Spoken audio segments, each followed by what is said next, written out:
Good Tuesday morning, everybody. John and Lance along with Dell for the next 3 hours here on ESPN 97.5 and 92.5.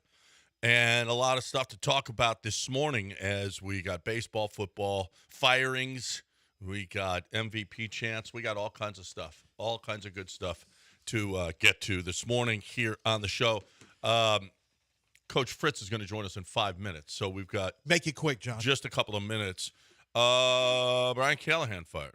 It was They're a mess. They're an absolute – Yes. That organization is an absolute mess. Yeah. Can't keep a GM, can't keep a coach. They make changes as the wind blows. I don't know if he's the right guy or not, but they're just firing everybody whenever. Fans boo. Amy Adams Strunk just – It's terrible ownership right there. It is. It really is. It really is. It really is. They've always been from when her dad and her now. They're just knee jerk. They have no vision. I mean, it's just a terrible. I don't know if he's the right guy, but that's. I mean, he's not even a season and a half in. Okay, I mean, you look back at it, you screwed up with Vrabel. Yeah, Vrabel's the right guy. I'm sorry, you're not always going to be happy and always have a good year. Mike Vrabel's going to be coach of the year in New England. And he's coming in there this week. Yeah. And you know how she hates. Oh, he's going to beat the brakes off And you her. know how she hates when someone, it's personal. Yeah. Because she hates the Texans. Yeah. Right? And anything it has to do with the Texans. And she's going to hate Vrabel coming in there and kicking their ass. Uh-huh. She's going to hate that. She's going to hate it. And it's, I don't know if they made the right decision with the quarter. Look, I think Cam Ward, I gave him a 63, which is like a second-round grade. He was never a savior to me. But, But you think that you would give a coach a year with him? Yeah. He just started. Cam was also, Callahan said, hey, Cam's got to play better. I mean, he was just honest in the press conference. There's nothing wrong with it. You should be able to say that. And I don't know if that had anything to do with it. If those two don't get along, the week before, Cam Ward said, if we're keeping it a buck, our offense is ass. I was like, well, that's a buck. It's accurate, too. So I don't know if he's the right guy, but you may have hired the wrong guy. AJ Highsmith, Alonzo's son, he left his job to go take over director of player personnel with Tennessee Titans, and then they got rid of Rand Carthen, who got 2 years, the GM. They brought in a new GM, and that GM took over and AJ stayed there until right before the draft. They got rid of him, which is very strange. How stupid is that? Right before the draft, who's been working on the draft all year. He didn't even get a full year in Tennessee. But, you hire your own guys. I get it. Yep. You know what I mean? Like, the GM is going to hire their own guys. So that's the way that right before the draft, when he's got all this information that you could use? I tried to get him on NFL Network because I told my bosses, I said, listen, have him come in with me on day 3. He knows every one of these players. You can have him come in day 1. The Titans have the first pick. He worked for the Titans. He knows Cam Ward. He went to Miami. Yeah. He played at Miami. He knows the first pick inside and out. And it was just too late. Like they just said, we've already got our lineup, so to speak. It's like a bet. My guy Charlie just said, look, it's like baseball. Our lineup card's already in. There's nothing I can really do. But it's just that organization. And, we were that organization for not that long ago. Oh, yeah, right. We were that organization not that long ago. I think the difference is Cal doesn't have personal agendas and is not a naturally aggressive, contentious person. Cal's not a contentious person. Amy Adams Strunk. Why you got to do that? I mean, I didn't even hear anything. Yeah. Amy Adams Strunk is very contentious. Yeah. And I think it's, she's almost she's got vengeful. She's and like Misery, like what's her name from the movie Misery? Yeah, a little, I don't know about she's going to cut people's feet off.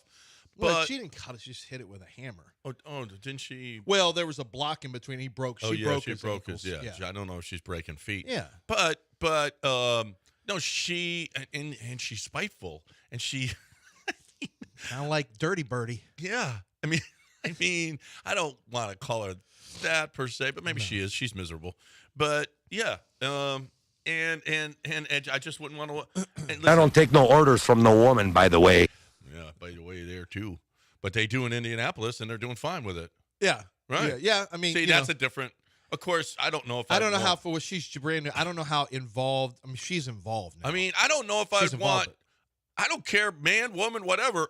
on the sideline with headsets on. Well, but Ballard, from Jim Irsay, they turned the team over to the general manager, and the general manager runs the team. In Tennessee, you don't get the sense that that's happening. Yeah. You don't get the sense that that's happening. And I know in Dallas it's not happening. Yeah. So, I mean, there's different. We can talk about that later. Willie Fritz joins us right now because there's different. Oh, no, he's not. No, he's not. He's not. I don't. Yeah. Oh. Well, we'll just wait to hear from him. There's different leadership styles for different teams, but I just know that, Jim Crane, we can say it when we want to, but I don't have a problem with the leadership. We can pick at this, pick at that, but the Astros know who they are. Yeah. The Rockets know who they are. And the Texans know who they are. It took a while, and I think ownership is not the type to root, I don't think you want to have the wrong people in place or it becomes a big issue. Let me put it that way. Well, we'll go right now to, speaking of the Rockets and Tillman, we've got. Well, they've got a good, and Rene Couture. Like, Houston's got their stuff together. University of Houston By the way, shout out to Houston. I know this is, Willie Fritz will like hearing this, even though it's not on the football side.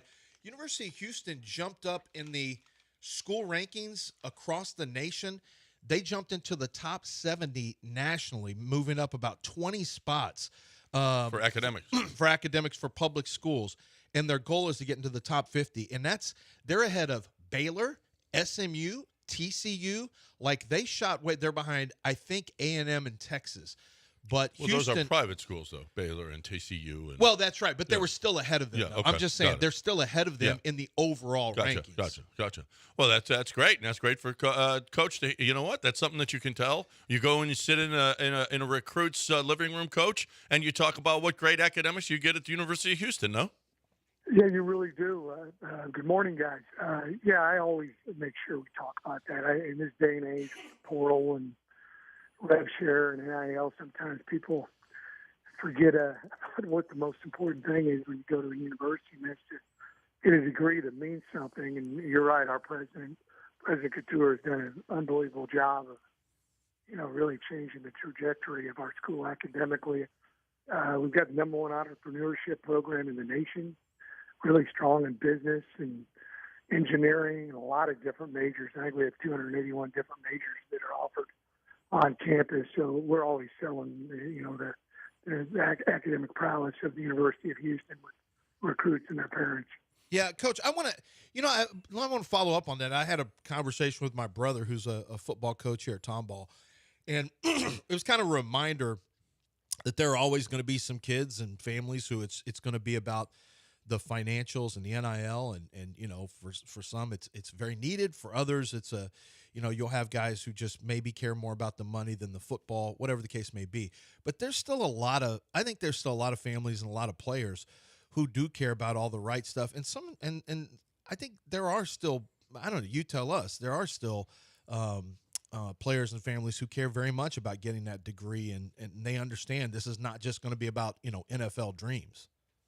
Well, that, and also, having an opportunity with this great degree, getting your first job when you graduate. Right. We've got over, 200,000 alums in the greater Houston area. So we've got all sorts of chances for guys to get internships, job shadowing opportunities. I sell the heck out of that too, so that the guy, during his junior and senior year, he's going to have a chance to, see if that's something he's really interested in. I had a kid last summer. He was job shadowing a real estate guy, and because he wanted to be, get into real estate. And one of our alums here from the University of Houston, and after he'd done it for about 3 weeks, he's like, "Man, I did not want to do that. That was a waste of time." I said, "No, it wasn't. It was a really valuable time. You found out this is something you don't want to do, and we can go ahead and change your major now. You found out that if you want to be successful in real estate, you're gonna have to work 24/7. Just like really any job, you want to be successful. But that's a big advantage we have here at the University of Houston." Coach Willie Fritz joining us here on ESPN 97.5 and 92.5 every week. Let's talk about last week, Coach. It started out, the OSU got the early lead. You guys come right back. What I loved, you got 8-play drives, 7-play, 11-play drives. You had time of possession. You really controlled that football game, Coach. And we really did a good job of converting, on some third down situations, which we had trouble with the week before. I thought we had a really good run game. We always talk about winning the run game. We dominated that area against Oklahoma State. And then we had, threw for over 300 yards. I thought Connor Wigman had one of his better ball games. Offensively, I thought we played really well overall. Yeah, it's almost like that in boxing, and it's always been like this for the run game. The run game is the body work. It's going to the body and it's wearing an opponent down over the long haul. It feels like you're pretty committed to that on a regular basis. You did it at Tulane. You look at Dean Connor's carry total, and you see a commitment to running the football and kind of beating the opponents. And that happened over the second half against Oklahoma State. You could really see it manifest itself. You bet. I like that analogy. I may have started using Use it, Coach. Use it. I'll give you credit. My dad actually gave that when he also told me pass protection for tackles is basketball and boxing. You're throwing hands, you're sliding your feet like basketball. He said it's as simple as sliding in basketball to stay in front of the man and throwing independent hands like a boxer. So I just use what he says sometimes. That's good. He taught you well. Yeah. I thought Dean really played well. Second half, had an unbelievable catch. One of the better catches I've seen. It was unbelievable, Coach. And I hope it made the. It's a candidate for catch of the year. No, it was something else. But and they told us we submitted that play too. We thought there was interference from the linebacker as well, and they said they should have probably called it as well. But he had a great big game. He's 210 pounds. He might be the fastest guy we have on our team. And he's real smart. He's assignment sound. He doesn't make very many mistakes. You probably counted on one hand, any missed assignments he's had so far this whole season, So that's a attribute that sometimes we don't recognize enough with football players. You got to do the right thing. There's so many moving parts out there with, fronts and coverages and what your responsibility is going to be. And, then we check plays quite frequently, and he's a really smart football player, and we're lucky to have him. It's Coach Willie Fritz with us here on ESPN 97.5 and 92.5. Now we got Arizona coming in, Coach, and they're 2-1 in conference. The conference is starting to shape up. They're 1-2 in conference and 4-2 overall. But the conference is starting to shape up in Arizona. This is a big one as far as staying up near the top of these guys because, Tech is 3-0, BYU 3-0, Cincinnati 3-0. You got to stay week after week after week. If you're going to compete for that title, you got to stay with them. Tell me what you think about Arizona and what they got coming in here on Saturday. Well, real quality ball club. They got beaten double overtime by BYU this last week. BYU tied it up with just a few seconds left on the regulation clock, and then beat them in double overtime. Got a great quarterback. He's not a real tall guy, probably 5'10", 5'11", but he's got great feet. He does a good job of throwing the ball outside the pocket, inside the pocket. Good receivers. Playing really well defensively. They've run a whole bunch of different things up front. With odd, even, slanting, bringing linebackers up, dropping D linemen. So we really got to be on point this week. Yeah, and homecoming. What do you think of 11 o'clock games? I like them. I like playing these games. Sometimes you sit around all day and wait for. We've had some late starts this year, but whatever they tell us to do, we're going to do it. I just hope we get a bunch of people out to the stadium.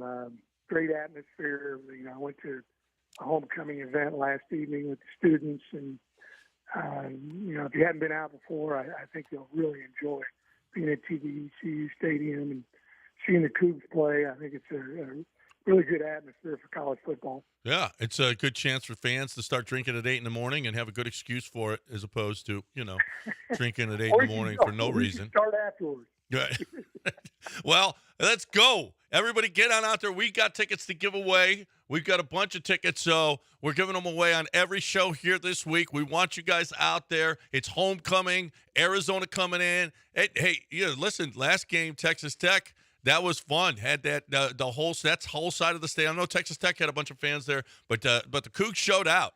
And let's go. We got a show out again this week for the Arizona game, 11 a.m. So get on out there and enjoy a beautiful day of football with the Houston Cougars and homecoming. So, Coach, good. Best of luck, man. Go get them. You guys are still right there. You got everything in front of you still for this football season. So hopefully that continues on Saturday. You bet. Thanks for having me on. I appreciate it. Go Cougs. Go Thanks, Cougs. Coach. Go Cougs. We got Coach Willie Fritz every week at 7:05 right here on ESPN 97.5 and 92.5. And I believe he's brought to you by HRNP. HRNP. Thank you so much for sponsoring Willie Fritz. That's Mike Holly, who blocked for Andre Ware and a Heisman Trophy back in the day. And he's the guy who's got all the best technology. I told that story before that I don't know if a lot of people, I think I told it on this show or maybe it was off the air, but I don't know if people realize this who didn't live here, but the Cougs were on probation. Yeah. None of those games were on TV. Yeah. So it begs the question. Dre won a Heisman blocked for Andre Ware. Did he though? Heisman Trophy. You don't know. You don't know. Did you see it? Yeah, there's film. You don't know. There's film of it. Where have you seen it? Much like the I've seen plenty of Andre Ware highlights. Have you ever seen film of Mike Holly though? Yeah, Mike Holly. Did they say this is Mike Holly? Number 75. Are we sure? Are we sure that it was Mike Holly though? We're sure. Because Ja'Cory Krosky-Merritt said actually he changed numbers with the player, so his one of the years of eligibility shouldn't have counted against him and back then there was at Alabama State. Less oversight back then, so who knows who was in that there was jersey. plenty of oversight. Who knows? Well, that's why they were on probation. Not the that oversight type of oversight. Yeah. I'm not talking about that type of oversight. Checking to make sure the right players are playing in the right spot. Why are we questioning whether or not Mike Holly played? You don't know. TV. You don't know. I do know. It wasn't on TV. I've seen him. Families are using this against each other now. The Andrews, Nikki and Tori said this happens every day and I said, it's annoying until you just give into it. Because you could be trying to have a real conversation. And, you don't know. And she said, that's what will happen. Tori will just say, you don't know. You don't know. And it's just like, what? I said, you just have to relax and just give into it. It's nothing you can do about it. It's the best way for an argument. It is. The best. You don't know. You don't know. There's nothing you can say. Just keep like, yeah, we do know. But there are, in fact, see, that's why we used it against you. But there are, in fact, times when we do know, even when he says, but no, but what can you do, though? Yeah. He can just keep saying it. But I have the information in front of me. It doesn't matter to him, though. That's head. the problem. It doesn't matter. He'll just keep saying it. That's what makes you crazy if you let it. Yeah. I don't let it, but in fact, I know. I do know. Yes. Okay. But a Heisman with no TV appearances, that's insane to me. That is insane, yeah. Well. But his stats were ungodly. Like they hadn't seen anything like it. Yep. All right. And you haven't seen anything like this? GimmeTheVin.com giving away $25,000 in cash every month. GimmeTheVin.com, already the best place to sell your car. Now it's even better with the GimmeTheVin.com big cash giveaway. GiveMeTheVin.com is giving away $25,000 in cash every month. 2 ways to win. You get 250 chances to win with your mail-in entry, or 1,000 chances to win if they buy your car.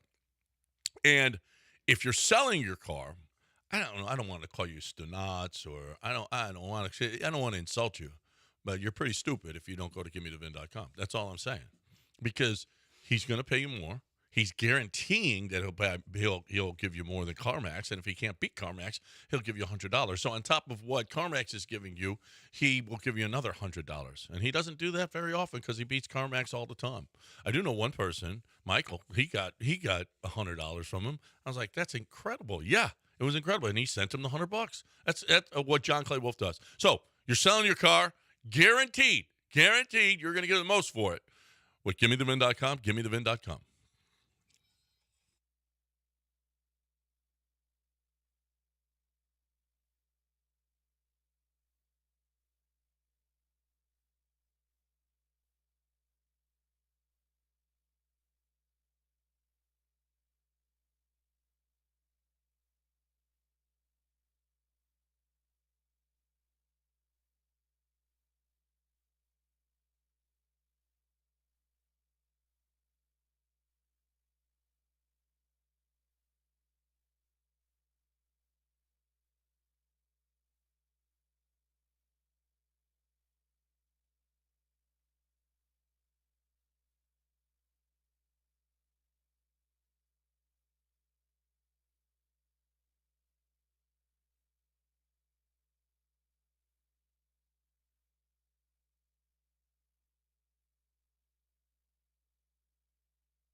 You are listening to Houston's longest-running sports radio morning show from the Veritex Community Bank Studios. Here's John and Lance.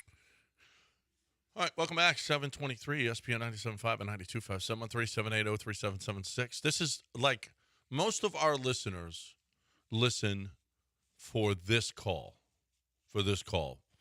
It's right after UT beat OU, and Longhorn Scott calls in on the Tuesday afterwards. Because this is he epitomizes UT fan, right? If there's one person that epitomizes what UT is all about, it's Longhorn Scott. I would say when people say they can't stand UT and their fan base, this is the guy they're talking about. No, wait a minute. There have been Longhorn fans who have called our show and emailed, and they say he doesn't speak. Yeah, we have Longhorn and Keith. You always try to put him on them. No, we have Longhorn. No, I say the opposite. Yes, he does. We have examples. Yes, he Longhorn does. Keith isn't like this. Well, he's reasonable. But when we talk about... What do you mean Longhorn Scott's reasonable? Sure. I mean... Listen to this call before you say that. I'm going to listen to this call. To Lance's point, we have on one end Longhorn Keith, and then we have on the other end all the Tech A&M fans who say they hate Longhorn fans. This is the guy who they're talking about. Because he gets a little pompous after a win? Pompous before a win. He was pompous on the day he called last week. He was a bit pompous last week. Let's get Longhorn Scott in here. To the victor go the spoils. Speak of the devil. Longhorn Scott is with us. What's up, Longhorn Scott? Well, guys, blow me over. I didn't know sports radio was supposed to be reasonable. My apologies. I mean, with all due respect, sorry, hey, you think we're all I'm going to give you an arrogant a-hole when I call in. At the end of the day, and some things, they are what they are, right? Mm-hmm. I said it. You're right, Dale. I was pompous. And I was right, by the way. Texas defense was going to show up. I said it might take a defensive score or a special team score. It didn't take it, but it happened. By the way, it was chippy in Dallas. I mean, I didn't go for many years. I went in 2022, I went in 2024, and I went this year. So 3-0. I got a 3-game winning streak here, and 150 to 17 or something, whatever, outscoring those trash. But it was chippy this year, more so than even back. I go back to the 90s since it was this chippy. So all the trash talking before the game, and of course, as you might imagine, I partook in that, and it was pretty fun. And while Aggie cheers are the most delicious beverage, there's nothing quite like beating OU. And I hate them. That school is trash. Their fans are fairly trash as well. I mean, almost to a man or woman. They always live up to what I believe they are. So beating them is so fun because you hate them. I don't hate A&M. I find A&M to be mildly amusing, annoying, weird. But I got some great friends that are Aggies. If you get Aggies in groups of 3 or more, now all bets are off because it's oh boy, David Koresh is having a get together. Oh, no. But it was awesome.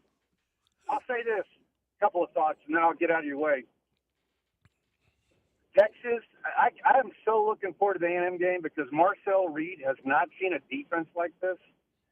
And it's just going to be like John Mateer. And by the way, tip of the hat to Mateer because he just transferred in for the money and chance to play in a bigger league, whatever. He's not one of these guys that runs his mouth.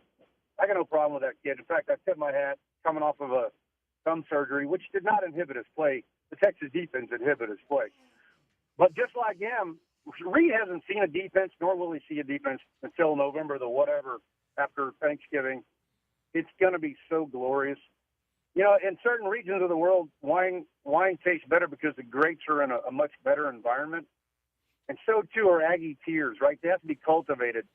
A big early surge in the beginning of the year, leading up to November, an unexpected stumble. Really, it's multiples.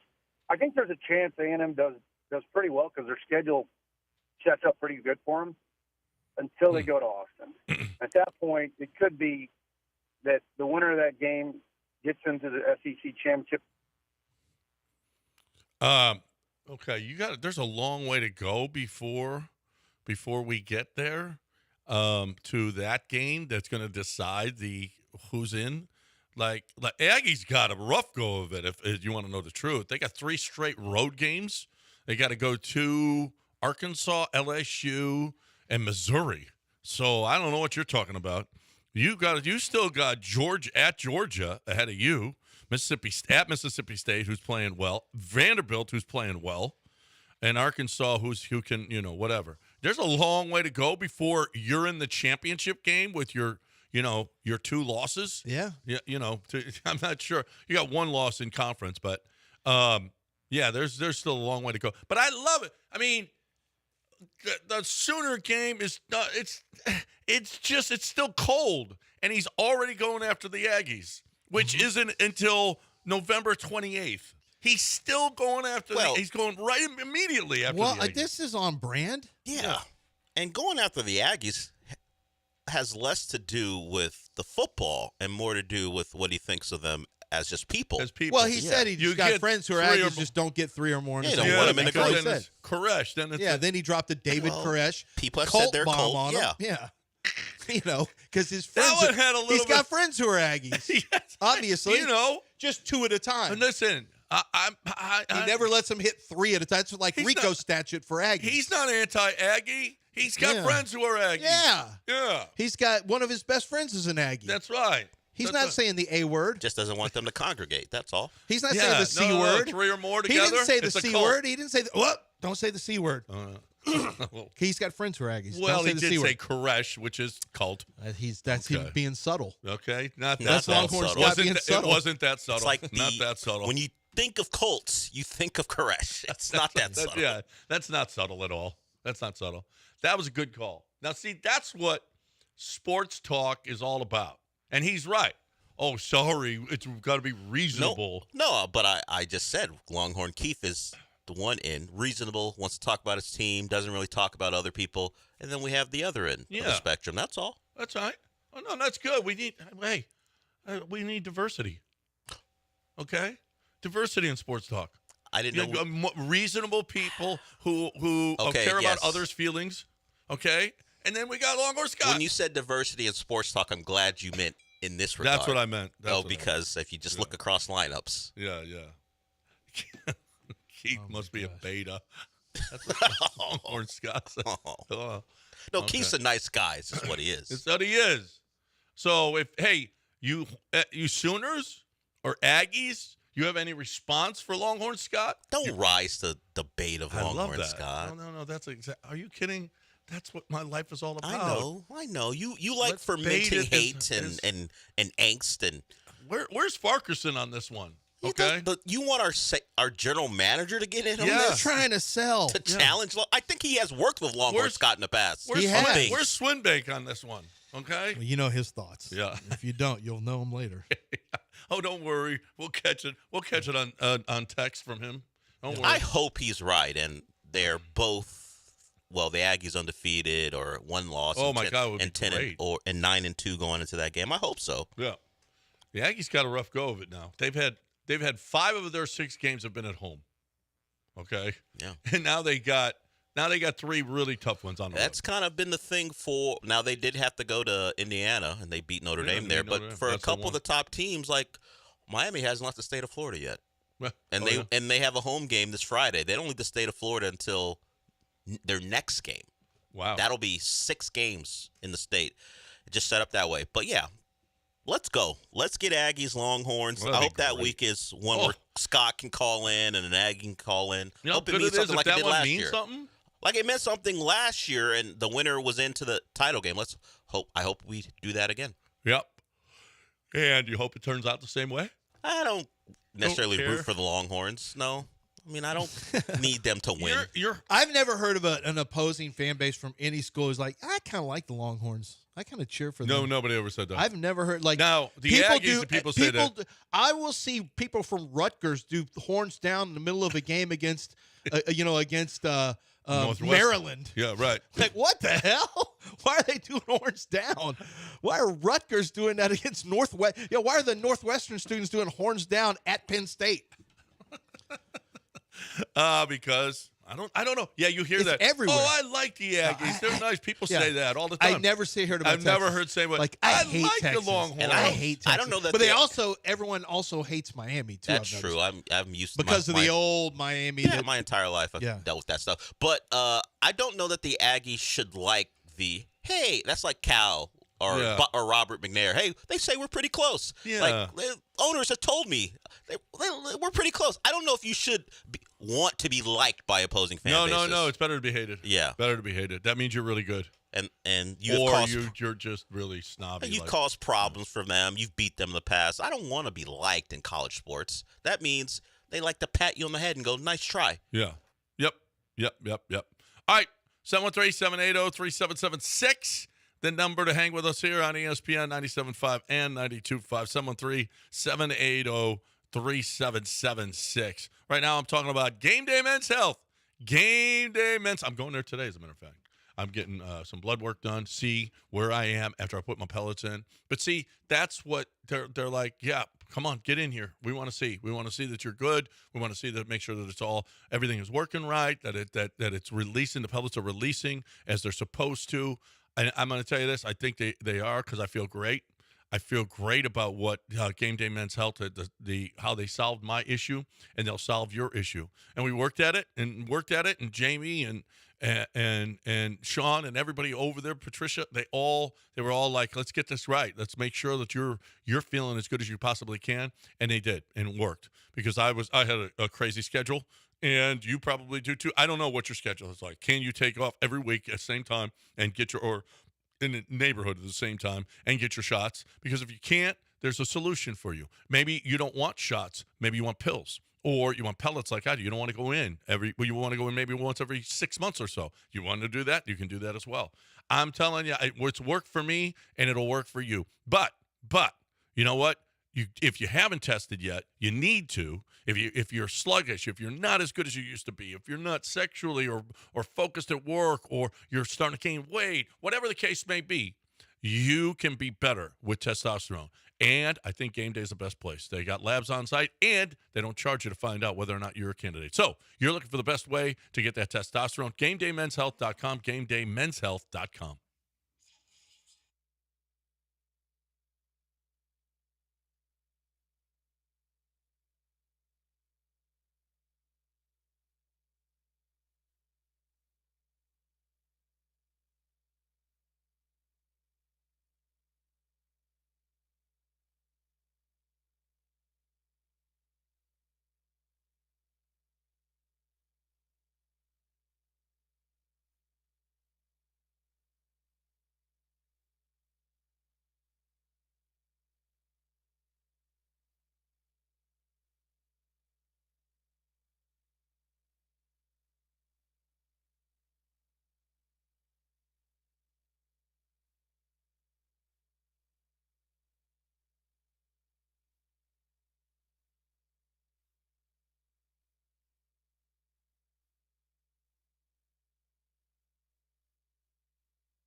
You're back in the Veritex Community Bank Studios with John and Lance. On ESPN 97.5 and 92.5. Hi, welcome back here on ESPN 97.5 and 92.5. Did you guys see this story about the Kansas City Chiefs? University of Texas, UTEP, Texas El Paso. They did a study, an extensive study on the Chiefs and whether or not they get calls from the referees. This is something that I know a lot of fans have complained about. The Chiefs get all the calls. The study told you are not being paranoid or delusional. Actually, science and research suggest you might be onto something.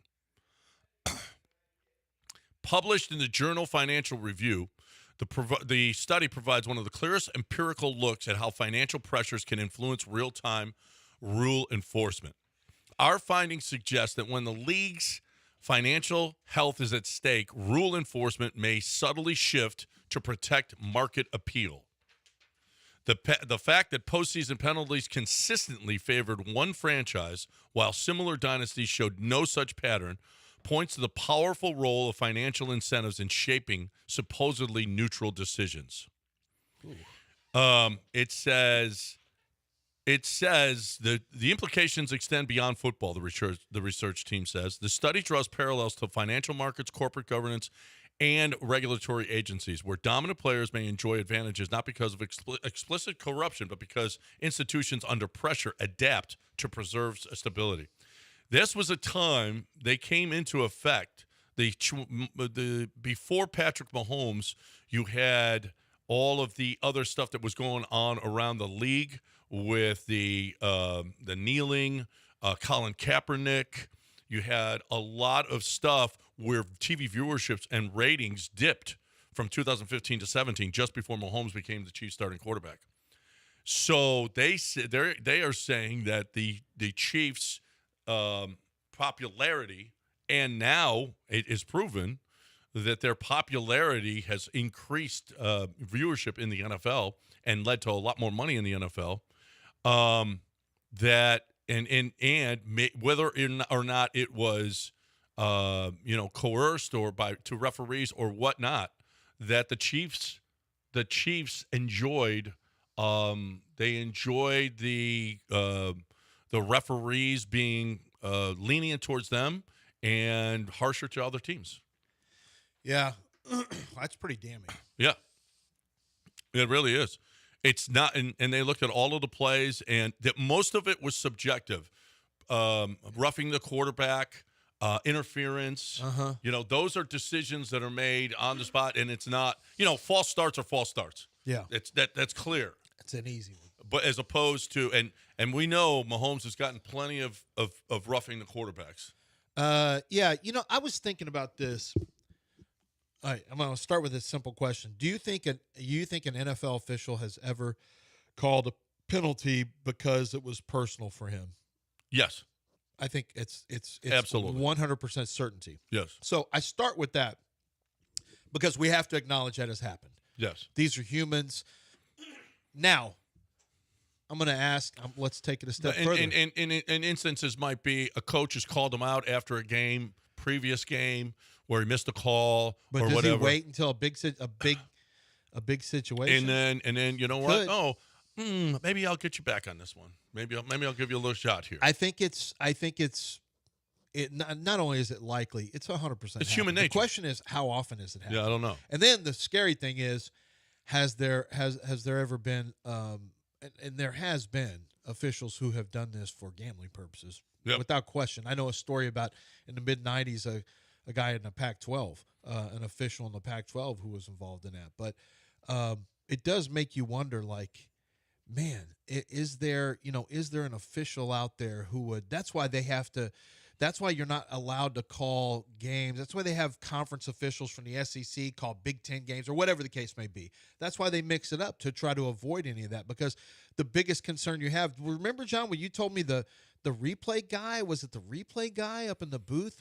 Yeah, it was from Texas. Austin, when Texas played Houston. Yeah. And he wouldn't even look at it. Wouldn't even look at that play. And it was obvious that it should have gone at Houston's way, and he wouldn't even review it. You just can't have that potential conflict of interest in place. Yeah, right. You can't. But it does make you, because it's so subjective. And there's even better accountability in basketball and baseball with it. There's some accountability from the league. In football, subjective calls, like, what are you going to say? You can call penalties all the time. There's hands-on, like I'm watching the games, and it wasn't Trakeman, it was Tony Romo said, yeah, I wouldn't, that was a good no call right there. And the guy's got his hands on the jersey. He's got his hands on a defender outside of 5 yards, but Tony made the point it's not enough to call it, and he didn't really restrict his movement. He's got his hands on him, but all I could think of was that could just, if somebody decided to call that a foul, they could have called that a foul. Yep. And they could have thrown a flag. The ability to throw penalties on holdings or whatever is just, it's subjective. There's so many opportunities that if you wanted to do it, if you said, I'm going to not do it or I'm going to do it, the ability to make your own personal decision about when to do it and when not to do it, and then you think, God forbid they have a grudge or they have a score to settle or they have a bias in any reason, it can have a huge impact on football, college and pro football. Well, they're human. They're going to have a bias. There's no question. There's no question you're going to have some bias in some way, shape, or form. And you're right. And you have to decide what's the time to call and what, because you can call a hold on every play. So, but it's not your imagination. You're not delusional. You're not being, it's actually science now. The Chiefs get favorable calls, and they've cheated us for years and years and years. And so this has to change. And I wonder if the league has benefited from Patrick Mahomes and his popularity. Yeah. The league has benefited. I wonder if it is conscious or it's just unconsciously doing it. I don't know. I think there's too much money at stake for Roger Goodell to ever tell a referee, hey, we need the Chiefs here. We need, you know what? We need you guys to make sure the Patrick's protected all the time. Yeah. You know what I'm saying? And if that is the case, then the dude makes what? 40, Famously, 40? Michael Jordan had that. Famously, David Stern admitted, hey, our stars get calls. Yeah. No one's paying not to. They don't come here to see Michael Jordan foul out. He actually said that out loud with his mouth. Like, why would you say that out loud? We have separate set. If you're a star, you're not going to be called for as many penalties, which is what. And guess what? The league got a lot as popular as it's ever been. I mean, he was a pragmatist and a businessman. Yeah. He understood. But, that's the same reason that Jeff Van Gundy and others used to get so pissed that Shaq and Yao were refereed different. Like, these are stars too. Yeah, right. Why are they getting refereed different? Because they're big? Right. No, absolutely. All right, 746 ESPN 97.5 and 92.5, 713-780-3776. I got to talk about Ownwell right now because your property taxes are coming in now. All right, you're getting those property tax what the government thinks you should be paying in property taxes, and it's more than you should. It's more than you should. 86% of the time. Oh, to me, that is so incredible. That is so incredible that Ownwell last year, 86% of Ownwell's customers last year, 60,000 Houston homeowners switched to Ownwell and received an average better deductions than similar agents. Ownwell customers average savings of $1,100. Okay. Put property tax money back in your pocket. Let Ownwell do it. They have proprietary technology and local expertise that you don't have. They know this area, and they know how to get your property taxes reduced. You don't. I've fought and won before. I've fought and lost before. And when you lose, doing it by yourself, you're costing yourself a lot of money because next time it's going to be even more. Because the government always goes up, never goes down. So stop overpaying and start saving with Ownwell. Sign up in 3 minutes at ownwell.com/Texas. Ownwell.com/Texas. That's OWNWELL.com/Texas.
You're back in the Veritex Community Bank Studios with John and Lance. On ESPN 97.5 and 92.5. All right, welcome back here on ESPN 97.5 and 92.5. We got Seattle this week. This is a big one. Yeah, unfortunately, Mariners are up 2-0 on Georgia and the boys as they beat the brakes off of them yesterday, 10-3. Yeah, Polanco, Naylor, and Rodriguez all homer. Yeah. It's going to be tough. They might be the team of destiny. And Harkrider was listening. He's like, this is the worst case scenario, Seattle versus the Dodgers. I mean, the worst case scenario for me would have been Yankees-Dodgers part 2. Yeah. And then Yankees winning. That would have been the worst case scenario. No, but I'd rather have the Yankees. Relatively speaking, yeah, I don't love the Mariners. I don't love the Mariners playing the Dodgers. But if they do, I promise you I'm for the Mariners. I don't want the Dodgers to win anything. No, me either. Their fans have been unfair. Their fans are the worst. They think they were literally robbed of a title when they lost Game 7 in their own building. And they lost Game 2 in their own building. Yeah. 2 of the wins came at Dodger Stadium. 2 of the 4 wins came there. Yeah. So stop. And already. one of them was one of their losses was that 15-inning game, or how long did it last? The game's 5? Oh, no, it was 12? Wasn't it 12? No, it was Game 5. Because Game 6 I went to one in of the Houston. greatest games ever. Yeah. Yeah. That game lasted forever. Yeah. Stop already. No. The only time I would ever root for Seattle is if they're playing the Dodgers. Yeah. That's the only time. The only time. Yeah. Come on, Milwaukee, bounce back. I mean, oh my Milwaukee's God, Blake hitting. I'm going to tell you Snell went this. off yesterday. Oh, I'm going to tell you this though. Seattle's pitching and the Dodgers starting pitching are phenomenal. Phenomenal. I mean, that's why they're so good. Milwaukee is a great hitting team, and Snell just shut them down. Completely. Just shut them down. Went 8 innings. Yeah. I mean, completely shut them And down. then the bullpen gave up a run. I mean, the Dodgers bullpen is, if you can get to their pen, you can beat the Dodgers. You got a shot. Their starting pitching, great. Their bullpen sucks. Yeah, they suck all year. So they won the first one against Milwaukee. I still think that's going to be a series. We'll see. I think Toronto may be properly cooked now. This may be a wrap. I mean, we've seen it with the Astros before, where just because you lose 2 at home doesn't really mean anything for the Astros. They lose at home all the time. They win on the road all the time in the postseason. But I don't think Toronto. I think Seattle's just been on a heater. There was a time when they played god-awful baseball. We were losing. They were losing. It looked like Seattle was just like completely screwing themselves. And then they got hot, and they haven't slowed down. Yeah. They've been hot for, I don't know, 6 weeks, 7 weeks, 2 months? Yeah. This hot streak. And the bats just, but like you said, the pitching is caught up with the hitting. It's just incredible how good they shut that Detroit game. Holy crap. They used 30 pitchers and they held them to nothing. Yeah, every pitcher who came in they all have sinkers. Yep. Like they were throwing a ton of sinkers. Maybe we should throw more sinkers and less curveballs so somebody's arm can still exist for the Astros. Did you see any of the Monday Night Football? There were 2 games. I don't know how I feel about this 2-game Monday Night Football. They run them concurrently. Yeah. I don't know how I feel about that. I was going back and forth between the 2. Josh Allen and Buffalo just got beat. I mean, they were just beaten soundly by the Falcons. Look at a good game. Allen hasn't looked. Who have they beaten? The 4 teams that they've beaten are not good. No, the Ravens have 1 win. The Ravens, the Jets, no wins. The Dolphins. Did they beat the Dolphins? Yeah. Do y'all have a win, Del? You have 1. And there's one other team, the Raiders. Who'd they beat? They beat somebody that's crap. Well, the Raiders have 2 now, right? Who did they beat? The Raiders have 2 wins? They beat the Titans over the weekend. Oh, they just beat the Titans and they beat the Patriots in week 1. Well, but they've got 4 wins against all crappy teams, and they look bad the last couple of weeks. The Bills have looked bad. Well, their defense. They lost to the Patriots and Falcons. Their defense hasn't really been good all year. We saw that week 1 where the Ravens did whatever they wanted to until they fumbled the football. God, you're right. The Saints. How many wins? The Saints have. Saints don't have a win, do they? Yeah, they beat the Giants. Okay, so the Saints have 1 win. The Jets have no wins. The Dolphins have 1 win, and the Ravens have 1 win. Their 4 wins have come against nobody. Total of 3 wins. Yeah, 3 wins for 4 teams. Yeah, that's it. And they've lost to 2 mediocre teams. I mean, that's kind of Yeah, that's kind of crazy. I mean, some of their concerns are legit. I think there's some defensive concerns, but big game for 81-yard touchdown run for Bijan Robinson. He's back to Bijan. Bijan Robinson. Bijan looks good now. Yeah, he's going to be offensive player of the year. And then you had what ended up being a good game between. It was a quick start for the Chicago Bears. Got off to a quick start, got a 13-0 lead. Then it was 13-7 at half. Then Jaden Daniels got hot in the second half, but he had a costly interception and a costly fumble at the end of the game. His fumble led to a game-winning drive by Caleb Williams. You know, Caleb in the second half of Caleb was a little uneven in the middle of that game, but he really came up and made some plays. He looks a lot better. It's amazing. I remember Ryan Poles called me one time and said, "Hey, what's the secret to, you think, the head coach and the quarterback with what you guys have in Houston with D'Amico and that's after they had a really good rookie season." Yeah. You know? And so what he's doing is he was trying to figure out who he wanted to draft at quarterback before they took Caleb Williams, and then also he was just thinking about his head coaching position. And I don't know what I said. I said something, but really there was no real way to know. You know what the secret is? You get a talented quarterback and you put somebody who his leadership's going to be his leadership. Whatever it is, it is. There's nothing you can do about that. But you get a guy like Ben Johnson with Caleb Williams, he's going to be his best version. He's going to be his best version. So that's the key to me, is that you got Ben Johnson with a quarterback. Yeah. You're gonna get some good plays. Dude is good offensive mind. That's it. No, you have somebody that actually can develop a quarterback. Look at what Kevin O'Connell does. Stefanski, for his, as bad as the Browns are, Stefanski's amazing offensive. He's won 2 Coach of the Years. I think also, what's his name in Green Bay? Yeah. LaFleur. Yep. I think LaFleur's a good mind. Yeah, absolutely. I mean, look, those are all offensive-minded guys, and that's why the trend is going offense. And look at Bo Nix. I mean, there's having a head coach or offensive coordinator who you got to have somebody who can develop a quarterback. That's pretty much must have. So, big rivalry game on Thursday night, and it's Pittsburgh and Cincinnati. Listen to Mike Tomlin. Mike Tomlin is none too pleased with the Cleveland Browns. He's facing Joe Flacco this week. Here's Mike Tomlin talking about that trade. He was asked about the trade of Flacco to Cincinnati. To be honest, it was shocking to me. Andrew Berry must be a lot smarter than me or us, because it doesn't make sense to me to trade a quarterback that you think enough of to make your opening day starter to a division opponent that's hurting in that area. But that's just my personal feelings. So Andrew Berry caught it. Yeah. Well, I mean, when it happened, I thought, this is unusual to trade inside the division.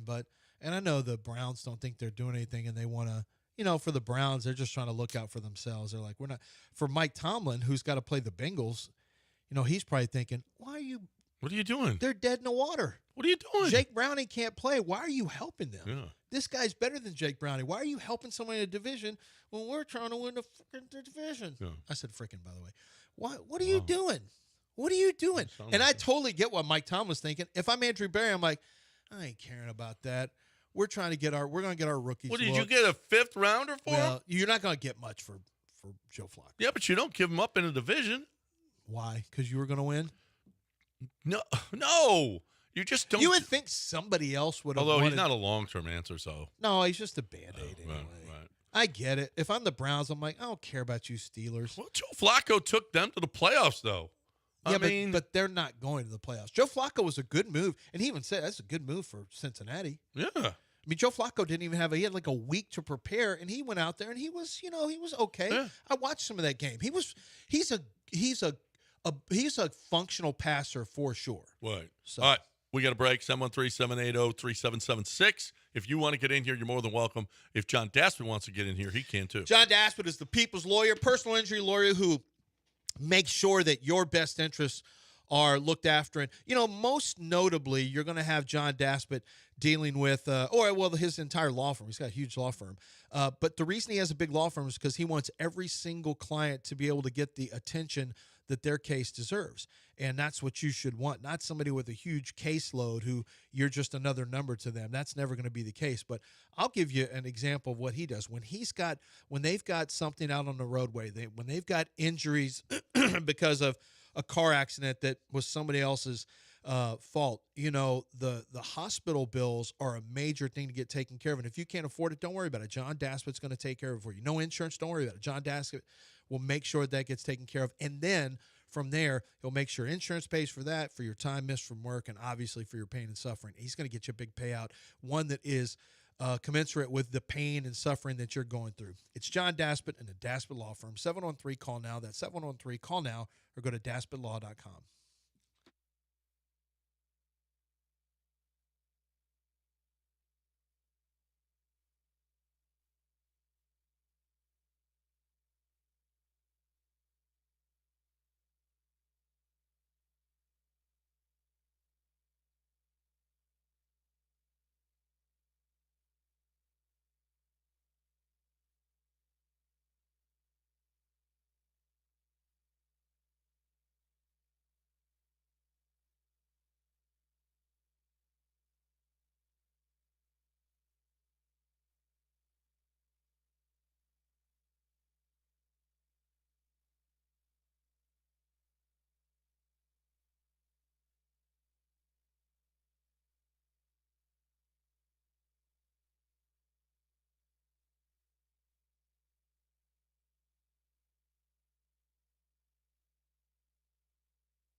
All right, welcome back here on ESPN 97.5 and 92.5. Our girl Melly was just in here. Yeah. She's good friends with Alex Cintron. Oh, yeah, I know. I was going to ask her what. We didn't ask her about that. Well, that's kind of. What's he going to say? He's going to be sad. His contract's just up, too, right? Yeah. So there's no extra payout there. What are you going to do? It's the business. You know what? That's on the players.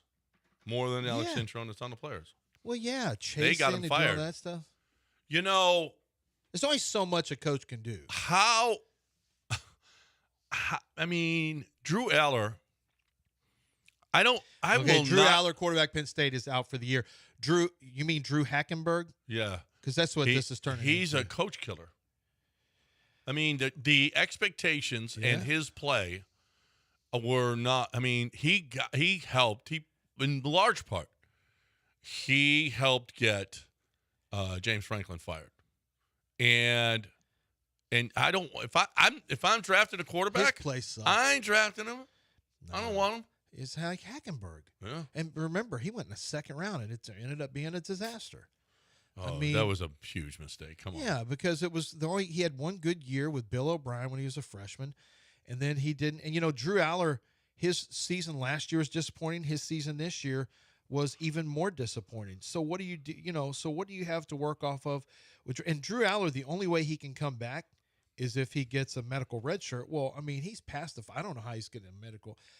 I don't know. We'll see if they give him a medical red shirt. They might, because it was just his fourth year. They could give him a medical red shirt. I wouldn't want to come out if I were him. But his sophomore year though, he had 25 touchdowns, 2 interceptions. He used to actually mean something. He played. You're supposed to play in four games or less to have a red shirt.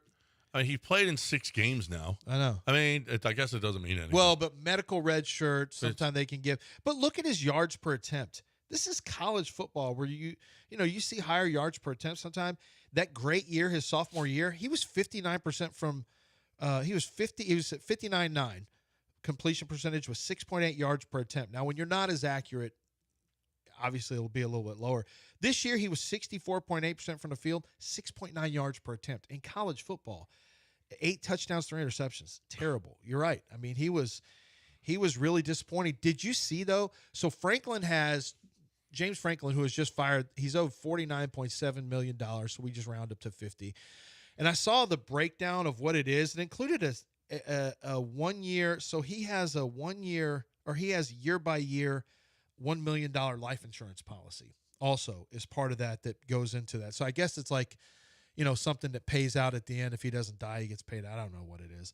But they have offset language that if he gets a job, and he is supposed to, he has duty to mitigate contractually from 2021. Duty to mitigate means he has to look for a job. Now he doesn't have to take it. Dana had that too. Yeah, I think it's pretty standard. It is standard. And so what it you can't just sit around collecting your money. You got to look for a job. And so if you get paid, whether it's, and his is not just coaching, his is broadcasting also.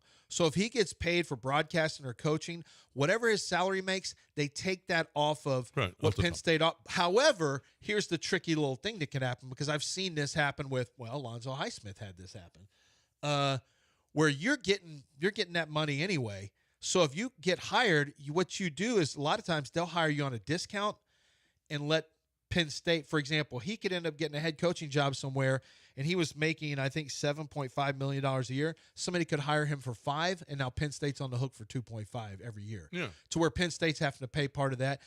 James Franklin can give somebody a discount of school without taking a discount financially. Right. So that probably will happen. If I were him, I would sit out all next year. Well, Dana's first year off, he went up to TCU, and he was a consultant. Why didn't he just take a full year off and do nothing? Because he didn't want to get out of the game. He wanted to make sure that he was his. Yeah, once you get out of the game, it's harder to get back in. Yeah. So he wanted to keep on going, and he loves it up in Nebraska. It's true. Jimbo is having, I know somebody who knows Jimbo real well. Jimbo can't find a spot. Yeah, no. Jimbo's all out of that money. He probably, I don't know if he has offset or not, but Jimbo can't find. He can't find a place. Yeah. No. Well, it's different circumstances. I don't know. Jimbo, you're going to be. Hey, Dana went a consultant, and now he's a coordinator. He's trying to rehab. Jimbo's back trying to be a head coach. Yeah. Jimbo's wants just to. But he was looking at West Virginia, and Rich Rod got that, which is understandable with his background and history. But, it is. That is true. But that's an interesting one. The James Franklin thing. I figured he had some offset in there, but that is a mess over there at Penn State. You got the Titans. We talked about this earlier.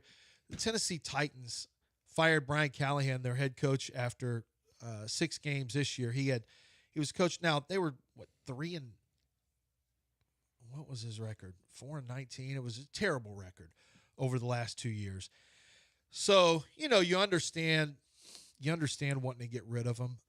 That's just how it works in the NFL. But when you look at, they got rid of their they got rid of Mike Vrabel. They got rid of their general manager, and they hired Rand Carthen from San Francisco. Rand Carthen got 2 years. He was run out of there. Vrabel got gone. They brought a new general manager and a new head coach. The head coach is already out of there. Like, they have major instability issues here. And you know who doesn't? The Pittsburgh Steelers. And I know we've talked about this a lot of times, But look at this. Look at the stability of the Steelers. It's not always great. And I know Steeler fans want to get rid of Mike Tomlin now. I get it. You know, you're tired of him. Move on to somebody else. But, you know, the Titans moved on from Mike Vrabel, who you knew was a good coach. Yeah. The Chargers got rid of Marty Schottenheimer, who you knew was a good coach. But he just couldn't get over the hump. Sometimes this thing where you want to get over the hump and you change coaches, sometimes it has there are very dire consequences when you do it. Because you blow the whole thing up, and then you get in purgatory again. Yeah, no. Sometimes let's see what happens with Penn State. I don't think Penn State was that way. And Matt Rule was asked about it. Matt Rule was a walk-on linebacker at Penn State, and he was asked about that. And he said, "I'm not." He goes, "I love Penn State. This is great here. This is an elite this and that." He goes, "But I'm not gonna. I have two things. I want to make Nebraska. I want to be great with Nebraska, and I want to be a good father." And so those are the only two things I want to talk about. I'm not talking about job openings. So the headline immediately became, Matt Rule would not shut down a potential move to Penn State. I would be concerned, frankly, if I were Nebraska, because anytime you hear the sirens call the school you went to, just ask Harbaugh. It's hard. It's hard. Mm-hmm. Like I think that everyone would love to go back to the school that they're part of. It's a great, you know, you go from Nebraska high school football to Pennsylvania high school football. You can imagine there's a lot of talent there in high school in Pennsylvania. So Matt Rule at Penn State is absolutely, I think, on the table if he doesn't shut it down. That would be something I'd be really curious about. And, you know, I think the other thing is that we have to watch is Nick Saban at LSU if Brian Kelly starts to lose some of these games and if it piles up on him. But for now, I think he's fine. But we'll see what happens because I think the specter of Nick Saban's always going to be out there. And how about the difference between at one point it was Nick Saban and Bill Belichick, and they were like, Bill Belichick is this guy in the pros, and Nick is this guy in college, and that's that. Yeah. And now, man, look at how things have changed. Belichick, first of all, it was curious that all of the coaches off his tree never did anything. The coaches off Saban's tree, I looked at them. 6 of the top 12 teams are Nick Saban, are coaches who coached under Nick Saban. Brent Key at Georgia Tech, Cignetti with Indiana's 3, Lane Kiffin, Kirby Smart, Dan Lanning, and there was one other one. And then that's not even counting Sark. That's not who's in the playoffs. But Lane Kiffin went as a rehab too, though. Yeah. No, but they coached under him, and maybe they learned something under. Obviously, that's true. People learned something, and you know, Bill Belichick. This is going to go down as a truly regret. He is going to regret going to North Carolina because all this did is it drew attention to this girlfriend thing. It drew it. I get it. I understand why you're doing that. Why, but why don't go off into the sunset? You got enough money. What do you? I mean, on TV. I get that you wanted to, but this has really ended up being a bad move for him. Really bad because he looks so. God, it really hurts his legs. Tom Brady, what really hurt is he went down at New England, which is bound to happen. But then Tom Brady wins one with Tampa Bay, and to make matters worse, he goes to North Carolina, and the only way he can right the ship is to stay another year and show that he can turn it around quickly. And I don't know that he's going to want to do that. Who ever thought that college football would be for Bill Belichick? College football, man, it's hard. Going from pros to college, everyone thinks that's the move. That's not the move. Going from pros to the college, it's the Wild West, brother. This doesn't have the rules. This doesn't have the rules that pro football has. Nope. You got to. And you don't know the play. I mean, you're dealing with 18-year-olds instead of guys who are already vetted by your scouts. Your scouts have vetted them for multiple years. They know the guys who are high football character. You got to go get guys who you don't know what you're dealing with. All right. No, going from college to the pro. I mean, listen. I've heard Clip. He's pretty happy. He's pretty happy being a coordinator in the NFL as opposed to having to deal with 18-year-olds and this money thing. Well, and it's not just the 18-year-olds. It's family. Yeah. It's family members. It's handlers. It's the portal now. You know, Mulgetta is an agent for college. You're having to deal with David Mulgetta with college stuff now. Right. Kelvin Banks, he was Kelvin's agent. Yep. Hey, what are you dealing with at your work? You're dealing with payroll. You're dealing with HR. You're dealing with taxes. You're dealing with the 401ks. You're dealing with insurance. I mean, it's all. I just want to sell my widgets. I just want to sell I just want to do what I do. You love what you do. You love what your business is. Your business is successful, and there's other headaches. Why deal with those? You don't have to. HR&P deals with all of that stuff. Not that they sell you that stuff, all that stuff, but they deal with it. They help you with it. They make your business more efficient. They make you. They make your bottom line better. They make you make more money. You want more money? I mean, you look at all the things. Okay, how many employees do we have doing this and that, and how long does it take to do this? And we got to be quicker. We got to be better. We got to do better. All these things. Why not do better with your payroll? Why not do better with your HR? Why not do better with your taxes and your 401ks and all of that stuff? That admin stuff that you don't know. You don't know what you know. Listen, and you might have an admin company.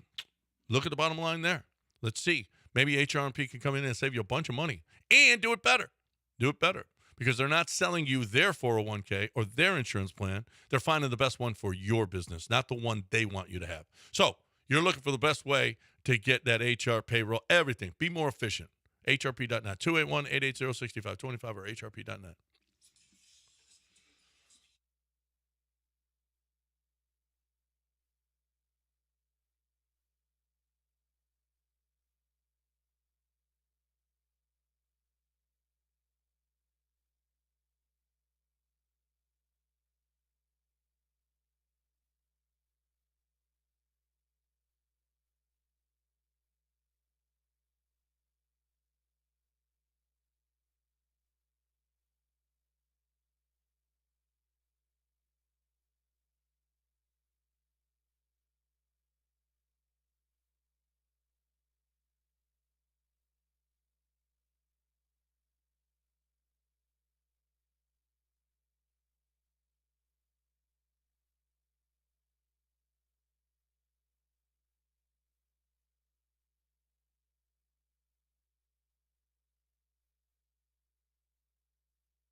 You're back in the Veritex Community Bank Studios with John and Lance. On ESPN 97.5 and 92.5.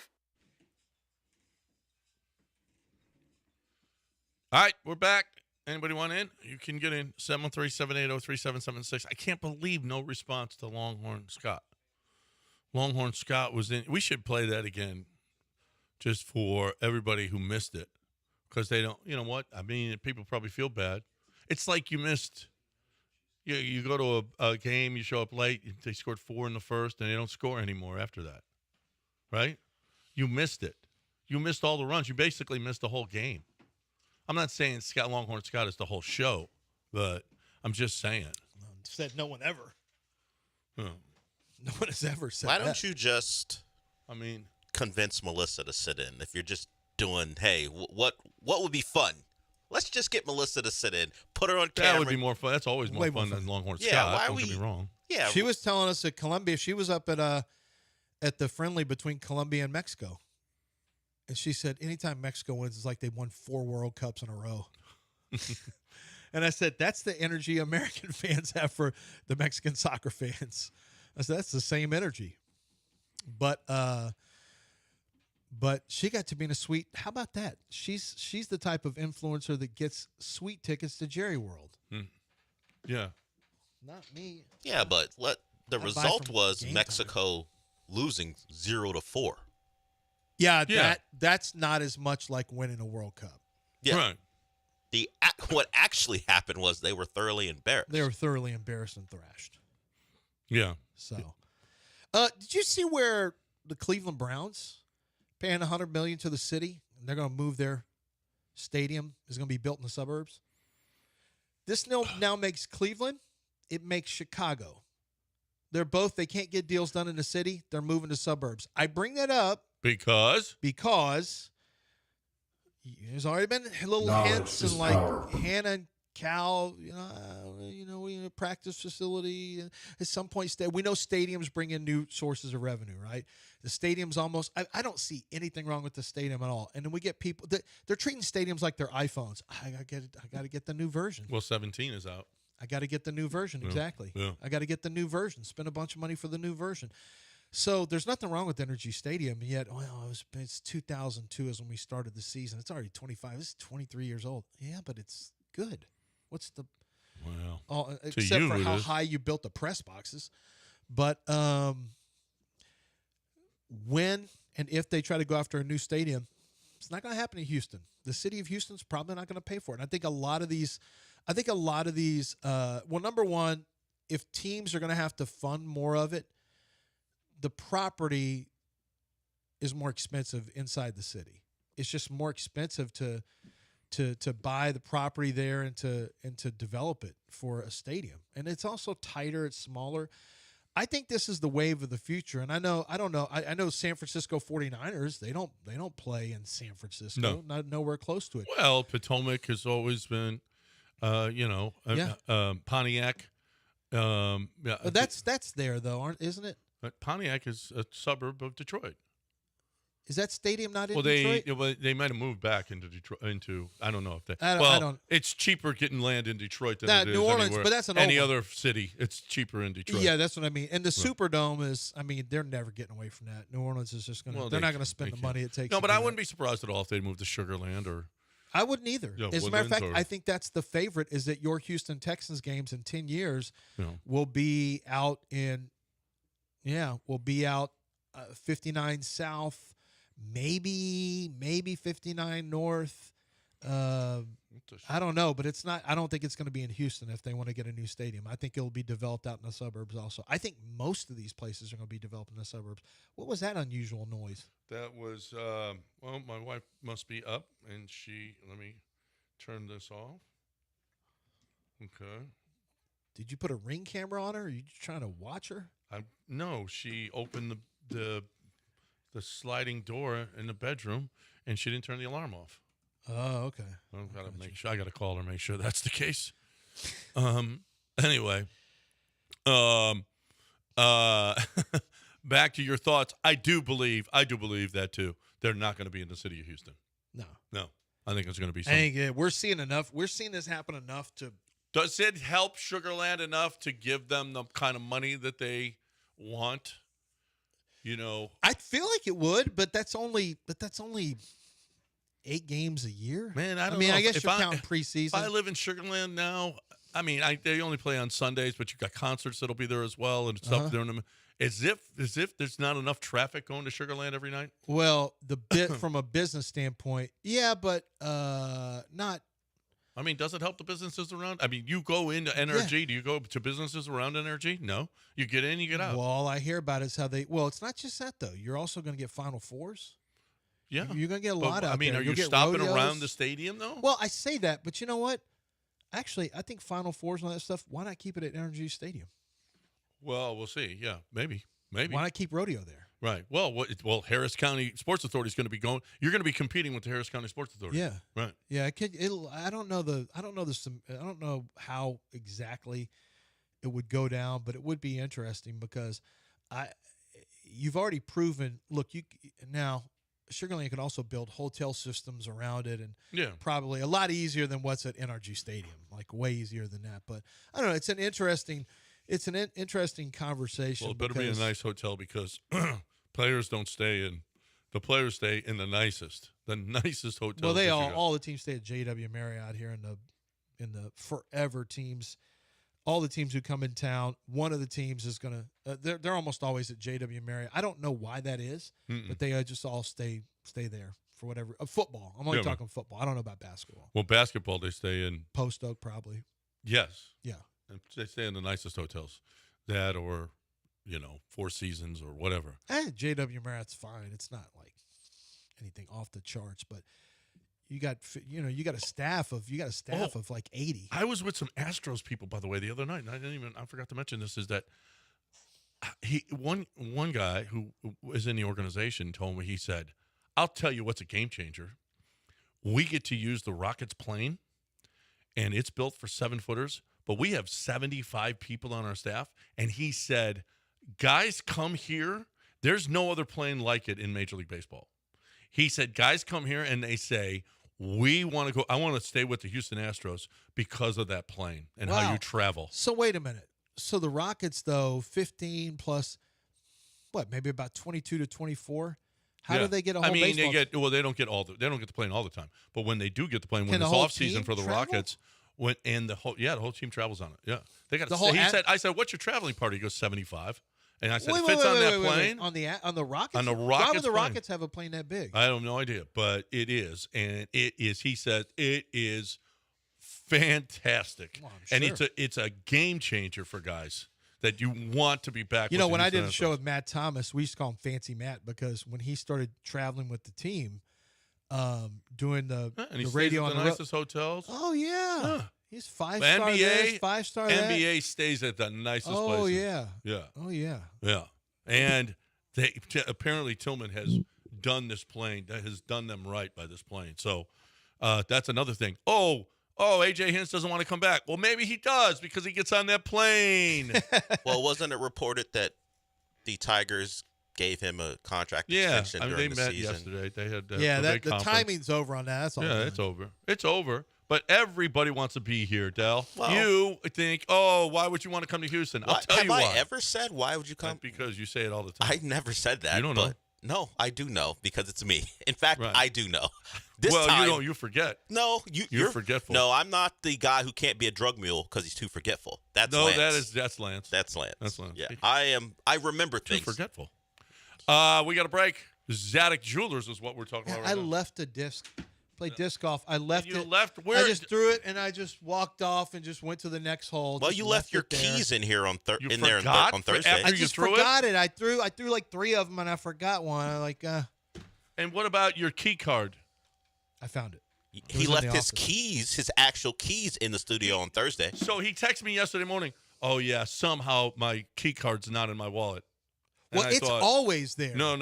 That wasn't the exact words. Well, he texted both of us. Somebody took my key card out of my wallet. He blamed someone? Yeah, because everybody wants to grab your key card. But it's always there. I don't know how it wasn't there, and then somehow it was just by itself in the office, which doesn't make any sense. Maybe I dropped it or something. So you assumed, your first thought was someone reached into your wallet, and the only thing they wanted was your access card. That's all. It's the only thing that made sense. Of course I wanted your key card. It's the only thing that made sense.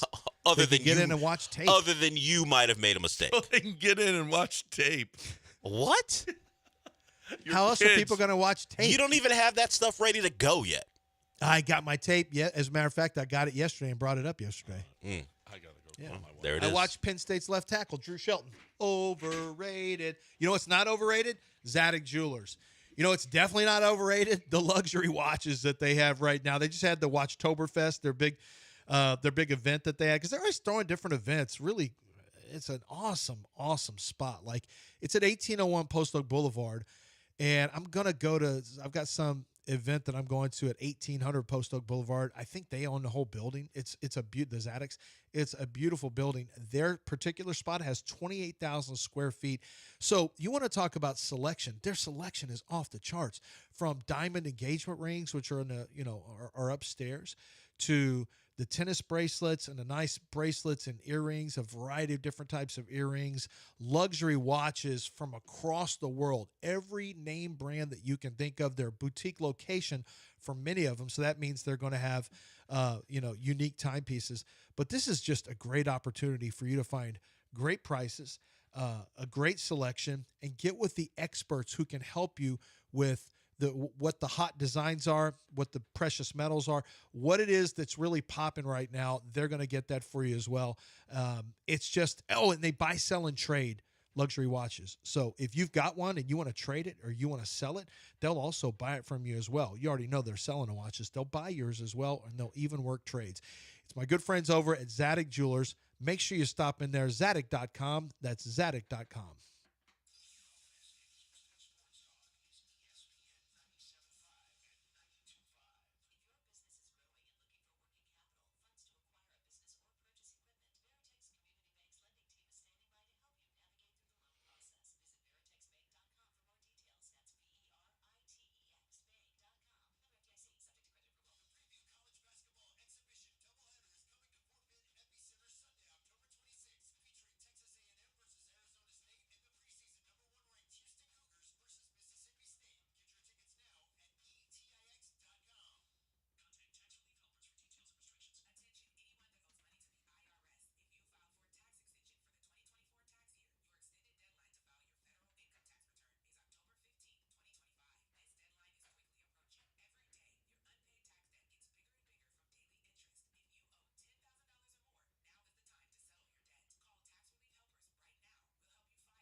Oh, did you see what Serena Williams' husband said to Stephen A. Smith on Stephen A.'s own show? No. I gotta play this audio. It's fucking fantastic.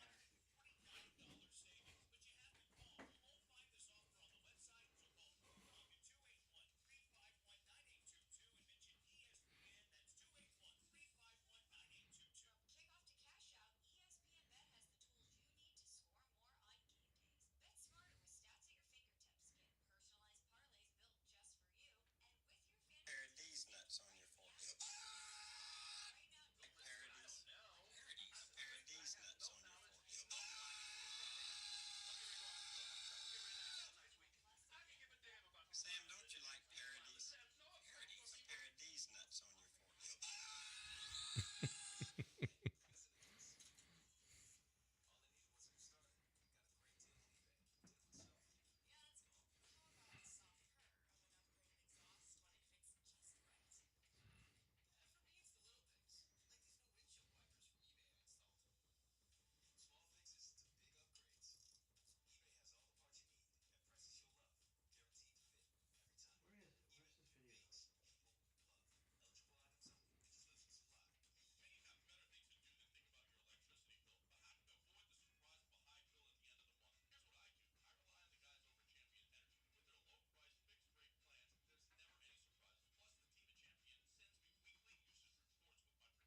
You're listening to Houston's longest-running sports radio morning show. From the Veritex Community Bank Studios, here's John and Lance. Okay, I'm getting something to Dell right now. You got to see this. I'm just sending it to you, Dell. It's a tweet that has two different audios. One is the audio after the Super Bowl halftime show with Kendrick Lamar, where Serena Williams came out crip dancing, and she was, and so there was a big discussion. It was a very important discussion on ESPN at that morning with Ryan Clark and I think Dominic Foxworth and Stephen A. Smith, and they were talking about the fact that I guess Serena used to go out with Drake. I did not know that, but apparently this is like they were talking about, man, Kendrick even brought out Serena, and they're like, well, she's from Compton. They said she's from Compton, he's from Compton. That's kind of, and Stephen A. Smith is like, no, if she's still, she wants to get back at Drake, wants to show him, then what are you doing? If I'm her husband, I'm divorcing her. If you're still thinking about that, man, then you just need to go on and divorce her. Say, you go be with him. You go be with him. So there's a sound like that. So her husband, Alex Ohanian, I think his name is, he was on ESPN last week. The man goes by Alexis. Alexis Ohanian. He's rich. I don't know what he does. He's so rich he can go by Alexis. He can go by Alexis. With no problem. And he had this. I'd go Alexi if I was him, but I don't know he's that not he's Russian. I don't know where he's from. Actually. Well, and so he had this huge track meet that he organized in New York. I think it was at Madison Square Garden or whatever. It was this huge track meet with all these big stars from the track and field world, and he brought them in, and he was on ESPN to promote it. Like, they brought him into the ESPN studios, and he's promoting that event that was going on that weekend. Now, remember, Stephen A. Smith said, if I'm her husband, and Alexis Ohanian is her husband, he said, I would divorce her because she's thinking about other men or something and blah, blah, blah. And now, I guess apparently he is famously on Club Serena, as he should. It's his wife. And he is very protective of her. And in this particular case, he's being protective of himself. So he was on First Take. Okay. And Stephen A. Smith's. Did Stephen A. forget that he had said this? Stephen, probably. He was on First Take. Well, it's probably ESPN brought him in. It was a company-wide thing. You're coming in, and he's a big money guy and Serena's husband, and it's a big event, whatever the case may be.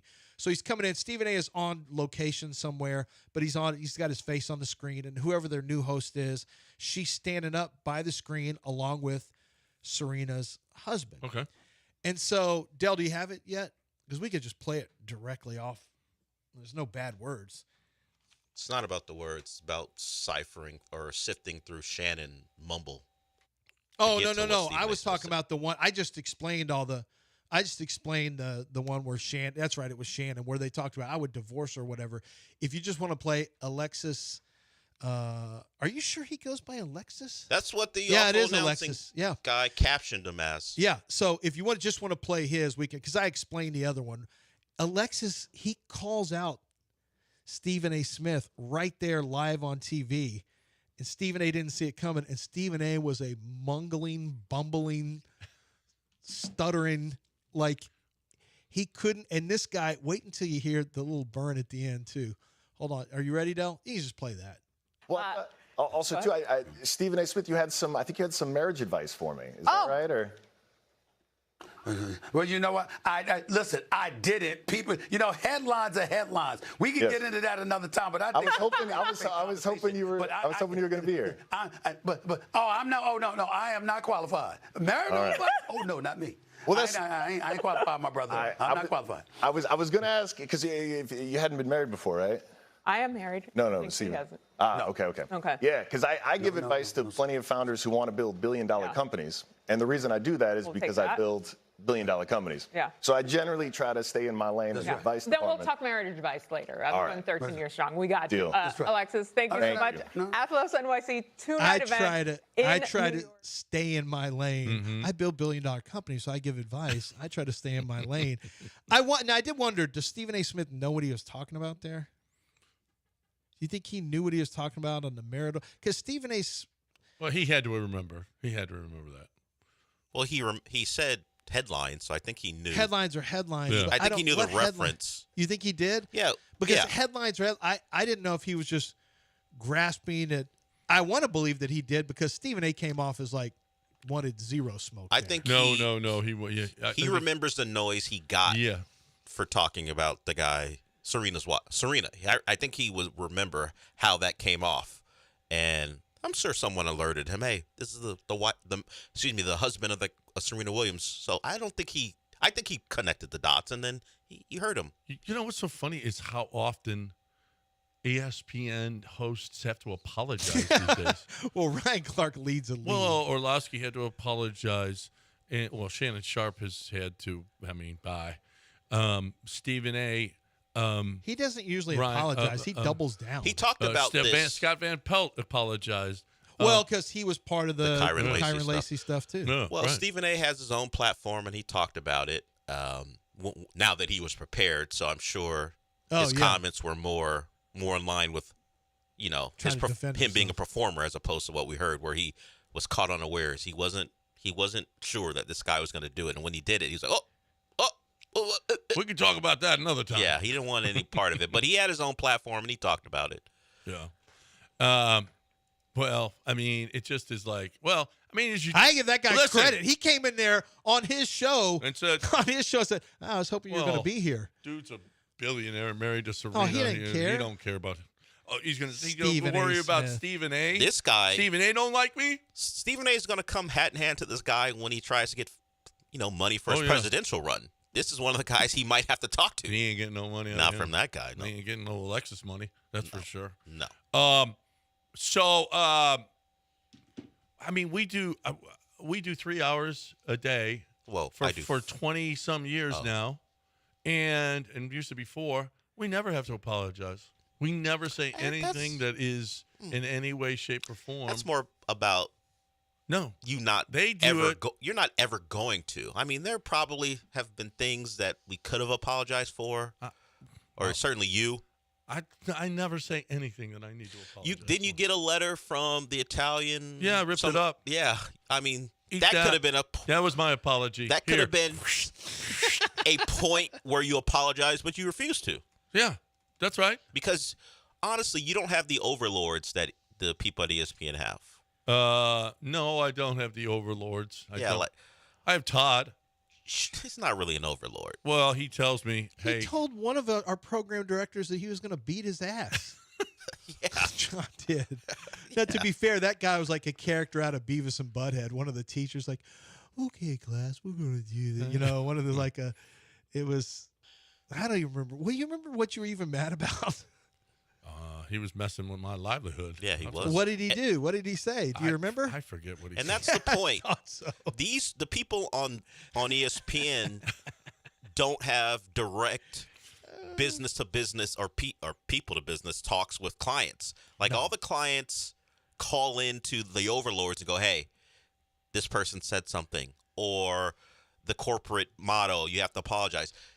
You have the ability to say what you want because you're talking to Mike Holly. That's your guy. Yeah. All the people I'm pulling back the curtain. All those guys are your guys. But have you ever on ESPN, if you've been listening and they do a live read, have you ever heard who does the morning show? Chris Canty say, well, let me tell you about LifeLock. These guys suck. LifeLock can't play golf at all. No. LifeLock, the guy who owns LifeLock is basically deaf, but he's good with the LifeLock Forget part. about Chris Canty. Remove ESPN. I've never heard any radio guy do that. No. Don't talk about – I've never heard a local guy do that. Yeah, go to Nick's place. Well, it's a gay bar on the weekends because he didn't bring me French fries. Well, to be fair, I said I don't even get paid by Nick, and I said it was a trouble man meeting because he didn't put me on the marquee. He didn't put him on a billboard. Yeah. Wow, you troubled man meeting. I said it was a troubled man meeting that was closed on the weekends. Wow, look at how you I learned it from watching you. Right. That's what he basically. That's what he said. All right. Well, that's just there are different ways to market. Sure, and everyone's like, "Oh, that's just John," and they love it. They love the mention, even if you are saying they're terrible people. Yeah. He well, used Yanni to do. Wait. Trailer Wheel and Frame is where it all started at 610. He would prank call his own advertiser. I said, "I heard you got crap there. What is all that crap and that junk that you got?" Where's the general manager next door at the strip club? Yeah, no, it was a sex toy place. Yes. It was a sex toy place. John's prank calling his own client. They don't even know it, and he's asking, "Where's the GM? Is he at the It was like a Cindy's or something like that." And John was asking if he's probably you didn't say is he over there? You said he's probably over there. And his literal advertisement was they got crap, all this crap. I don't know what this stuff is.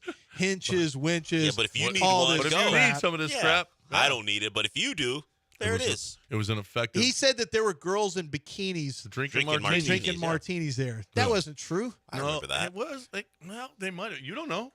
I do. You don't know because when we went out there to do a live remote, they did not have I anyone. can't we were believe out he there. says that we have people have come here seeing if we have girls in bikinis here. Like, well, y'all should have known better. Well, no, that if you have a boat that's working because you got the hitch and the winch, then you got girls in bikinis drinking martinis. And that was on the water. first banger that Chance put together for a commercial. Yeah, on the water you would have them. Yeah, on the water you have that.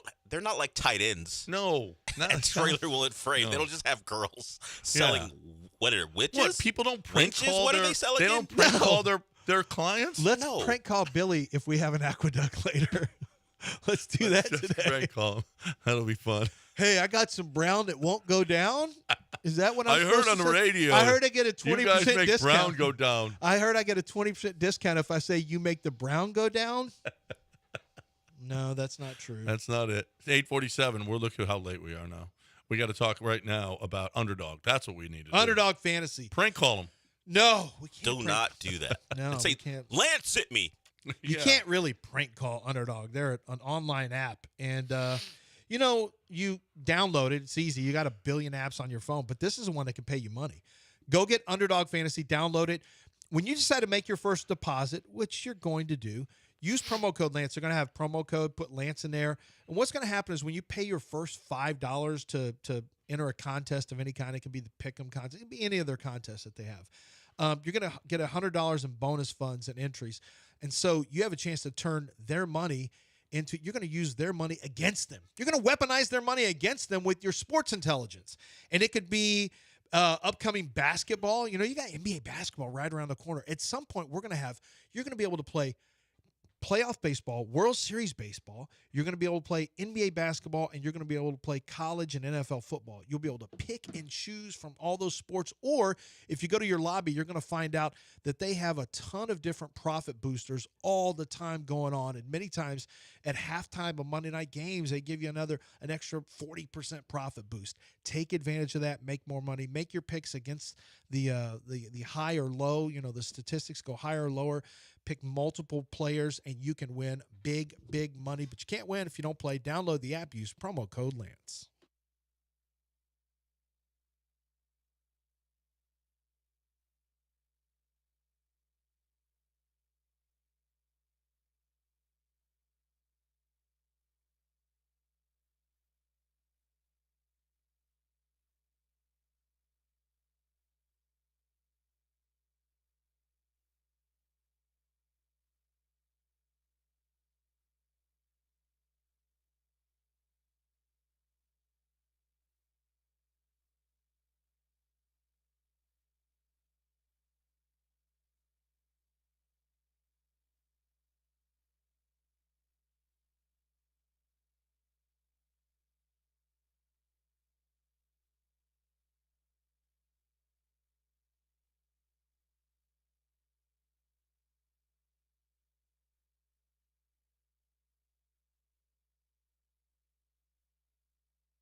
All right.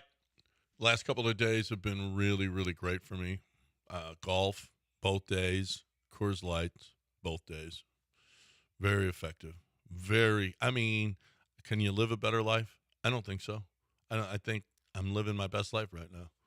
And we got a big tournament this weekend, and so there's going to be a lot of Coors Lights flying. We know, me and my buddy, we're not playing very well, so we know we've already decided that we're just going to drink Coors Lights, and that's going to be that's going to be the good time that we're going to have, because Coors Light makes everything better.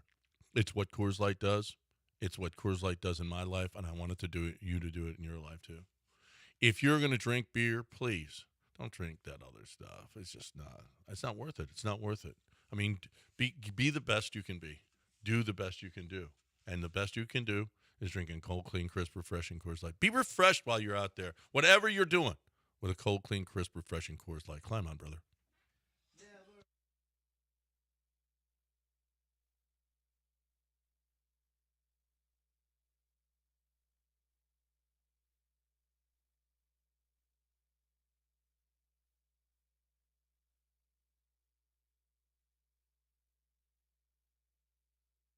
You're back in the Veritex Community Bank Studios with John and Lance. On ESPN 97.5 and 92.5. All right, welcome back here on ESPN 97.5 and 92.5. So I'm looking at a graph. All right. EPA, defensive EPA, offensive EPA. The best teams in the league. EPA is expected points added. Right. The Colts, not surprisingly, the teams with the best record. The Colts, the Lions, the Bucks, the Rams, Green Bay. They're all up in that quadrant. The Seahawks are up there. The Steelers are up there in that quadrant. The Texans are right on the edge of the offensive court. They're at the top of the defensive, obviously. They, the Browns, and the Vikings are all up there at the top. And L.A. is up there near the top in defense as well. The Texans are about middle of the pack offensively. They will be better. They have been better. They moved up. They were way back here in this quadrant in the great defense and bad offense quadrant. Now they're right there trying to get into the good offensive quadrant, right on the line. The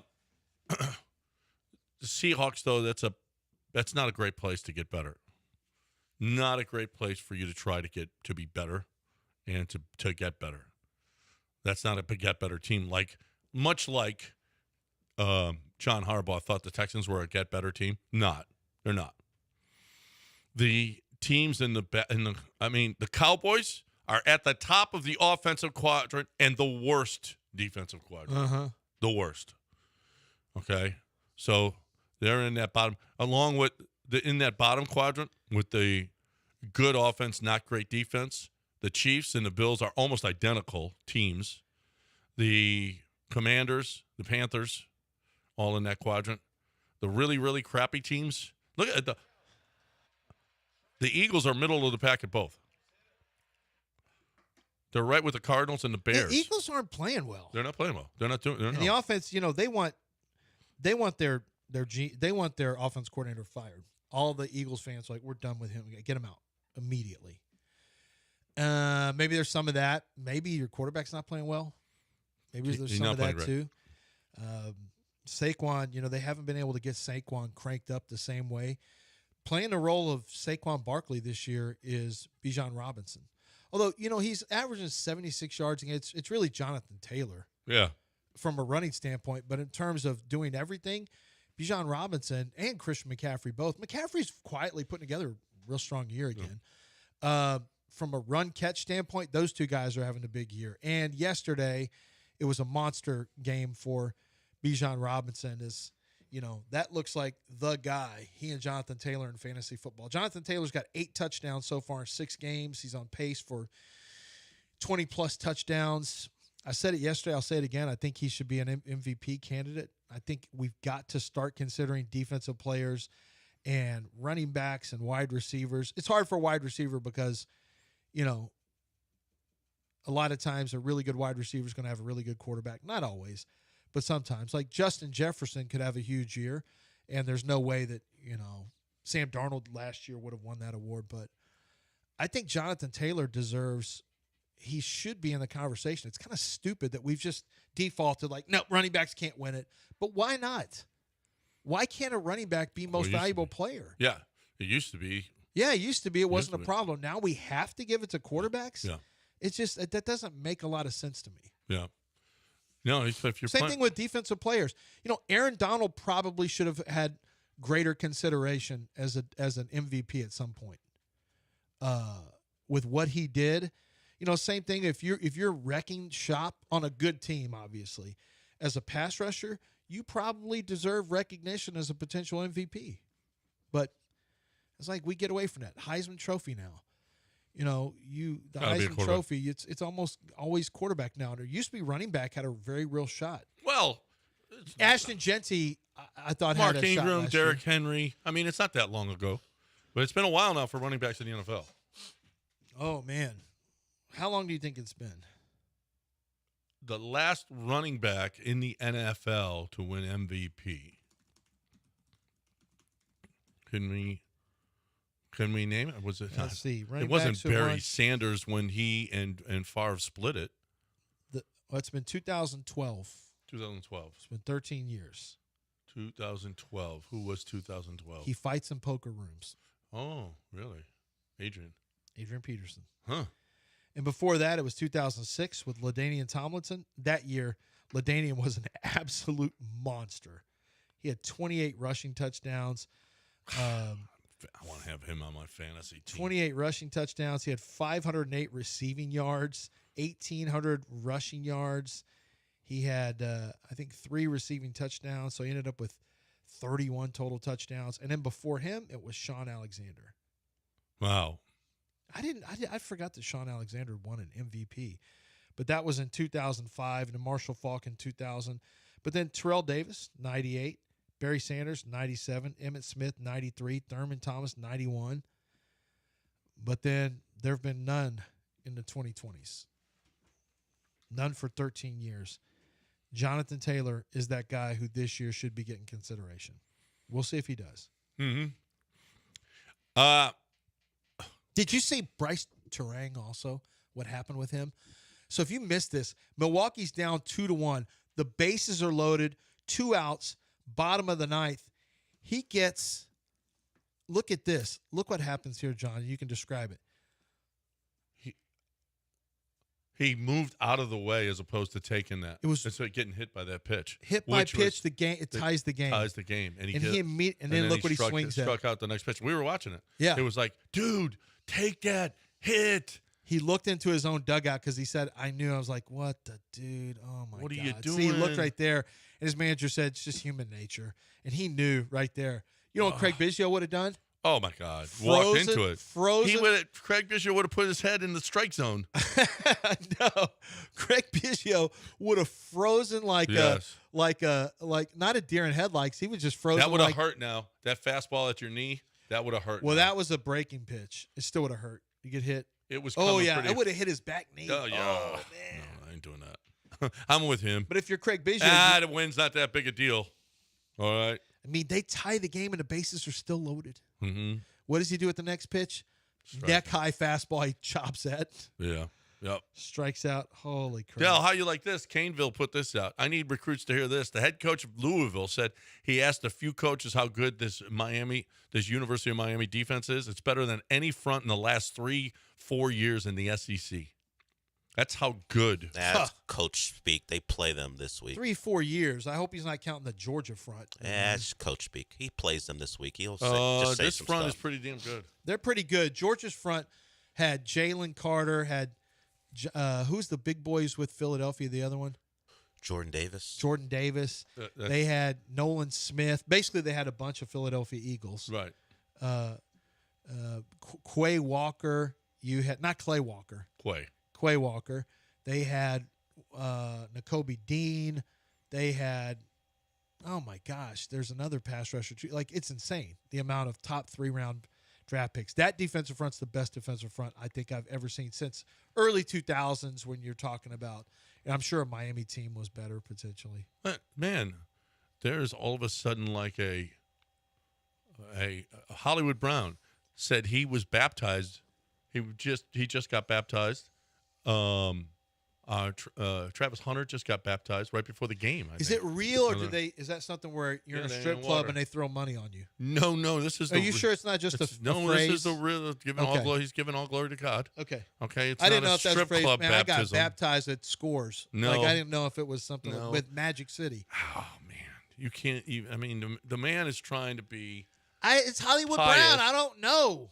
Okay. Well, he's from Hollywood, Florida. I think that's how he got the nickname. Oh, well, maybe. So I don't know. Maybe Jesus is his Lord, and you're saying he got at Scores. He was baptized at Scores. With Hollywood Brown, I just don't know. Okay. I don't know if that's a phrase. Did he say did he moss somebody too? No, he didn't moss anybody. Okay. He just said, I was baptized. I was just baptized, and Jesus is Lord. Well, but I have heard that phrase, though, in a pejorative sense. When he someone got baptized. Yeah, when you dunk on someone, you baptize them. Yeah.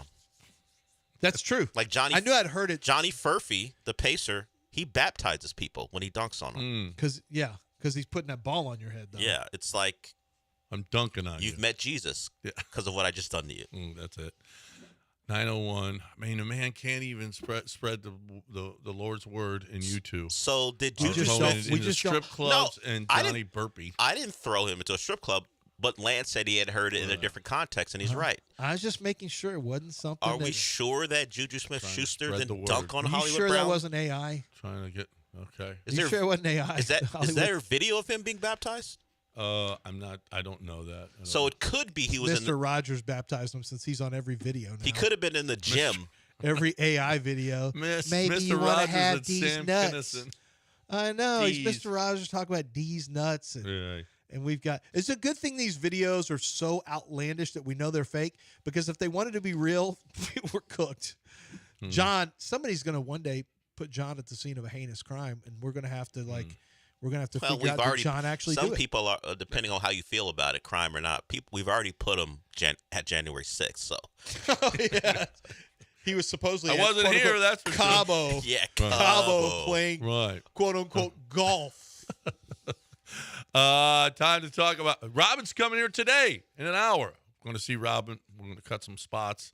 She's awesome. Love Houston Powder Coaters. Love what they do for the city. I was just at the Marriott Waterway the other night, stayed there before did the Highland Pines deal. The Waterway is a place where Houston Powder Coaters has gone and done incredible work for all the poles and the fences and everything, and just to make it look perfect. When you go to the Waterway, you can admire the workmanship that Houston Powder Coaters provided. It's beautiful. And it's going to stay that way for a long time because they had it powder coated and they had it, and it's just going to be perfect for however long. So you're looking for a great way to save your metal. I don't know what it is, if it's car parts or boat parts or your iron fence that you have. If you're a business, they can come and work on your fence. They can't do it if it's residential. But if you're a business and you have some kind of an iron fence or metal, whatever it is, and it's looking shoddy, Houston Powder Coaters can come and they can take care of that powder coater for you. This is happening every day. Everywhere you go, you see Houston Powder Coaters work. Houston Powder Coaters is the premier place. Go check out their Google reviews. You'll see. They'll pick up and deliver absolutely free. You're looking to powder coat whatever it is, metal that you have, HoustonPowderCoaters.com. Tell them you heard it right here.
All right, 906 ESPN 97.5 and 92.5. No calls. No response to, I guess you all agree with Longhorn Scott and his takes. Okay. That was a while back. Okay. It was a while back. It was still today. Okay. He basically called Oklahoma Sooners feral people. He's very negative about him. How do you come? Hey, how about Caleb versus Jaden Daniels now, a year later? I was thinking, here's why I asked this. I was thinking about this. I was going through my, I always have a tendency to look at my draft write-ups I and still grades. would take I would too. Now, Jaden took some shots. Mm-hmm. He has not figured out how to avoid big hits. He got hit on the leg yesterday. I'm like, what are you doing? Slide. But it's funny how I give my grades to quarterbacks, and I remember thinking, God, did I miss on Sam Darnold? I had like a 7.0 on him, which is a chance to become an all-pro. Oh, I missed so bad. And now it's still overshot. He looks like a real quarterback now. Yeah. Like, it took a while, but he looks like he's a real NFL quarterback. I don't think Trevor Lawrence is going to be a miss. He's never going to be a great quarterback. I'm convinced on that. This is just, he's just not. He has all the pieces, every piece you could possibly want, and yet he just can't put it together. I think my C.J. Stroud analysis ends up being, I look like I undershot it initially. Now it looks like I was pretty accurate on that one. I feel pretty good about that.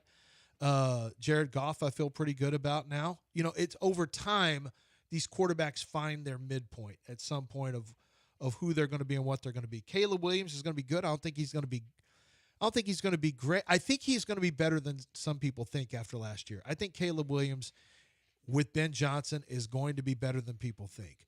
I am worried about the long-term health of Jaden Daniels. But I was, once again, to bring it back to Houston. Didn't CJ predict this for him? Patting him on the head. You're going to be okay in this league. Little fella. Yeah. Yep. Didn't he? It wasn't now, and everybody criticizing CJ for that. And here he is walking off the field, right, with a game-winning drive. And he was right about Caleb Williams. He was like, little fella, you're going to be just fine. Do you trust Caleb enough to believe in the Bears? I had Bears in playoffs in my NFL.com prediction stuff. They got talent on that team. They got a lot of wide receivers. DeAndre Swift, I like just fine. They got a great offensive mind. But I keep coming back to where I'm putting C.J. Stroud amongst the quarterbacks. And I want to get back to that place I used to be where I firmly believed that our quarterback was top 6 in the league. Firmly believe that. I'm not there anymore. And I need him to – and what is it going to take? It's going to take him, maybe some come from behind wins, but it's going to take a concerted, consistent effort throughout a season for me to get back to that. Well, I will say this, though. With the decline of Buffalo, of Kansas City, of the Ravens, the decline of Buffalo and KC looked really good. Buffalo is not a dominant football team we thought after week 1. They're 4-2, and they've beaten nobody. But their wins, they haven't looked good the last couple of weeks. No, their wins are against nobody. Against nobody's. The Chiefs are not the same team. I think the Chiefs are pretty good. We may have written them off a little bit. Yeah, maybe a little bit early, but they're still not the Chiefs that were dominant in the league, that were a 15-2 team, a 14-3 team. They're not that. They can be had. Did you hear Chris Collinsworth said? People in the building say, Chris, this team right now with 2 wins is better than the one we had last year with all those wins. We're actually a better team. He was saying that in the middle of the broadcast. I'm like, ooh. Well, we'll see. They're really fast. We'll see. And remember, they get Rashee Rice back. Yeah, we'll see. We'll see if they're better. I questioned it. I questioned some of the second. Well, their secondary is still pretty skippy. They did lose L'Jarius Sneed, but there's no the Lions aren't dominant. The Lions are good, not dominant. The name the NFC team that's dominant. The Packers have lost a couple of games that you're just like, wow, how did you lose to the Browns? What? Tampa's probably the best team. And they're not dominant. They've had to come from behind almost damn near every game. Yeah, there's no dominant team. So it's not like the Texans can't step up if they play to their potential. They got the best defense in the league. And you know what we see? We see defenses winning championships is what we see. Can the Texans win? So the Texans have one of those defenses that, if defense win championships. Dominant. Yeah, they're a dominant defense. But can the Texans win Can the Texans get to an AFC championship game without CJ being a top 10 quarterback in the league this year? Yes. Yes. Well, because usually we've seen it time and again. That's what I was saying. History says yes. Yes. But knowing what you know about this team. Well, what?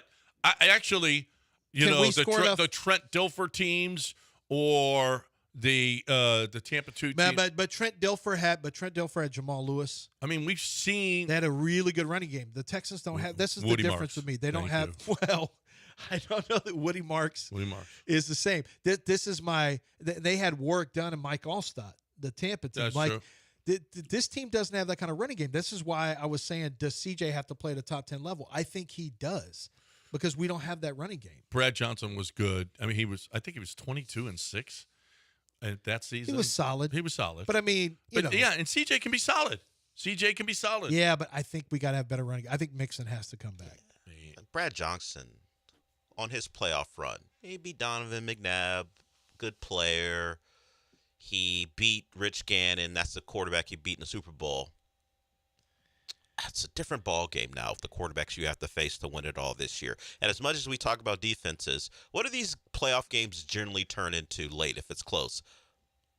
A great quarterback on a drive to possibly win it. Even Matt Stafford had a shot against the Eagles, but his line screwed it up. Yeah, but the Rams won it with defense against the Bengals. They did. And Matt Stafford led him down the field on a game-winning touchdown he led drive. him down the field.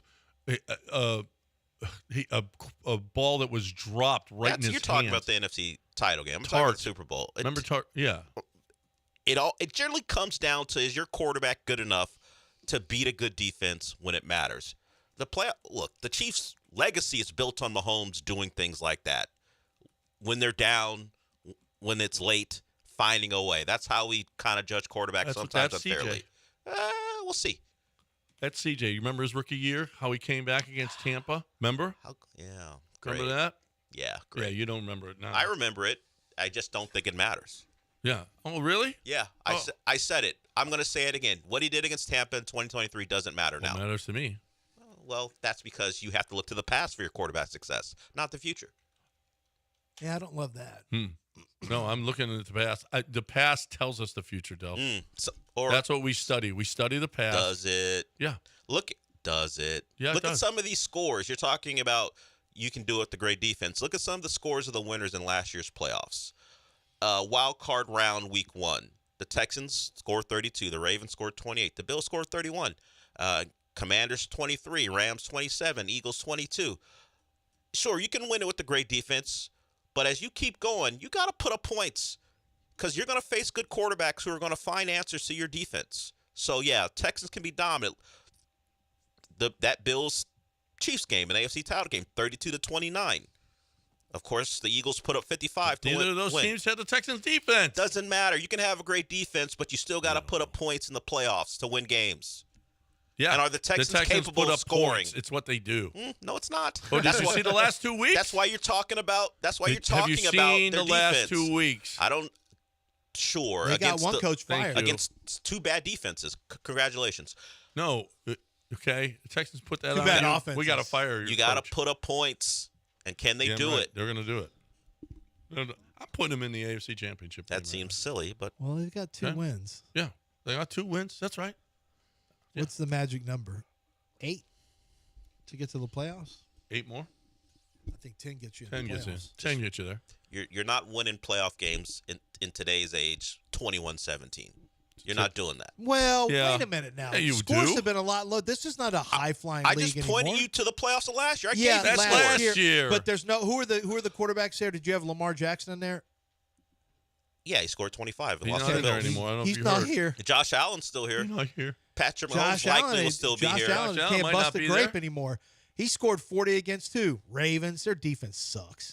Keep playing games. How do you do against that vaunted Falcon defense? Yeah, you don't know. No, I do know. I'm looking at the scores. I'm looking at them right now. I actually do know. I don't feel like the shootout is the thing this year.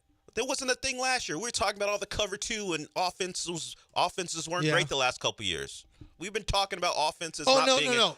I don't think the Texans have enough offense yet, but but I could be proved wrong. I'm waiting to be proved wrong. I'm waiting for CJ. I mean, my whole point of bringing this up is I think CJ is the catalyst, and I don't think there's any way around it. The defense, yeah, I get all that stuff. But, well, I mean, a running game is really necessary. I don't care who it is. The more dominant the running game, the less that's on CJ's back. But if you don't have a dominant running game, CJ's going to have to be like a top 8 quarterback in the league for you to move on past the first round of the playoffs, and maybe even to get into. I think you can get into the playoffs without CJ being dominant. He can't turn the ball over though. Mm-hmm. He can't. So the lowest point scored in a win in the playoffs last year was 22. Yeah, but the tush push. Really? Yeah, really. Yeah. Okay, the year before, Chiefs 17, Ravens 10. Ooh, what? The divisional round. You want to see what those scores were? 34-10. Oh, 24-21. That's still 31-27-24. Have the Texans scored that many points against? 24 is 51. That's over the total probably. That's the Chiefs and Bills, probably not. Oh, probably right around it. Yeah, right in the neighborhood. Lions and Buccaneers 31-23. Yeah. Okay. Yeah. You got to score points. That's 54. Defenses win championship. You're referencing 2000, 25 years ago. 2023. No, you said the Ravens. You mentioned Trent Dilfer. That happened 25 years ago. No, 2023. These no, were the you scores. said no, not that. You mentioned while all-time ago. great defenses. Yeah, who cares because Trent Dilfer won a title. Who cares 25 what about years the ago? 85 Bears? And, by the way. Oh, okay. How many points? Yeah, it's 40 years How ago. many points did the Bears score in their Super Bowl? The Bears scored 48. Still scoring points, though. Yeah, but the New England scored 6 or 8. It's relevant when it happened 40 years ago. Yeah. To today. That's right. Or 25. It is relevant. Yeah, even more relevant. 25 years ago. The Texans have a generational defense. Well, do generational defenses give up? I don't know about that. Game-winning drives in their first 3 games, or the 2 out of the first 3 games. Is that a generational defense? Yeah. I don't know that generational defenses They're do just that. coming into their own. Trevor Lawrence and Baker Mayfield. I think their defensive tackles and inside linebackers are just kind of average. Yeah, that's why I'm like they're linebackers too. I feel like this is not a house of cards, but I feel like it's like. Yeah. Is it though? Like when the Texans in 2012, I thought the 11 Texans were, and the 2012 Texans had a better record, and I just kept feeling like this team doesn't feel as good as 11. I know the record's better, but I don't feel like they're as good. I don't feel like this team. Well, I mean, I saw Tampa rip them apart on the ground, which concerns me. You're going to answer. Now they've tightened it up since then, but maybe not great opponents. You're talking about ancient history 3 games ago. You were talking about 25 years ago. I'm talking about now. No, you're not. You're not talking about now. Well, he went to 23 also. Yeah. Oh, and how? And the 85 Bears. Yeah, credit. So to answer your question, Lance, yes. And Monsters of the Midway. What was that, the 60s? Monsters of the Midway. Dick Butkus? Yeah. And Tinker Stavers the Chance. What about the coldest game ever played? What did that Packers the Ice Cowboys Bowl. game? What was that score, The Ice Bowl. What was that score? Yeah. Okay, that low was scoring. Yeah. So, Lance, to your point, CJ's probably going to have to play like a top 8 guy for them to get to the AFC title game. Yep. Oh, to AFC title game without question. I question if he's going to have to play that way for them to make the playoffs. Because I'm not saying the schedule's the hardest schedule. Well, they do but it's like there's challenges. It's not a weak schedule. It's not the hardest. Look, I don't consider San Francisco coming in here as like a hard matchup. It's a challenge, though. Going to Seattle is a challenge. You still have the Chiefs, don't you? Yes. And you still have the Chargers. No, you don't. Yeah. Who are you playing? Yeah, you do. Yeah, you do. Are you playing? No, you're playing the. No, you're playing the NFC West and the AFC West. Yeah. Oh. Yeah. And the Broncos. Yeah. Well. Yeah. CJ's got to play great. There's really no way around it. I don't know if you've seen lately how he is. You're not just going to defense your way into this. One of the best quarterbacks in the league lately, just so you know. And you two just won't give him any credit. I'm just saying you're not riding your defense to an AFC title game. All I'm saying is that if you're looking for a gift for your clients, or if you're looking for a gift, how about listen? Get rodeo ready now. Republic Boot Company. Republic Boot Company has everything you could possibly need for this rodeo. We talk about the boots all the time. What about the belts? What about the pants? What about jackets? What about briefcases? What about all the other stuff that's leather that you can? Hey, there is a golf course that I'm going to be playing at, as a matter of fact, that just got their menu, the covers for their menu done by Republic Boot Company. Leather menus, menu covers that they put over their menus. How classy is that? And how great is that? It's really cool. I was looking at online. They've got events and fundraisers. They can host up to 150 people in their location now. And they bring in live music, drinks, appetizers. They cook barbecue outside. They have a stage, like I said, for the live music. They've got 1,075 star reviews on Google, 1,070. Their design center is ready for you. They have a hat bar where you can get your hat custom fit exactly the way you want. You get it steamed properly.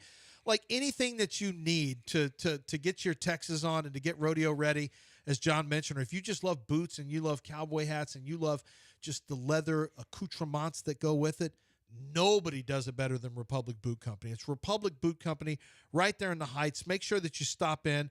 Tell them Lance and John sent you by, but you're going to love the boots that you find at Republic Boot Company.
You're back in the Veritex Community Bank Studios with John and Lance. On ESPN 97.5 and 92.5. Think about lunch today. How about Damaris? Get on over there. They got a great lunch. Happy hour prices this afternoon in their bar on 18th Street. But think about the B-Man for a second. Have you ever had the B-Man? Strong. It's strong. Yep. So if you're thinking about lunch right now, The brisket sandwich is really good. Everything. You know what? Everything.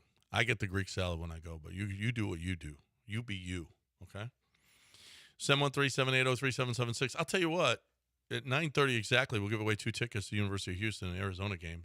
Homecoming, all right, uhcougars.com/tickets, uhcougars.com/tickets, or 713-GO-COUGS, 713-GO-COUGS. You're looking for a great way to spend Saturday morning and part of the afternoon, we'll watch the Cougs take on Arizona in homecoming. All the festivities start. You can start tailgating at 8 on Saturday morning. Totally sweet. Let's go. Get there. So exactly 9:30, caller number 3, Del, is going to get those tickets. 2 tickets. Let's get Sam in here. Wants to talk a little AJ Hinch. What's up, Sam?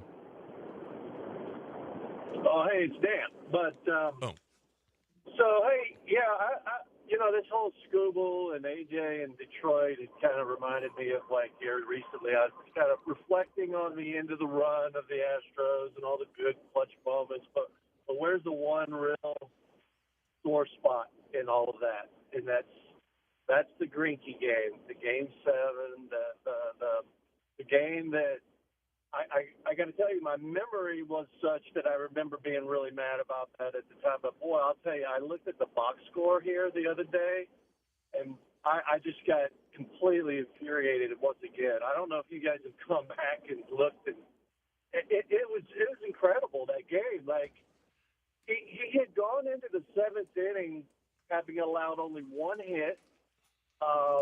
He gives up the walk. He does the walk to Soto, which nobody can blame him for that, right?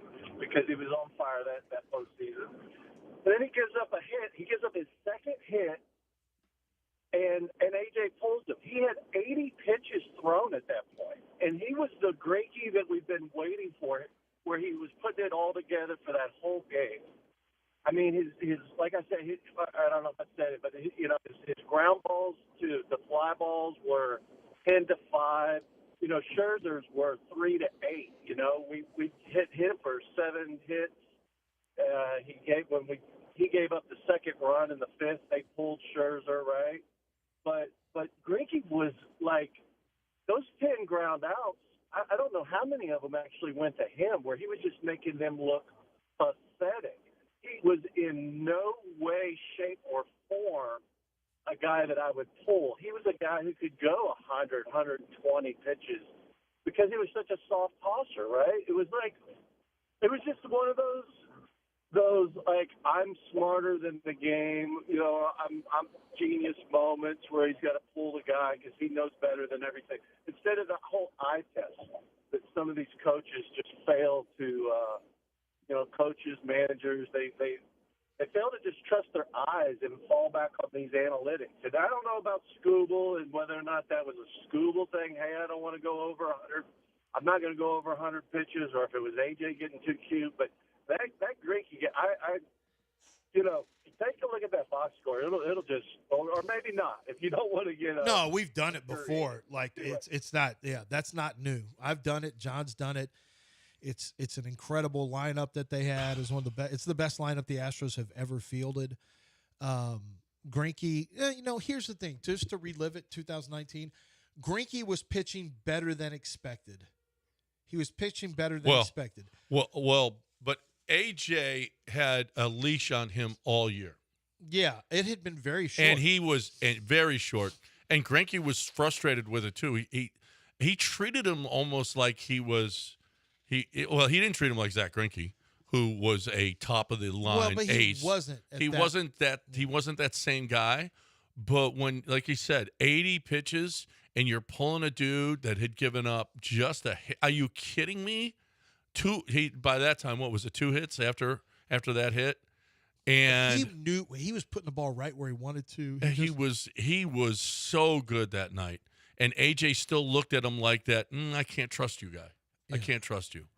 And Will Harris. Well, he had said before the game that Will Harris was done. Will Harris was so tired. Will Harris had been so used. He said it before that game. And Will had not been pitching his best down the stretch, but Will Harris had been used, and then he didn't go to It doesn't, like, it's a game 7. There is no more games ever. You give it your best shot with it. Madison Bumgarner, remember when he came in for the Giants to close out a World Series? Yeah. That's exact same situation AJ was in. Yep. I mean, slightly different because he would have had to go a little bit longer. And this whole thing about I can't bring in Garrett Cole because there was a runner on or 2 runners on. That's the dumbest like, thing. Garrett Cole's never pitched with runners on. He'll strike people out. I mean, he was the Cy Young Award winner. He didn't get it. He didn't get it, but well, he should have gotten it. I can't bring him in. He's never pitched in relief with runners on. Like, well, who cares? He's your best pitcher. He was better than even Verlander, who won the award. Yes. Cole was incredible. Why are you making us mad like this, Dan? I mean, Why are you Sam, doing what this? the hell? Was it Dan, Sam? Whatever. Sam. Or no, he said it was something else. But anyway. I know this much. Yeah, I get the analytics is you don't like to go 3 times through the lineup. That's the argument. Except great pitchers can do it. And I understood being a little nervous with Greinke. I didn't have a problem necessarily with that. But if you're going to go to the bullpen, you go with the hammer. You go with the hammer and lose with your best. Lose best on best. Don't lose with Will Harris, a tired Will Harris. Don't lose like that. That was AJ. I don't know how AJ views it. I don't know if he's ever talked about it. I don't know if he'd say it publicly, but privately he's got to think, what am I doing? I had best on best. I really blew this. I should have gone with, if you're going to get beat with Garrett Cole. Yeah. Get beat with Garrett Cole. And that's not what happened. And, and the Astros didn't put enough runs Garrett on Cole him. would have got that last out, and then the next 6 outs. Garrett Cole was so good that year. But there were runners on. Can't pitch with runners on. God forbid runners be on base. You let this man bring up painful memories 6 years ago. from 6 years ago, and you are going to dive into this misery pool again. We fell for it. I mean, was that Gilbert tricking us? No, it was a guy who had some things to remember about about AJ Gilbert Hinch. Tricking us? Yeah. You don't have to. How many times has he tricked us? You don't have to dive into that. Gilbert's always you guys. That's a miserable experience. You don't have to relive it. Yeah. Well, guess what? AJ's not coming back, so we can crush him. I'm not saying you don't need to crush him, but like do you feel AJ. better thinking about that No, game? I don't feel better right now. I didn't think so. I feel worse. I like AJ. Think about this. I like AJ too. Great. You're a 25. He screwed us out of a title. You're 25 minutes or so away from having the day to yourself. Think about that. Oh, there is that. Right? That's good. No, I got a lot of work to do. I got people coming in. I got a client to go meet. And where are you going to meet them? I'm working at their office. Oh. Yeah.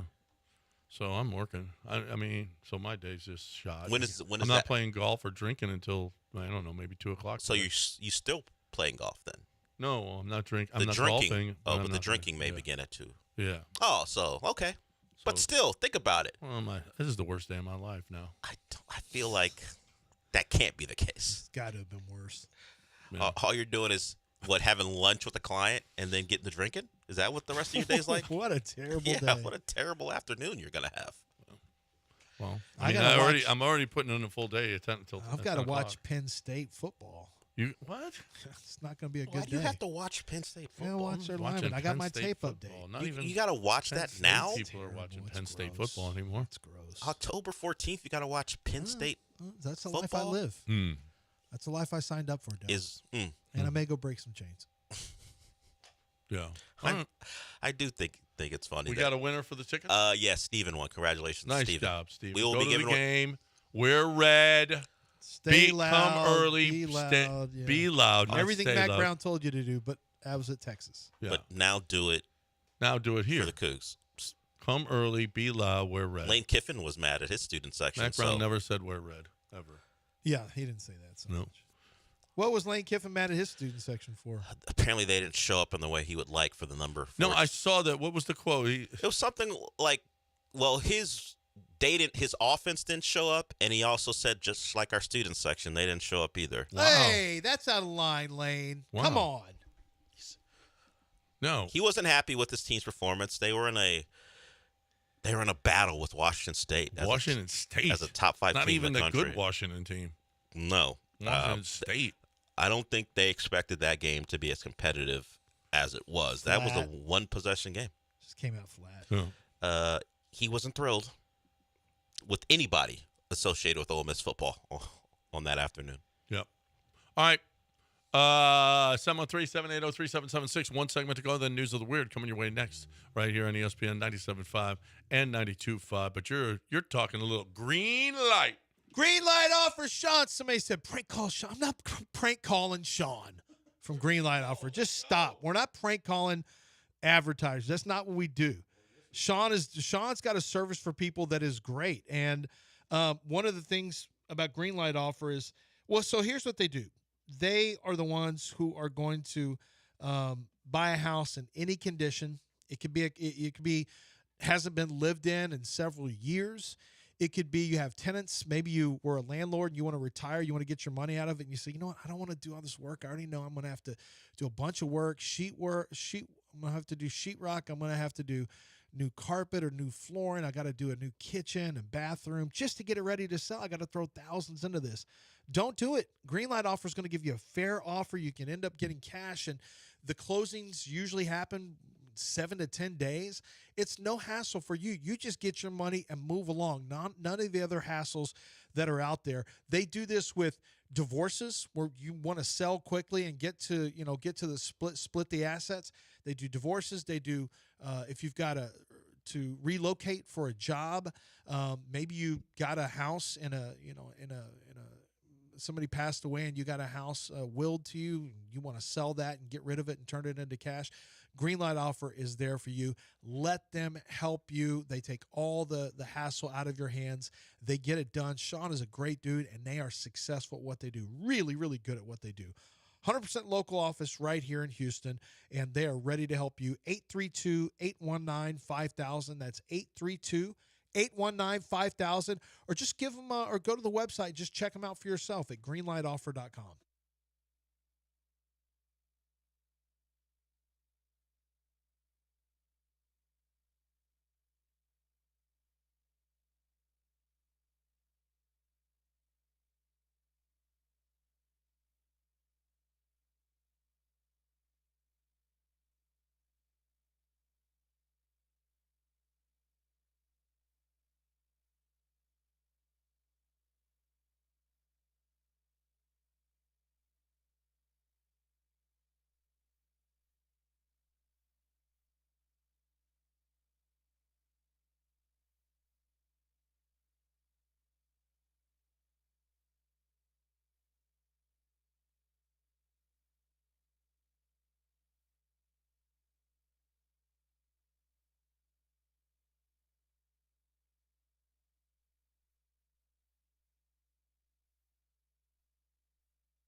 You're listening to Houston's longest-running sports radio morning show. From the Veritex Community Bank Studios, here's John and Lance. All right. What'd we miss today, Del? What'd we miss today? I think we got a lot of stuff in, including stuff we shouldn't have got in. If you want to things. include all the lies you told, then I don't know. We didn't miss those. I don't know. No, not at all. I don't think you missed a lot of lies. We haven't talked about our boy Koboscu is officially shutting down because of the Edo construction. A guy had a good run. It's just, I know. It's just so bad there. He had a great run. Justin got out of there with Warehouse. Warehouse was right there, and he couldn't do it. There's no way. So he got out of there and said, you know what, I can't, there's no way we'll be able to survive this thing. And sure enough, Cobos is finding the same thing. It's impossible over there right now. Mm-hmm. So sad to see that. Hopefully he pops up again. Love his food. He's a good dude. Big time Houston sports fan. So hopefully that works. This is it. Soul Food closed too, which has been a staple in the community for over 60 years. That's not really sports, but I'm just saying. And also, my sons, so you won't know this guy, Daniel Caesar. Do you know Daniel Caesar? You probably do, Del, right? Yeah. So my kids were talking about he's going to have a pop-up. He's having a pop-up here in Houston. And Mason is working. Mason finally got a job. Where? What's he doing? Service industry? Cashier. Okay. Yeah, at this really nice Italian place. It's they sell Italian goods that they ship in and stuff like that. Anyway, Mercata, I think is what it's called in West U. Anyway, does he have to give a little taste to a couple people to make sure everyone's happy? No, you have to get his no one has Does to he get his their beak wet? No, doesn't. I just want him to get his beak wet with a paycheck. Okay, that's all I'm hoping that happens. Does he have to give a little bit of that paycheck to a couple people to just make sure? We'll find out. Beyond the government, I don't know. He's going from his training salary to his regular one, but not salary, but per hour. But anyway, this guy Daniel Caesar, R&B guy, was doing a pop-up. He's been doing these pop-ups, and he announced he was going to do it at Bear Creek. You know where Bear Creek is, John. And so that's right by he announced the pop-up, Forest. and Mason wanted to go, and he was all pissed he couldn't go. And then Sebastian said, I'm going. So Sebastian went to this pop-up. 1,500 people swarmed there to go watch this guy sit on a stage and play guitar and sing on a stool. And police came and shut it down. They're like, nope, you didn't get a permit to do this. And then Daniel Caesar was all pissed off. You know what Mason said? I was so happy. He was praying on the downfall of that whole concert. Because if I can't go, I don't want anyone to see it. That's I a want bad person. no one to have fun. Yeah, but I kind of respect that. Like, if I can't, I don't want you to. It's kind of like the idea of gambling. If you have a team that is laying 6 points and you're betting on them. Excuse me. Yes. How can John call anyone a bad person? Yeah, I know. When he will do things to make sure food doesn't show up when he's not around. Yeah, that's the same thing. Same thing. You two order food when I'm not around just to make sure I'm not there. Don't make it you He two. does. I don't have any. That's why. I have no it's say-so. retaliation. I have no say so. No say so. Of that. Yeah, don't say me. I have nothing to do with that. But I was thinking about this. If you got a team that's laying 6 and they're not going to cover, don't you want them to lose? Oh yeah, It's the same thing. Yeah. Mason was praying on the downfall of that whole concert. He said, I was high-fiving everyone at work. I was so pumped that it got shut down by the police. If I can't go, I don't want anyone to go. I was like, high-fiving people at work. It seemed weird, but I just said, I respect that, though. I respect that hate. The new guy's a hater. That's what everyone's saying at work. Yeah. But how long before it got shut down? How many minutes? Oh, he's only a couple songs in. Oh, wow. Really? 1,500 people on a pop-up. Yeah, he just posted it on Instagram, and everyone, oh! And now there were people who drove an hour to get there. So I guess the information was out there for a couple hours. Well, police are going to see it too, or it's going to get back to them at least. Why do police care? Till 1,500 people, well, because they're gathering to hear some music. I know. I guess their thought is you got to have two Because if gunfire broke out for any reason, there's no police there, it could lead to mass death or whatever. Gunfire could break out anywhere. No. Anywhere. It could be at an HEB just in the produce section and somebody says the wrong thing. Who knows? Yes. I mean, they're in a park where they're not bothering anybody and they're listening to some music. And they drove the police cruiser through the crowd. Yeah, he was pissed. Huh. So was Snacks. I went together. I was like, well, I don't care. Mason's happy you didn't get to see him. By the time I got there, he was He's shut got down. a job and you don't, Snack, so Yeah. now you like him more. I'm waiting for that new Trill Burger to open up. He's going to work for Bun over there off of, I don't think I can say where it's going to be, but it's not that far from where I live. Oh, yeah? The new Trill Burger? Uh-huh. Yeah. My kids just want to work where they can eat. Yeah. Yes, absolutely. Yeah, they get In the meantime, my daughter's got all the money. half off on food. Mason gets a little discount. Yeah, of course you do. You work there. Meal, yeah. You're supposed to. You have to. Absolutely. 947 ESPN 97.5 and 92.5. Let's break. We got News of the Weird coming your way next right here on ESPN 97.5 and 92.5. So don't you go anywhere. Right now, though, I am talking about the game on Saturday, UH football. Okay, it's tailgating starts at 8. The game's at 11. It's Arizona. They're 1-2 in conference. The Cougs are 2-1. Got to take care of this business. Arizona's coming in here, pretty good football team. It's going to be fun. All right, it's not going to be like Tech because Arizona ain't showing up like that. They don't show up like that. They just don't. But Cougs fans, you need to. All right, don't let that one loss hurt your feelings. Okay, this team's still got a lot to play for. Still got a chance at the Big 12 title. They got to win this game. They got to continue to win. They took care of business last week. Connor Wegman looked great. Get on out there, support the team. It's going to be 11 o'clock till about 2:30. You got your whole day ahead of you, but you can start in the morning with the tailgate out there. It's homecoming, so you got a pageantry. You got the all that stuff that's going to happen before and after the game. You're looking to play for big time college football. You got it right here. Arizona coming to town this Saturday. 713-GO-COUGS, 713-GO-COUGS, uhcougars.com/tickets, uhcougars.com/tickets.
Tyra Banks has introduced hot ice cream.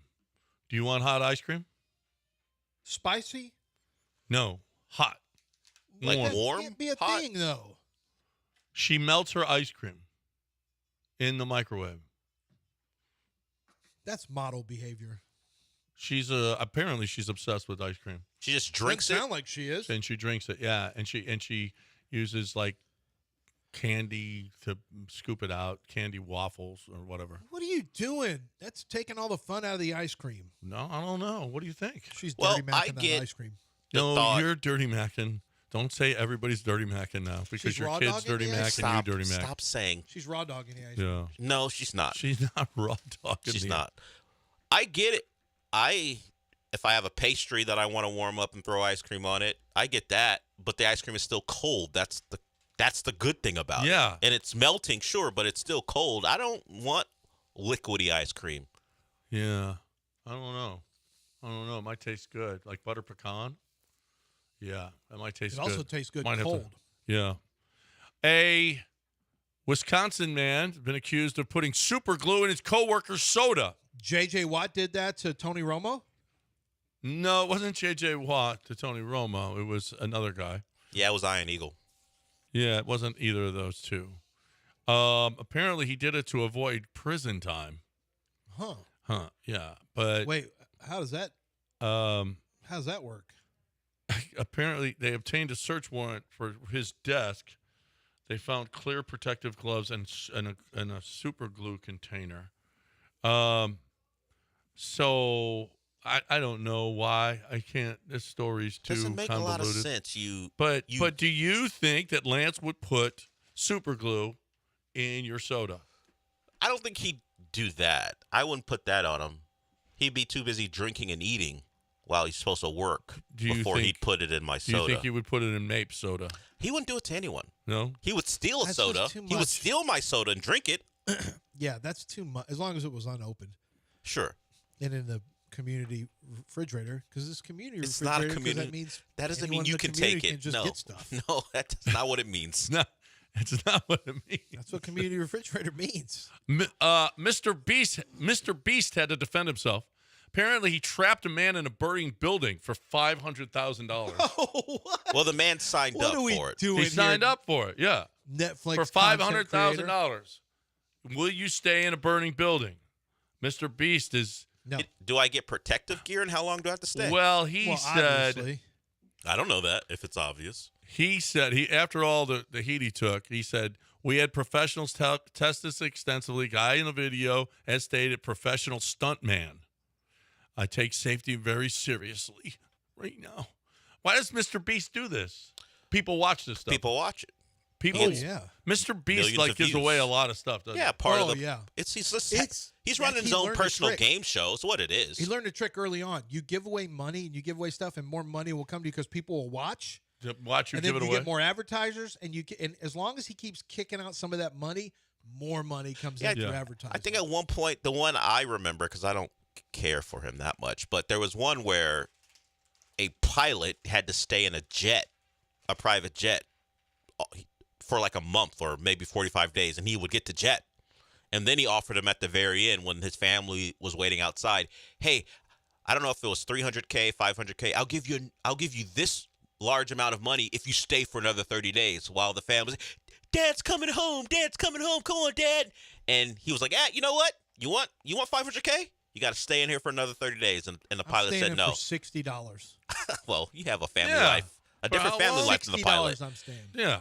I mean, $500,000. I'll stay in for what? How long? Well, apparently he wanted to be with his kids and his wife. Have you heard the thing he's doing? You do it for $60. He's going to give a radio producer a weekend show. He's going to do something where somebody was going to get a show on a weekend to do. For you could do this. You should sign up. I've done that already. I've already done that for free. No. But you can do a Sunday show for 3 hours, just giving out scores of games. Why would I do that? Because Mr. Beast is giving it to He's you. not giving me any money, is he? No. Then why would I do that? Usually he gives money. But this in time this case, he's giving you a radio show. I have a radio show. You're going to build your brand. Yeah. No, you don't. A lot of people listen on the weekends, and you're missing. Well, the bullpen does it. Sean does that on the weekend, along with Brian. I know. Look at how successful it is. And you? Oh, no, you're too good for it. I'm not too good for it. I just don't want to add a 6th day of work. You're Mr. Least. Yeah. Why don't you do it? Are you too good for it? Apparently, we're not producers. We don't qualify. We don't know how to push a button in there. You don't know how to push a button in there. Neither. They have one either. Yeah, can't even turn off his own mic. Nope. Man of the people. Whatever.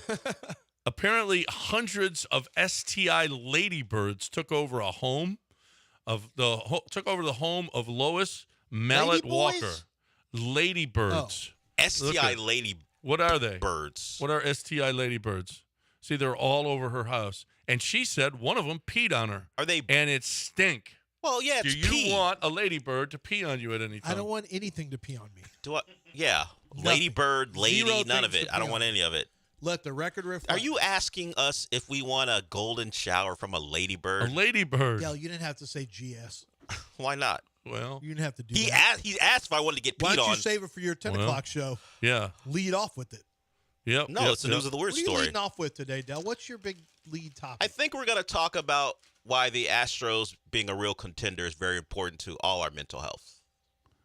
Look what's going on. You could have brought that topic up Look on our at show. yeah. Look at our lives now. I could have, but it was you guys are too busy referencing things from 1985 as they pertain to the Texans, so I couldn't. How terrible is this fall with no Astros? Well, stop. That's my topic. Oh. Well, we can. Well, it's almost time We got for Rockets your show. right around the corner, and I'll be honest with you, I'm super excited about the Rockets. Yeah. Van Vliet or not, I'm really excited. You're probably more excited that Van Vliet isn't here. Stop it. You're probably more excited that Fred isn't on the court. Yeah, you're not a big Fred guy. I was a notorious He said Van Vliet or not. It's actually Van Vliet because it's not. You know what? When they signed him to a reasonable contract, I was much happier. I was worried he was going to get some stupid $45 million a year deal again. And like, what are we doing? But aren't you they excited? Actually signed him to a legit deal. That Reed Shepard is starting. Doesn't that make you more excited? Yeah, Makes me nervous. Makes me nervous. Well, because Gary might be right. Israel. No, Israel. Israel. Well, then we'll have to have our arguments. I got ammunition. What too. if Reed Shepard is awesome, like all these white quarterbacks in the league now? What if he's the Drake May? Yeah, the Drake May of basketball. There were 3 black quarterbacks on the field last night, and the white quarterback had the worst game. Well, how about that? Israel was A like little bit of a get back. A little win for Gary Israel. and Israel like dancing. Josh Allen throwing a couple picks. Time to talk about Own Well. Own Well. Those are my peeps over there because they're going to save you money because the government is going to screw you because the government screws you 86% of the time. You know what is ridiculous? The government being wrong and charging you too much 86% of the time. How? It's ridiculous. That is just ridiculous. If you're looking for the best way to save some money on your property taxes, don't try this at home. You're not good at it. Last year, 60,000 Houston homeowners switched to Ownwell and received, on average, better reductions than similar agents. There's people doing this. They don't have Ownwell's technology. They don't have the proprietary technology and local expertise that Ownwell does. They save you, on average, they saved last year over $1,100 per person. Put tax money back in your pocket, okay? Ownwell delivers hundreds of thousands of happy customers, 5-star reviews with more than 140,000 properties represented in the Houston area. Stop overpaying. Start saving with Ownwell. Sign up in 3 minutes at ownwell.com/Texas. That's OWNWELL.com/Texas.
After watching the games last night, the NFL games, it's a really bad year for your team to be non-competitive.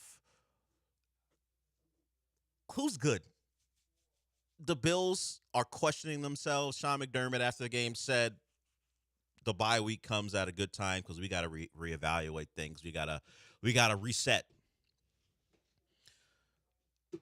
I do think it's quite funny that the Commanders lost not in a more ridiculous way than the Bears did when they played the Commanders last year, but to fumble an exchange from quarterback to running back to set up the game-winning drive for the Bears after what happened last year. I guess you would call it the Fail Mary that the Bears could knock down. I think it's a little poetic that they found a way in the rain with Jake Moody, who had been discarded by the 49ers. And Kyle Shanahan, when asked about why he had to get rid of Jake Moody, he was like, look, he doesn't have confidence. I mean, we don't really have confidence in him. I mean, if it was a pretty easy decision. It wasn't going to work out here. And Jake Moody, his first day on the active roster, after getting a kick block earlier, knocks one through to give the Bears a win. Kind of cathartic. We have someone in our group chat, Sean, in our CFB 26 group chat, who's a Bears fan. And he entered the chat, the wrong chat, actually, according to him. He said, I hate the Bears or something like that. And he said, wrong chat. Because I imagine he was going through it with his Bears buddies. I'm talking about Joe George. And he got a win last night. I imagine that was kind of cathartic for Bears fans. They get a win. They're above 500. And there's some hope there with the new head coach, Ben Johnson. Yeah. And the Commanders lost it in a very Bears way. Like, that's the way the Bears lose a Monday Night Football game. That's true. At worst, if they don't botch that quarterback to running back exchange, at least they're trying to run the ball, kill clock. At least they punt the ball deep, and the Bears have a long way to go, and maybe they hold them off in the rain. Instead, they give them a short field. DeAndre Swift had a big run as Ben Johnson tested the outside of that Commanders defense, got Swift loose on the outside, got a first down on like a 2nd and 12 or 13 or whatever it was, and it led to the game-winning kick by Jake Moody. So the Bears get the win. The Falcons beat the Bills in a game where Josh Allen, rarely for him now, it used to be a thing where he would, over the course of a certain time span, lead the league in turnovers. That's now transitioned to Trevor Lawrence. I'm sure with Tua's start to the year with his 7 interceptions and fumble, I'm sure he's right there with them as far as since 2021, the guy's turned the ball over the most. That used to be a Josh Allen thing. It's not so much anymore, but he did have the 2 picks, and the Bills go down. So they're 4-2, and they don't have first place anymore because they lost to Buffalo earlier in the year, just in their last game before this one. So the New England Patriots, they lost to New England. So New England now first place in AFC East. And I was thinking about this as we look at the league as a whole right now. Are you prepared for the possibility of the Mea Culpa Super Bowl where Daniel Jones is playing Baker Mayfield and everyone who had a bad thing to say about them both will ignore all the bad things they said? Yeah. And that's after the Baker Mayfield, Sam Darnold NFC Championship game. It could be Sam Darnold or Baker. Either way, whichever one winds up on the other side of Daniel Jones, it'll be It'll be awful announcing's defining moment. Oh. Not awful announcing. Maybe them too. Cold takes exposed. Old takes exposed, whatever they call it. Yeah. Their defining moment where they pull and pull and pull everyone who had a bad thing to say. That'd just be everybody. Everyone. No one escapes what could happen. No one's going to escape it if that happens. Baker, I feel like of those 3, of Darnold, Jones, and Mayfield, Baker's the one that got, I don't know, picked on the least. Because I feel like everyone was at least like, he played in Cleveland, Yeah, he kind of got screwed over in Cleveland. Yeah. And then he bounced around. But no one was like, this guy sucks. Like that wasn't a real thing. I'm sure the word bust was used. Yeah. But like as the number 1 overall pick. Darnold had like 2 years of starting where people are just like, this guy sucks. The man had a memeable moment where I'm seeing ghosts. And had the out indefinitely mononucleosis graphic. Yeah. That was a thing. And then Daniel Jones, until 6 weeks ago, people were like, this guy sucks. And people were people because they love traits, and they were talking about what's the Colts' best, what's their ceiling with Daniel Jones as compared to Anthony Richardson. That was some of the quarterback debate. They can't give up on Anthony Richardson because we know what the ceiling with Daniel Jones is, and we think if they can get Anthony Richardson right, then the Colts can be pretty good maybe. They got some weapons. We like their O-line, and it turns out they were very right to bring Daniel Jones in. Yeah. And because Anthony Richardson can't make it through a pregame warm-up without breaking a bone near his eye because he got hit with one of those bands. Well, he hit himself with one of the bands. It's not like someone threw it at him. He was doing the stretching stuff and hit himself in the eye. That's tough. So, yes. Happens to the best of them. Not really. Not at all, actually.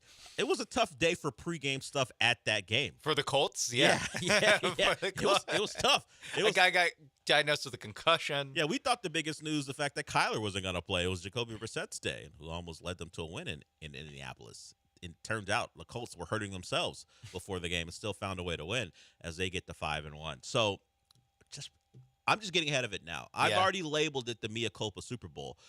I don't know that anyone is going to acknowledge all the ripping they did of the potential quarterbacks in it, whether it be Sam Darnold or Baker or Daniel Jones. I don't think there's another one in the AFC. Like, I would like another one in the AFC just in case Daniel Jones doesn't make it. I was trying to think of it. It would be, it might be Trevor Lawrence. It might just be in the AFC South. Yeah, if there's an AFC South quarterback that makes the Super Bowl that isn't C.J. Stroud this year, if it's one of those two, I don't know if that I've talked a lot about Daniel Jones because why would I? I've talked plenty about Trevor Lawrence. Yeah, but the thing is with Daniel Jones, like I'm not sure how much I talked about him. But I thought it. But I feel, I wasn't away from consensus on this guy isn't good. Yeah, I would be one of those who would say, I didn't disagree with anything that was said. Yeah, no, he sucks. So right now, he has performed in a way that is surprising to most. And those three are probably top 5 MVP candidates so far. They could. Well, Sam Darnold probably gets. Sam Darnold gets removed from the comeback player of the year. Daniel Jones looks like he has that one in the bag as long as this keeps going the way it's going. But yes, those three. Right in the race. Yeah. And Baker, it's is he the favorite to win MVP right now? He might be. He might be. And another guy who's if it keeps going the way it's going, I've spent plenty of time not believing in Drake May. And as he leads, at least he's a quarterback of the team who currently leads AFC. So I don't think that'll be the way it goes at the end of the year. I think the Bills will be fine. But at the moment, they don't own the tiebreaker because the Patriots went to Buffalo and won a game. And the Patriots' schedule is Conference USA schedule. Yeah, because of where they finished I'm pretty last sure year. they play Louisiana Tech at some point. Louisiana Tech's why us? Why you say F me for? You could have used anyone. Why us? That's the funniest one. Yeah. You go through their schedule. They got the Titans, the Browns, the Falcons. Pretty good. They got the Bucks as well. Yeah, Louisiana Tech in Ruston though. They do have a Bills game, but that Ravens game. Well, Lamar probably will be back by then, but what will the Ravens be playing for? It's very late in the year. So the schedule sets up much like a last place schedule would, one that has them probably at 7-1 before they host the Falcons. And the Falcons we see are pretty live as they beat the Bills last night. Your guy, Bijan, or is it back to Bijan? I don't know what it is. He said now. Either one. Whatever. Now. He goes, my mom calls me Bijan, but if you want to call me Bijan, you can. He had a big night. Career high in rushing yards. The Bills' rush defense has been kind of terrible all year long. We know the Ravens ran all over them. The Patriots were effective enough to be balanced. The Dolphins ran on them, and now we got the Falcons doing it as well. You have the numbers for the MVP? Yeah, this is a criminal offense. Is Patrick Mahomes still the leader? Yes, Patrick Mahomes plus 185, Josh Allen plus 300. Josh Allen, the guy you watched last night, second in MVP, and Baker Mayfield third. So it's not terrible, but it's not surprising because, and he's at 350. I mean, so it's close with him and Josh Allen. I mean, I imagine they would expect that the Bills and Chiefs will be fine, and of course, if they are fine, those two guys will be the reason why. Yeah, when you said this is setting up for the redemption Super Bowl and like what a year to not be in it, and especially in the AFC, I was thinking like actually this is kind of just setting up for the Chiefs to make the Super Bowl again. This is just, it feels like it's gonna happen where it's like, oh, it'll just be the Chiefs again. It does feel like it'll be a Chiefs team that we're all pretty like meh on. Although they've looked better the last couple weeks, and now they're getting Rashee Rice back. So maybe it's maybe they're a little bit better than especially last year's team, which was almost like a parody of what we thought of the post Tyreek Hill Chiefs. But looking around the AFC, I mean, it might just be the Chiefs again, guys. Will they have a home road through the playoffs? Maybe not. I mean, there's no. Didn't matter 2 years ago. I know against way better teams. Yeah, it does. It does feel like it's playing out where it's just like, oh, they have to go to, it's not the RCA Dome, whatever. They have to go to Indy to play Daniel Jones. Is it still Lucas Oil? Lucas Oil, that's what it is. They have to go to Lucas Oil to play Daniel Jones, and you're like, oh yeah, I guess it is just going to be the Chiefs. Here's the setup. For whatever reason, the Patriots, because the reason would be their soft schedule. Oh, they go to New England in the wild card round and beat them. Okay, and then the Chargers win a wild card game, so they get to go to LA. Then they get to go to LA. And then they get to go to Indianapolis. So their one bad weather game, which they wouldn't be bothered by anyway, is against a second-year quarterback who's never played in the playoffs before, in a team that probably is over their skis in the Patriots. And then they would waltz through the rest. That's kind of how, even because we would set up the toughest road the Chiefs have ever had to face, because they have to go on the road 3 times. Okay, people would do that. I wouldn't, because I'd be like, they went to Baltimore to have to in the AFC and Buffalo. And at Buffalo. But they never had to start on the road in the playoffs before. Okay, so it's the extra extra indoor home game that they get. Yeah. No, I mean, I guess in that scenario, the Broncos are winning the AFC West. Or the Chargers. Okay. Yeah, because either way. That's where you lost me. Because I got the Colts as a 1 seed. Yeah, so, no, just the Chargers winning the AFC West. I'm a little I'm just dubious of. I just got it set up where they have to play in. They get to play inside. They get to play inside with what? With a home 65%. It'll be a home. Yeah, it'll be a home game. Yeah, and then they got to go knock off Daniel Jones in the Taylor Swift's like, damn, I should have performed the Super Bowl. What the hell? She's got bigger things to worry about. I like the idea that you watched the first 3 weeks of the Chiefs season. I was like, nope, not doing the Super Bowl. Nope, they're not going to be there. Not doing it. She doesn't want to be on stage while her husband's not in the locker room. Actually, he would get to watch. But as opposed to being What was the kicker that did that a few years ago? Who came out and watched? Yeah. Was it Butker? Nah. I don't remember who it was. I know what you're talking about, though. But either way, get ready, everyone. I got my eye squarely set on Mia Culpa Bowl until Patrick Mahomes ruins it all, because that's what he does. Speaking of other things that are ruined, the MLB playoffs are ruined. Like, what's happening now, and we'll talk about it on the other side, we've got a crash course Mariners, Dodgers in the World Series, and this is the reason why the Astros need to get together. We'll talk about that when we come back, because when they're not contenders, we've seen the results. Yeah. We'll get to that. Evil wins. Yeah. Yes. Evan McPherson, by the way, was the kicker. Oh, yeah. Who watched the Dre. Oh, the Bengals guy? Yeah. Who's kind of fallen off since he had his moment a couple seasons I feel ago. like this was the peak, was him at the Super Bowl watching it. Was a big, like, look at me, dude. I'll just watch the halftime show. I don't need to be in the locker room for that. Don't you want to be in with the team in the biggest game of your life? Why? Dre and Snoop. Okay. And Mary J. Blige. And Eminem.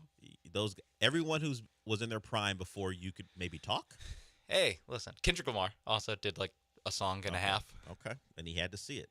Yeah, had to. All right. And then they lost the Super Bowl. And well, at least like it wasn't his fault. It'd have been really bad for him if the Bengals drove missed, down. yeah. I don't remember what the score was. If they had to score a touchdown or field goal, maybe just a field goal, and until Aaron Donald wrecked it, it would be really bad if Aaron Donald got blocked on occasion and he had a chance to win the game, and he didn't because he was distracted by all the music he had to watch at halftime. Either way, we'll get to some of the Astros stuff and why them being contenders is very important. We'll talk about that when we come back. But first, I want to talk to you about Monument Chevrolet. I like talking about these guys, partly because I've met them and they're good people.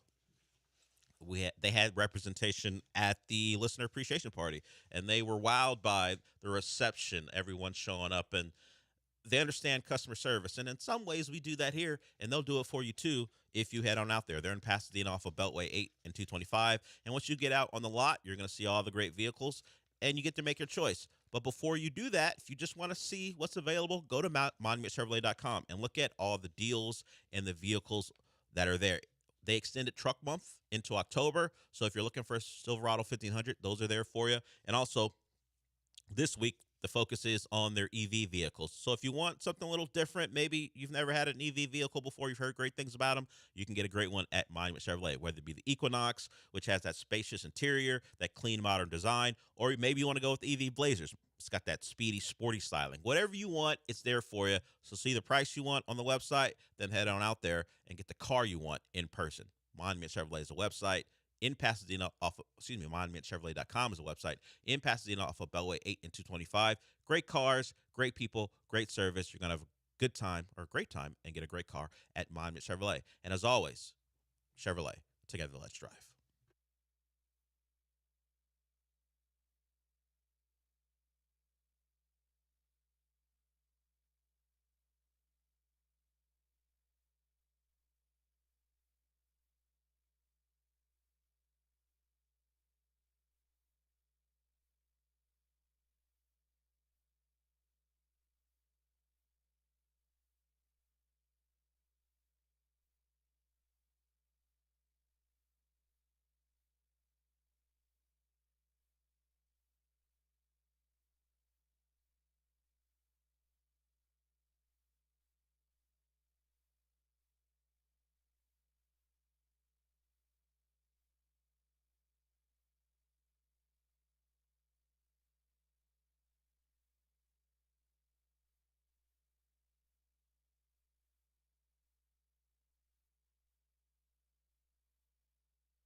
This is the Del Olalea Show. On ESPN 97.5 and 92.5. Broadcasting live from the Veritex Community Bank Studios, here's Del Olalea.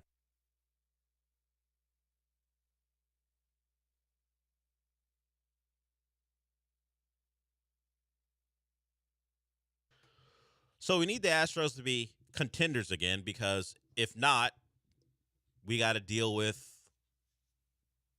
I wish an asteroid would hit this World Series for the second year in a row.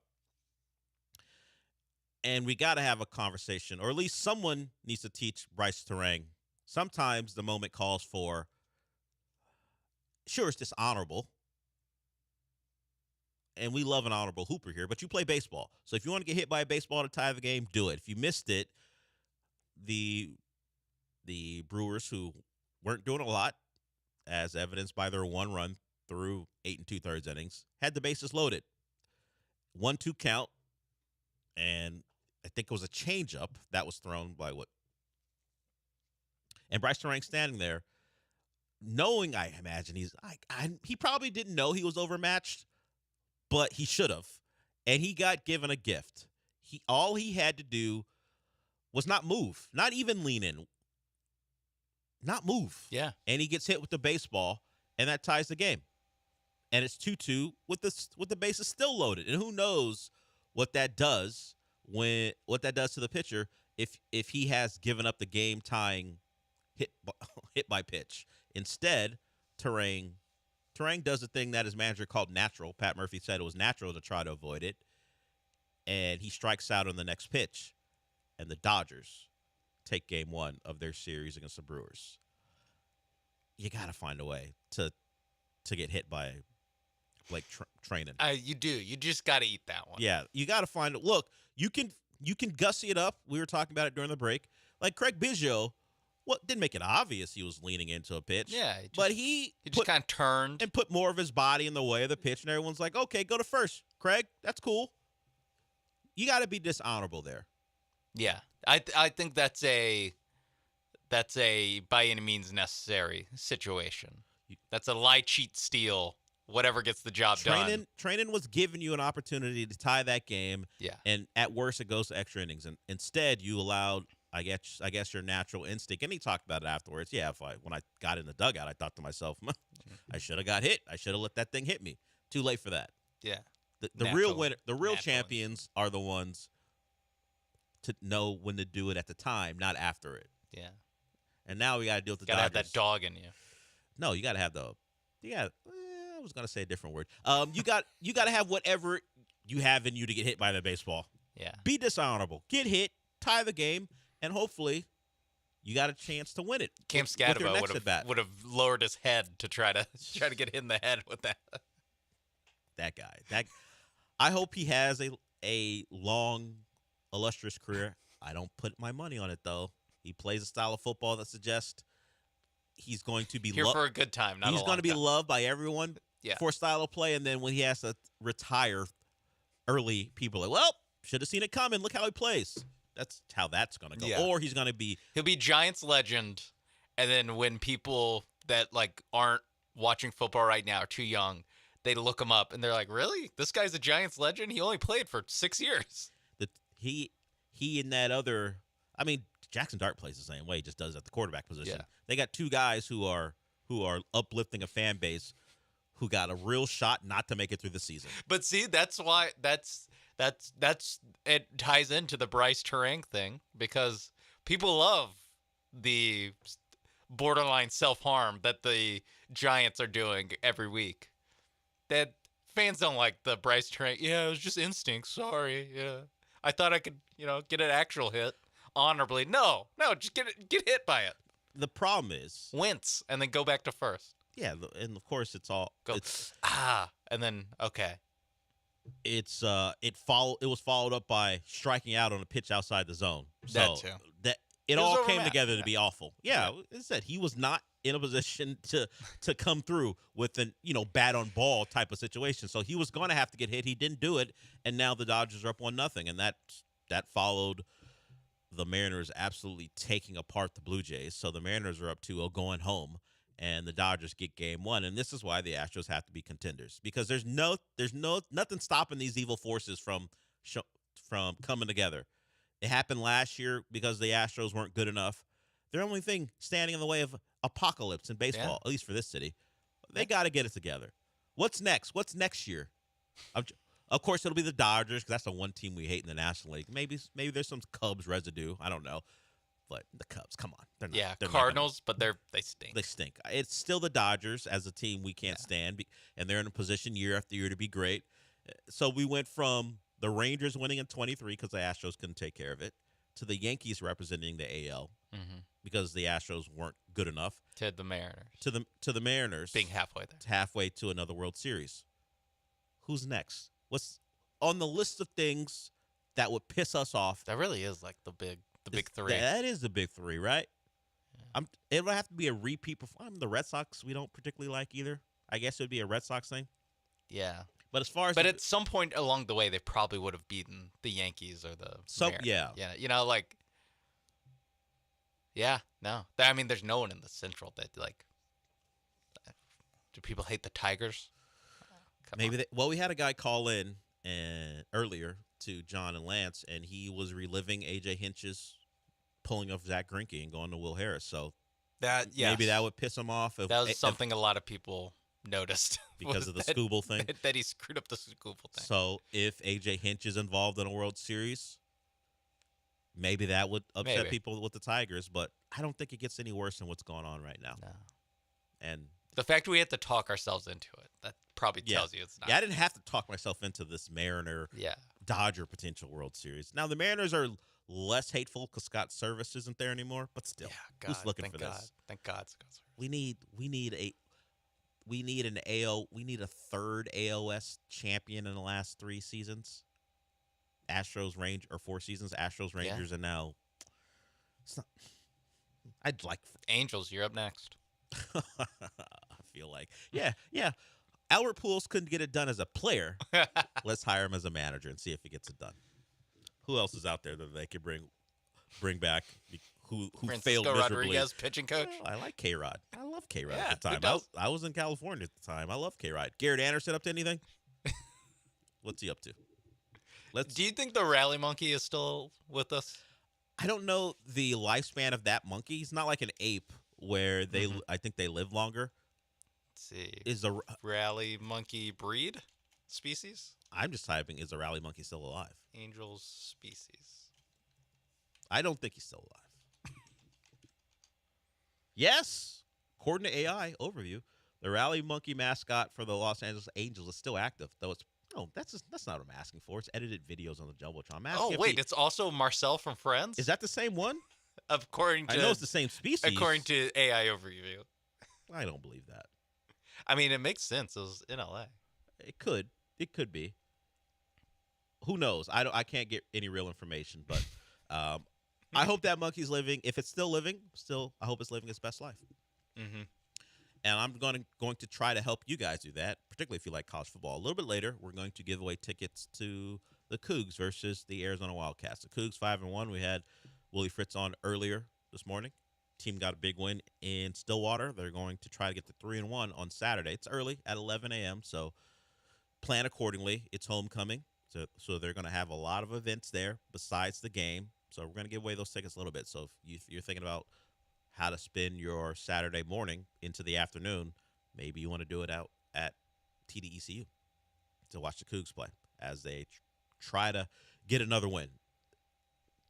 We've talked about it. Willie Fritz is the program builder, and yes, the Texas Tech game was a setback. It was a nice crowd out there, but Texas Tech is a playoff contender. Maybe the Cougs aren't there yet, but Saturday could be another step to maybe being real competitive in the Big 12 this year. And bowl eligibility. They're 1 win away already. We're getting to that point where announcers start talking about a team winning a game and being bowl eligible when the team clearly has far bigger goals because, they've already got 6 wins 7 weeks into the season. I was like, hey, guys, you don't have to mention it for Georgia. You don't have to talk about it for Texas, although they're a little further away. If it's like FIU or Navy and they're having a good year, Navy is having a good year, then you can mention bowl eligibility. But for the big clubs, the ones or the big programs who are shooting for the playoffs, it's not a goal they actually want to be referenced. In fact, they don't want to play in a bowl game. I think that's the whole point, at least not a traditional one. So the Cougs probably don't fall into that category. Maybe Willie Fritz in year 3 will be knocking on the door of the playoff as things continue to move forward. So we'll give away those tickets a little bit. We will also do the Misery Index as well. If you want to join us, the number is 713-780-3776. We'll get to some other things. In fact, Arby's is being sued because apparently they don't have all the meats. So we'll talk about that in a little bit. Some firing news in the AFC South, and a funny list we're going to get to when we come back. I don't know if Chris Mannix did it because he's funnier than I thought he is, but he has his list of the best players in basketball. He did a top 100, and I don't know that Atari Eason's on this list either, but a couple Rockets are. And you put one Rocket next to a guy who he's kind of known not to be compared to, but the very viral clip from last year that involved one Rocket, he put that Rocket next to the player who was also in that clip. So we'll do that when we come back. Once again, 713-780-3776. If you want to join us, we'll be here till noon, and we will be back.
You're listening to the Del Olaleya Show on ESPN 97.5 and 92.5. Live from the Veritex Community Bank Studios, here's Del Olaleya. So, while we made fun of List in the summer, I only bring this up because the order caught my eye. Not because I have any real arguments about where these Rockets are placed. Chris Mannix of SI, we've played sound from him before. He has a top 100 list, and his most recent article is from 50 through 11. And Amin Thompson is at 48, Şengün's at 38, and Katie is at 15. Now, that's not remarkable. We can have a conversation if you can win a title if you don't have a top 10 player. I think the Pacers would have proven that to be the case if they had done it, because as good as Tyrese Halliburton is, I don't know that anyone thinks he's a top 10 player. Or at least definitely didn't, going into the season or the playoffs list. He may have ascended there as he kept making clutch buckets, but Shea wins an MVP. Clearly, he was an MVP voting the year previous. Clearly top 10 player. You just go through the last however many years, and you can look at these NBA rosters and go, that's a top 10 player. The Rockets, at least according to this site, don't have one. And that's fine. Whatever. The season Tyrese Halliburton on this list is 16. So even after doing what he did, is there some Achilles not being around baked in? I don't know. That'd be messed up. It would be. So Amin Thompson is 48. So, Sean, I did a little of the groundwork laying it out why I thought this was funny. Who do you think is number 47? His twin brother? No. Oh, okay. Oh, Tyler Hero. Yes, it's Tyler Hero.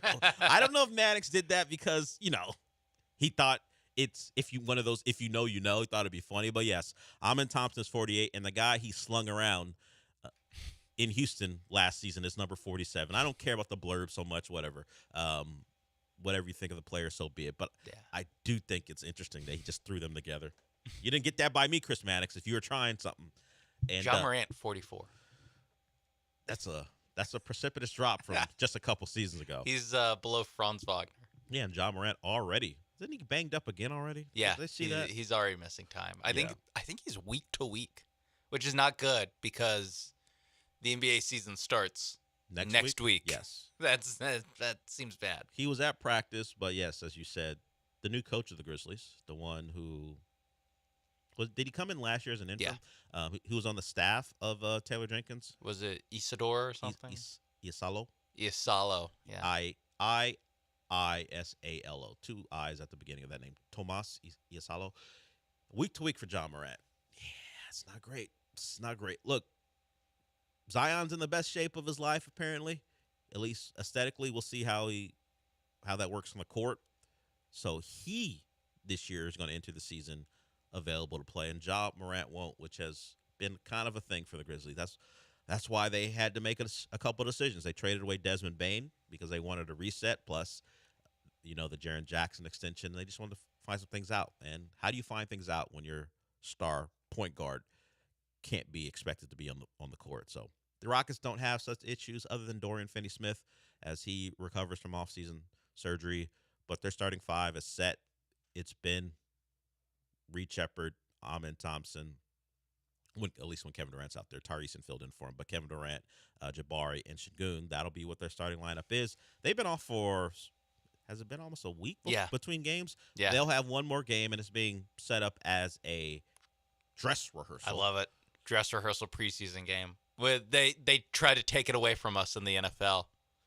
Now, basketball, we have the dress rehearsal game. I'm trying to think what that actually means. Does that just mean that the rotations will be similar to what we'll see in the the regular season? But but they'll play 25 minutes or so. Oh, see, I assume. Do you think they're going to play the whole game?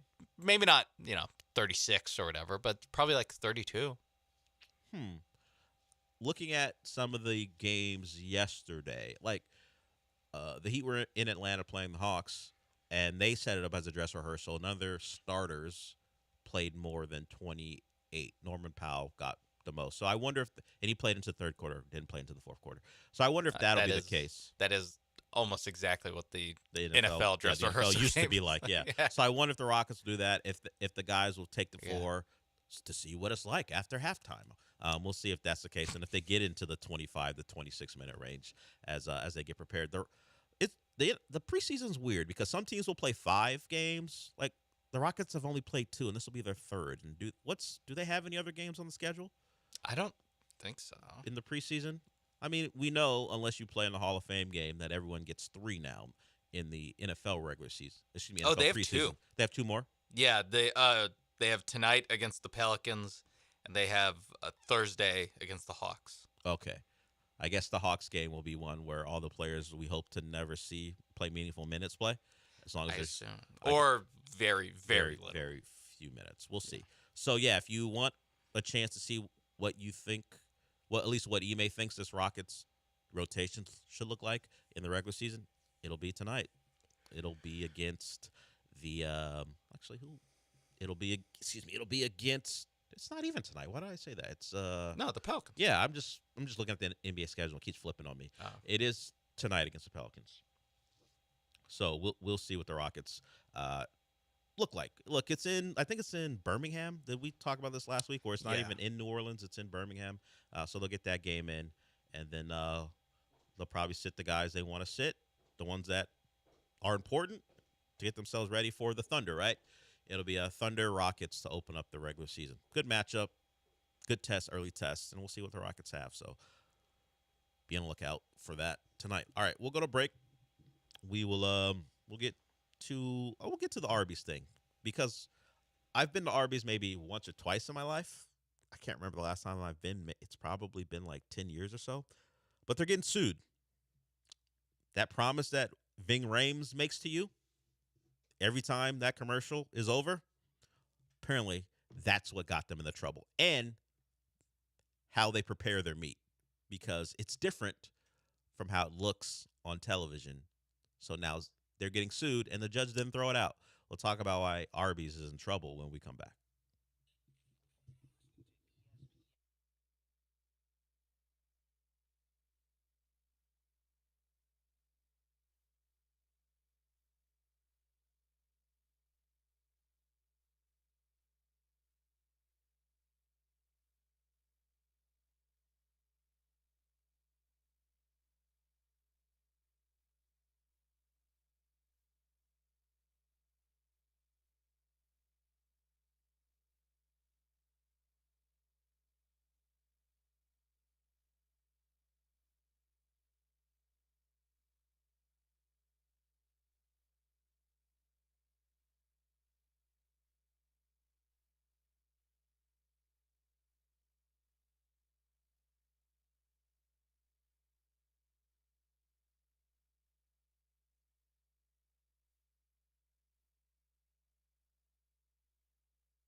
Broadcasting live from the Veritex Community Bank Studios, it's the Del Olaleya Show. On ESPN 97.5 and 92.5. Now back to Del Olaleya.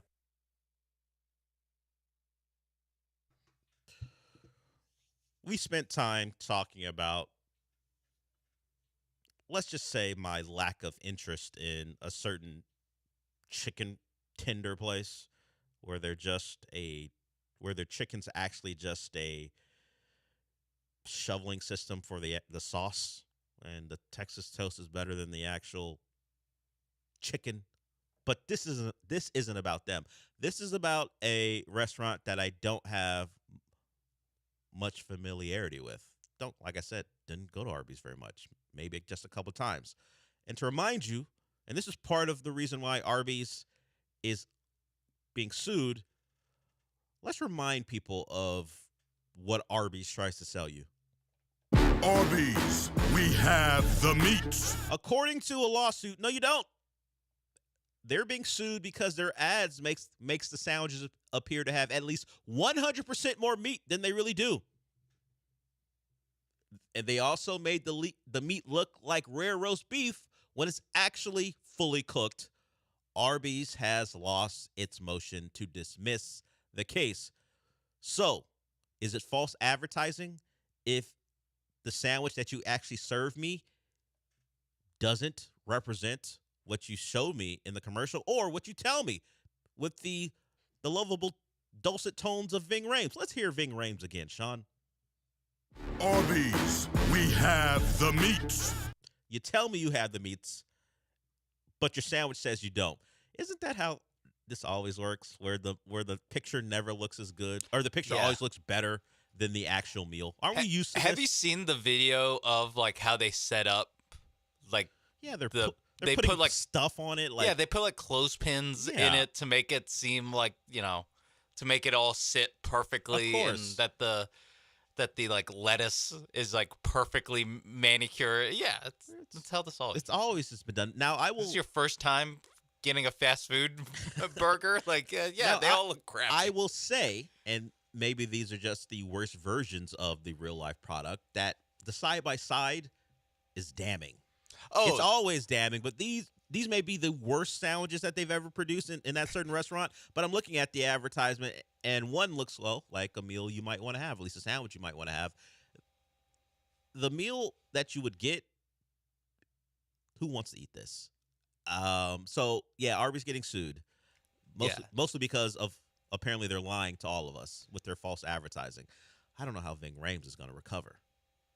He's put voice to a company that's lying straight to our face. Yeah, and probably won't be any more Mission Impossibles for him in the future. I don't know. I feel like he's good. I don't know. I don't know, but I don't know. You're right. I don't know how much money he has. Maybe he gets a Paramount Plus spinoff. I don't know. But he can barely move. Like, he doesn't do anything in these movies. What, is he just going to sit in the van? Yeah, but it's just in the van. Extol, like, wisdom? It's from the perspective of, like, all he does is say Ethan very earnestly and then goes on about how they're family or whatever he does now. He doesn't do anything anymore. Ethan, you have 9 seconds to defuse this bomb. Yeah. He's telling us the dangers that we already know exist, but he does it very earnestly. He also tells us, Arby's, we have the meats. But that's a lie. I mean, they have the meats. But not... It's not of the quantity and quality that you would like. But when you hear that voice and him saying it in that tone, too. I that forgot makes about it the seem music. like they have all of the meats at all times. Arby's, we have the meats. And you'll never be unsatisfied by an Arby's sandwich. That sends a message that if you come to us, you're going to be telling us to stop giving you meat. Hey, you're going to get this sandwich, and the first thing you're going to do is open it up and peel off some of the meats that are in there. And you're going to say your eyes are too big for your stomach. That's what it says to me when I hear that voice in that music. But apparently, that's not the case. It's really unfortunate. Yeah, I need to keep looking at the real-life pictures, because the more that I play Arby's, we have the meat. the more I kind of want to go to Arby's. Yeah, you don't allow the music to trick you or the voice. Yeah, no, I need to keep... Look at what's actually being served and go, you know what? I don't need the meats. Maybe you don't have them. I would say, these are... I don't know, bottom 25% quartile of Arby's or Arby's like, whatever, insert fast food restaurant here, burgers that you get. Like this isn't like so bad that I can't believe that they gave it to you, but it's pretty bad. It's pretty bad. Yeah, I mean roast beef. Like there's a lot of times where if you just like took a picture of the like whatever Whataburger that you got or McDonald's burger, you'd just be like, they would never sell these if this is the picture they had to use. But normally they taste fine, They do. Certainly do. Yeah, but this one's like, it looks like they sat on it. Yeah, I mean, it also looks like they have the breads and not really the meats. Well, you're not wrong there. And I guess roast beef isn't that appealing of a sandwich meat anyway. It really isn't. That's why I don't normally go to Arby's. Yeah, it's not. I've never had the thought. I wish I had a roast beef sandwich.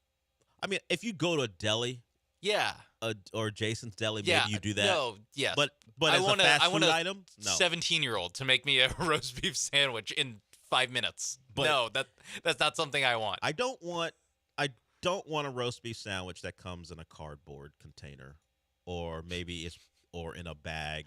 I don't want a roast beef sandwich that I don't have to get out of my car to have. Yeah, well, that's I don't want to drive through roast beef sandwich. I just don't know if Jason's Deli has one, so I don't want to use that. But I still am not. But I would like it served to me on a plate. Yeah, in a sit down restaurant. I would like either that or a situation like in a deli thing where I have to move from station to station as they make it. Where you look at them cut it off. Yeah. I want to see that. Yeah, I don't want you pulling it out of your au jus sauce. For people who can't see, I put the au jus in quotes because I don't believe that's what it is in some places. All right, we'll go to a break with that. Gosh, now I want to go to like Central Market or something for a real one. Yeah, not actually Arby's. Yeah, it's not. Maybe I'm doing a favor to somebody who serves roast beef that isn't Arby's. Yeah, we 100% are doing that. Yeah, so I'm not. Arby's is probably not like. Yeah, please. I'm not knocking roast beef on the whole. I'm just saying pick a different spot. And the people have spoken. We're suing this place because they've misled us, and so have you, Ving Rhames. How dare you? Yeah. Yeah, I thought I could trust him after Baby Boy, but well, he wasn't a great guy there. He gave a great performance, but he wasn't a great individual. I wouldn't say that guy was trustworthy. No, I need him to get on Instagram and apologize. Just a forward face, looking at his phone, just going, "What's up, guys? Ving Rhames here." Look, most of the money went to Tom for those movies. I had to make a living, had high overhead, so I apologize for my part in tricking you. Net worth. I'm pretty sure that guy's fine. I don't know that. Only $25 million. Well, that's fine for him. I mean, when has he ever been the star of a movie? He's always been another character. Yeah, Marcellus Wallace. Like he's always been. Even in really good movies, he's been a guy, and he's made a great living doing that. He was in Lilo and Stitch. See, he's not the most recent one. He's a prime example of knowing what you got and not screwing it up. Because, Ving Rhames may have come to Tom Cruise and be like, you know what? I'm a bigger part of this movie than you think. Break me off. Well, because he wasn't in... Was he not in one of them? No, he was in all... Never mind. He saw something good here and said, I'm not screwing this up. I mean, really, it's like... It's a little bit of the backup quarterback thing, where he just seems like... He's just a really good hang for Tom Cruise. Sure Tom Cruise likes him quite a bit. He wouldn't be in those movies. Yeah. You see what he does. He was also in Con Air. Forgot about that. He was good in Con Air. Dirty, nasty freaks. Yeah. He would. I'm not saying he's not a great performer. It's just. No, some would say this might be his best performance. Arby's, we have the meat. If you look at those sandwiches and then you can muster together. Arby's, we have the meat. That's pretty good. I think they put in front of him the stuff they put in the commercials and say, hey, Ving, how would you let these sandwiches inspire you and give us your best performance? I don't think they put the actual sandwiches in front of him. There's no way. I mean, or maybe he's just better than I actually thought he is because it's not representative of what they're serving people. And that's not me saying it. That's the lawsuit saying it. Yes. They're being sued for their trickery, according to the lawsuit. We'll see if it actually holds up in court. All right, we'll go to break with that. When we come back, we'll give away tickets to the Cougs. They're playing Arizona. We'll tell you when you can win them and what number you have to be as far as callers. We'll do that. We'll do our misery index as well, because one fan base went from very miserable to maybe excited in under 24 hours. So we'll get to that. We'll talk about what went on in Red River and how OU fans might think of Brent Venables, and also some other programs as well who are feeling it after the weekend that was. We'll do that when we come back.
So we'll do this here.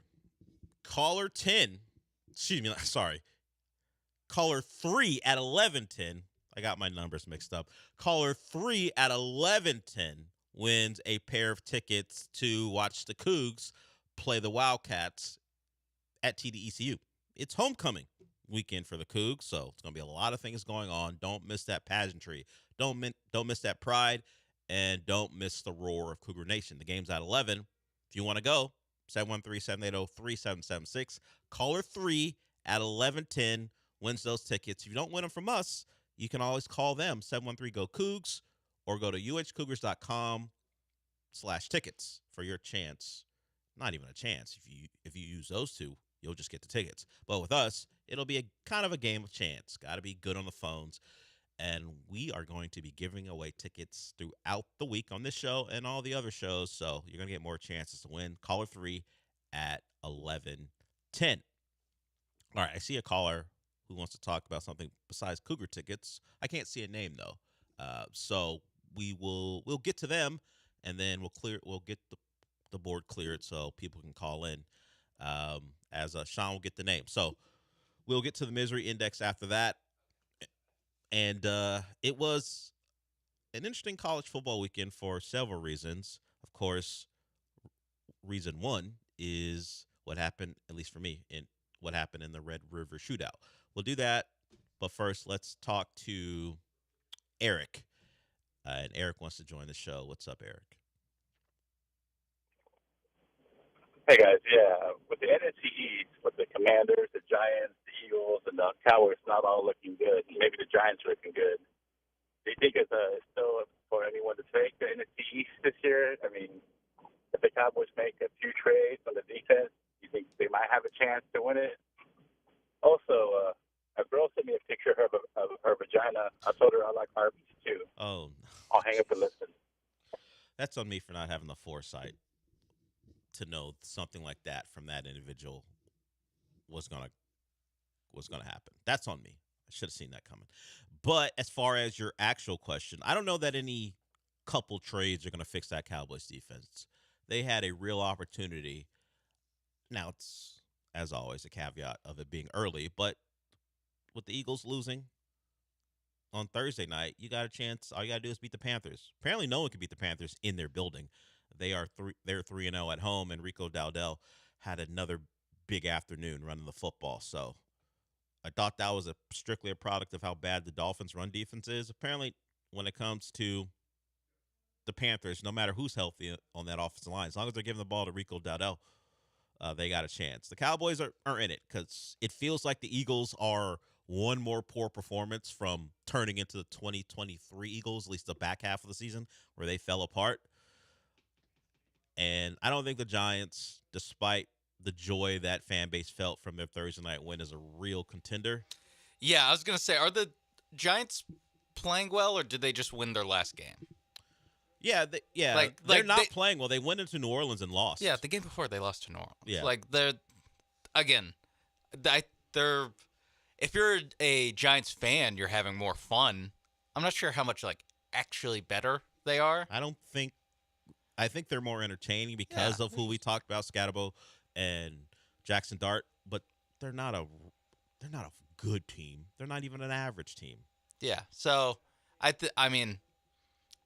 guess it's still up in the air. I would put the Cowboys in the still behind the Eagles and Commanders, because again, the Commanders are they playing poorly, or did they just lose yesterday? I think they just lost yesterday. So like you said, if the Cowboys can stop giving up career days to anybody that they face on offense, that would be a step in the right direction. That would actually make me think that they can win this division. Until they stop doing that, until they stop giving up the number one either fantasy running back or receiver on the week, every week, they're not for real. No. They're a team that has a good offense and make your games entertaining, but you always got to take I into hope they're a account wild card team. How bad their defense is It'd be a fun playoff game. It would be a fun playoff game that they probably lose 31-27, and all the blame will be on Dak, even though he choked. He did everything he could. No, he choked. Yeah, in this game that is still hypothetical. He choked. Oh, he will be blamed no matter how it goes. Still never made the NFC title game. It's part of his resume. And it's just the plight of a quarterback. It also comes with all the money you get paid and people questioning whether you deserve it or not. So that's just how it is. But, Eric, it should be an interesting division. I'm just not sure how good it is. But I think because of how average enough of the teams are, you'll get some competitive games. And maybe, just maybe, a a situation where it comes down to the final day. Just depends on who's playing who. All right. We'll get to the misery index when we come back, since we're already past a time where it would be on time to go to a break. We do have our winner for the Cougs ticket, so congratulations to that person. And if you didn't win, remember, you got more opportunities to win from this show and the other shows. And, of course, like I said, if you don't want to play that game of chance with the call, 713-GO-COUGS. You can get tickets there or go to uhcougars.com/tickets. So when we come back, we'll do the misery index. Just gives us a way to talk more about the college football weekend. But before we do that, Sean's going to tell you about Prize Picks. Yes, Prize Picks, America's #1 daily fantasy sports app. And we got playoff baseball tonight. We are still coming off the Monday night, you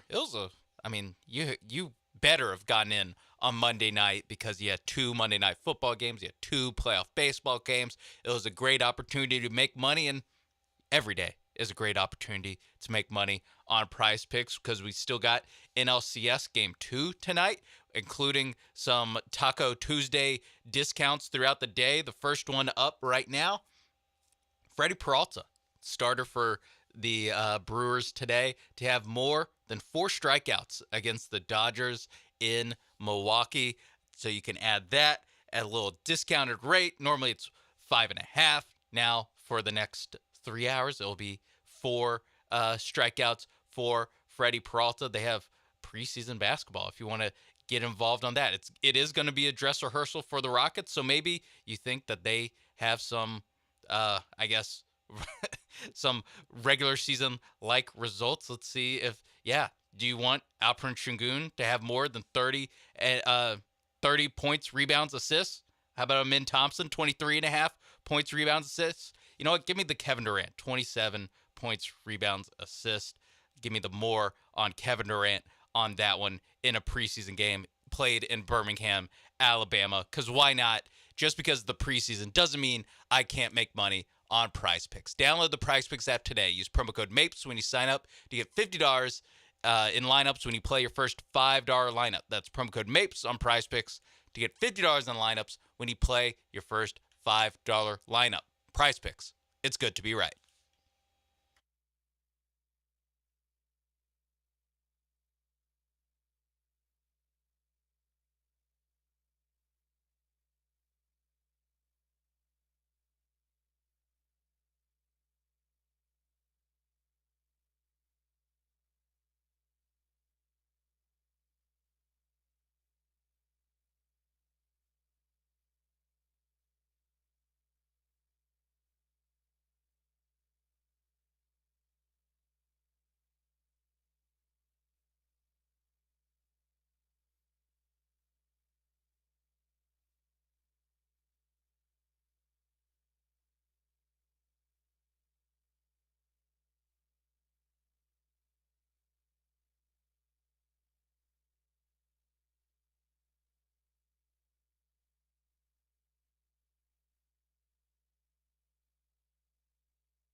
Broadcasting live from the Veritex Community Bank Studios, it's the Del Olaleya Show. On ESPN 97.5 and 92.5. Now back to Del Olaleya.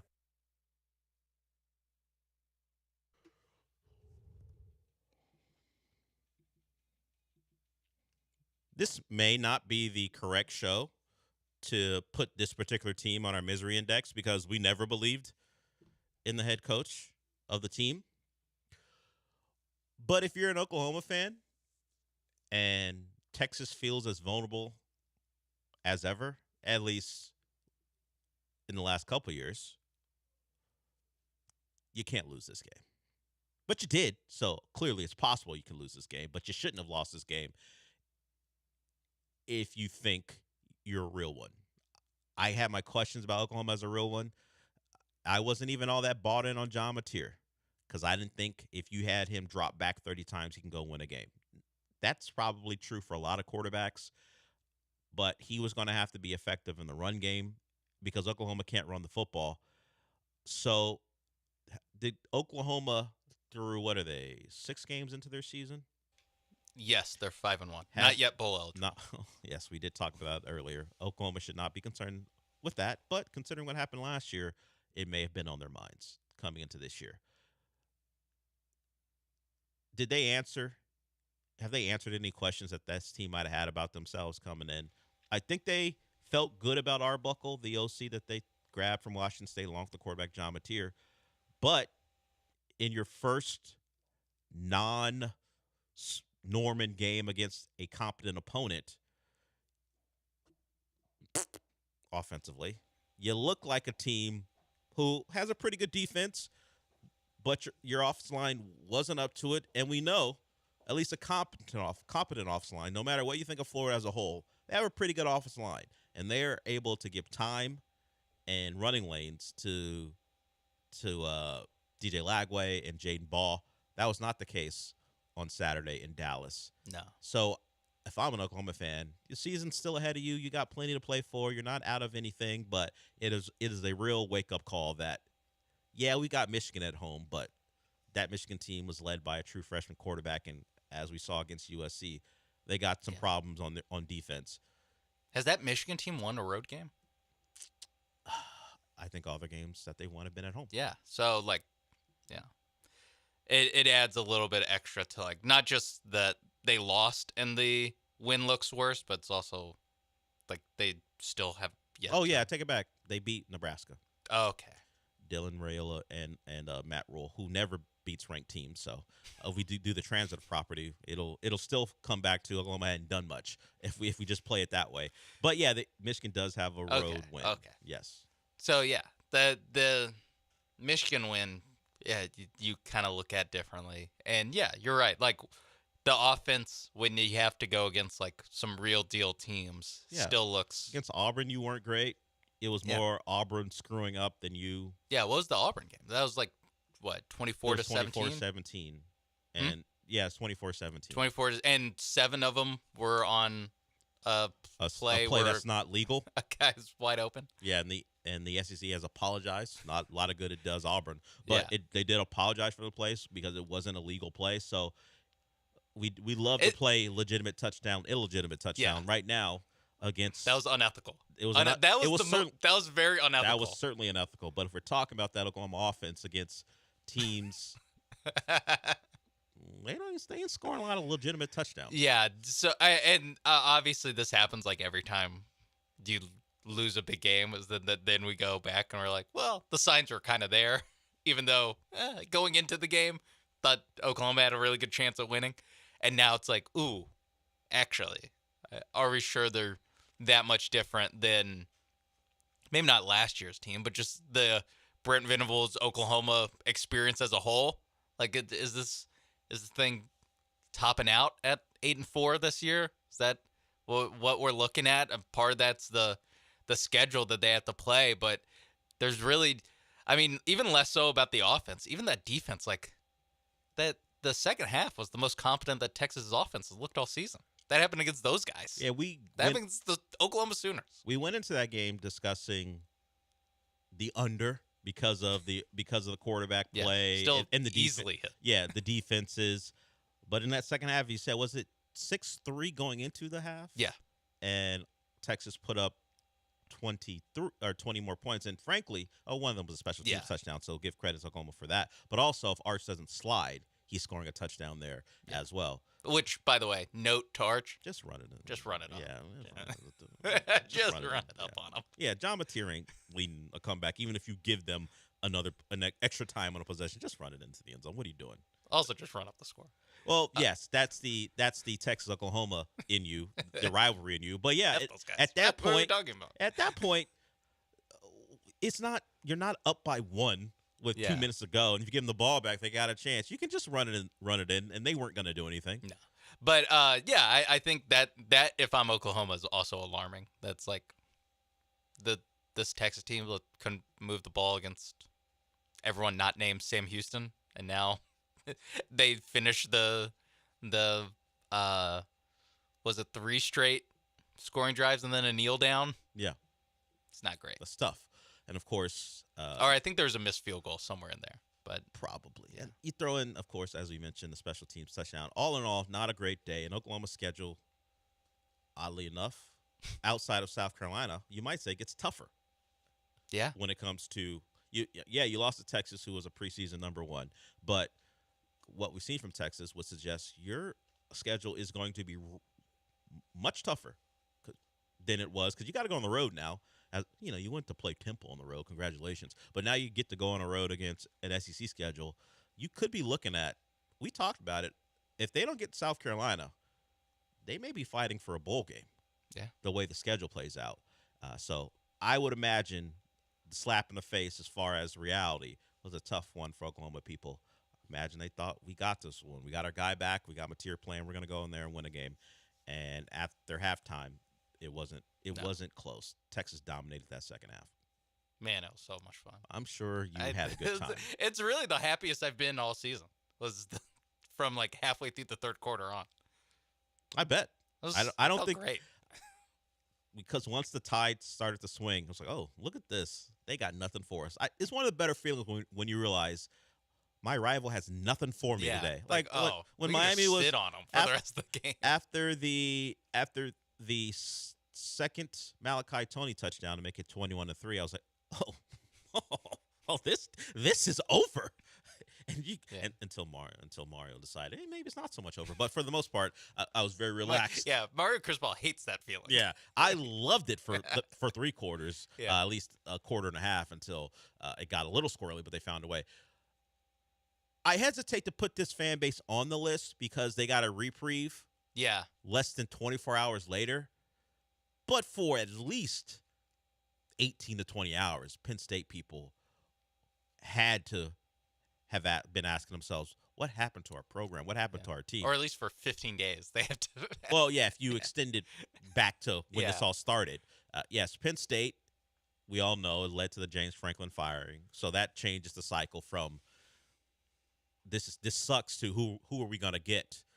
Penn State came up with the cash to get him out of there.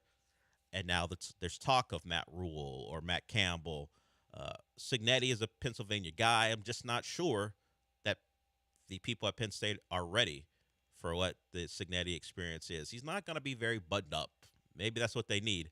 But they decided James Franklin wasn't enough. The records weren't enough. They were tired of losing any big game. And then they started losing the embarrassing ones, so you had to go. So, yeah, you lose the big one in the exact same way that you always lose the big one. And then you followed up by losing to a then winless UCLA team who, hey, they beat Michigan State on the road. Maybe they're decent. Still shouldn't be losing to them, Penn State. And then you lose at home to Northwestern, another team you just have no business losing to, especially given all the preseason hype for this one. So for this season, for this team, and you bring back everybody, you bring back both running backs, you bring back your quarterback, you bring back a lot on defense, and it's, shaping up to be the Ohio State season from last year of bringing everyone back and coming and we have a coach in Ryan Day that can't win the big one, and guess what? Now he can because he won the CFP, and then you're Penn State, and you end up firing your coach in middle of October, because when that season goes wrong, it goes really wrong. Yeah, the sequences of events in that game, they're already in a game that they don't believe should be close. Northwestern has given them all they can handle. Drew Aller gets hurt, and it looks bad immediately. He's in tears. Of course, it turns out that he's out for the year. And then you close it out by losing to Northwestern. You watch James Franklin staring out into the abyss on the field after that game's over. Did he know then? I don't know if they have the conversation before, like if you lose, you're out. But he might have got a feeling that the way it was trending, that this loss might have been the last time he was the head coach of that football team. I think he knew that he was fired. Like this was, no, probably after the UCLA loss. It was probably, this thing's done. But maybe at the end of the season, like it'll be some mutual parting of ways. He could scramble. Like the Drew Aller thing torpedoed the season, but the season's over. Maybe felt like he could. Season was over before Drew Aller got hurt. Like even if Drew Aller was still healthy and they lost that game, like the season's still over. Maybe he thought he could scramble his way to 8-4, 7-5, something like that. Which, as long as Drew Aller was still on the team, or at least healthy and playing. But now that he wasn't, he knew it was over. Yeah, and the administration confirmed it for the rest of you know us what, James? the next day. You're right. You know what? You're not that great of a forward thinker in these big games, but you're dead on here. Yeah. So you got to go. $40 million. Yeah. So they, in Penn State, I put them on the list, but with some trepidation because they got their wish. Yeah. He had to go. I'm okay, because normally we go under, if you fire your coach, you're actually not on the misery index because firing your coach feels awesome.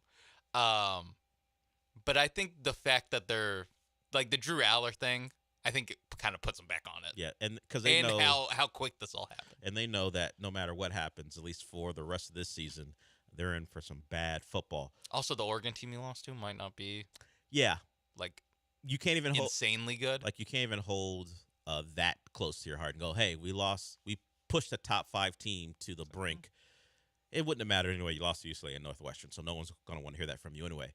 This team probably should have went ahead because they may not have the money to fire the guy they want to fire for a second consecutive week. We throw the Florida State Seminoles. If you missed it, and rightfully so, maybe you don't want to tune in to Florida State playing Pitt at 11 a.m. our time. Pitt with a freshman quarterback making his first start on the road. And it did not matter. All the joy from the Alabama win and the rising expectations of what Florida State can be, now they're right back where they were. Mike Norvell does not do a good job, well, period. But also, he does not do a good job when his team loses. They don't bounce back really well. His record just got worse. Of course, he lost to Virginia, then lost to Miami. Now he lost to Miami, lost to Pitt. That's a team who probably, unfortunately for them, if that Alabama game had come later in the year, they might be better off because the Alabama game changed the way the entire program thought of themselves, and Alabama simply was unprepared for the moment. Look, they could get off to a better start, but they wouldn't have thought maybe so highly of themselves if they had started with the East Texas A&Ms and Kent States of the world. They would have known they had plenty of work to do, and then you go into Virginia thinking to yourself, hey, we haven't proven ourselves. Let's go out there and get a win. And maybe they're 3-0 going into Miami. Certainly they could lose that game. But I think the Alabama win changed what a lot of people thought they were capable of, and they've come back down to reality in a very bad way. Brian McFadden, who is a former Florida State Seminole, played a long time for the Steelers. He works for CBS Sports, and he ain't Michael Irvin level of entertaining when it comes to his team. Partly because he has to be professional. Well, partly also because he has to be a bit professional because it's his job as opposed to his pastime. But he laid into them, and he wouldn't hear the talent issue because it was thrown out there. Hey, Florida State hasn't recruited well. They're not as talented as the name Florida State would suggest. He goes, wait a minute. What does talent have to do with guys being wide open? Like, you're not even anywhere near these guys. You guys can't cover a wheel route. What does talent have to do with that? And I think the coup de grace was, even if we're not 90s Florida State or even during his time, is Pitt supposed to be so much more talented than us that we can't stop them on defense, that's always the leveler. Even if you're not recruiting at the highest levels. Pitt doesn't do that. Why are you being outmaneuvered by Pitt? Also, you're Florida State. You should be recruiting. Yeah, that's a Mike Norvell problem. But for the game itself on Saturday, Pitt's not out recruiting you. But it shows up because if you're more talented, you can play a crappy game and just get out of there with the win. It all leads back to Norvell. Yeah, he's not recruiting well enough, and he's not scheming well enough. At least his coordinators aren't to make up. Not even make up the difference, but at least keep you competent enough so you're not losing UVA to Pitt. and Pitt. Yeah, because you're still more talented than those two teams. Portal, bust or not, because that would suggest that Pitt never missed on a guy, and all the guys they got, the lower rated guys they hit on. That's not the case. No one has 100% hit rate, so you can't use the lack of talent as an excuse because it's all bad. Yeah, Pitt missed on their quarterback. They had to start a freshman. Because Eli Holstein. Wasn't as good as he was last year. They had to bench him. Florida State, I mean, the more we talk about it, they should be too, because what you said earlier, they don't even have the money to fire the guy that they want to fire. They all believe it's inevitable. They're just not sure where the money's going to come from to do it. They got to be able to. If Penn State can do it, well, what do you got to be able to do it. Come on. You're Florida State.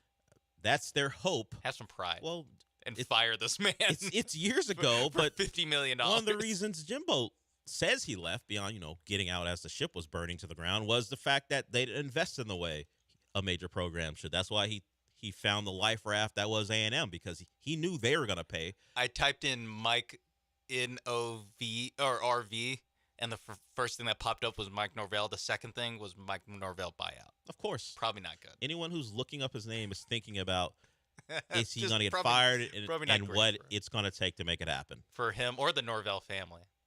His kids will have to move schools. I mean, the buyout means the Norvell family is going to be just set. They're going to be just fine. They're going to have plenty of money. No matter what the buyout is, they're going to be good. It's just they may be good someplace not named Tallahassee going forward. $61 million? Oh, no. In the season, it's 61. Yeah, if they wait. After the season, drops down quite a bit. 53. Still a lot, and that's why they're asking, because people were questioning whether Penn State could come up with the cash. And they did it immediately. Yeah. Florida State easy. ain't got the deep pockets, even that Penn State has.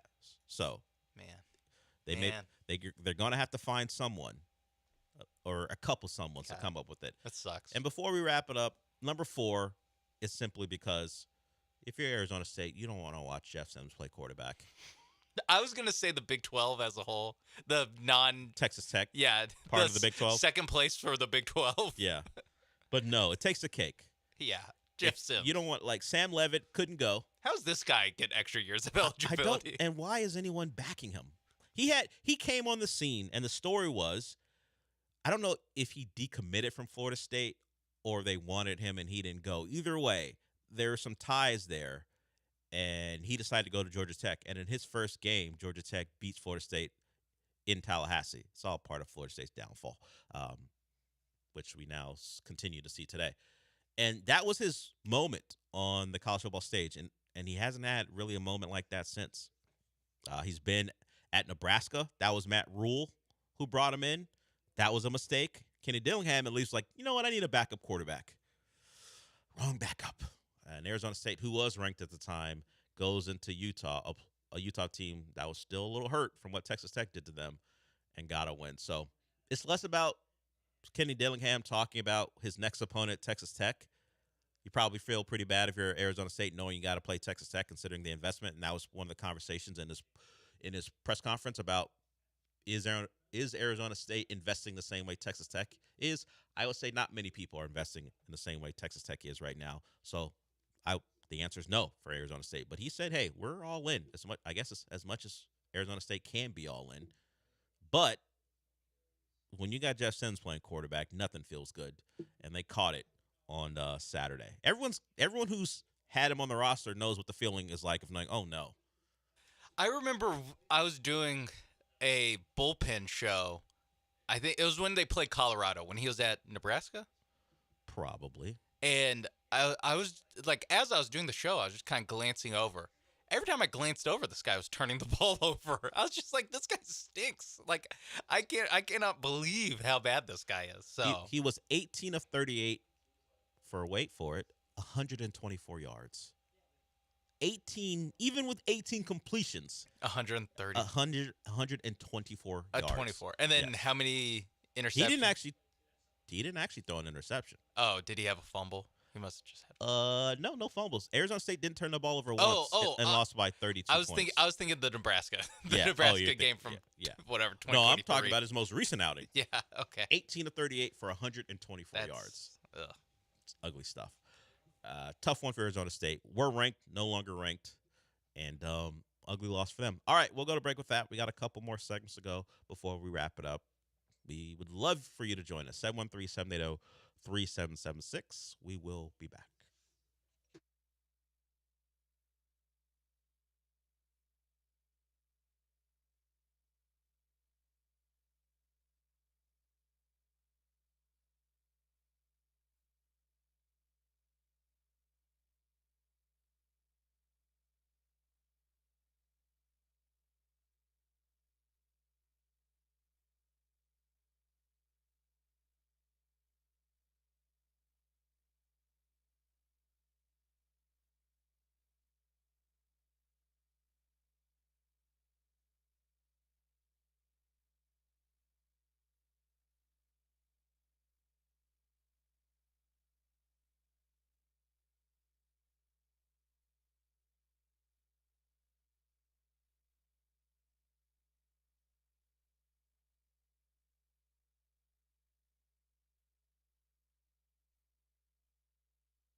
Broadcasting live from the Veritex Community Bank Studios, it's the Del Olaleya Show. On ESPN 97.5 and 92.5. Now back to Del Olaleya.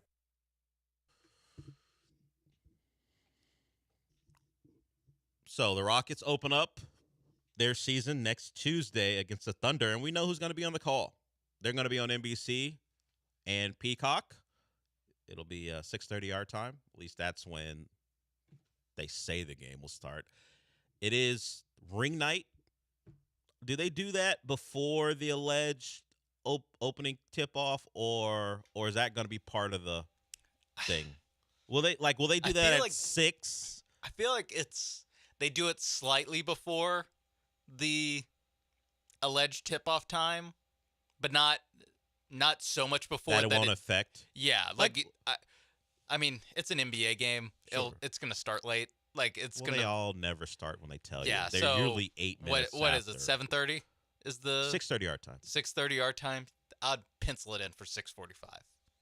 Unless NBC is if we get lucky. Unless NBC is, hey, listen, we're bringing not just the nostalgia of the music and it just being on NBC. We're bringing back the nostalgia of that basketball fans have of when these games started on time.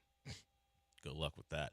I'm Mike Tirico, and I'm here to say, welcome. Exactly at 6:30. Actually, no. Before that, the ball's going up at 6:30. See, I don't know how it's going to work for them. At 6, will they have like a Peacock pregame show, and then 6:30 the main broadcast starts on the NBC, so we could actually get what you're looking for, Like, will you tune in at 6 for the ceremony, the banner going up? You know what? It's definitely going to start because when local news ends at 6:30. Yeah. Right? Yes. So there's I think pregame starts at 6:30 on Peacock and NBC. On NBC, because there's no way like local news ends and go straight to the game and we're starting within 5 minutes. Because it's their first broadcast. They want to highlight all the things, the new stuff. No, this game's starting at like 7. Sure they'll this game's starting at. They may have John Tesh play Round Ball Rock live for all we know. Oh, like in that YouTube video? Yeah, they may just have him do that again. Play the voice recorder or voice note that he left himself. I don't know how far they go. But and he's there. Boom. But this is their first time back in years. I think they're gonna want to certainly make a show of it. I just feel like this game, despite it being a 6:30 tip-off, could start at 6:50. But they do have to bend to the doubleheader stuff, so maybe they will do it more quickly than that. But it is banner night and ring night for the Thunder, so we'll have to deal with that as we get ready. It will be Mike Tirico, as Sean mentioned. Reggie Miller and Jamal Crawford will be the analyst.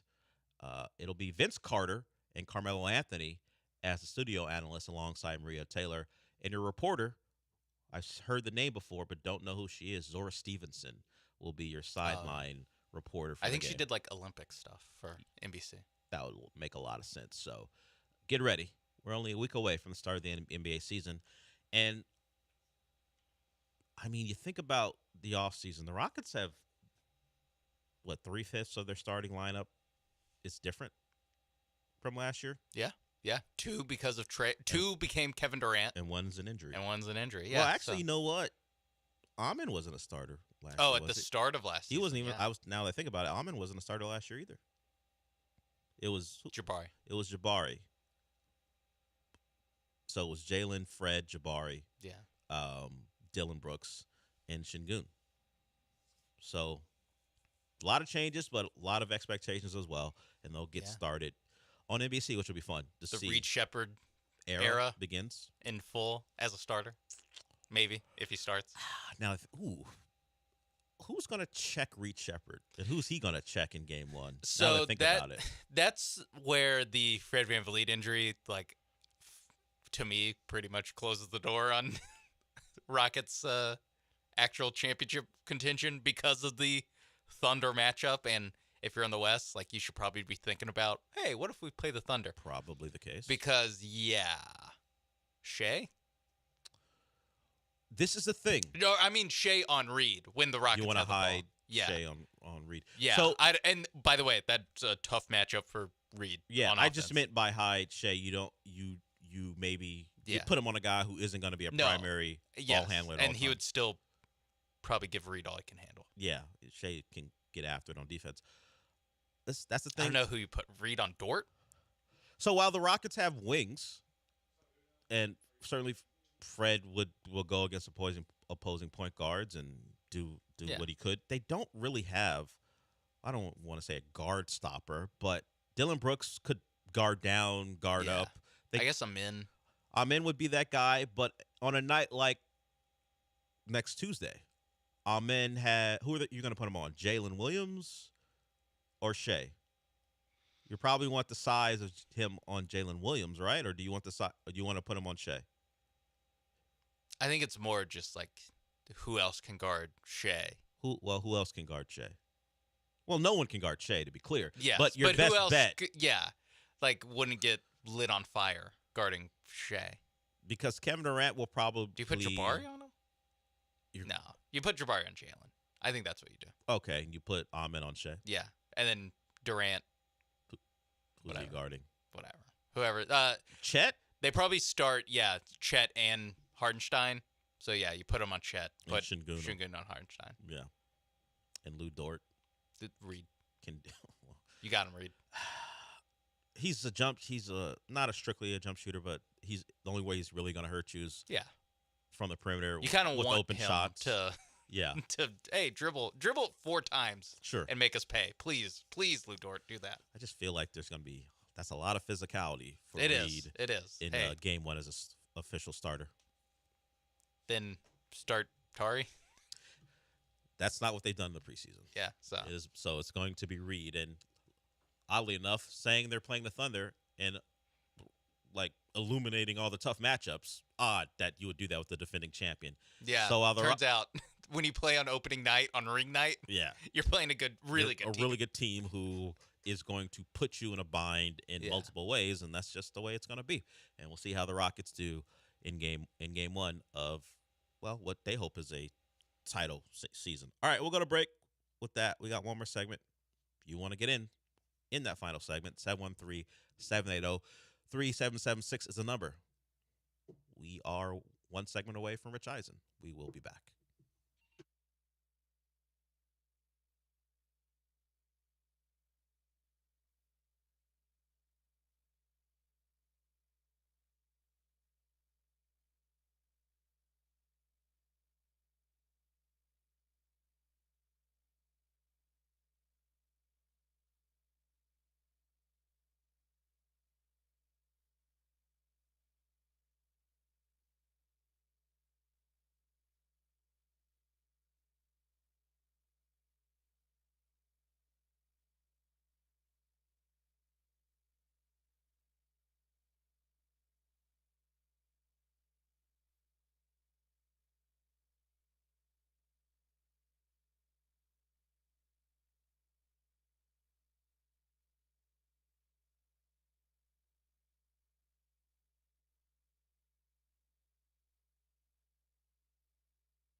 The Del Olaleya Show continues. On ESPN 97.5 and 92.5. Live from the Veritex Community Bank Studios, here's your host, Del Olaleya.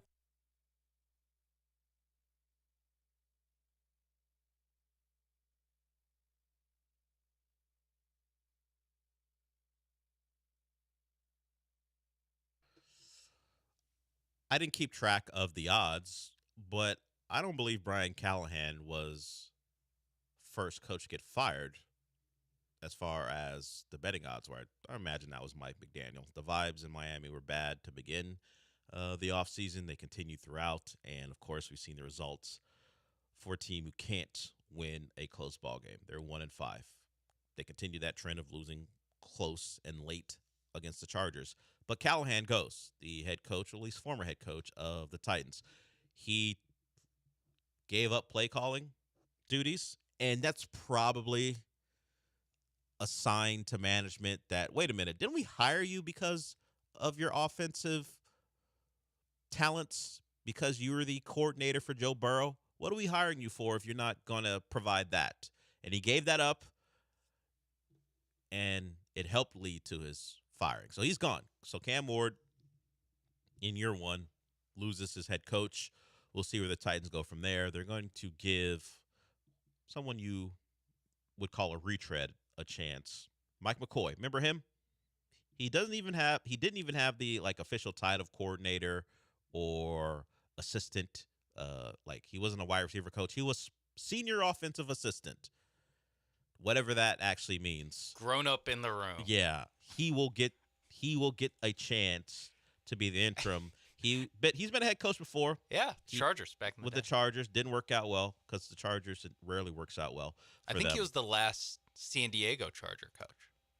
I think they moved. They fired him and then moved. Yes, their final game was January 1st, 2017. That was the 2016 season. His tenure was from 2013 to 2016. Yeah. Was it Brandon Staley right after that?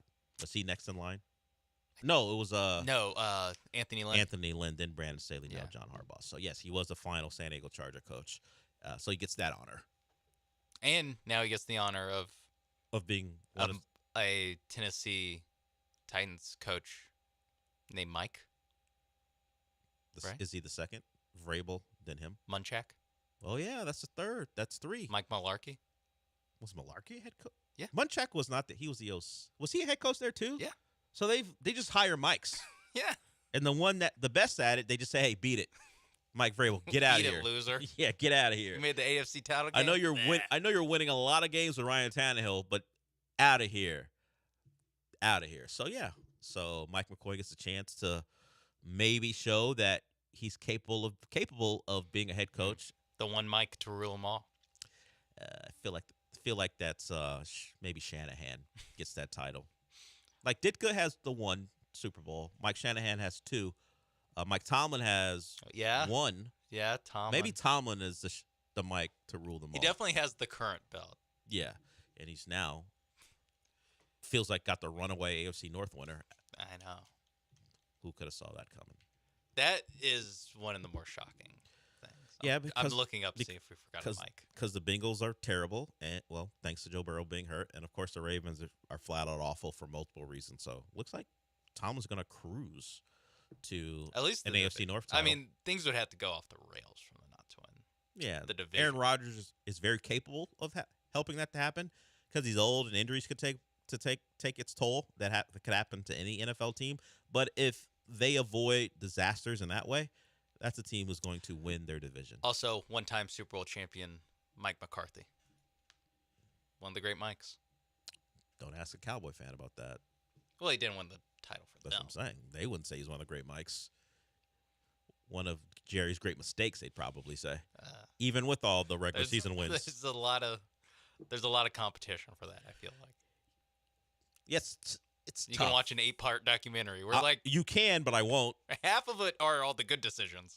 Half of it's, or at least one really bad one in that one. And Jerry would tell you, not so bad. I did win a Super Bowl with the guy I hired next. Sure. I said Jerry would tell you that. You know what? I'm sure he would. I'm not saying I agree. Sure thing, Jerry. All right, we're done for the day. We'll talk to you tomorrow. We'll give away more Cougars Wildcats tickets, so we'll give you another chance to win tickets to go see the Cougs on Saturday. But since we're done for the day, what does that mean, Sean? Arby's, we have the meats. But according to a lawsuit, not enough. We'll see how Ving Rhames and Arby's deals with their legal trouble. Well, Ving Rhames is fine, by the way. He's not involved in the lawsuit. We'll talk to you tomorrow.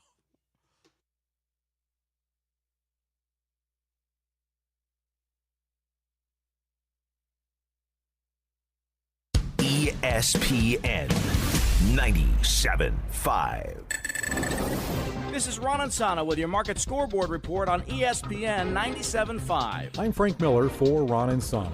Well, the markets were able to rebound from Friday's losses on Monday. Well, the markets hit some of their lowest closing levels in a month last week amid concerns about a trade war between the U.S. and China. Now, the weakness came after President Trump threatened what he called a massive increase in tariffs on Chinese imports, and that was in retaliation for Chinese expansion of export controls on rare earths. However, President Trump made some posts on social media platform Truth over the weekend, which helped to ease some investor concerns. Trump said that all will be fine and that he doesn't want a depression for the U.S. and that the country wants to help China but not hurt it. Now, Trump's comments initially caused some weakness in world markets. Stocks across the Asia-Pacific saw some weakness. However, the markets in the U.S. were able to rebound following Trump's comments.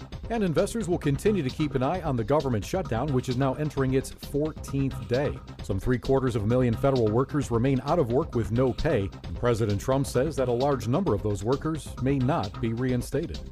Hi, Hi, this is Sean with Greenlight Offer, and I buy houses cash. If you own a house and want to sell it fast at a fair price, I'm your guy. Call me at 832-779-4000. I can pay cash and close in as little as 3 days. I buy houses in any condition, any price range, and any location in the Houston area. I'm a local real estate investor who buys several houses a month, and I want to buy more. I buy inherited houses, vacant houses, behind in payment houses. I even buy my tenant won't pay me the rent houses. Do you own a house that is trash and needs thousands of dollars repairs? That's fantastic, because I love buying junk houses too. Skip all the hassle and headache of listing, dealing with agents, showings, and who knows what else. If you own a house and want to sell it fast, give me a call today. Sean at Greenlight Offer, buying houses. Call me at 832-779-4000. That's 832-779-4000. Call for Sean with Greenlight Offer, and I'll get your Greenlight number on your house today. Woo!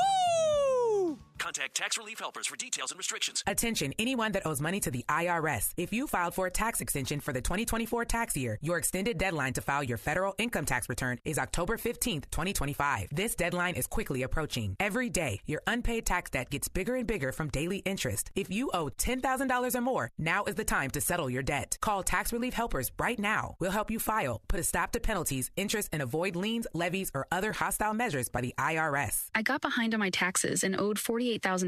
I called and they got my debt lowered to just $3,500. I owed $87,000 in taxes and it was scary. I got the amount I owed down to just $3,500. I saved $83,500. If you owe money to the IRS, don't wait another day. If you miss the October 15th deadline, you could face penalties of 5% of the unpaid taxes for each month that the return is late. The call and consult are absolutely free. Call 800-743-8419. 800-743-8419. That's 800-743-8419. My name is Scott McGrath from McGrath Pest Control. My Aunt Peggy, may she rest in peace, lost her left leg in a horrible Ferris wheel accident when she was but a small girl. I still fondly recall the knock-knock of her peg leg as she waltzed with Uncle Rufus at family reunions. When I was 9 years old, she had fallen asleep after Easter dinner, and while she slept, termites ate her unique walking apparatus. Since that terrible morning that we awoke to Aunt Peggy's blood-curdling screams, I made a solemn vow to kill every termite in the 713, now expanded to the 281-409-936 and 832. Termite swarmers are about to start spreading, having disgusting termite sex, and starting new colonies. Call 281-469-8240 and let McGrath Pest Control intercede their global conquest. If you see tunnels in your house or business, let us come kill those termites. If you don't, let us protect you. For 9 years, we have used Termidor to terminate termites. We've never had a callback, so it works. Call 281-469-8240 or visit McGrathPestControl.com. ESPN 97.5. KFNC 97.9 HD2 Mont Bellevue, Houston. Presented by Zadok Jewelers. This is the Rich Eisen Show. Hey, everybody. Can't get enough of the Rich Eisen Show? You're in luck. You can find us everywhere. Watch us weekdays on Disney Plus from noon to 3 Eastern. Miss the show? We've got a podcast so you can listen anytime. But here's the best part. Our YouTube channel. Subscribe at youtube.com/Rich Eisen Show and you'll never miss a moment. Now, on with the show. You're out! There's confusion on the field. Sal Frelick took away a grand slam. The Rich Eisen Show with guest host Tom Pelissero. Today's guest, 3-time Super Bowl champion Mark Schlereth, 10-year NFL veteran defensive tackle Malik Jackson, writer and director Ron Shelton, ESPN NFL analyst Chase Daniel, and now, sitting in for Rich, it's Tom Pelissero. Del Tufo, I know that it's a lot to ask of you. I mean, to show up. I did not put the Alvin. Is this your fault, Mike? I'm telling you. Can we blame you for this? That was no. This is a playback system device that went bad. So no. I am not taking full credit for the fact that I did not add the Alvin. Yeah, sorry. I just love that we were talking about this 30 minutes before the show, and then I just see that ear go up of. Well, that doesn't sound quite right. We got a lot to do here on the show. Let's blame it on the rain, like they said back in the day, TJ. Yay! First time in all the dozens of times I have hosted this show that I have not been able to walk here because it is raining outside. I normally enjoy my 10-minute walk over from the hotel. Wait a minute, you Ubered over? It was pouring. You couldn't get an umbrella? Do you see this hair, TJ? Do you think I'm taking any chances? Now, Sarah does a great job, finishing the job once I get here. But I got to have a starting point. I understand. You know what I mean? It is a Tuesday show coming off a doubleheader Monday. We'll play a little overreaction Monday on a Tuesday. Yes, sir. Which apparently, what was the acronym for that? OMR on a T? Yeah, ORM on a T. That brain boggled me at 7 a.m. when we got that text message about doing that. Malik Jackson's going to be here in studio, which is going to be a ton of fun. Chase Daniel's going to be here to break down a lot of things, including the impact of the Brian Callahan firing on Cam Ward, what that potentially is going to do. Ron Shelton of Bull Durham fame will be here as well. Mark Schlereth in just a few minutes as well. But let's start by rewinding to last night, what we call the staggered doubleheader. The one game starts an hour after the other. I still am not completely comfortable with my viewing options for how to do that, particularly when you have some storylines that are all kind of mishmashed together. You got 3 quarterbacks from the 2024 draft class all playing, and I'm flipping back and forth between the computer and the TV. But let's start with the Commanders and Bears game. There was a lot happening through the course of that game, including, by the way, Jake Moody. I don't know about you guys. I was gripping it a little tight for Jake. I wanted him to make that kick so bad just for his own mental health and well-being. I mean, good for the coaching staff having confidence, but it is a driving rainstorm. You just saw Jaden Daniels mishandle a ball on 3rd and 1 that flips the game. He got one blocked earlier. And we're just trusting. Oh, man. He's 3 of 4, one block, but 3 of 4. We think he can hit the other one. Yep.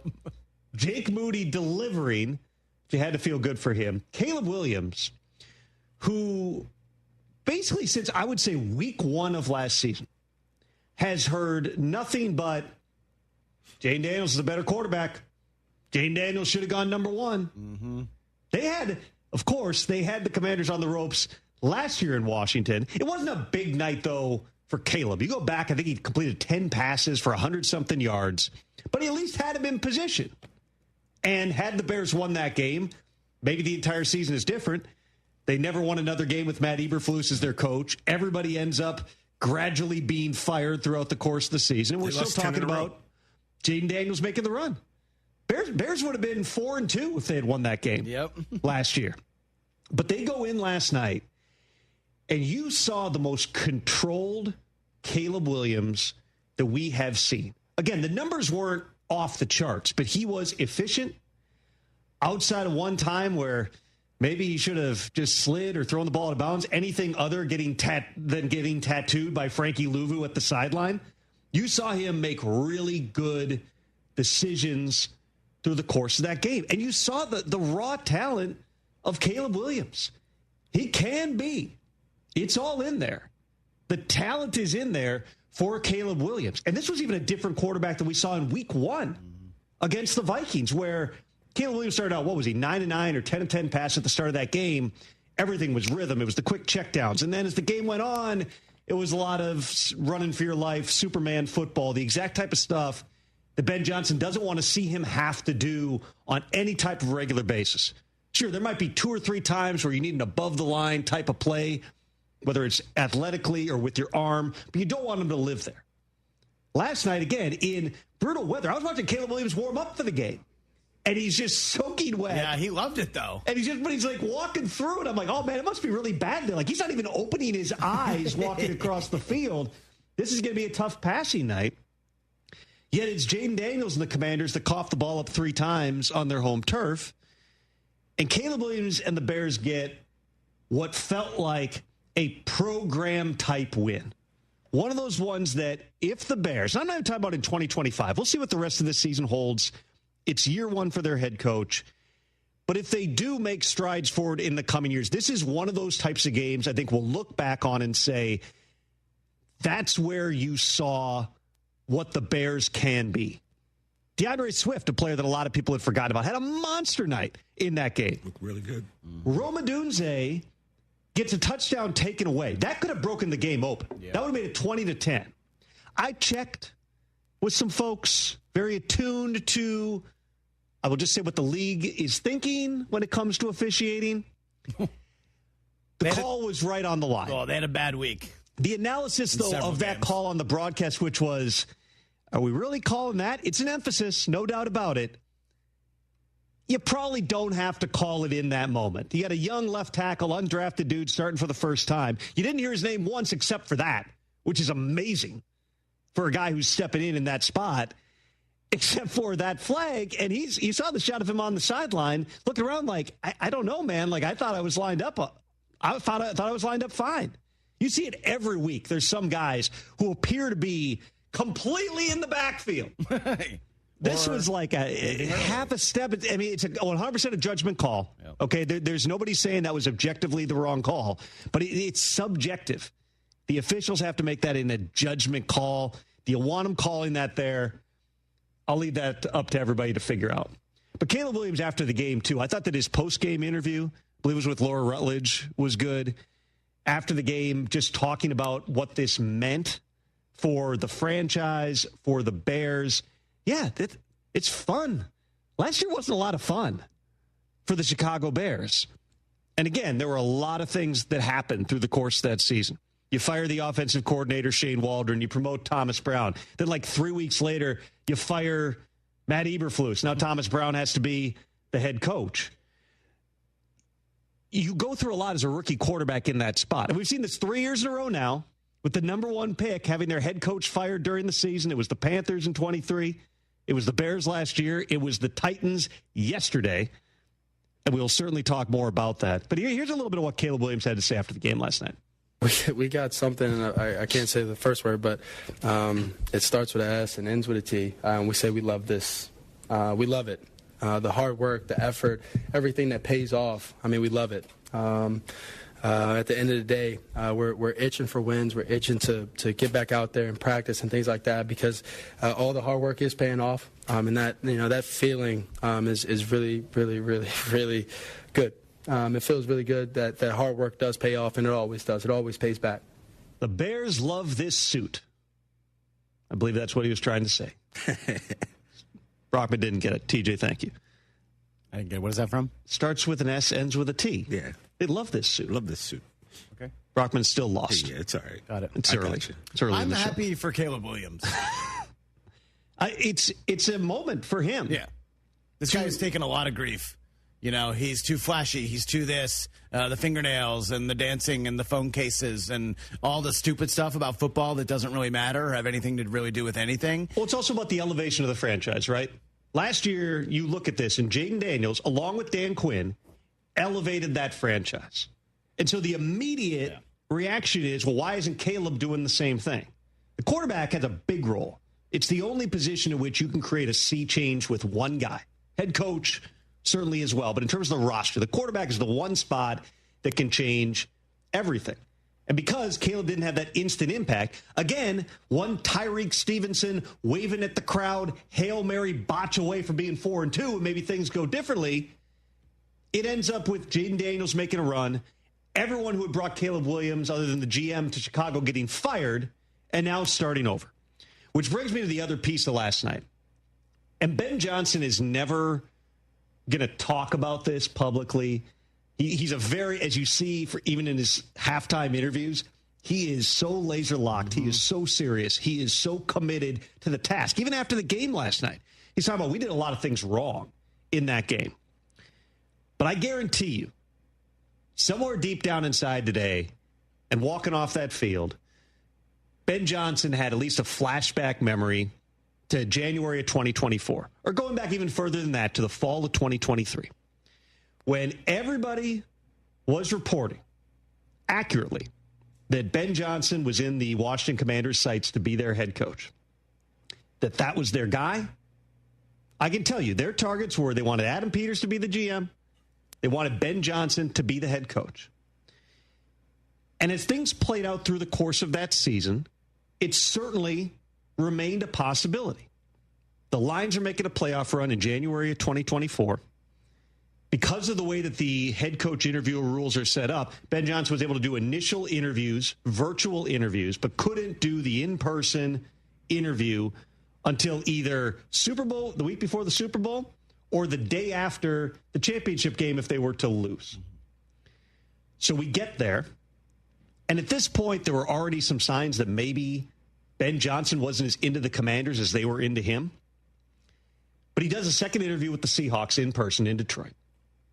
It has a really good conversation from everything I was told. Went out for beers with the GM, John Schneider, after. But it's the day after just a gut-wrenching loss.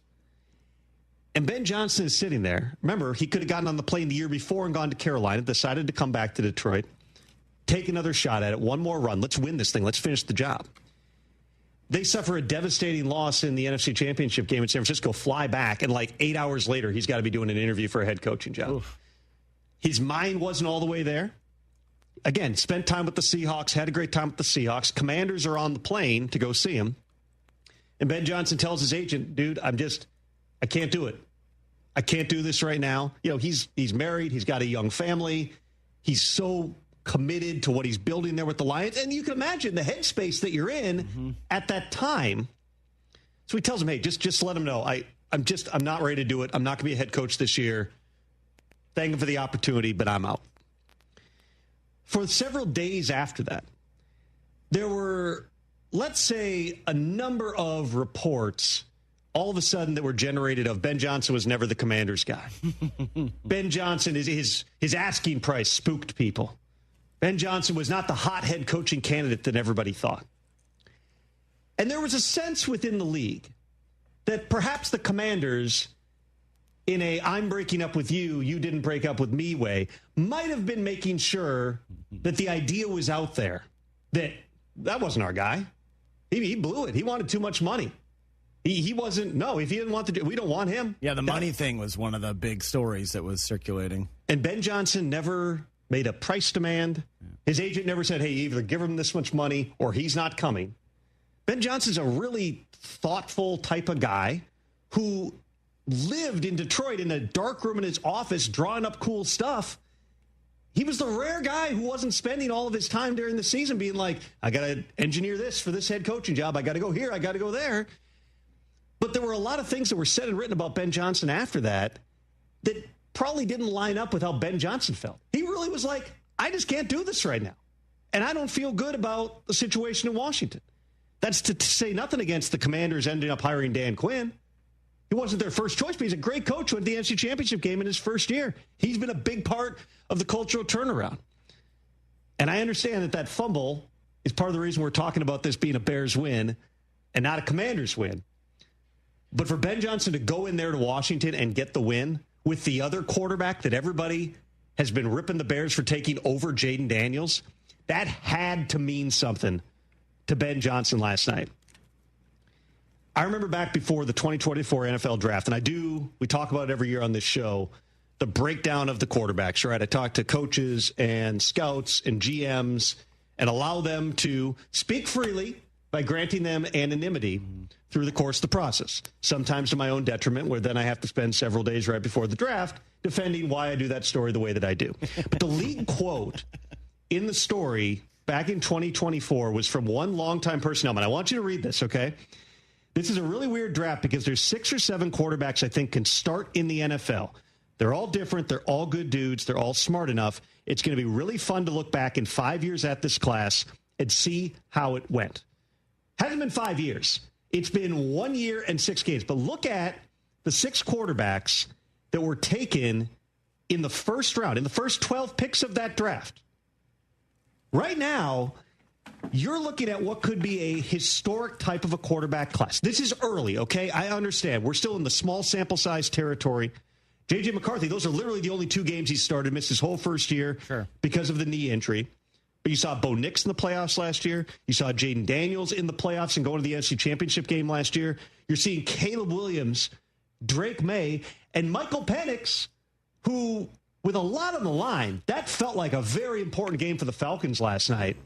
They went up and down the field with that basketball team that they've been building there with Drake London, a little bit of Kyle Pitts, a ton of Bijan Robinson, and put points on. By the way, number 7 quarterback, Spencer Rattler, put that in small type down there. 1-5 in a really tough spot, but indeed, 7 starting quarterbacks. He's played well. Coming out of that group. For what he's been working with all around him and coaching changes and everything else, Spencer Rattler has at least kept himself in the conversation, which is rare. As a 5th-round pick to go into your second year, still holding on to that starting job, you've got a bunch of dudes here. The only other NFL draft ever where you had 6 quarterbacks taken in round 1 was 1983, which is widely regarded as the greatest quarterback draft of all time. That is John Elway, Jim Kelly, Dan Marino. That's 3 Hall of Famers. Tony Eisen was in that draft too, Brockman. Yep. Took your Patriots to a Super Bowl. Was short-lived. Ken O'Brien was in that draft class. Then you had Todd Blackledge as well. They put some respect on Todd Blackledge's name, though, bro. Been a great broadcaster. A great Penn State quarterback. Great Penn State quarterback as well. But 6 quarterback, it hadn't happened since. And I'm not saying you're going to get 3 Hall of Famers out of that group. You're not going to have necessarily the 4th guy taking somebody to a Super Bowl, any of that stuff, okay? It's way too soon for that. But you watch those 2 games last night. You watch what Caleb is doing. You watch what Jaden is doing, even on a night where he coughed it up a couple of times. Still threw for 3 touchdowns. Still was productive in really tough elements. Has done so much for that team. And then you flip over to Michael Penix, the one that we didn't know. He had 3 starts at the end of last season. He was terrible in week 3 this season. Remember, they beat the Vikings in week 2, an ugly game on Sunday Night Football. He did enough for the type of game it was, but it was great. Week 3, they got shut out. They got shut out 30-0 in Carolina. Embarrassing. Penix was terrible. He was terrible in that game. They fired an assistant coach the next day. They moved Zach Robinson from the booth to the sideline. And Michael Penix got in front of his teammates in that Monday meeting when they opened the floor in the offensive meeting and said, hey, anybody wants to talk, come up and talk. Michael Penix Jr. got in front of the room and said, my energy was down in that game. I got to be a better leader. That was when people were starting to say, should they play Kirk Cousins? Mm-hmm. Is this a mistake? Is this not going to be the dude? Since then, he's been really good. He lit it up last night. The throw to Drake London at the goal line, that's big-time stuff. It's too soon to say where any of this goes, but you can see where that draft class, for as many questions as there were about how many of these guys will actually be good, what is Drake May really going to be? What is Bo Nix? Is Bo Nix even a first-rounder? Right now, you appear to have 5 dudes out of that class with a TBD on J.J. McCarthy, who just hasn't played enough at this point for us to know. We got a ton to get to throughout the course of this show. We'll also talk about the other side of that second game, for the Falcons-Bills game. I can't remember if it was first or second. This is what I'm saying. It was first. Yeah. Was it the first one? It was first. Yeah. It was first. Bills Falcons first. I was going back and forth. I was flipping screens. Let's dig into what's going on with the Bills, who've stumbled a little bit over the past couple of weeks. Mark Sklar, 3-time Super Bowl champion, helping us break down that and much more right after this. It is Tom Pelissero in for Rich on the Rich Eisen Show.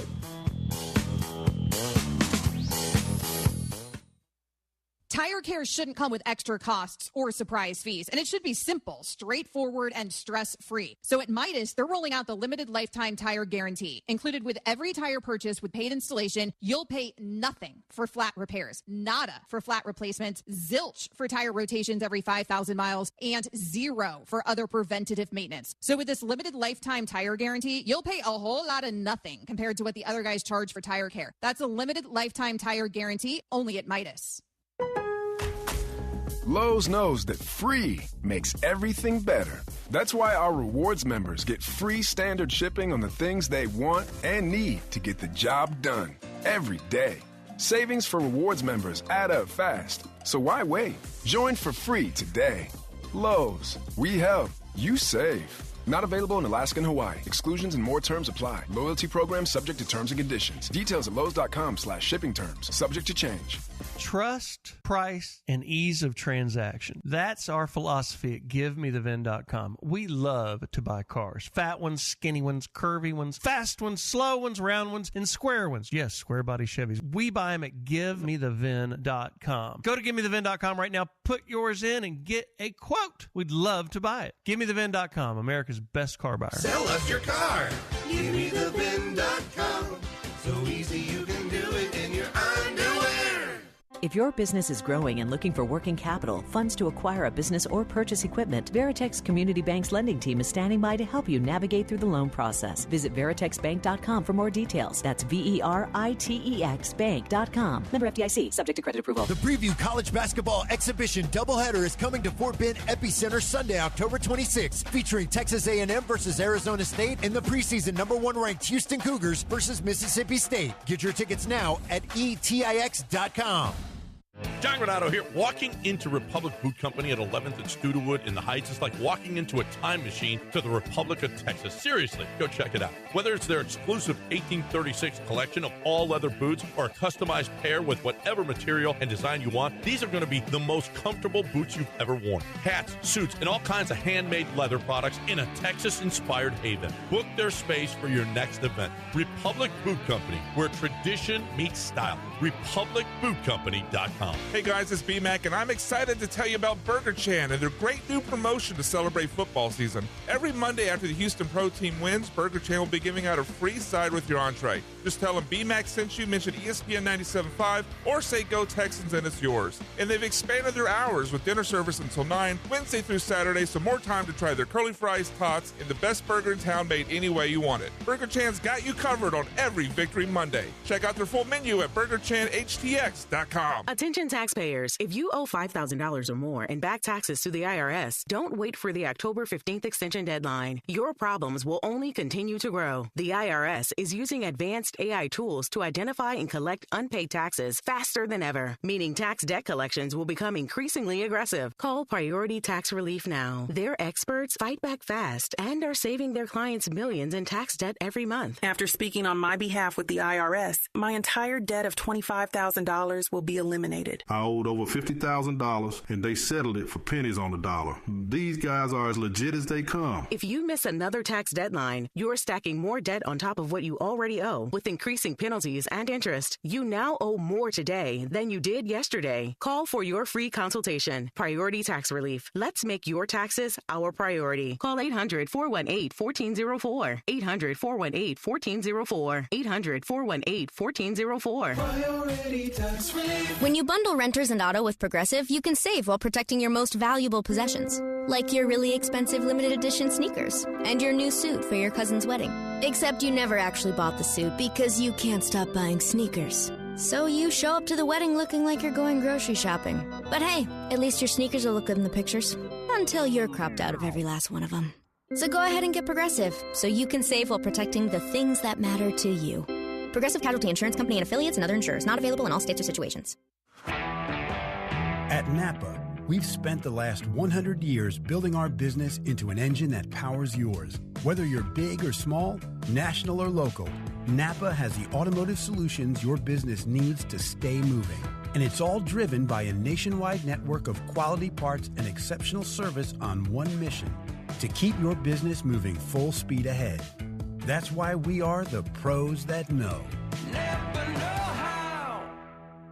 Morning, Zoe. Got donuts. Jeff Bridges, why are you still living above our garage? Well, I dig the mattress, and I want to be in a T-Mobile commercial like you. Teach me, Saldana.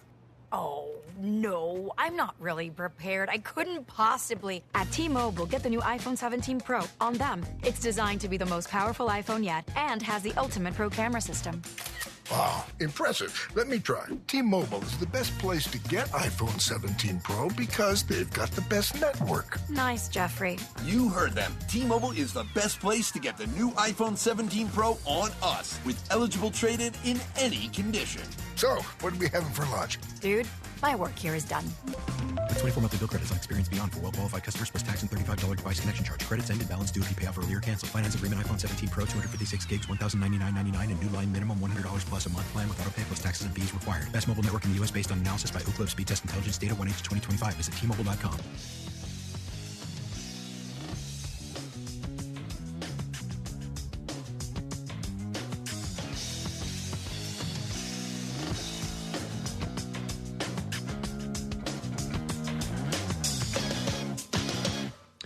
Welcome back to the Rich Eisen Show on Disney Plus, the ESPN app, and ESPN Radio, presented by Progressive Insurance. Joining us now, as he does every Tuesday, though normally there's a guy who doesn't have the fantastic hair sitting in this seat. Three-time Super Bowl champ Mark Schlereth is with us. Mark, a lot I want to get into with you coming off of last night's game. Let's start with the Bills. They were 4-0. They seem to be cruising. They were everybody's Super Bowl pick. The last couple weeks have been a little bit bumpy. What do you make of what's going on right now in Buffalo?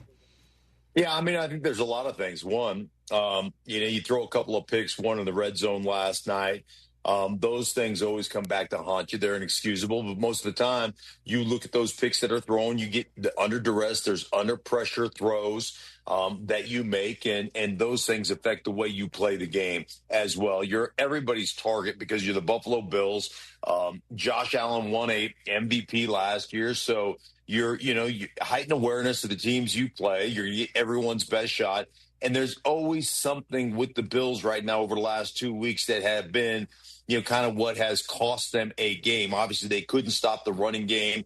Bijan Robinson last night. So that was big. And then you feel like it gets you out of what you do. When I watch the Bills, they have become a very balanced team. They run the ball exceptionally well. They take a lot of pressure and create a lot of play action opportunities for their quarterback. And when you're behind or things aren't going the way you want them to go, you tend to get a little pressed on the offensive side of the ball. So there are a couple of things, but I would tell you this, Tom. I mean, offensive football has been, dare I say, in the AFC so up and down, at times atrocious. And I don't know if you watched that Jets-Broncos game, but it set offensive football back into the leather helmet days. I mean, it was so bad. So there is a lot of that. It's endemic of the National Football League because of our failures to make guys practice in pads, to actually execute the game and work on the game, because we have taken a lot of the physicality out of the game under the guise of, hey, we've got to keep our players safe. So there's a lot of that is continuing to me to manifest in really poor play across the board. I've heard that so many times, Mark. And, of course, in your days playing, in my early days covering the league over 20 years ago, it was first day of training camp, 8:45 shells, 3 o'clock pads. However the coaches structured it, it was true two-a-day type of environment. Now, of course, you've got the ramp-up period. There are teams that fundamentally don't believe in going live at all and have a lot of unpadded days through the course. When you talk about the failure to develop and the failure to have that time on 10. What does that mean? And what is the impact that we actually see, particularly in the early stages of the season here? Hey, how many quarterbacks are hurt right now? Too many. I mean, I had Roger. I was calling a game a year ago, and standing on the sideline, pregame, talking to Roger Goodell, and he's like, "Hey, what are we going to do about all these quarterback injuries?" Well, I got an idea. Make the guys up front practice. Like I say this all the time, and I'll say it to you, Tom. The most skilled position in football is the offensive line.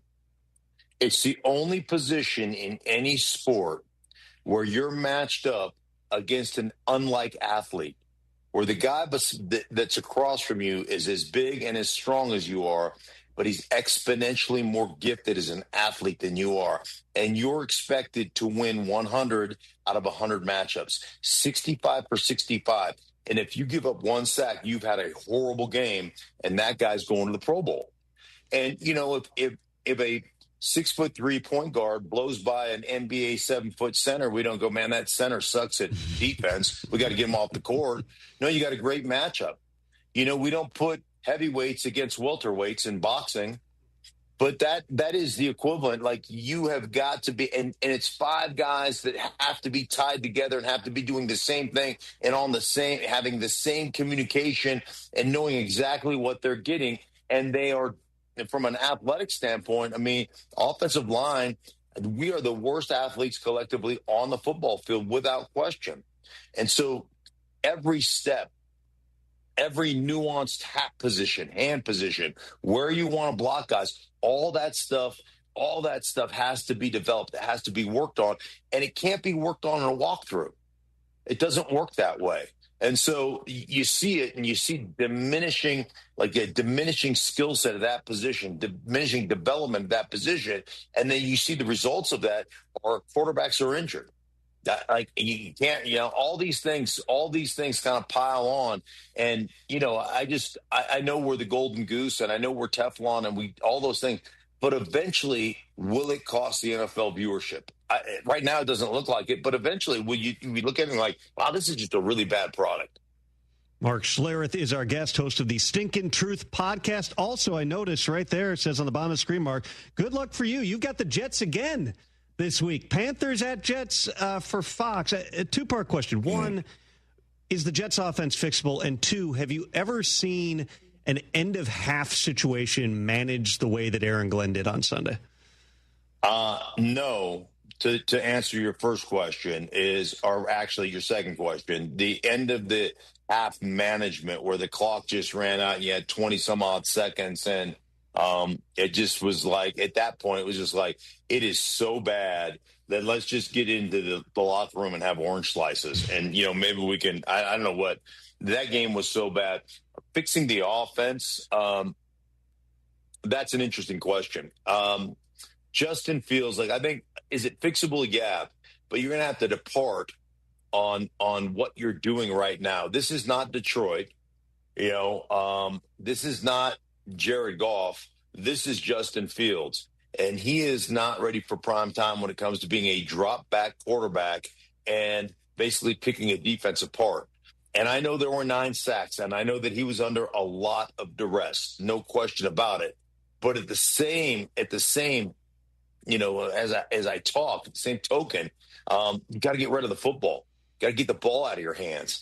And there were so many times where his inability to decide and him holding the football and deciding not to let it eat and, waiting for a receiver to turn around and look at him before he throws the ball.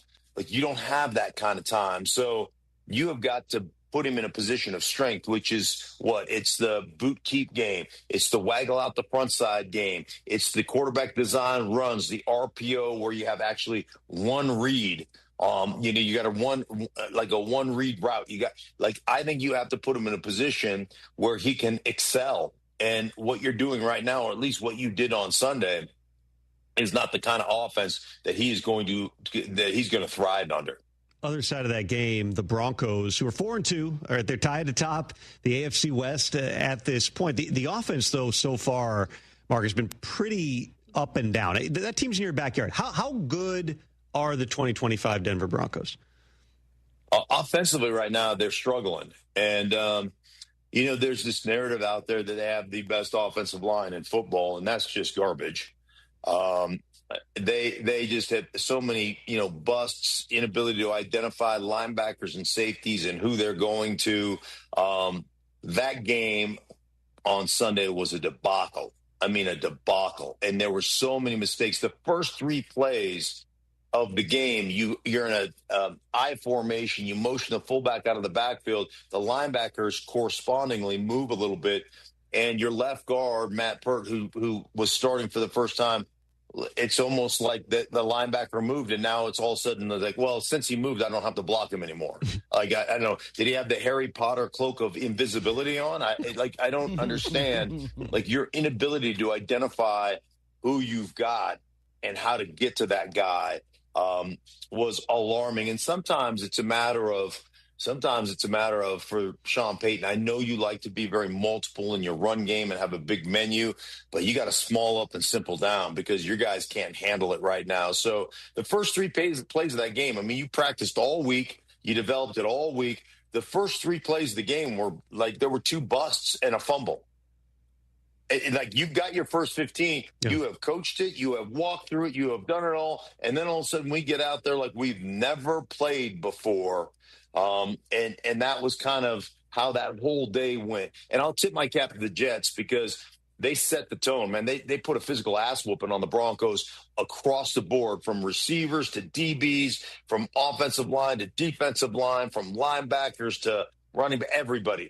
They set the tone physically, and the Broncos never actually responded. So I'll tip my cap to the Jets for that, but there were a lot of mental mistakes across the board they're just unacceptable. I found myself looking this up last night, Mark, as the Bills were kind of having that game get away from the preseason betting odds to be the Super Bowl champion. There were 3 co-favorites coming into the season. It was the Bills, it was the Ravens, and it was the Eagles. 3 teams that have varying degrees right now of issues they've got to sort through. In your mind right now, there's no undefeateds left after 6 weeks, which is a pretty rarity too. Is there a favorite? Is there one team that above all you say, I wouldn't want to see that team come January, February?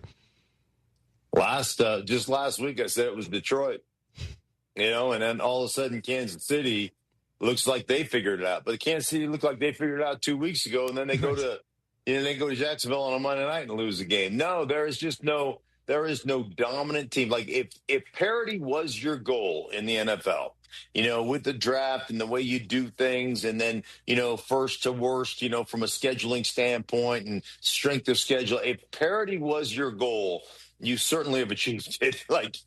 Because there is no dominant team out there in the NFL right now. If you're talking about, that game too and the way that it ended with the Lions and the Chiefs, there's the occasional situation, right, that plays out post-game. There's some type of an incident. The NFL has been trying to eradicate those from the game. But I'm curious, Mark, in all your years, did you ever think about or actually do, going and popping somebody in the face for something that happened during the game?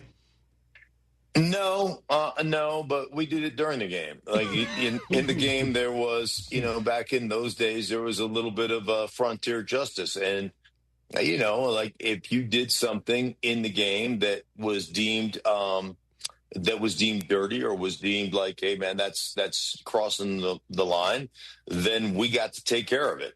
And, and it wasn't officiated to the point where, everybody's getting ejected or those things.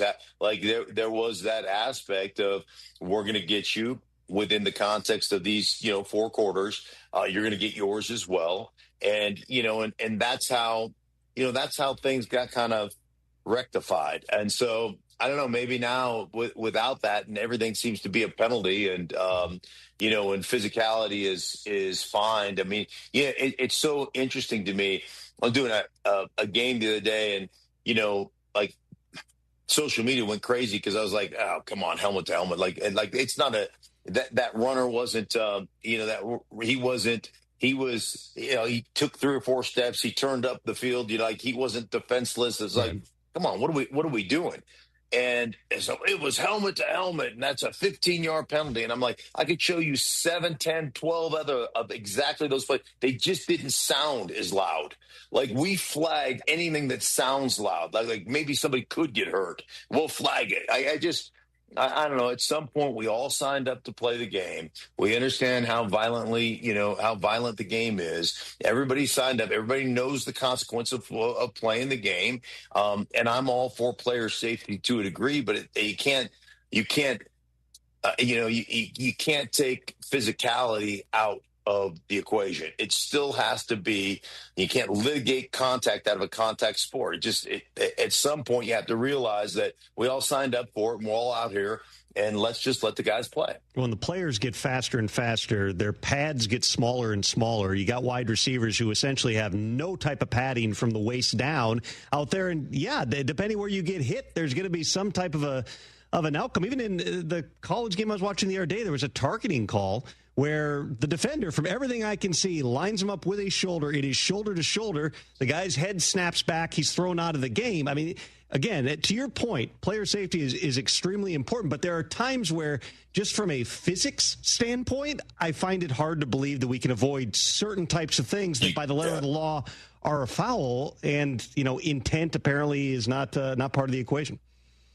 Yeah, some of those things, there's nothing you can do about it, and it's just part of the game. And like I always say, and this is offensive to a lot of people, there's a reason that not everybody can play in the National Football League. 1, hand to God, you're not gifted enough to play, and 2, you don't have balls enough to play.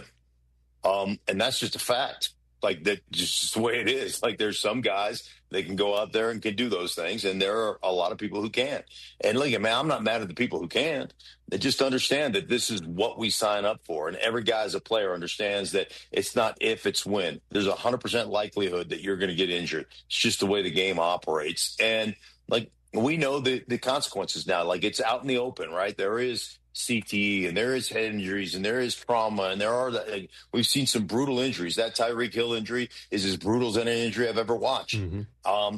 But I understand, like, we're still going to line up and play it because that's what we signed up for. So I'm all for player safety, but at some point it still has to resemble football. And I'm not saying that it doesn't, but we just get further and further and further away.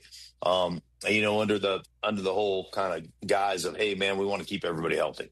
Mark, great stuff, man. We appreciate it. Enjoy that Jets offense again on Sunday. Yeah, it's gonna be beautiful. I appreciate that. That is Mark Schlereth. You can hear him on Thanks, Mark. Stinking Truth podcast. See him calling the game on Fox this weekend. Always great stuff from him. Brockman, you're grinning over there. What's going on? I just love the way Mark puts things. He's very blunt. Obviously, former player, 3-time champ. He's been there, done that, and the idea of him having to grind tape on the Jets this week in preparation for that game, I kind of feel for my brother. I was just laughing because he's talking about, man, they set offensive football back, and I just see the lower third saying he's calling the Jets-Panthers game this week. The Panthers, by the way, 3-3. 3-3. They had to have the comeback the week before. They were clearly, offensively the dominant team against the Cowboys. Sorry, TJ, in this past week's game. And they're running the heck out of the football without their Pro Bowl guard, Robert Hunt, and without their starting running back, Chuba Hubbard, to the point that Dave Canales is having to answer questions about, is Rico Dowdle now RB1? Probably a lot of people with one or both of those guys in their fantasy team who would also like answers to those questions. A lot more to come on this edition of the Rich Eisen Show. Malik Jackson is going to be here in a little bit. Also, Overreaction Monday on a Tuesday. Stick around.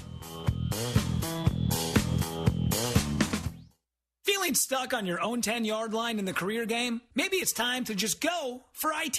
My Computer Career has the game plan to score a rewarding new IT career in months. Whether you're a rookie, a breakout career changer, or a military veteran ready to serve. Why spend years chasing a college degree when you can fast-track your future in IT starting now? Take your mark, get set, go for IT. Take the free career evaluation at mycomputercareer.edu today. Financial aid is available to those who qualify, including VA benefits.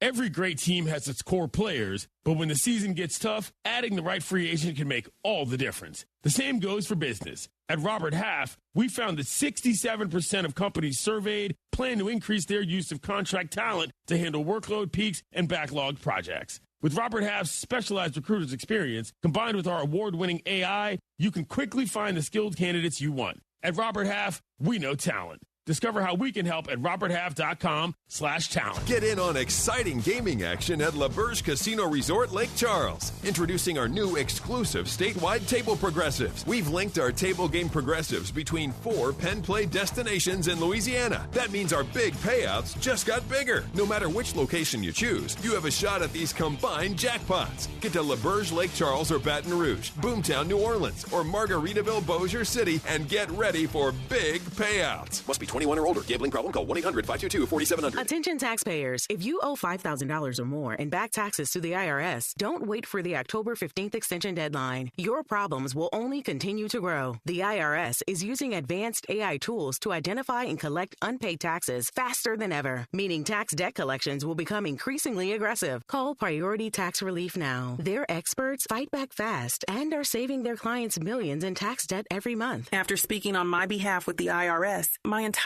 debt of $25,000 will be eliminated. I owed over $50,000, and they settled it for pennies on the dollar. These guys are as legit as they come. If you miss another tax deadline, you're stacking more debt on top of what you already owe, with increasing penalties and interest. You now owe more today than you did yesterday. Call for your free consultation. Priority Tax Relief. Let's make your taxes our priority. Call 800-418-1404. 800-418-1404. 800-418-1404. Priority Tax Relief. Cougar fans, it's time to pack TDECU Stadium. Saturday, October 18th, Houston football takes on the Arizona Wildcats for homecoming. Don't miss the pageantry, the pride, and the roar of Cougar Nation. Kickoff is at 11 a.m. This is Houston's team, and we need you to create a true home field advantage. Get your tickets now at uhcougars.com/tickets or call 713-GO-COUGS. Come early, be loud, wear red. Wesley Financial Group is not a law firm. Hi, I'm Chuck McDowell, the timeshare cancellation guy. In 2011, I founded Wesley Financial Group with one goal in mind, to help honest folks out of their timeshares permanently. Today, I run Wesley with my 2 sons, a real family business, treating every client and every employee like we'd want our own family treated. That philosophy has helped us grow into the largest, most trusted timeshare cancellation company in the United States. Fortune magazine even recognized us as one of the best places to work. Why? Because we genuinely care. In fact, some of our former clients were so moved by their experience working with us, they joined our team so they could help others to timeshare freedom. If you're stuck in a timeshare, give us a call. Let our family help your family. Call Wesley now for your free timeshare exit kit. 800-549-8866. 800-549-8866. 800-549-8866. Hey everyone, it's Brian. Join me, Jeremy, and Joe this Friday from 3 to 6 at Old Humble Distilling Company. We're broadcasting live, sipping award-winning Texas whiskey and soaking up the good vibes. It's all happening at Houston's finest micro distillery. Find their address at oldhumbledistilling.com. See you all Friday at Old Humble. Join us at Houston Small Business Expo on Wednesday, November 5th at the NRG Convention Center, America's biggest business growth event. It's free to attend. Network with thousands of business owners and entrepreneurs. Over 20 free business workshops, speed networking, exhibitors, and keynotes by leading industry experts. Houston Small Business Expo is free to attend on Wednesday, November 5th at the NRG Convention Center. Register online at smallbusinessexpo.com. That's smallbusinessexpo.com.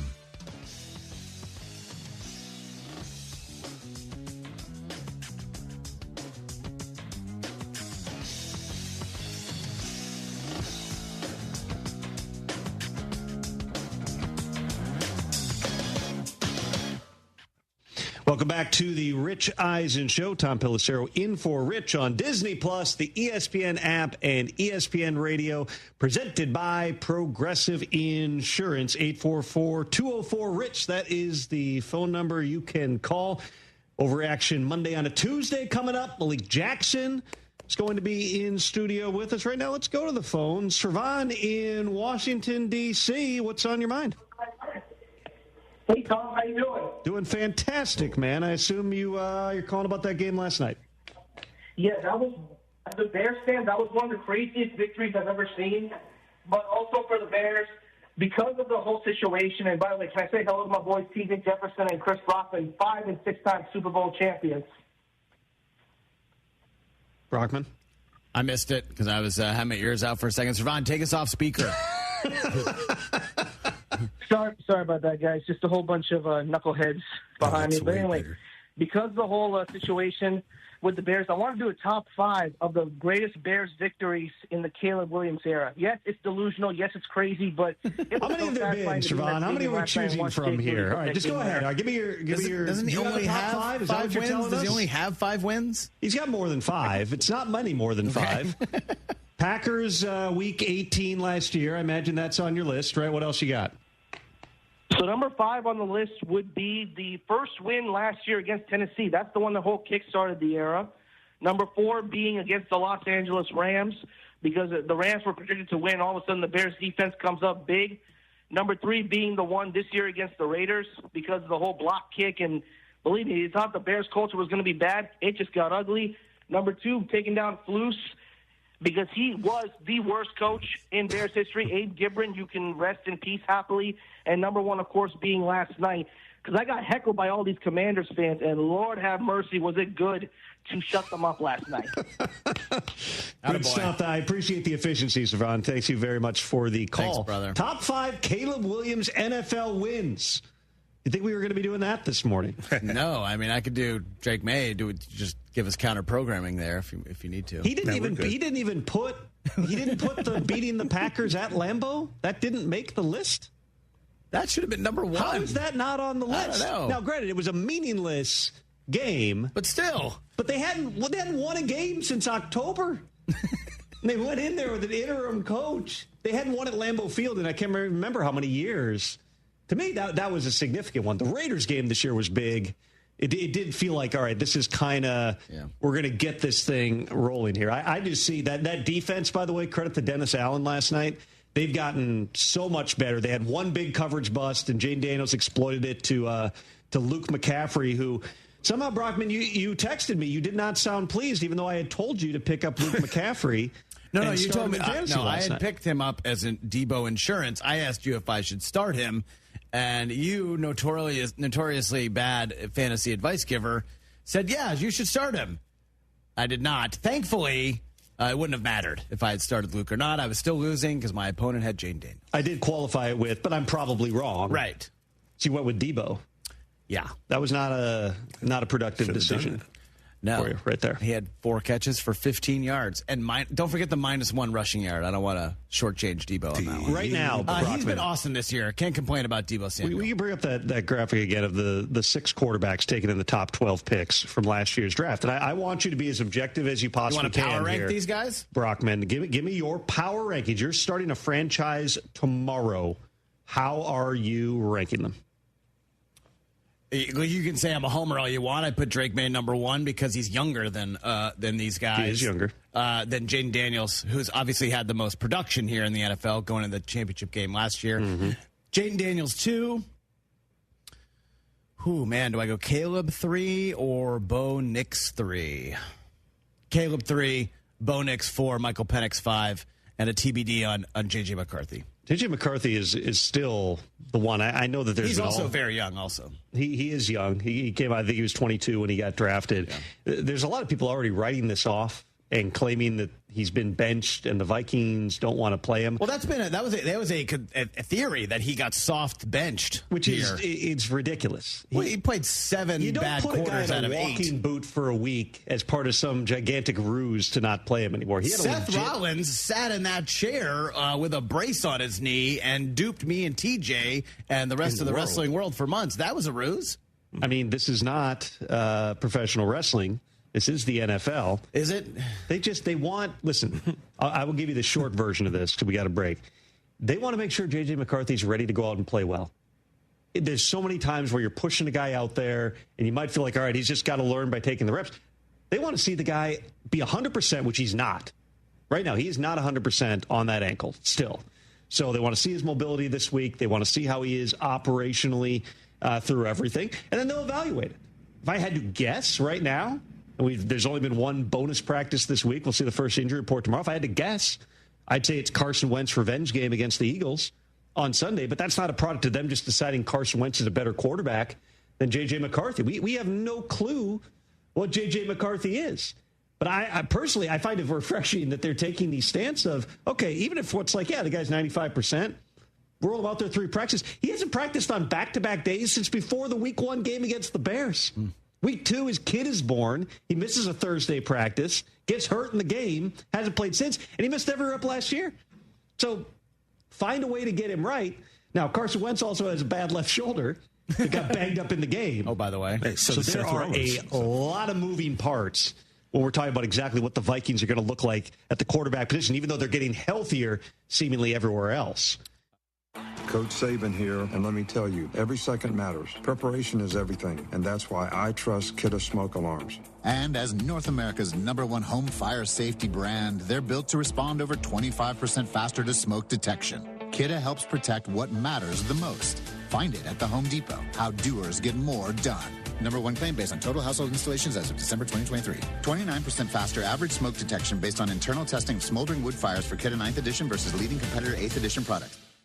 Rich Eisen here for Sonos, the speakers that bring every game to life in my own house. With studio quality sound, Sonos makes you feel like you're right there in the stadium. Whether you're cheering on your team, binging your favorite show, or listening to the hottest songs, Sonos fills every room with incredible sound. Setup is easy. Just plug in, open the Sonos app, and you're ready to go. Want stadium quality sound at home just like me? Because I love Sonos. You will too. Explore soundbars, speakers, and more at Sonos.com. Sonos. They look as good as they sound. Join us at Houston Small Business Expo on Wednesday, November 5th at the NRG Convention Center, America's biggest business growth event. It's free to attend. Network with thousands of business owners and entrepreneurs. Over 20 free business workshops, speed networking, exhibitors, and keynotes by leading industry experts. Houston Small Business Expo is free to attend on Wednesday, November 5th at the NRG Convention Center. Register online at smallbusinessexpo.com. That's smallbusinessexpo.com. Hey, Lance Zerline here. You know I'm a numbers guy, and I like the numbers that Daspit Law Firm is putting up for their clients. The super team at Daspit Law handles a full range of personal injury cases, and they are getting results from their clients in big numbers. Car accidents, truck accidents, industrial accidents, construction accidents, maritime accidents, offshore accidents. These are all areas where if it's you or someone you know, I encourage you to get a free case review from John Daspit with the Daspit Law Firm. Call 713-CALL-NOW. That's 713-CALL-NOW.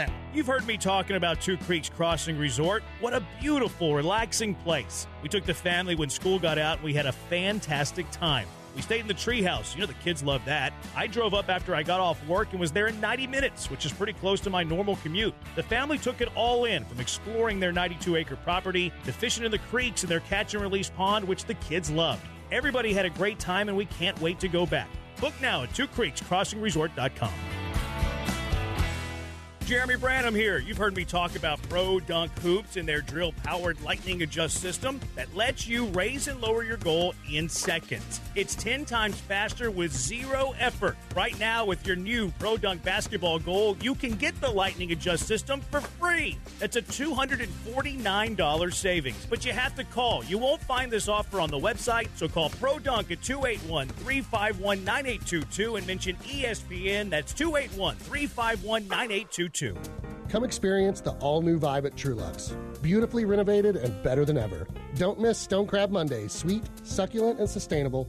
Our medium claws are buy one, get one half price all day. Unwind in our newly renovated bar for our half-off happy hour and try our bold $59 three-course menu with seasonal favorites. Power lunching? We've got you. 2 courses for only $36. Fast, fresh, and unforgettable. Come see and taste what's new at Trulux, Ocean's finest seafood and crab. Your table is waiting. Hey, Lance Zerline here. If you have low water pressure, dirty, or bad tasting water, call Aqueduct Plumbing Company. They're Houston's premier repiping company. If you have a water heater that's over 10 years old, it may be time to look into a tankless water heater. Go to aqueductplumbingcompany.com. That's aqueductplumbingcompany.com. They are the local plumbing experts, and you can trust that they are going to take care of ESPN 97.5 listeners. Make sure that you keep the name aqueductplumbingcompany.com in your phone and ready for action. Contact Tax Relief Helpers for details and restrictions. Attention, anyone that owes money to the IRS. If you filed for a tax extension for the 2024 tax year, your extended deadline to file your federal income tax return is October 15th, 2025. This deadline is quickly approaching. Every day, your unpaid tax debt gets bigger and bigger from daily interest. If you owe $10,000 or more, now is the time to settle your debt. Call Tax Relief Helpers right now. We'll help you file, put a stop to penalties, interest, and avoid liens, levies, or other hostile measures by the IRS. I got behind on my taxes and owed $48,000. I called and they got my debt lowered to just $3,500. I owed $87,000 in taxes and it was scary. I got the amount I owed down to just $3,500. I saved $83,500. If you owe money to the IRS, don't wait another day. If you miss the October 15th deadline, you could face penalties of 5% of the unpaid taxes for each month that the return is late. The call and consult are absolutely free. Call 800-743-8419. 800-743-8419. That's 800-743-8419. ESPN 97.5, presented by Zadok Jewelers. KFNC 97.9 HD2, Mont Bellevue, Houston, a Gal media station. This is The Rich Eisen Show. Hey, everybody. Can't get enough of The Rich Eisen Show? You're in luck. You can find us everywhere. Watch us weekdays on Disney Plus from noon to 3 Eastern.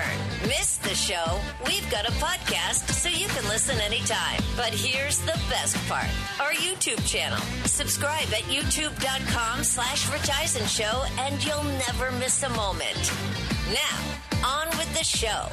You're out! There's confusion on the field. Sal Frelick took away a grand slam. The Rich Eisen Show with guest host Tom Pelissero. Earlier on the show, 3-time Super Bowl champion Mark Schlereth. Coming up, 10-year NFL veteran defensive tackle Malik Jackson. Writer and director Ron Shelton. ESPN NFL analyst Chase Daniel. And now, sitting in for Rich, it's Tom Pelissero.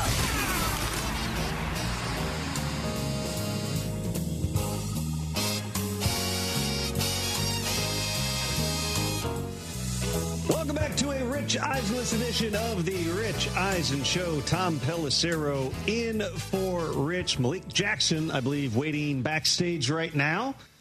One of the better defensive linemen of his era. Played a long time in the league. Played in Denver with Peyton Manning. Played with the Eagles. What do you think is going on in Philly? We will get into all of that with him. Thank you to those of you who are watching us on Disney Plus and the ESPN app, listening on ESPN Radio, presented by Progressive Insurance. We've got a doubleheader from last night. We dove into the Falcons, the class of 2024 quarterbacks, how they're playing earlier on. There's also the Bills side of things that I think we need to unpack a little bit further. Big game for Bijan Robinson, by the way, last night for the Falcons. No doubt. The guy that we'd been waiting for. You remember back the first couple of years where there was just the constant weirdness of why is he not getting the football? Why is Tyler Algier getting the ball? That's 2 words, Tom. Arthur Smith. It's more complicated than that, though, right? If you're Arthur Smith, there's an element of who do you trust in certain situations? And was Bijan ready to take on the larger role? You watch him now. And Raheem Morris, every opportunity he gets, he said it again last night, best player in the NFL. Which is high praise, but you watch it with Bijan Robinson, which is, of course, complemented by the way that Michael Penix is playing, the way that Drake London is changing things from a physical perspective. Here's Bijan after the game talking about the way that things have kind of evolved early in his career here. It's like a three-point shooter. When I heard the analogy with Steph Curry, when he starts getting in the groove, the basket looks this big to him, and it seems like he can't miss. So with me, with the O-line, I feel like with them, they're all three-point shooters. They're all spot-up shooters, and they're just creating space for me, for Ty, to do what we do. So, when those guys are on, when those guys are clicking, when those guys are, knowing everything that they got, and, Coach Led always harps on, just being, great and straining with those guys, and that's what they do. Then with me, I just use the God-given talent with the vision and stuff like that, and it just opens up. And when I find those creases, you got to take advantage of it, and you got to make those guys miss tackles, and make them not want to be there anymore. So that's what we did tonight. I appreciate the twist in that quote there. You thought he was talking about himself. No, he's talking about his offensive lineman, is Steph Curry. Those guys are in the groove. I've never seen an NBA Jam style call on a run play of they're heating up. He's on fire. Boy, what a block by Ryan Newsiel. Right. Another pancake. But Shay, he knows where the bread is buttered. As Marshawn Lynch once said, I'm taking my boys to Sizzler. That's Bijan's very happy. Played without Jake Matthews down the stretch last night, too. The durable left tackle wasn't even out there down the stretch, so they've done a fantastic job. Flip side of it, there was a lot of things going on for the Bills last night, particularly defensively in the first half. It was not good. It could have been even worse if Drake London doesn't end up out of bounds at the 1-yard line, which probably swung how many thousands of fantasy games across the country, too. He was already having a night, too. Gets pulled back. Yeah. But Josh Allen, a little bit of the turnover bug popping up, a little bit of maybe trying to do too much. Here's Josh talking a little bit after that game. We got to take advantage of our opportunities. The ones I alluded to earlier. Some things that absolutely completely went our way, and it sucks when you feel like 2/3 of your teams, the offense and the defense, are doing their job, and you're the team not to pull your weight. It sucks. So it's going to eat at me the next 2 weeks. A lot of stuff to clean up. We'll put our focus to our next opponent and go from there. That's about as frustrated as I think you see Josh Allen get right there. 4-2 entering the bye. They're not quite in Eagles territory, but you get some of the similar types of vibes here, which is we all think that they're going to be okay. They're going to figure it out. They were 4-0, and everyone was thinking who exactly is going to beat the Bills. Not having Dalton Kincaid last night, I think, is a bigger factor. I know he threw a touchdown to Dawson Knox, but Dalton Kincaid arguably been their best and most reliable target in the passing game. You take that guy out, the way that he can create mismatches as a detached receiver, that probably made an impact in the game. But 4-2 Bills, 1-5 Ravens, 4-2 Eagles. There's a lot going on, a lot to overreact to, I think, Brockman. Oh, you know it, Tom, and it's Tuesday. It's overreaction. Monday on a Tuesday. Let's hit it. That was terrible. That was crap. That was garbage. This place sucks. Overreaction Mondays. Monday on a Tuesday. Hey, what's up, everybody? You guys good? Yeah. What's up? Did you guys battle the elements this morning? Or you guys didn't drive very far? It took me an hour and a half to get to work this morning. Here's the thing. It took me 11 minutes. If you can't drive in the rain, don't. Stay home. Call out sick from work that day. Stop clogging up the roadways by getting into needless accidents. Absolutely not. Nope. This is one of the spots in the country. Washington, D.C. is another notorious one. There are certain places where rain has even more of a bogged down effect than any place else. I can drive easier in Minneapolis in a blizzard than I can in Los Angeles in the rain. If it makes you a little nervous or you're a little scared to go out there, just don't. Stay home. If you don't know what you're doing, if you don't have Let control, the rest of us navigate the freeways. There's a lot of ways to get around. There are professional drivers. You can get an app on your phone and just call someone else to do it. A ride from someone who literally has star professional driver by their name. You think we need one more? Yeah, exactly. Here's the deal. I watching the game last night. Obviously, a huge Falcons win. And, I'm thinking about the Bills, and everyone just kind of penciled them into an AFC East championship. That would have been, 6 in a row or something like that this year. They're going to the Super Bowl for the first time in a while. Yeah. The Bills are not going to be one of the top 3 seeds in the AFC this year. Ooh. I don't know if we can get the standings up, but at this stage, they're still 4-2. The Colts are 5-1. Let's start but you know there. what? Who have either of those teams really beaten? This is what I'm saying. The Colts are 5-1. I mean, what are we doing? The Bills' victories are against teams with 1 win, 1 win, 1 win, 0 wins. If I'm not mistaken, the Colts right now would be the number 1 seed. They are, yeah. The Colts are number 1. The Bills would be 5th. So they have right now, all right, the top 5-1 Colts, followed by the 4-1 Steelers. Also a fraud. Then you have the Chargers, Patriots, Bills, Jaguars, and Broncos, all at 4-2. Oh, there's only one good team on that list, TJ. Chiefs would not be in the playoffs. Texans would not be in the playoffs. Bengals would not be in the playoffs. Ravens, obviously, would not be in the playoffs. We are 1/3 of the way through the schedule here. I would just say this. And listen, Shane Steichen, Lou Anarumo, Chris Ballard, they all deserve credit for what's happened so far in Indianapolis. Are they going to sustain over the course of the season? Are they going to be a 13 or 14 win type of team? We'll see. And we'll see how they approach the trade deadline here. Do they make an acquisition? Do they try to upgrade? I would just say this. The Bills are 1 game back of the number 1 seed right now. The idea that they're not going to be a top 3 seed, that they're not going to win their division, the Patriots just beat them. No question about it. They're a lot of fun to watch. That's going to be the biggest thing. Can the Patriots continue to sustain and take the Bills out of that spot? Because if you're a wild card, you're no higher than 5. Right. I still sitting here right now, those 2 teams are tied atop the AFCs. I would say it's an overreaction to say they're not going to be a top 3 seed. Job. Way to play the game, Rhett, and make a decision. Trying. Sometimes the person in that chair doesn't always make a decision. It's normally me, but I'm trying to give you what you want right now. Thank you. And here's the deal: giving me what you know who gave me what I wanted last night was Bijan Robinson. Had him in our Chop League. TJ, glad to see you advance last night. Thanks to Zach Ertz. Sorry, Smitch is out. Bijan Robinson was an absolute beast, and I'm just going to say it. I know his coach has been saying it for a while. He's the best player in the NFL right now. So your question is he the best player in the NFL? Not is he the MVP? Not is he going to win it? He's obviously not going to win MVP. Look, Saquon didn't get it. Neither did Christian McCaffrey. It's no longer a running back award. It's MVQ, Tom. Bijan Robinson is the best player in the NFL.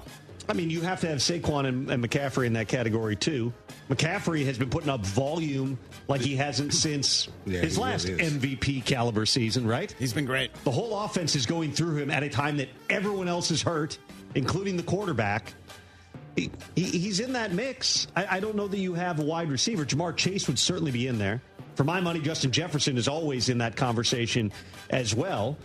Quarterback-wise, it's been a weird year. Weird year. I mean, right now, if we are, again, to twist this slightly, I'll answer your question momentarily here, but if we're talking about MVP candidates, are you taking a quarterback over Baker Mayfield at this point? We look at the odds. Patrick Mahomes is actually now the betting favorite.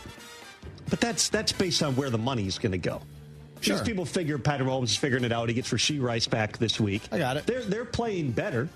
Mahomes is what Bill Belichick was to coaches for like 20 years, where every year you can give him Coach of the Year, but people don't vote for him. Right. Best player in the NFL always. I think through 6 weeks right now, Baker Mayfield easily the MVP. But I believe still Patrick Mahomes is the best player I've seen in my lifetime, including over your boy 12. That's too bad. That's how good Patrick Mahomes is. Bijan Robinson, though, I mean, if you're lining up top 10, I'd have him in my top 10. Oh. Man, he was awesome last night. So overreaction for Bijan? Yeah. I would say overreaction. I thought that was clear by my answer. Well, I just wanted you to definitively say it. Overreaction, best player in the NFL. Top 10? I think he's in there right now. We had a caller earlier. Trevon called in from Washington. Top 5 Caleb Williams victories. Really interesting list. Niche. Love it. But it was a big win last night. Put the Bears in the right direction. That's now 3 straight wins. I think the Bears are going to the playoffs. They certainly are giving themselves the opportunity. That's going to be one of the most interesting teams over the next 3 weeks to see what they do at the trade deadline. Ryan Poles has been unafraid, for better or worse, to make big deals. He's traded for Montez Sweat at the deadline. He traded for Chase Claypool, who's now out of the league. He's a second-round pick for at the deadline. Second-round pick for Claypool. Second-round pick, I believe, for Montez Sweat. He's made, obviously, the trade with the Panthers for the number 1 pick, getting DJ Moore as a part of that deal. They're always active. But are they in a position where they feel like they should be buyers? In other words, first year with Ben Johnson. Are they a Super Bowl? Are they winning the Super Bowl in 2025? The Bears? Are they winning the Super Bowl? Because I would argue if you're not winning the Super Bowl and you don't have an opportunity to fill something specific you don't think you get in next year's draft, you're at times overextending yourself just to say, hey, we got to get into the playoffs this year. There are times where you're better off amassing things for the future while building culturally from within. That's why I'm saying I think they're a fascinating type of a team at the deadline here. Are they a playoff team? I would say it's an overreaction to say right now they're a playoff team. Because even within their own division, you've got the Lions, who you still have to talk about as an NFC favorite, even after taking their second loss against the Chiefs. The Packers, I know that there's frustration. One of their wide receivers yesterday retweeting something about how they should replace Matt LaFleur as the play caller, which is a heck of a way to get yourself more opportunities on the team. It's also a ridiculous thing to say, and Matt LaFleur is one of the top play callers in the league. And a Vikings team that, listen, they were so beat up for the first 5 weeks. Almost the entire offensive line being out. No Aaron Jones. Jordan Addison getting suspended for a first quarter. Yeah. The quarterback goes down in week 2. Defensively, they've had all kinds of things. Harrison Smith hasn't even played a full game yet. Neither has Christian Darrisaw.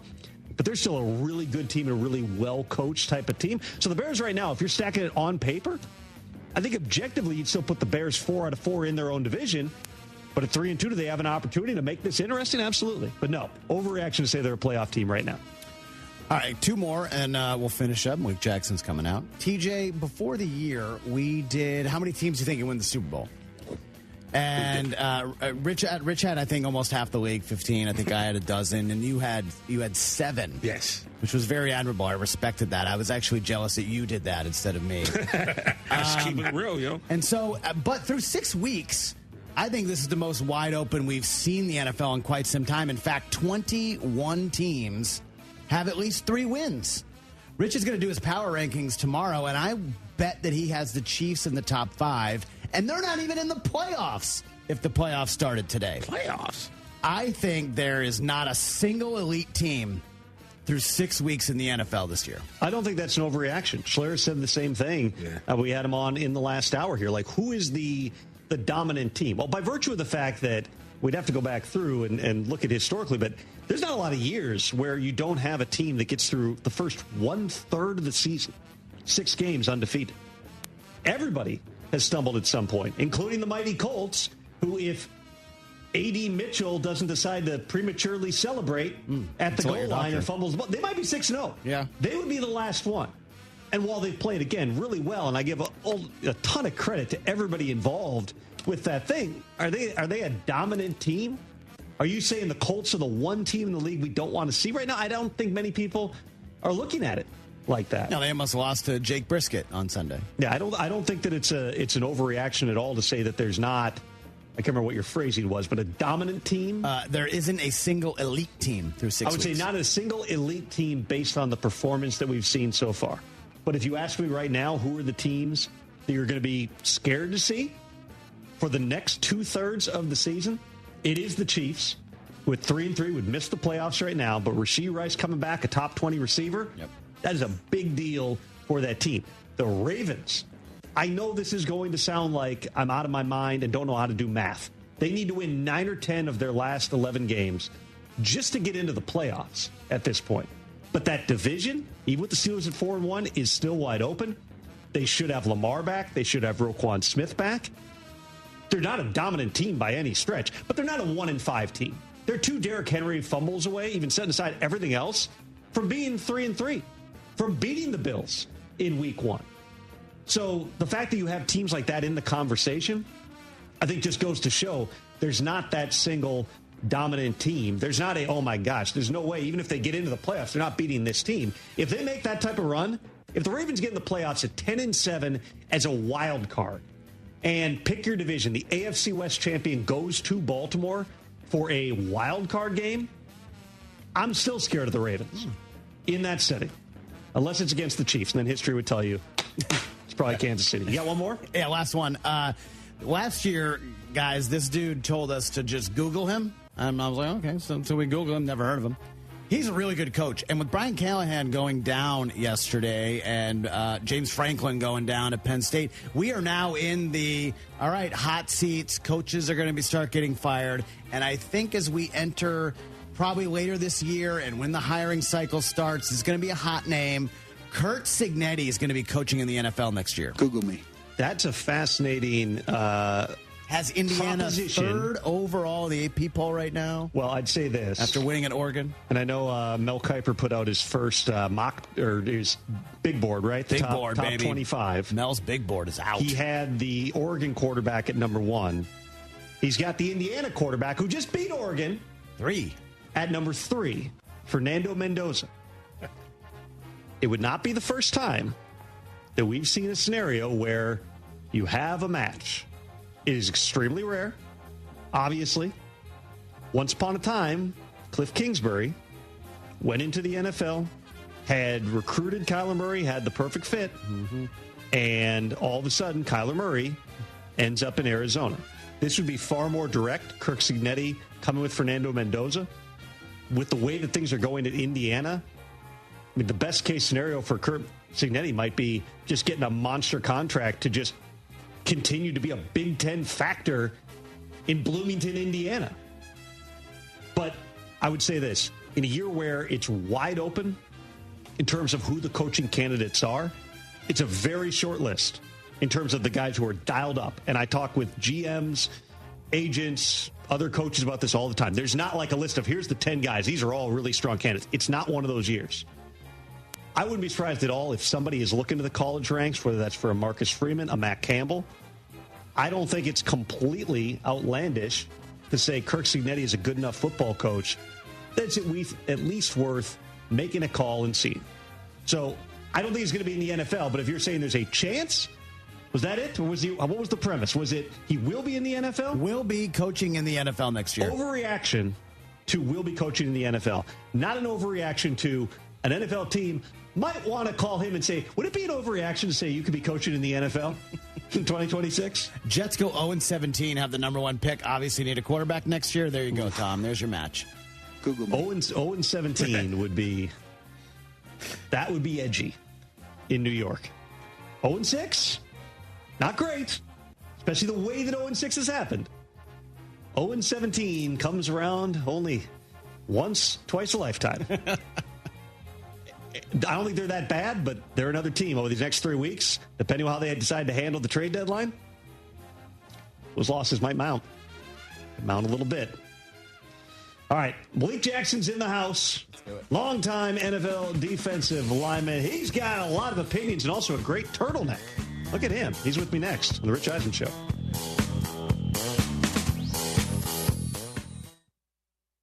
A Progressive Home and Auto Bundle can protect you round the clock, but we can't protect you from those painful moments in sports. Why would we trade our best player? Well, at least you got to watch him in person when he was here. I named my only son after him. So you'll always remember his name. Yeah, but what do I do with this jersey? Luckily, the company has a great return policy. I wore it for 6 seasons. Well, at least your home and auto are protected with a bundle from Progressive. Progressive Casualty Insurance Company affiliates and other insurers. Not available in all states or situations. Out here, days are getting a little cooler, and mornings are starting with a few more layers.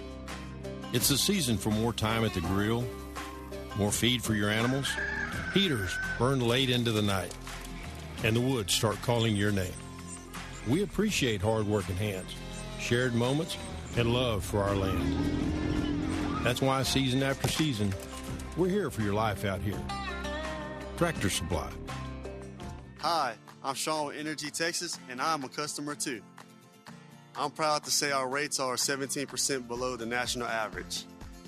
Every day, our team is focused on keeping costs lower for you. We take affordability personally because this is our home too. So we work harder and smarter to fight rising costs, while also improving reliability for years to come. This isn't just my job, it's a commitment to my community. Together, we power life.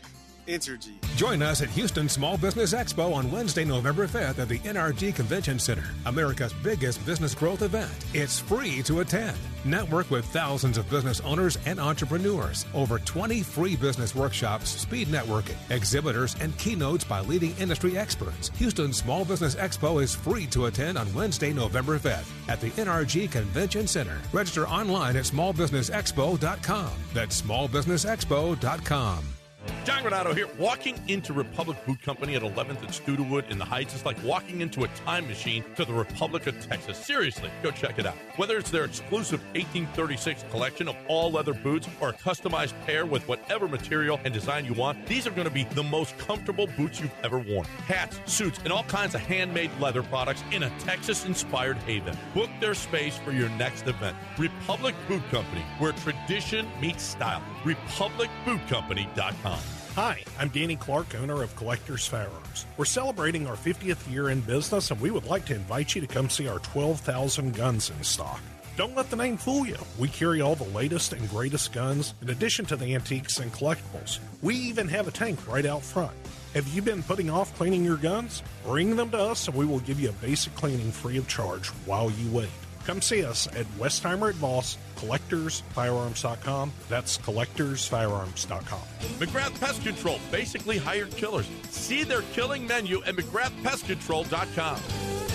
Hey, Lance Zerline here. Allstate Windows and Siding knows what matters to Houstonians. That's why they're dedicated to earning your trust and giving you great value and service. Allstate Windows and Siding offers top-quality products that protect your home from the toughest weather while saving you up to 40% on your energy bills. And right now, they're offering 30% off windows and $2,500 off of complete siding jobs. Call 832-204-1936 to take advantage today. Call for your estimate, 832-204-1936, or go to allstatewindowsandsiding.com. Monument Chevrolet's Extended Truck Month. Get 2.9% APR for 72 months. Visit Monument Chevrolet off Beltway 8 and 225 or monumentchevrolet.com. Chevrolet, together let's drive.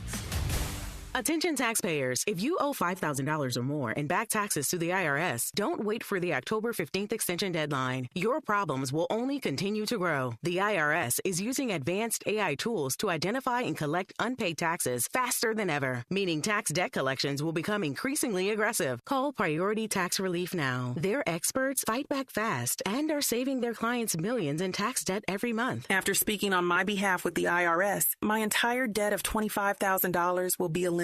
I owed over $50,000 and they settled it for pennies on the dollar. These guys are as legit as they come. If you miss another tax deadline, you're stacking more debt on top of what you already owe with increasing penalties and interest. You now owe more today than you did yesterday. Call for your free consultation. Priority Tax Relief. Let's make your taxes our priority. Call 800-418-1404. 800-418-1404. 800-418-1404. Priority Tax Relief. When you're hiring, have you ever felt like you're missing out on meeting truly great candidates for your roles? It seems impossible to find them, but they have to be out there somewhere, right? Well, they're not hard to find when you know where to go, and that place is ZipRecruiter. And right now, you can try ZipRecruiter for free at ZipRecruiter.com/free. ZipRecruiter helps 10 million people with their job search every day. And because these people are actively looking for jobs just like yours, it's easy to find the right person right away. In fact, 4 out of 5 employers who post on ZipRecruiter get a quality candidate within the first day. But if you're not using ZipRecruiter, you're missing out. So see what it's like when the impossible is easy. When you go to ZipRecruiter.com/free right now to try ZipRecruiter for free. Once again, that's ZipRecruiter.com/free. ZipRecruiter.com/free. Never miss out on great candidates with ZipRecruiter. You fancy and have an HD radio? Well, good for you, number one. Number two, listen to ESPN Houston's HD channel, 97.9 HD2.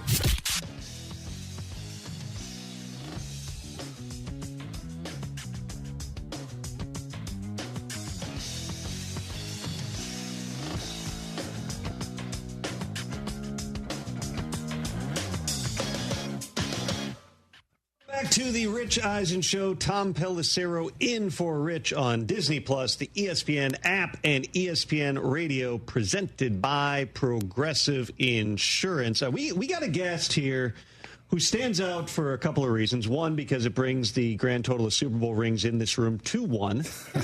And number two, because he's the rare guy who's been retired from the NFL for a few years and still fits, it appears, into the same clothes that he wore while he was in the NFL. Malik Jackson is with us, everybody. Let's go. Hey, guys, I'll take that as a compliment. I appreciate that. I'm telling you, there's a lot of guys, they walk in, they've lost 100 pounds or they have gained 100 pounds. Yeah. I'm like, that could be the same Malik I used to see back in the locker room. I got cheekbones now, and don't ask me to get back out there because I tried to do some running the other day and my calves are killing me. So, Now you're older now. We all age like that. Let me see that ring, by the way. Look at that. Oh, yeah. So right Super Bowl 50. You know, it's the 10-year reunion of the Super Bowl 50 team, and we have a event this weekend going back to Denver. And also, it's pretty fitting that the Super Bowl's in San Fran, so it's kind of cool, just full circle. What do you remember most from that season and that run and beating the Panthers? Really just a few things. The camaraderie, right? The way we were as a team, the way guys got together, ate together, the fights we had, but the brotherhood we had, too, to get over it. And really, for me, that was my contract year, right? So I was really fighting to be one of the best and put myself in position, which is what I did. And so, it was just fun, man. You know, you walk around the house now or just take walks with my dogs and think about those days and giggle and truly appreciate them. You talk about the fights you had. I was around that team some. You had some characters in that locker room. You had, obviously, Vaughn's on that team. Mm-hmm. Talib is on that team. Mm-hmm. Chris Harris, who's not quite as out of his mind, but also still a big presence in the room. Mm-hmm. What's one that stands out? What's one thing where you guys had to work through that season? It's kind of what you spoke on, right? Just all those characters, all those identities, right? All those emotions going around. Because it's funny, when Keeb came in, you see Chris Harris kind of get a little more boisterous right back there. D. Stew's back there, T.J. Ward. So really, Roby. So really just saw those guys really get more boisterous. And I think that was it, right? Everybody had an opinion. Everybody was right. But then, when Coach came in and Coach Wade came in and gave us the game plan, everybody was on the same page. One of my favorite stories from that Super Bowl, which, you guys dominated defensively. It was a terrific defensive performance. So that was also known for, after the game, Cam Newton walking off the podium in the middle of his media session. So the way that this was set up, and you might have been in that room as well, there was just a sheet. It wasn't a wall. So everybody, both teams are in one room, and there's just a sheet separating the podiums. So I'm on one side of the sheet talking to Chris Harris. Mm-hmm. Unbeknownst to me, Cam is sitting on the other side of the sheet. I asked Chris, it looked like you guys basically just were trying to take away the run. And he's go, that's what we want to do, is make you throw the ball. Mm-hmm. Can you throw the ball? Mm-hmm. I then see the video of Cam walking off, and I hear myself ask the question and Chris's answer, and that's why he walks off the podium.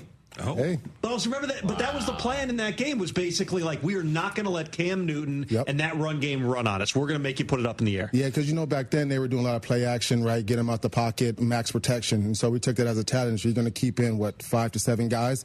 We're going to add to it and let our DBs do their thing. So I think Cam had 3 hours to really show himself and get out there and prove us wrong. And luckily that day we had the best game plan and the best team. Peyton Manning in 2013.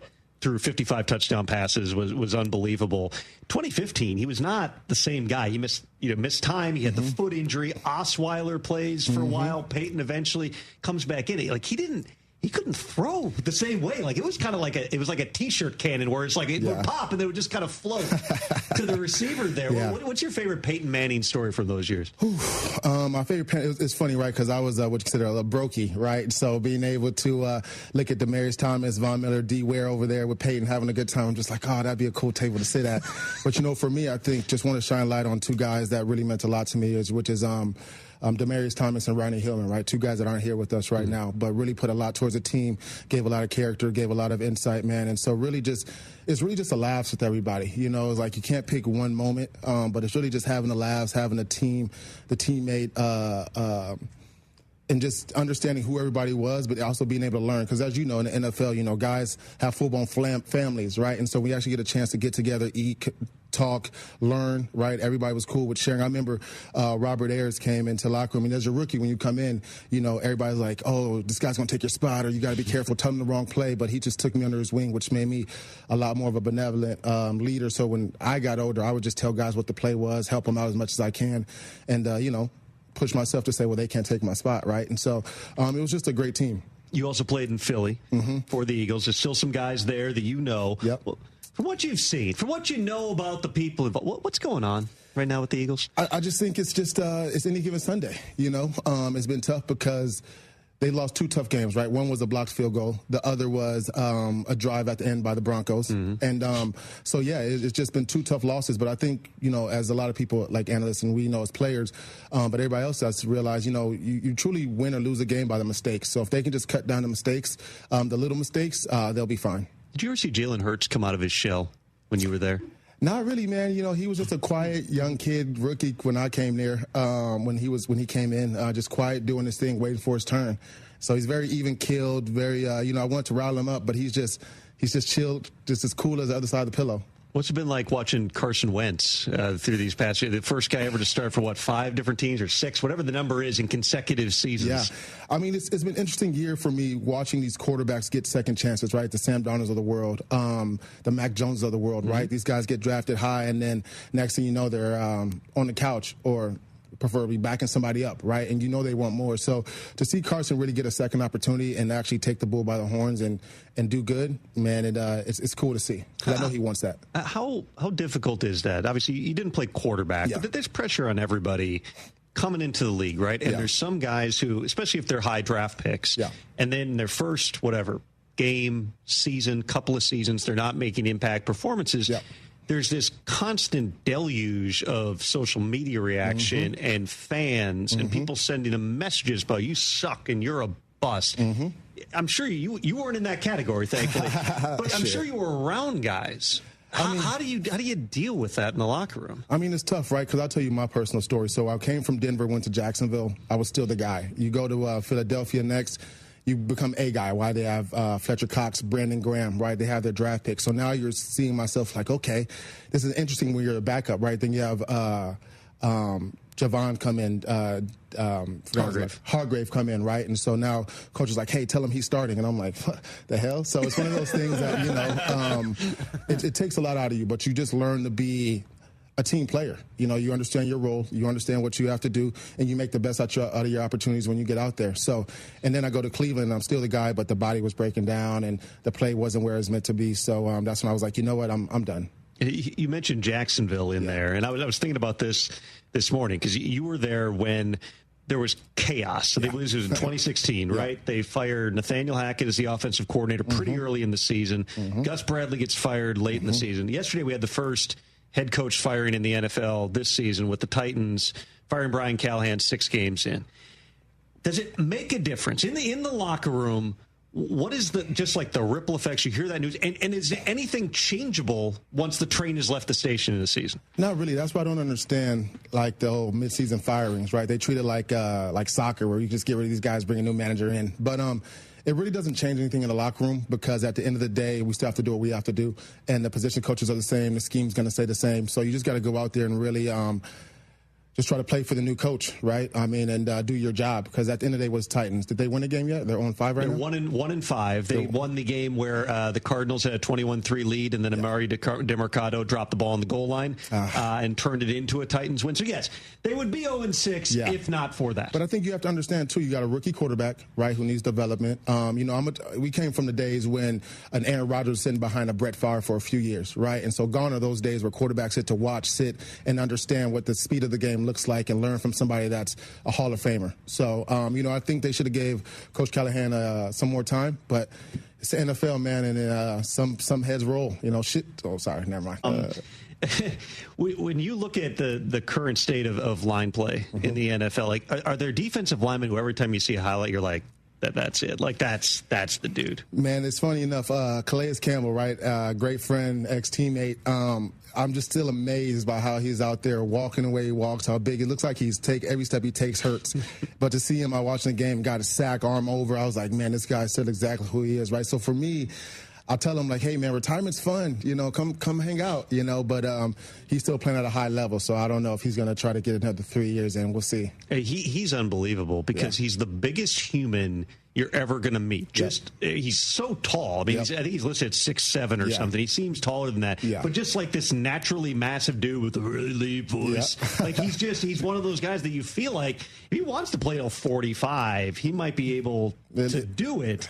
But it's a very rare thing. You get to Cleveland, you know your body's breaking down. Like, there's not many guys, if it's genetic or whatever it is, who can go that long. Nah, it's funny enough. When he first got there, we got together in Jacksonville, and I'm watching do stuff, and I tried to do an arm over like he does and got punched in the chest. I was like, whew, I can't do that. You know what I mean? So it's just funny to watch guys and see what they do and try to make it your own, right? But, I mean, I love Calais, man. I'm hoping the best for him, you know.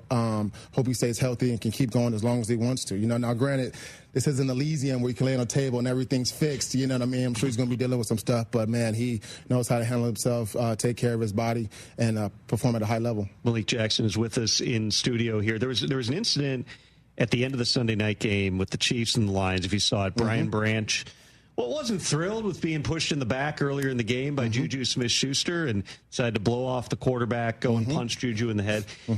Were you ever inclined, or did you ever have to, let's say, finish the job post-game? There were a few times. I know two times where one was like Taylor Lewan right there in Jacksonville. We're playing them on a Thursday night. He's just chirping. You know, they're running zone schemes and everything. We just got beat fairly well. And, you know, at the end of the game, I told him, meet me on the 50. And, you know, we got there, but he was a lot nicer then, so I couldn't just attack him, right? And then there was the tight end for the Arizona Cardinals, Grisham, back in the day. We were getting after it, and luckily back then cameras weren't everywhere, especially after the game, everything cut, right? And so you kind of have a few words and then get out of there. So I think what Branch did was he stood on business, and it's one of those things, everybody understand. Not everybody's push aroundable. So let's keep it within the lines. Let's play the game, but you saw the bloody nose he had, so. So when you say somebody was nicer to you once you met at the 50. Yeah.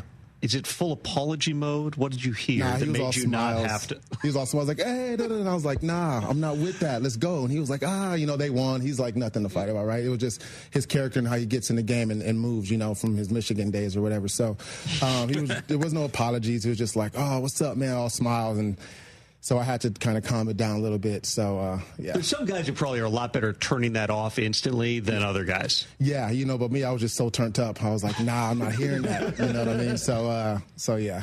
So right now, we brought this up earlier in the show. If you go back and you look at the betting favorites going into the 2020 NFL season, end of August, who are the people that people are putting money on? It was the Ravens, it was the Eagles, it was the Bills. Yeah. Who all have some level of issues right now. The Ravens are 1-5. Obviously, the Bills and Eagles both 4-2, but not perfect teams right now. Is there a favorite in your mind? You're picking one team you wouldn't want to be seeing in January and February? Might be a wild card, but I'm really hoping the Jaguars can get it going. I think the Shaheed Khan and the family want to see them get a ring, right? We got close, but NFL's rigged. Sorry, I don't know who said that. But, I just think that... Brockman's a Patriots fan. He might have a few things to say about that AFC Championship game, which you guys were leading in the third quarter. We had it, and then we had Miles Jack was down. Miles Jack wasn't down. You know what I mean? But, when you're making rules for guys in the middle of a game, anyway, I'm hoping the Jaguars can get it done. Brockman, your response to that? I'm sure you remember that game. You were throwing things at the TV and probably until that play. Yeah, hold on. Let me take the rings out of my ears. Hold on a second.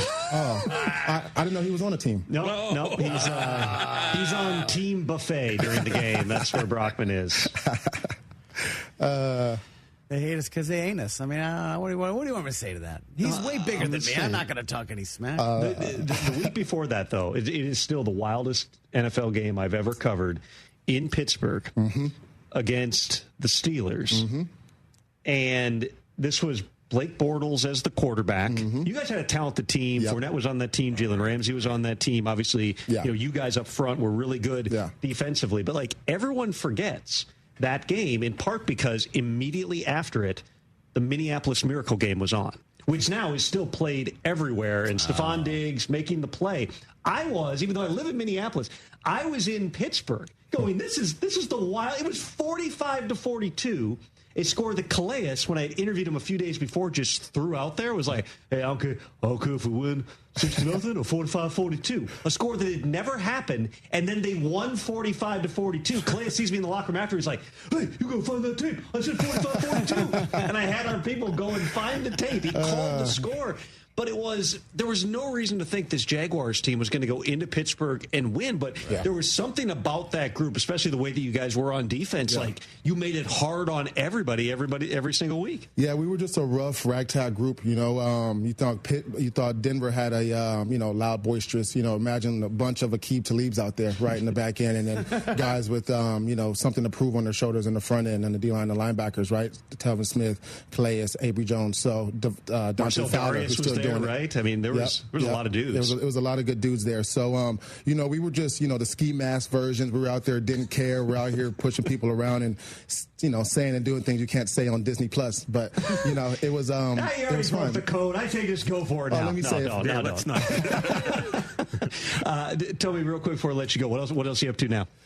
So for me, once I retired, I just realized that everybody gives their all to their business, their family, their mission, right? But there's no care given back to them in the same level. And so what I did was went out there and created the Care League. We're a concierge lifestyle and wellness company, really looking to give access connections back to whether you're an athlete in retirement, executive running a company, or a parent just trying to figure it out. Just let you guys know that we have your back and everything, whether it be health and wellness connections or lifestyle needs. So that's what I'm working on now. I understand truly the access and the support that we get from NFL. When you're in an NFL and when that's taken away, you're lost, right? You're a novice. So I realize that I can give this type of service to everybody and keep athletes thriving in retirement. Great seeing you again, man. Yeah, Thanks for being here. Likewise, I appreciate you guys. Flash that ring one more time at Brockman on your way out. Malik Jackson, everybody, Super Bowl champ with us in studio right now. Ton more to come here on this edition of the Rich Eisen Show. Tom Pelissero in for Rich. Okay, all signed up. Easy. Now let's run payroll. What the? Hey, girl. I'm you with more gusto. Nice. Who's that? New social media manager. Hired and onboarded with gusto. And spoiler, we're kind of famous now. Wait, we're famous? Oh, well, I'm famous. Payroll, benefits, and HR. Designed and built for small businesses. Choose a future with gusto. Your fantasy roster is set. The Smack Talk is heating up, and this season, ESPN Bet is giving you more ways to ride with your squad. Introducing the ESPN Bet Fan Center, where you can instantly link and bet on your fantasy teams right in the ESPN Bet app. An enhanced sports betting experience only from ESPN Bet, the sports book for sports fans. Download the app and link your ESPN Bet and ESPN accounts to get started today. Must be 21 plus. Gambling problem? Call 1-800-GAMBLER. Terms and conditions apply. See app for details. You've heard me talking about Two Creeks Crossing Resort. What a beautiful, relaxing place. We took the family when school got out, and we had a fantastic time. We stayed in the treehouse. The kids love that. I drove up after I got off work and was there in 90 minutes, which is pretty close to my normal commute. The family took it all in, from exploring their 92-acre property to fishing in the creeks and their catch-and-release pond, which the kids loved. Everybody had a great time, and we can't wait to go back. Book now at twocreekscrossingresort.com. Get in on exciting gaming action at LaBerge Casino Resort Lake Charles. Introducing our new exclusive statewide table progressives. We've linked our table game progressives between 4 pen play destinations in Louisiana. That means our big payouts just got bigger. No matter which location you choose, you have a shot at these combined jackpots. Get to LaBerge Lake Charles or Baton Rouge, Boomtown, New Orleans, or Margaritaville, Bossier City, and get ready for big payouts. Must be 21 or older. Gambling problem? Call 1-800-522-4700. Friday Night Lights means one thing: high school football. And with football comes the homecoming game and the homecoming dance. Make sure you look sharp with Giorgio Dante suit separates at Suit Mart. Jackets start at just $89.99, vests from $29.99, and pants from $39.99. Choose from black, midnight navy, or charcoal gray. Then finish the look with a marquee slim fit dress shirt starting at only $22.99. Be ready for the big night with homecoming style from Suit Mart. Let's hydrate. Grab a Rambler Sparkling Water, the official sparkling water of ESPN 97.5 and 92.5. A Texas mineral blend available in original lemon lime, grapefruit, satsuma, blackberry, and now wild cherry. Get Ramblin', Houston.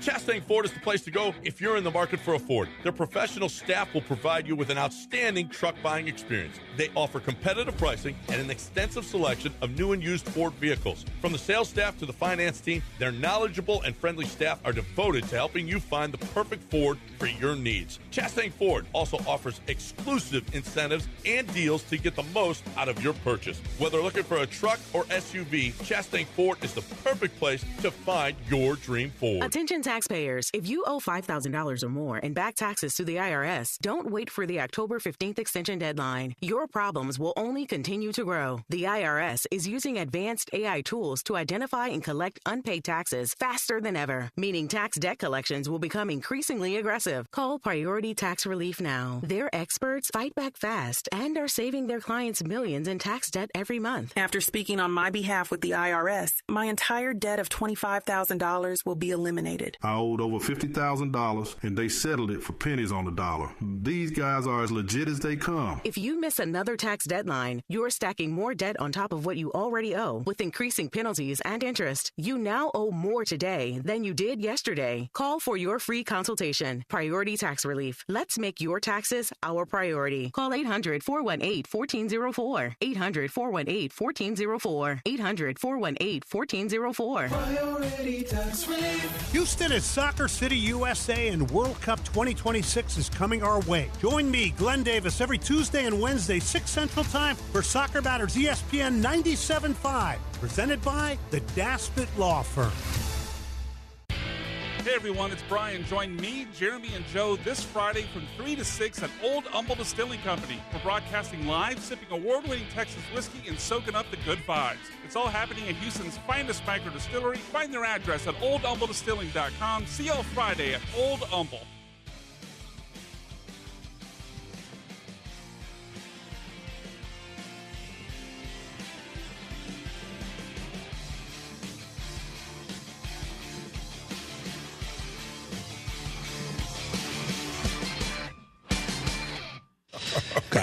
Welcome back to the Rich Eisen Show on Disney Plus, the ESPN app, and ESPN Radio, presented by Progressive. Let me talk to you now about Sonos, the speakers that bring every game to life at my own house.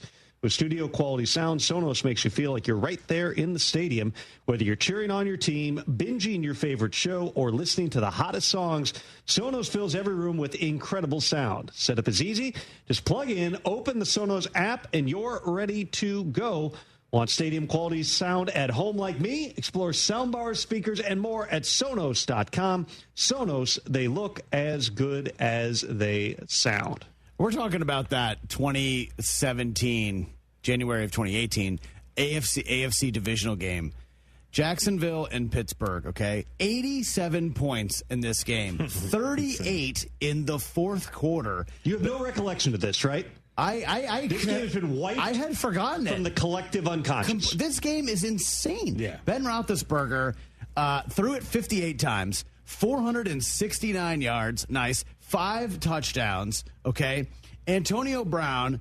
We've all forgotten how amazing Antonio Brown was. 7 catches for 132 yards. Okay, Vance McDonald had 10 catches for 112 yards. Leonard Fournette had 3 touchdowns. Some of the names of the guys that scored in this game: T.J. Yeldon, Martavis Bryant, Tommy Bohannon, Le'Veon Bell, Juju Smith-Schuster caught a touchdown from Ben Roethlisberger.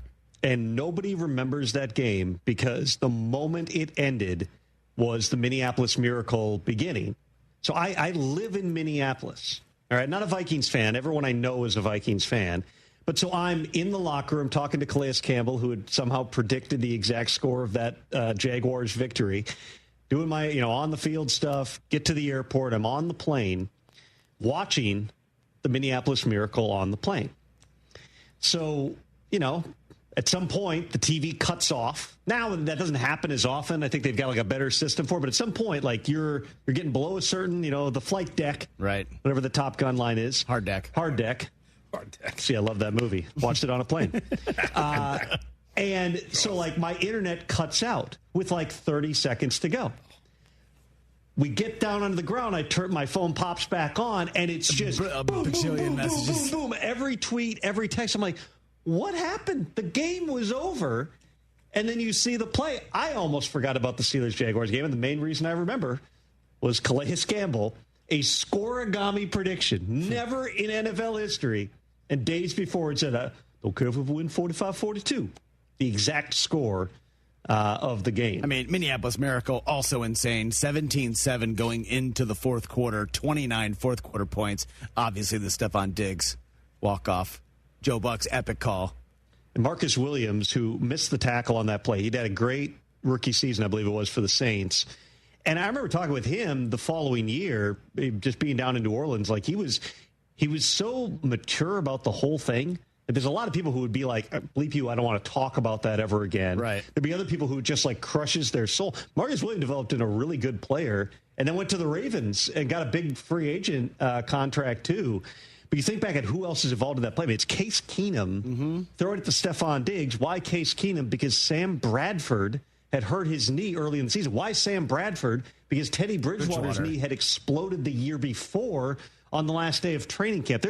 There is so much weirdness. Sam Bradford was on the Eagles to start that year. He was on the Eagles throughout training camp. Bridgewater gets injured, I want to say, on like August 30th. And then on cutdown day, the Vikings trade a first-round pick and more to get Sam Bradford, who played pretty good his first year. And then the second year, that's when knee gets hurt in week 1, can't go week 2. Keenum takes over. He's hot. Bradford goes out and tries to play at one point.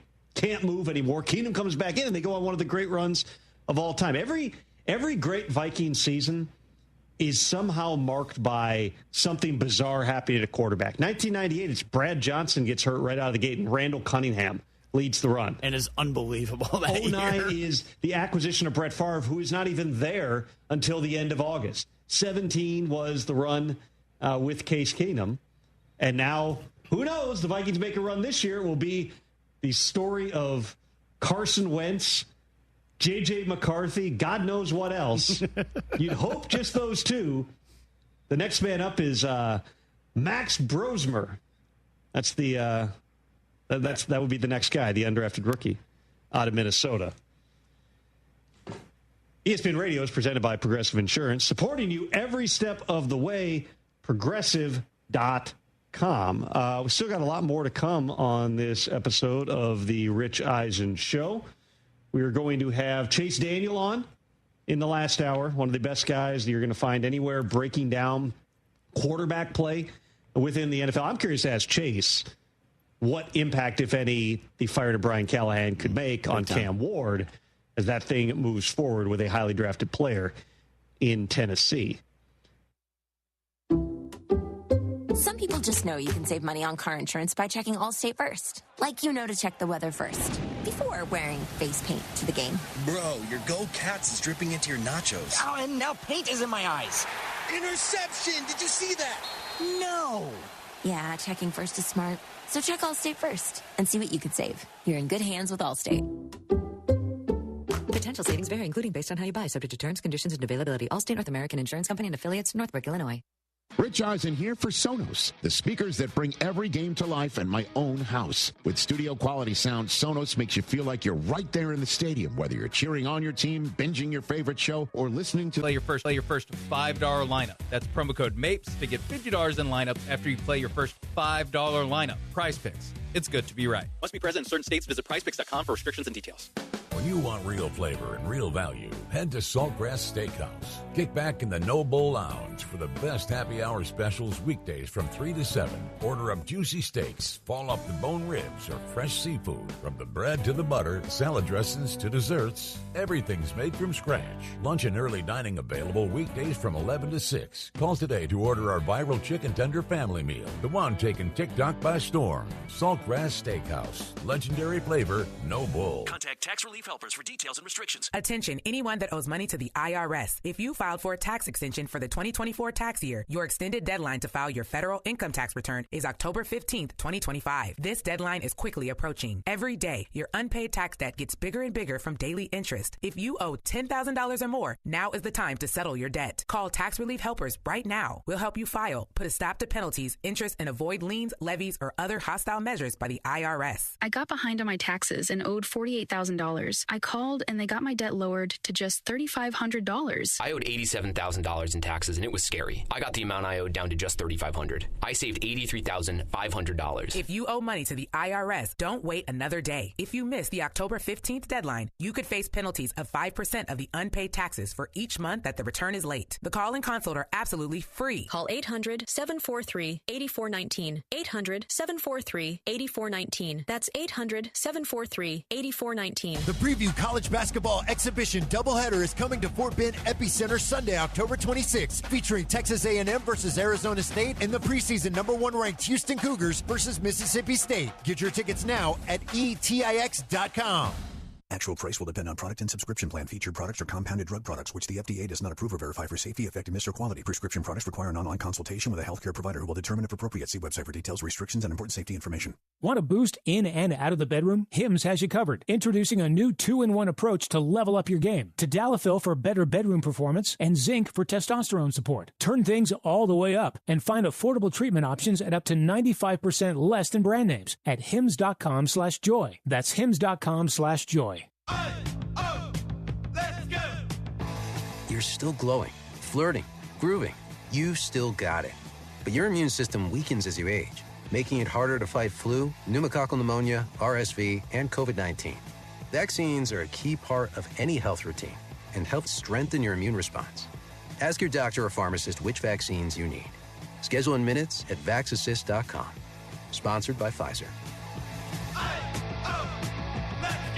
Small businesses look for banking partners who make fast and efficient decisions. Veritex Community Bank has a lending team standing by to help you navigate through the loan process. Visit veritexbank.com for more details. That's VERITEX bank.com. Member FDIC, subject to credit approval. What's your name? ESPN 97.5, KFNC 97.9, HD2, Mont Bellevue, Houston. Presented by Zadok Jewelers. This is the Rich Eisen Show. Hey, everybody. Can't get enough of the Rich Eisen Show? You're in luck. You can find us everywhere.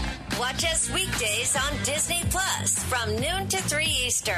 Miss the show? We've got a podcast so you can listen anytime. But here's the best part. Our YouTube channel. Subscribe at youtube.com/Rich Eisen Show and you'll never miss a moment. Now, on with the show. You're out!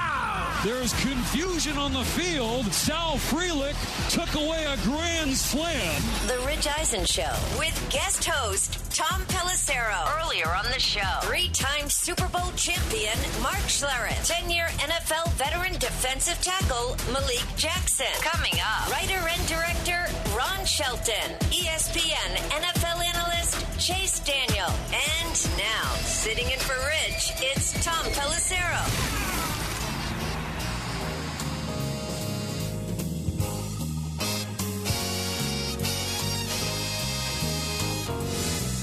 Welcome back to the Rich Eisen Show, everybody. Disney Plus, ESPN, the app, and ESPN Radio, presented by Progressive Insurance. This man's been on the show multiple times before. As you can see, there's the Durham Bulls cap signed by Kevin Costner and this man who wrote and directed it and is the inspiration for Bull Durham. Ladies and gentlemen, here to promote for the first time Bull Durham the musical. Oh yeah. Ron Shelton. Hey, right. Well, I'm not going to sing and dance for you. But I've known you for a long time. It's a pleasure to be able to say that. And you have been, to use the Goodfellas phrase, cultivating this caper for quite some time, right? The Bull Durham the musical, and it's finally now happening, Ron? It's at a longer, development, than normal. Although all musicals take forever. Mm-hmm. I'm learning why, because you can only rehearse them every 6 months, really, because you have to pay 40 people to come in and sing and dance, and then you spend the next 6 months fixing it, and then you bring them back. So, we were fully financed about 7 years ago, ready to go, a theater, and two tragedies happened. One was our principal financing producer, who has 7 Tonys, and was a minority owner of the Cincinnati Reds. He was the perfect guy. Had a heart attack and died. And then we put him, as we've tried to replace him, who was irreplaceable, the pandemic hit. And everything shut down. We had to give all the money back to the investors and start all over, and here we are. And here we are, and it's finally starting to run through Sunday, November 2nd at the Paper Mill Playhouse in Millburn, New Jersey.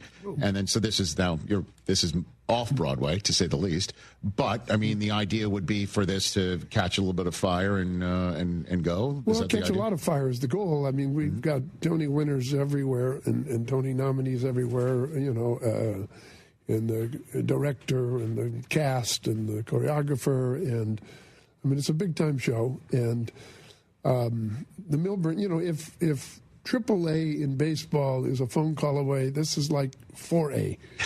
I love it. I mean, sure. It is.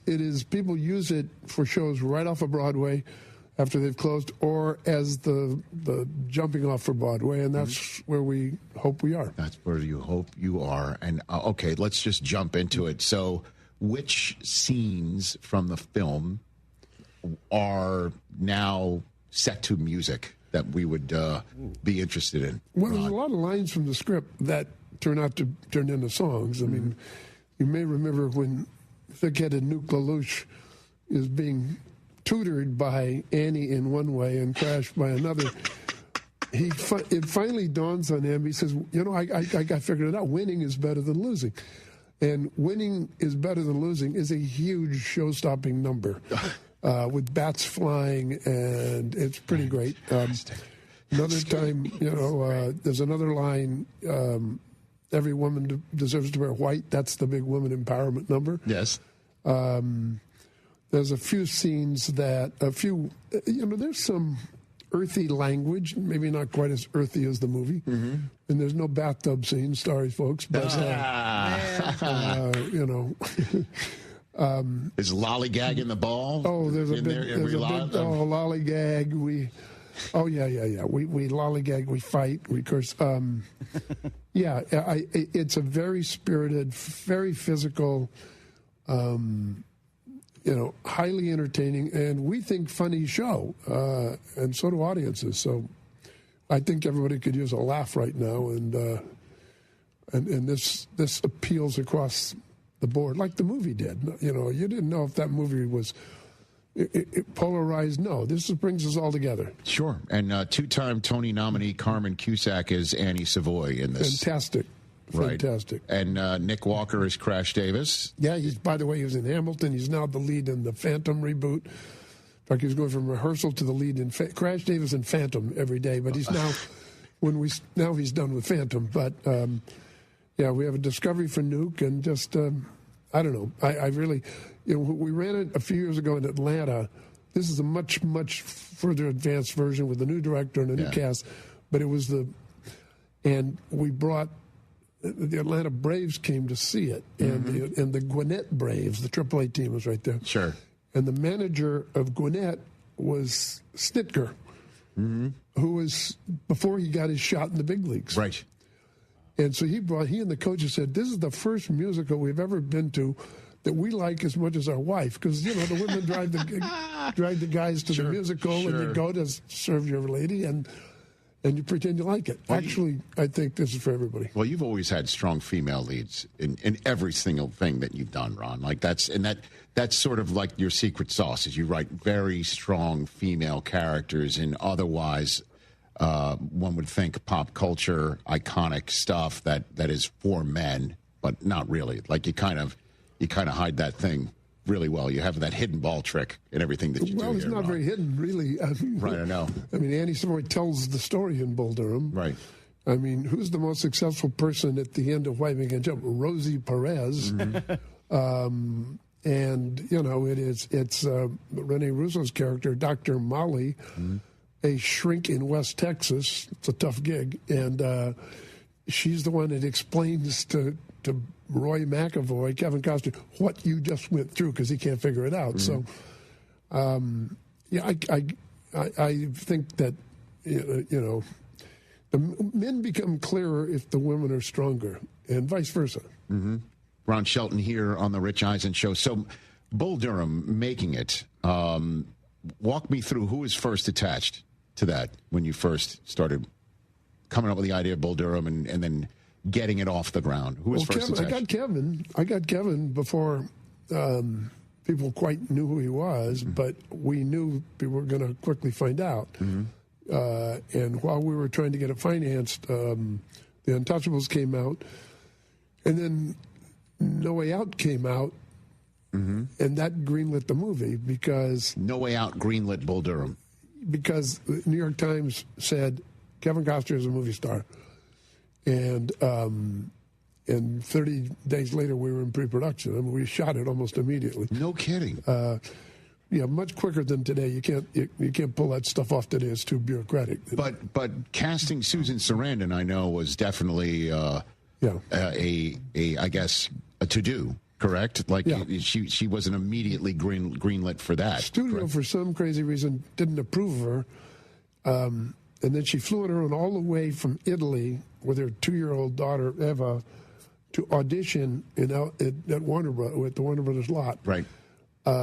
So her agent called, and I said, she's not approved. Well, she's going to be there tomorrow afternoon. I said, well, I'll meet her. And I brought Kevin in, and she was great. And then we called the studio and said, we like Susan, can you put her on the list? And the studio head, who's become a friend of mine, said, she just came in the other day. I saw her, and she looks great. Yeah, we'll approve her. Well, she didn't come in the other day. She went right from the audition to the hallway of the studio, looking like $1,000 million bucks. Walked up and down the hallway schmoozing, and she found Mike, met a voice, office, Mike, how are you? And then he called and said, hey, I saw her a few weeks ago. No, you saw her 5 minutes ago. and so that was a willful act by her, but she was great, obviously. But the first choice for Nuke was Charlie Sheen. Is that right? Yeah. Okay. Who really is a good pitcher. Right. I mean, we all remember him from Major League, but that was after. Later. That was later. So Charlie Sheen was originally. Why? How did Tim Robbins get that gig then? Well, Charlie, he turned it down.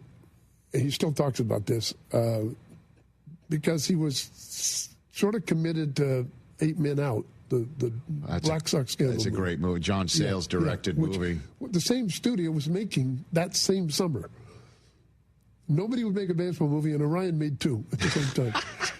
And so it was the same studio that was making Bull Durham was making 8 Men Out at the same time. About the Black Sox scandal. Now, so Charlie could have got out of that because Nuke was a bigger part.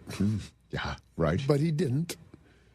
And now he's got his book out and his documentary out, and he said his wild ride continues. But so Tim Robbins showed up on your radar screen how then? No, he just came into an audition with 47 other people. No kidding. He was this big hulking guy, and he had this sweet face and was awkward. And I knew he wouldn't pitch as well as Charlie, but he otherwise was the character, and that's how he got it. But Charlie could have got it. So then you got Costner. Was the guy that helped you greenlight it because No Way Out was such a hit. Yeah. Susan Sarandon basically got herself the role by showing up and just being Susan Sarandon and looking like Susan Sarandon and acting like Susan Sarandon. And Tim Robbins gets the gig because Charlie Sheen didn't have 8 Men Out, and he just showed up, and you're like, that's Nuke. Well, I didn't right away because he didn't tell me. He was lying, which within industry standards. He was lying. Right. And his agents were lying. They say he's never been in a movie. He's a discovery, blah, blah, blah, blah, blah. Well, he'd been in the lead in Howard the Duck, which was the biggest bomb in the history of Hollywood. Oh, my gosh. But I didn't see it. Nobody saw it. Nobody knew he was in it. He was great, though. And he also was, he's 6'5". Right. And most of the guys reading for Nuke look like younger versions of Kevin. And if you're the woman, you're going to not choose the younger version of Kevin. You're going to choose the mature 35-year-old version of Kevin. So I wanted somebody who was very different than Kevin, and that was Tim. What's your? I'll screw it. I know you're probably going to say it's tough to decide, but what's your favorite line of that movie? You're proud. Here we are, all these years later. Like that, I stuck the landing on that one based on my own experiences or anything like that, Ron. Well, not counting the rose goes in the front, big guy. When Kevin is telling Tim, when Crash is telling Nuke, giving his last instructions before the big leagues, he says, they're going to light you up. Don't worry about it. You're going to, he says, this game is played with fear and arrogance. And, of course, Nuke says fear and ignorance, but fear and arrogance is probably the closest to what I believe of any line I've ever written. Meaning, if we don't all acknowledge that we're afraid and don't know what we're doing, we're lying or we're not honest. And you're not fully human if you aren't arrogant enough to say, look at me, I'm here, I'm going to do it. So it's the acknowledgement of both, I think, that makes greatness. Did you realize that when you were playing? Like, when did that dawn on you, fear and arrogance? When did that hit you? Well, I think if you're an athlete, you're making a living as an athlete, right. You know right away that everybody you're competing against is the best in their high school, the best in their college, whatever. Yes. Right. And they're all playing with a bit of fear and a lot of arrogance. And that we're all equal that way. It's just some guys have better fastballs. And but most baseball players, most athletes, maybe not in football, or maybe there's the handful of guys in any sport that can do things that nobody else could do. Nobody else could run like Barry Sanders, can do the things that Mahomes can do, or whatever. Right. There's those guys. Sure. Ohtani, another example. Ohtani, right. Or the lineman for the Rams, Aaron Donald, right. Those guys. Everybody else, there's a sort of similar, really better than almost anybody else, but it's these guys that succeed. It's the smarter versions that figure out how to apply the same 6'2", 240. Right. And the other guy who runs the same 60 time and has the same, so it becomes a mental game at a certain place. Well, isn't that, what's the line about golf? The most important 5 inches or whatever, something like that, or are the ones between your temples, right? Between the temples. Yeah. You know what I mean? And obviously we all know that from, obviously, Tin Cup's another example of that. Yeah, there's right? I've got a movie in the spring based on a book that was written 40 years ago. It's about Ted Williams when he was 70, and he was the fly fishing king of Keys. Yeah. And a writer goes down to interview him without being invited, and Ted hated writers, and it's about these two guys. And I've got 2 great actors to play each one, Ted at 70 and the writer. And this is the spring movie, we believe. And I interview a lot of guys who knew Ted and played for Ted when he managed. We forgot he managed about 8 years after playing. And they said they were all at spring training, and he was showing up, and they were terrified of Ted Williams because of his reputation. Sure. Although he was not the guy. The book shows players loved him, coaches loved him. Everybody loved him except the Boston press. And every player said, you guys are all in the big leagues for a reason. I'm not going to mess your stance. I'm not going to tell you how to hold the bat or where to stand. You figured that out to get here. All I'm going to talk about is this. The middle approach. And the team average went up 35 points that year. Amazing. And he was manager of the year. Just talking about this. One of my, my first iteration with the ESPN, the 7 years that I was there, being the voice of Major League Baseball on ESPN radio, and then SportsCenter would be sending me to the World Series, where I met Charlie Sheen, by the way, or the All-Star Game, where I was for Fenway Park. In 1999 for the All-Century team, Kevin Costner was the one who introduced all the players, and they came out, and the current All-Stars lined up from home plate to third base, home plate to first base, and then the All-Century team lined up. I'm getting goosebumps just even remembering it, Ron, from first to second and second to third, and it was just this constellation of all-time greats, current and former, and then Ted Williams came out and threw the first pitch, if you remember. Yeah. And McGuire and told me, because he went up to Ted Williams and they had a conversation, and I asked McGuire, what did Ted Williams say to you? And he said, Williams asked him that when you hit one right on the screws, do you smell the wood burning from your bat? Is what he asked him. And McGuire says, I told me I do. That the baseball, the horsehide, and the strings, when it hits the wood in a certain way, it would light somewhat of some smoke. You know, and I'm like, this is just next level. Like that. That's not mortals talking. Yeah. You know what I mean? That's the beauty of baseball. That happened to me is when the club, this moment there was a clubhouse fire. That was when it. Oh yeah. It was. It's a great moment, and Ted came out. I'll never forget it. It was like those guys were nothing, and Ted was the guy. Right in the middle. I mean, and you know, and Gwynn and Griffey Jr. kind of held him up as he threw the pitch to Fisk. I was right behind home plate. Clearly, I'm not going to approach this. You know, like I'm leaving these folks to themselves here. I will never forget it.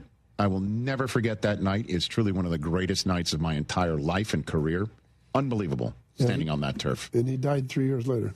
Yeah. Before I let you go, what's your favorite sports movie?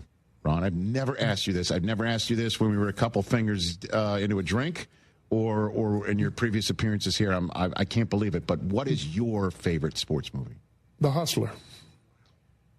You consider that a sports movie? Yeah. Okay. Then why? Why is it a sports movie? And then why? It's competition. Okay. It is about everything that we're talking about in these other sports, the head game. Okay. It happened to star Paul Newman, Jackie Gleason, and George C. Scott, and I forgot the woman. She's all-time great.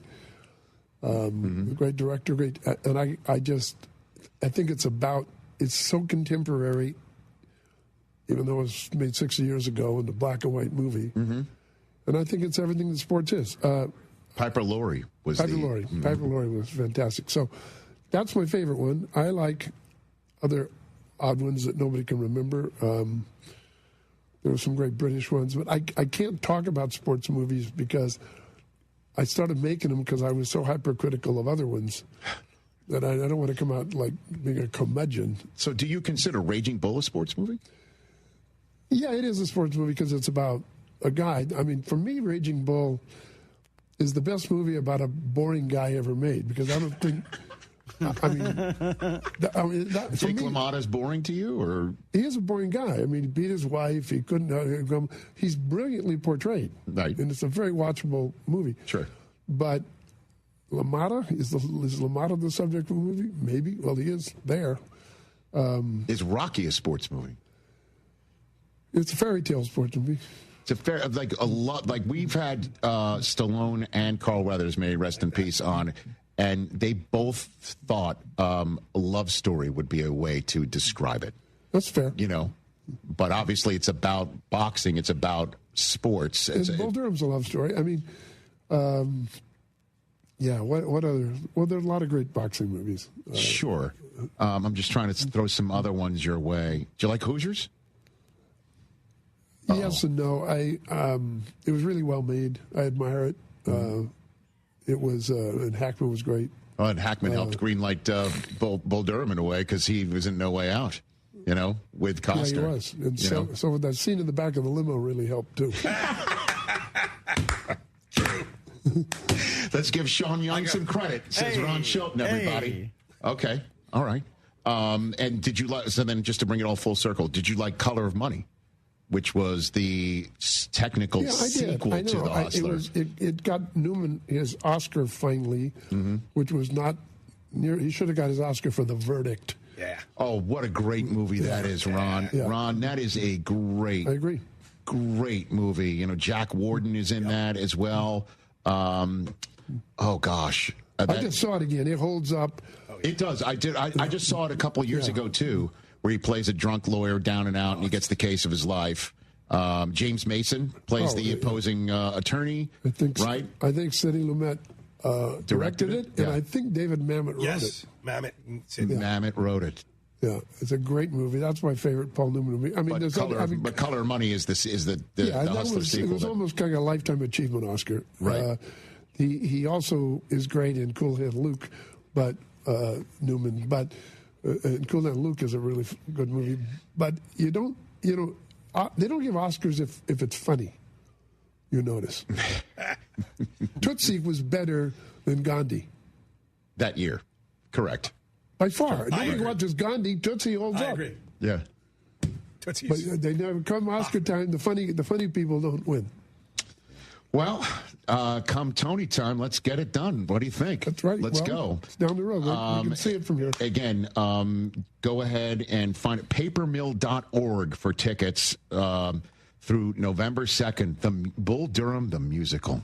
And they're selling, baby. By the way. The tickets are really selling. Let's go, man. Let's get it done, man. And because I know you've been really wanting this to materialize, happen for years, and I couldn't be happier for you. And always love having you on here, man. You're the man. Likewise. That is Ron Shelton, everybody. Papermill.org to go see Bull Durham the musical right here on the Rich Eisen Show.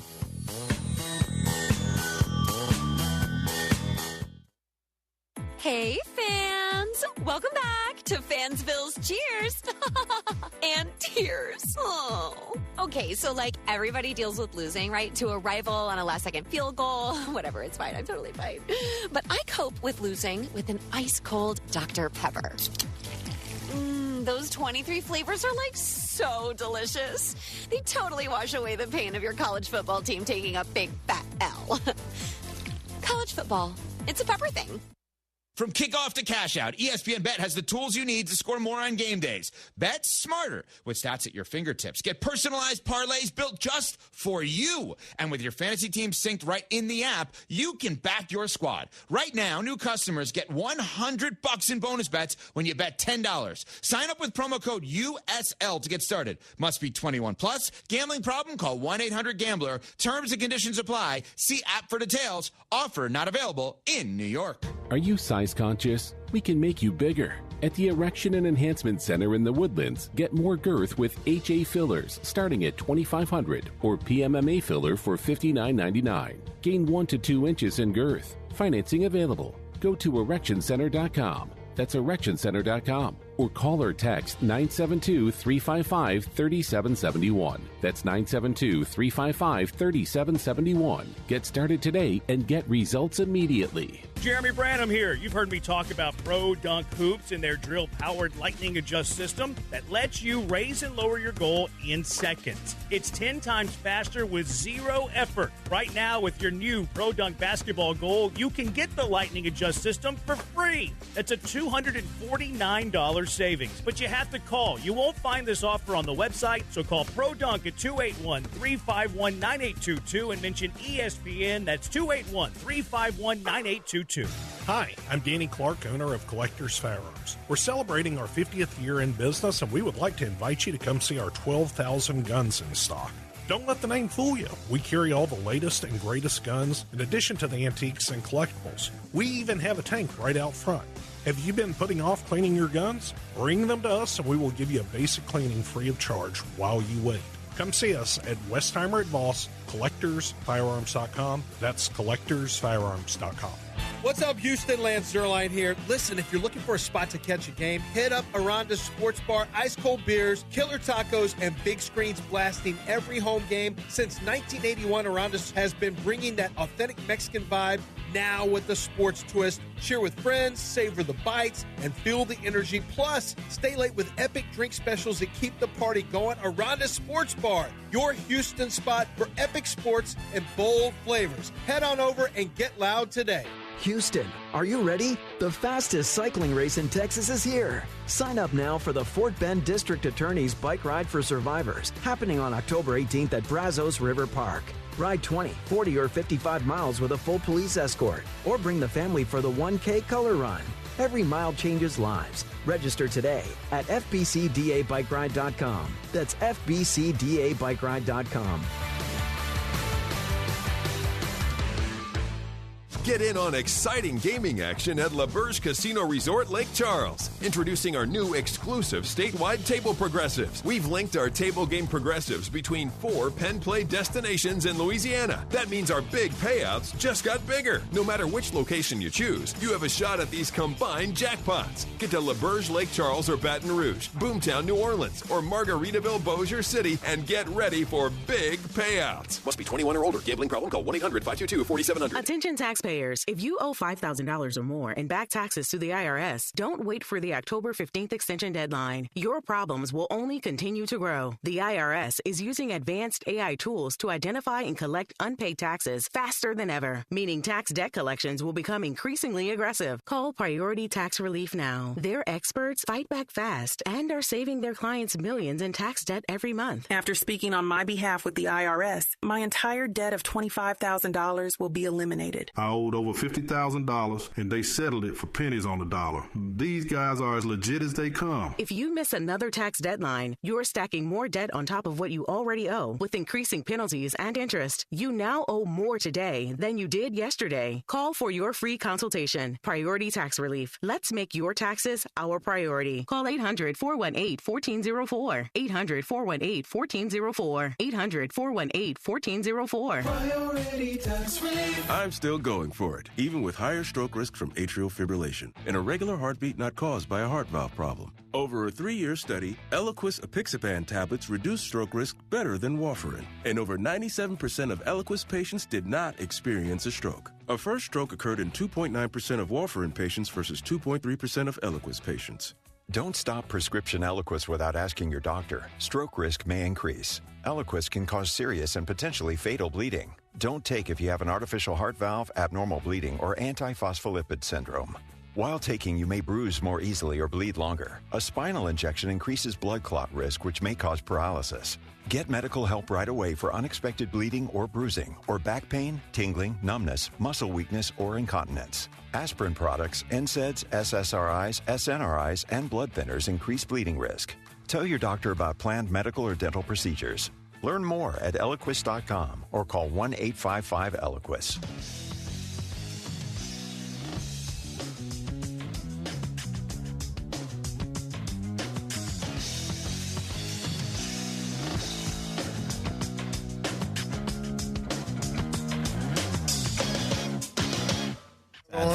Yeah, welcome back to the Rich Eisen Show, Disney Plus, the ESPN app, and ESPN presented by Progressive Insurance.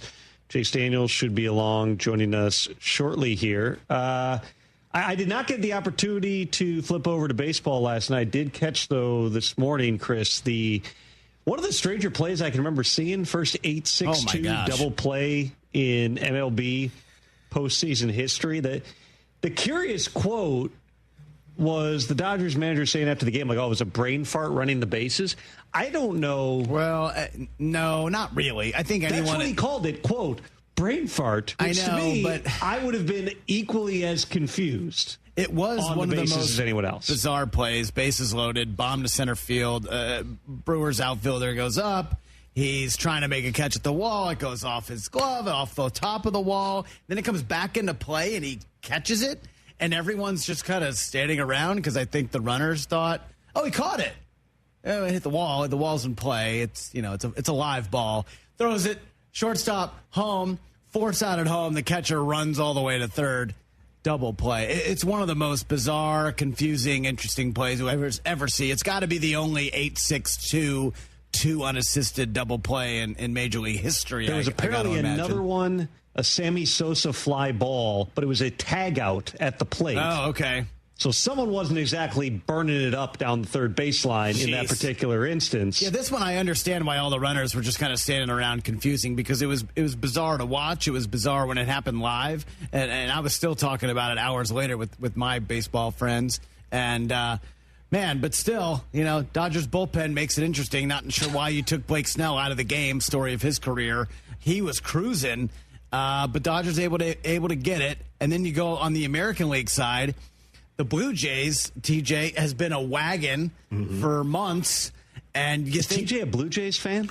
No, but I know he's a baseball fan. Okay, I thought you were throwing it at him. He's seen Bull Durham. I mean, he's a fan of he just threw darts at the wall. He's got the Cowboys. He's got the Sixers. I never know where we're falling. There's a story behind all of them, you jerks. I'm aware. I've heard the story. Hey, don't call me a jerk. I wasn't going to bring that up. Well, but at some point you would have. No, I'm not. I'm above that now. They have just been beasting through everybody in the American League to run out the rest of the season. They looked kind of like on a World Series collision course with the Dodgers.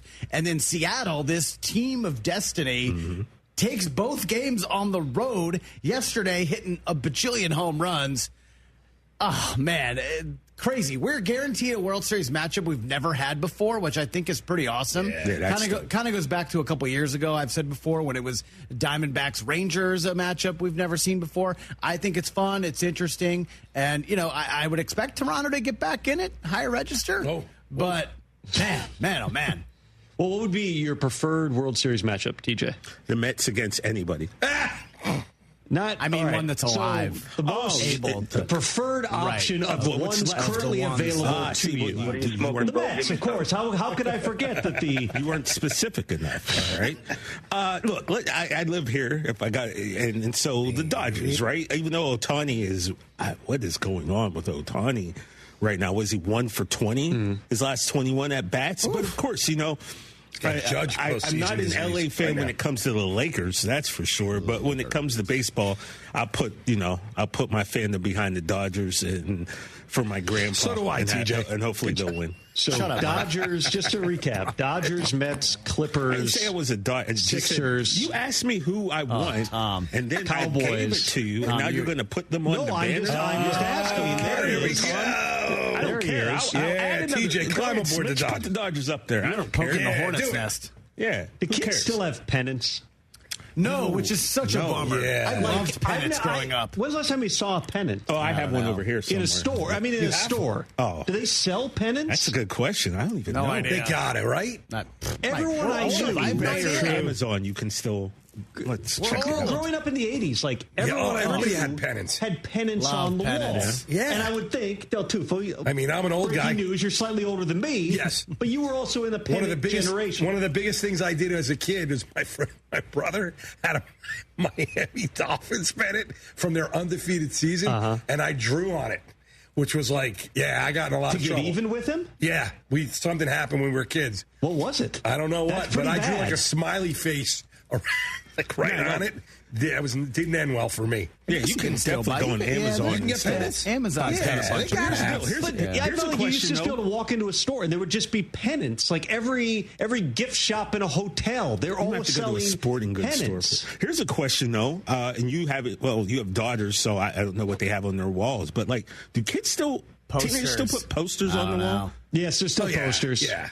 Like, because remember when we were younger, that was big. And we had some of the great posters, the Fast Brothers and George Gervin with the Iceman. Farrah Fawcett. And, that too. I was speaking sports. But Bo Jackson. I had 3 Michael Jordan posters and eventually a Shaq poster. Yeah. Those were the 4 big ones in my room. The Timberwolves started playing when I was 8, and I lived in Minnesota, but like... KG. You weren't going to go and get a Gerald Glass poster, those were not necessarily available. The Kelly Bundy poster. So you grew up in Minnesota? I grew up in Minneapolis, outside Minneapolis. Edina, Minnesota. You remember when Doug West played for the Timberwolves? Oh, yeah. I met Doug West in Jerry's grocery store one time and got his autograph on a newspaper. No, Doug West, Altoona legend. Doug West was my third cousin. He was one of the early star players. Number 5. Yep. He had the bowl haircut that I thought was cool. It wasn't going to look good on me. Like I wanted that haircut. Yeah, Doug. He was like high school. He was like. When he was in, I know this is a quick story. In Altoona, when he was in high school, I was in like 4th grade. But I can remember the field house where they played high school was packed, like standing room only. When he was in high school, he was just. We had never, in our area, we had never seen anyone play basketball like him. And we had a guy go to the NBA before him. But Doug, he was special. He was like a 6'5", 6'6" shooting guard. He was like a very poor man's Michael Jordan. Yeah. But he was a good player. And if memory serves correctly, Brockman, you can double-check me on this. I believe he was traded to the, at the time, Vancouver Grizzlies in a deal for Anthony Peeler. Yep, he ended up being part of a couple of Timberwolves. 1 or 2 seasons for playoff teams. Yeah. Yes, I distinctly remember being like, that's Doug West, my favorite player, and I'm like 10 years old. That's wild. I'm like, I have nothing to get an autograph on, and so whatever, my mom or dad, whoever was with me, bought a newspaper. And so somewhere, I'm sure I still have a Doug West in pen on a newspaper that has all kinds of other words. You can't even tell. There's just like it looks like Del Tufo got angry at his brother and scribbled over a very important newspaper story. By the way, you're right. Was traded for Anthony Peeler. Good job. Wow. There you go. All right. Chase Daniel's going to join us right on the other side of this break. Stick around, breaking down what we saw last night. What, if anything, is going on with Josh Allen? A lot more with Chase after this. Your ambition just met its match with Robinhood.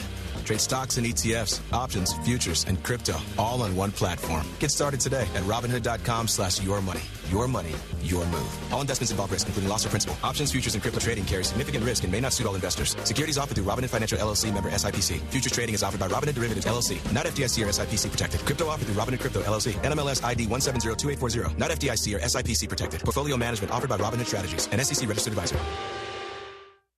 Rich Eisen here. As you all know, I care deeply about pediatric cancer research and awareness. That's why I'm proud to talk about Hyundai Hope on Wheels. For over 27 years, every Hyundai sold has helped fund life-saving pediatric cancer research. Together with over 850 dealers nationwide, they've raised more than $277 million, supporting over 25,000 kids in their fight against cancer. At Hyundai, hope isn't optional. It comes standard. Visit HyundaiUSA.com and search Hyundai Hope on Wheels to learn more. When it comes to accidental injury cases in Harris County, there's one law firm that files nearly 3 times as many cases than any other firm, and that's Daspit Law Firm.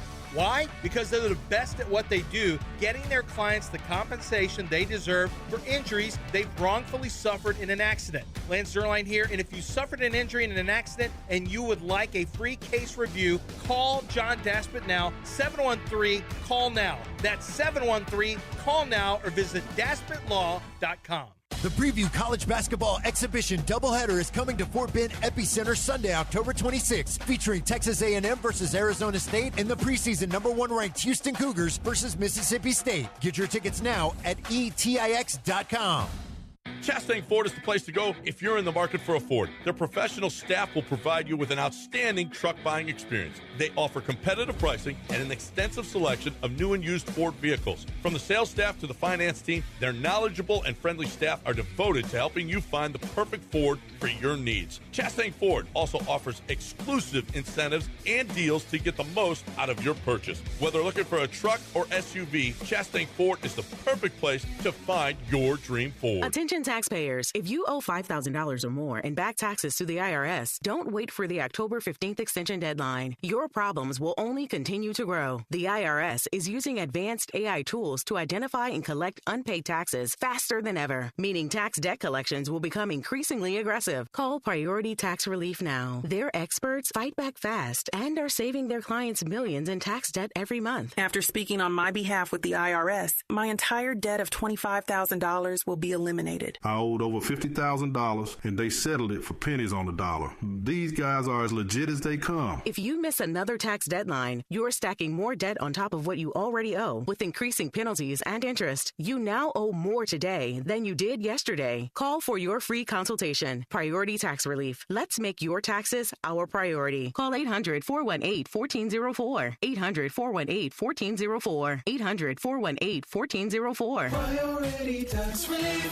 McGrath Pest Control kills pests so you don't have to. Right now, their vigilance is directed at termites and mosquitoes. It's termite swarming season. These little fellows can cause big problems. Let McGrath bring their wrath to would-be termites around your home, especially if you're buying or selling a home. And when it comes to mosquitoes, their mosquito murdering system keeps your outdoor living space skeeter-free. It's completely safe for you, but not for mosquitoes. Rest in peace. Keep your home pest-free. Get started. McGrathPestControl.com. Tell them you heard it right here. Confidence is knowing you're ready to handle whatever comes your way. That's what it feels like to take on your workday with Cintas. They make sure your AEDs are up to date, your fire extinguishers are tested and inspected, your floor mats are cleaned and delivered, and your workwear looks good, feels good, and is freshly laundered with the Cintas Apparel Plus program. So are you ready to take on today? Visit Cintas.com and get ready for the workday.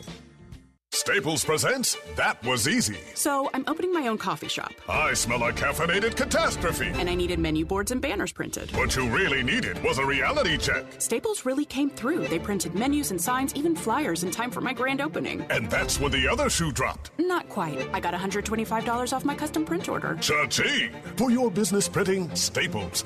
That was easy. Now save up to $125 on custom print orders. Valid in-store and online. Ends 11/1. Exclusions apply. Visit staples.com/print for details. Let's hydrate. Grab a Rambler Sparkling Water, the official sparkling water of ESPN 97.5 and 92.5. A Texas mineral blend available in original lemon lime, grapefruit, satsuma, blackberry, and now wild cherry. Get Ramblin', Houston.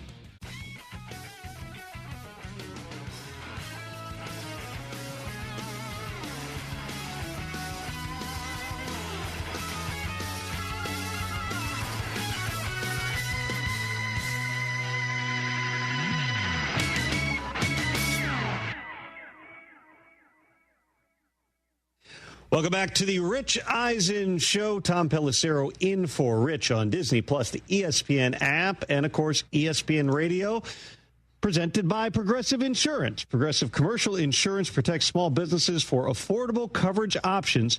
Quote today at progressivecommercial.com.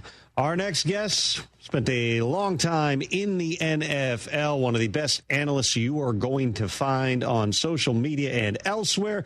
Also an analyst for ESPN, going to be calling games, I'm told, 7 nights a week now. They're actually having him do a different game every single night. Chase Daniel is with us. Chase, yeah, look at that. Look at the welcome from the boys in studio right here. I'm not going to ask you to break down FIU, any Conference USA action today, but let's start out by something I saw you posted on social media earlier today saying, I really don't get the discourse regarding Josh Allen. I now give you the floor. Spicy. You've got more than 280 characters on this show, sir. Tell me what it is you're seeing that people are getting wrong about Josh Allen, particularly last night when that wasn't anybody's best for Buffalo. Yeah, look, I just think in general, Buffalo, the last 2 games have not been playing well. But here's my thing. Like, do we really think come January that Josh Allen, who is the MVP, and that room with James Cook and Joe Brady, who we praised, all that, do we not think they're going to not be around? Like, right. I do. And so, like, just slow the roll. Like, the teams they lost at the Patriots, they're pretty freaking good. Okay, they're a good team. And this Atlanta team, they're starting to find their stride as well. Defensively, they just couldn't protect Josh Allen last night, like offense. And so when I'm watching people really on X and just in general on social media and some analysts, like, just slow the roll on Josh Allen. Like, he's an MVP for a reason. Now, I will say the interceptions have started creeping up, right? They're 4 in the last 3 games. But it's not like they're becoming one-dimensional. And I think that was sort of the issue a couple years ago before they went to Joe Brady. Is they really were one-dimensional. I'm looking at these, passing attempts in the 5 games or 6 games this year. There's only been once where he's thrown it over 31 times. And so they're not asking him to do a lot, but it's really hard when he needs some receivers to make plays for him, and they're not there. Yes, of course, he's forcing the football in some areas, but let's just calm down. They're still 4-2 the last time I checked, and they're still one of the better teams in the AFC. They just lost back-to-back games, and I think this discourse around Josh Allen is like, let's just remember who he is, and that's a top 2 or 3 quarterback in the league. We also kind of get comfortable, and we get used to the idea that, hey, they're down by a bunch of points, they're going to score 40. In a game like that last night, the Bills' defense, especially in the first half, and it would have been even worse if Drake London doesn't step out at the 1-yard line, but they didn't have answers for that Falcons offense. And I thought, you go way deeper into this than I do, Chase, but I thought for the people who might have gotten glimpses of Michael Penix Jr. in that Week 3 game at Carolina where they get shut out, and he is legitimately terrible in that game. What we saw last week and then in this one as well, this seems like this is what you're hoping to find if you're the Falcons looking at Michael Penix Jr.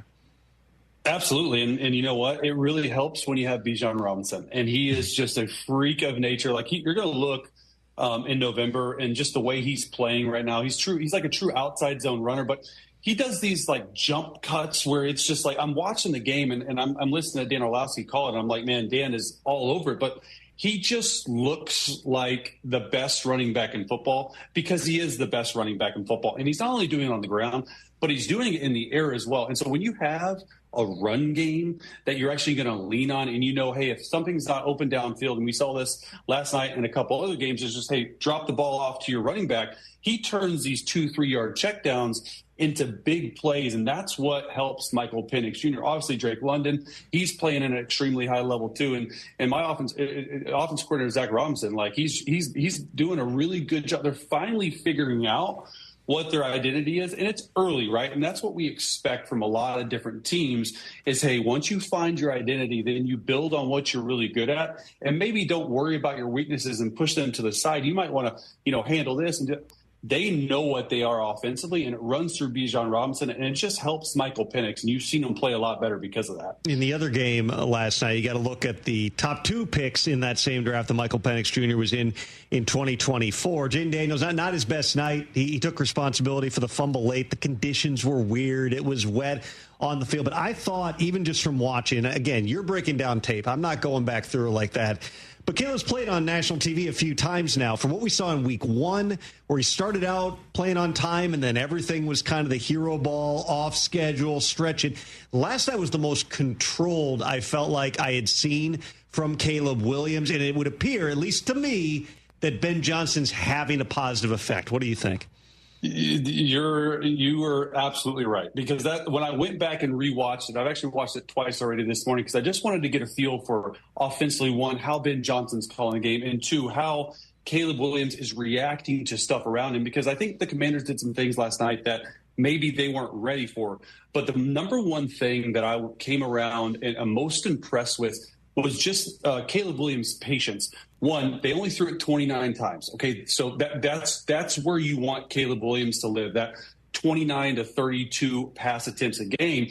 Because what I really thought the Bears did, and this is going to surprise some people in Chicago, but their offensive game plan when it comes to running the football last night was the best I've seen the Chicago Bears team run the football, from schematically outside zone, inside zone, power, hand the ball off to a receiver. Caleb Williams, touchdown run, how they set that up with the under center play action. So there was true balance. 27 rush attempts, 29 pass attempts. But what I think was so impressive was they also they made everything look the same. So not only are they throwing the football down the field, and sometimes, and he was late, right? He wasn't perfect, but Ben Johnson is also setting up this screen game for Caleb Williams to be balanced. And when you watch Caleb Williams last year, it was like, all right, you have areas of the game where you're throwing it 40 times in a row. It's just like, because they were so bad. This is what type of coaching Caleb Williams needs. And you're starting to see him sort of come out of his shell and really just calm down. And he's not playing in a hurry. He's playing really patient. He's showing a good accuracy on short and intermediate areas. I mean, look, St. Brown, like number 14, when they were backed up, that could have been a 90-yard touchdown. The ball was dropped, and then you take the elements into effect too. I thought he played really, really well. Chase Daniel is our guest, ESPN analyst. You can find him all over social media as well. Speaking of coaching, you're in Nashville right now. You're welcome to confirm whether or not you've been brought in to try to help out with Cam Ward here. They make the first head coaching change of the season. This comes 3 weeks after they took away play calling duty from Brian Callahan. It's the worst thing that can be happening, I would think, around a young quarterback, which is just kind of this general chaos right now. If you're looking for two things you'd like to see Mike McCoy and Bo Hardigree in this group do with Cam Ward from this point forward to get something out of the remaining 2/3 of his rookie season, what is it? Well, they just have to figure out what he does best offensively. And you can't ask a rookie quarterback, I don't care who you are, if you're Joe Montana or Patrick Mahomes, you have to have balance. Exactly what we talked about with Caleb Williams.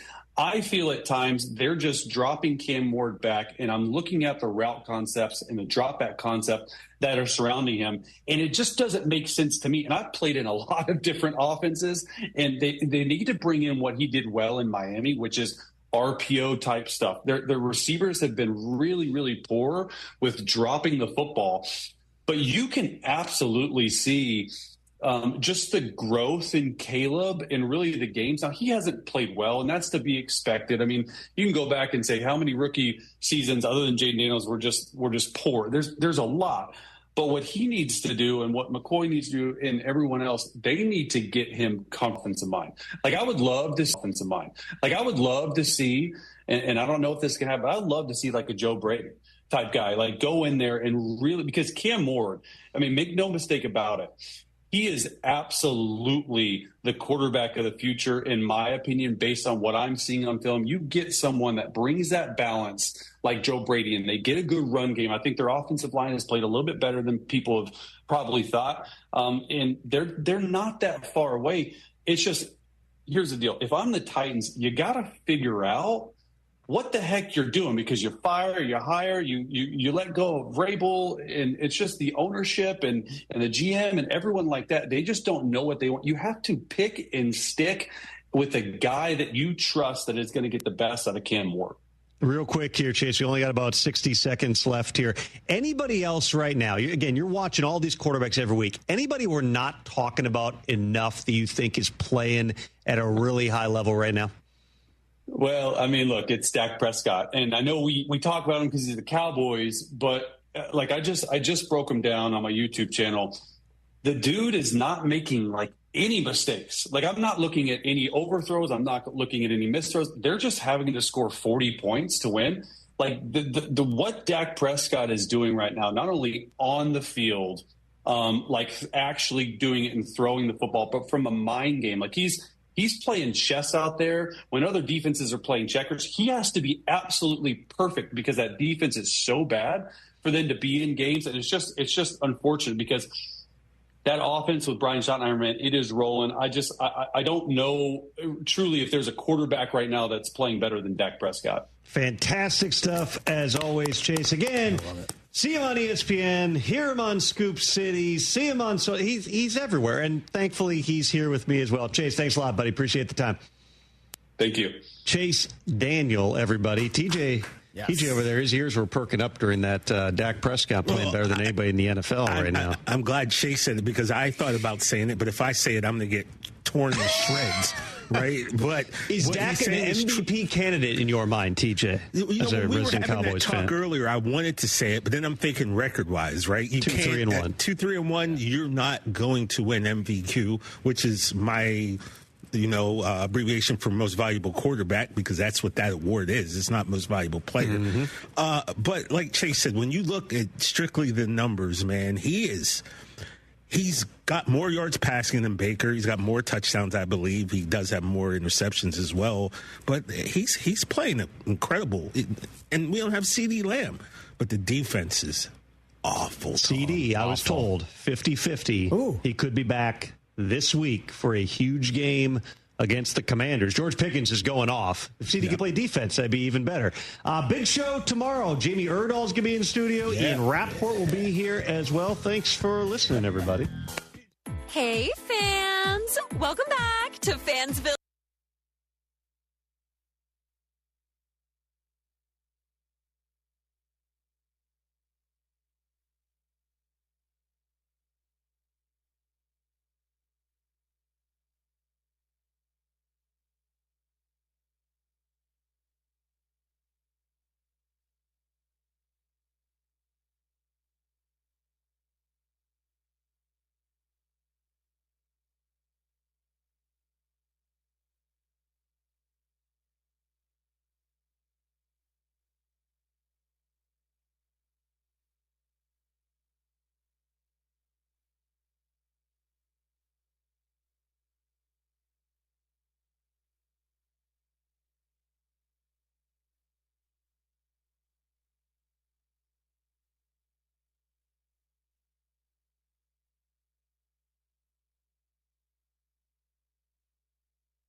Hello, Houston. He's Joe. I'm Jeremy. We're Jeremy and Joe. Ryan's here today. Ryan looks like a sunset. If you're not, this is the medium of radio. You can watch us on Twitch. You can watch us on YouTube. You can watch us on Twitter. You can watch us on TikTok. If there's anything else you can watch us on, let us know, and we'll be on that thing too. Yeah. He's got a little red soccer kit. Is that a soccer kit, Ryan? I don't think he's very happy that I'm talking about. And then what is that hat? It's an orange hat. It's a pineapple plantation my brother got me for my birthday. Yeah. Okay. He looks very handsome. He just looks like a sunset. Yes. But he's first in Soccer Matters today, so he's got to rep. Oh, there you go. Because they're at Senate Avenue Brewing today. You can catch them. Brian and Glenn will be there from 6 to 8 today. There you go. It's going to be a good time. I like Senate Ave Brewing. I'm jealous we don't get to go out there very much because Glenn does. They have great food. The food is very good. Delicious cold beer. Mm-hmm. It is very, very good. Ryan, how old are you? A whopping 24. 24? You have a girlfriend? Not yet. We should do something about that. A dating show? Maybe. Ryan, how do you date much? Not recently. I don't know how with that mustache. I know, right? I'm surprised they're not knocking down the door. Mustaches are great. I said it in a very complimentary way. Just making sure. Ryan, I think you'd be a good catch. I mean, you're a handsome fella. You're young. You're career motivated. You're professional. You do a great job whenever you fill in for Brian. I think you would make a girl very happy. I think you would make someone very, very lucky. I think we could help you out. Problem is, I'm just broke. Yeah, sorry. Yeah, usually girls like money. Yeah, that's true. That is a problem. Everything else is going well for you. The check account, not great. Yeah. Not wonderful. It's not my fault. What a start to the show today. We're just grilling Ryan. Yeah, I mean, sometimes you got to do that. Yeah. Sometimes you got to do that. But, I mean, you're young. You can have fun and do that sort of thing. Are you on any of the apps? I try to stay off of them. That's probably, I don't know if that's smart or not smart. They can work. Works for me. It could be Ryan's a throwback. And I think that's going to be part of his story. Mm-hmm. I think it's part of his attraction. Okay. Is that he's a throwback. He's old school. He's not one of these millennials. They can't get behind. They're always on their screen. I don't think he's a millennial. A Gen Z, whatever they call it. Yeah. Well, Gen Z's even worse. You know what I meant? I'm just saying. I don't know if I want to be Ryan. Ryan's part of. I'm a millennial. Yeah, no, me too. I don't know if I want Ryan part of our group. It's the worst thing about me. Yeah.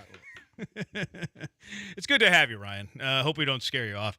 Lots to get to today. We'll cash them. We'll trash them. We'll hand out some game balls. Is there an SEC bias? Is that real? Is there a real thing about that? Because that's always an argument in college football season every year, and this is usually about the time you start to have it. Mid-October, you start to have it, so we'll get to that a little bit later as well. But Monday Night Football, the big game in Monday Night Football yesterday, the one that you and everybody were dialed into, Falcons-Bills. I know that had all of your attention, Joe. Mm-hmm. But how about that? Atlanta looking really good. Statement victory. Are we buying it? Are we buying that Atlanta is for real and they are a real threat in the NFC? I can't do it. They just lost 30-0 to the Panthers 2 weeks ago. Panthers are 3-3 though. I know they are, but it's a winning. It's not a losing football team. To lose 30-0 to the Carolina Panthers, and then to beat the Bills, it's just like who is Atlanta? That to me is what last night you saw what could be a good football team. Bijan Robinson is electric. I really like Tyler Algier as well. Drake London is very good. You don't have Darnell Mooney. Kyle Pitts is still kind of useless. Michael Penix was fine. But who are you really? Are you the team that beat the Bills or are you the team that beat the Panthers? And if I was going to bet on it, I'd bet on them being the team that lost to the Panthers. Not the team that beat the Bills. Where I'm at in pro sports is I usually like to throw away the outliers. Like, I think there's one or two games, maybe, NFL 17 games, you don't have as many outliers, right? Because there's just not as many games. But usually a game or two, like your ceiling, because you're usually going to win a game or two that you shouldn't win, right? Mm-hmm. You're gonna beat the Buffalo Bills. You're gonna have a game where you go for 500 yards and the game plan was perfect and you dialed it up and you just played out of your mind. There's usually one or two like that. There's usually one or two where you can't do anything right. You can't get out of your own way. The other team had the perfect game plan. Bryce Young smoked you. Like, there's always going to be a game or two that goes each way. And who you are is usually in the middle. You're usually in those other middle, that's 4 minus 17 minus 4, that's 13. You're usually that middle 13, right? You're somewhere around there. So I'm willing to throw away the Carolina 30-0 drubbing and throw that out as an anomaly.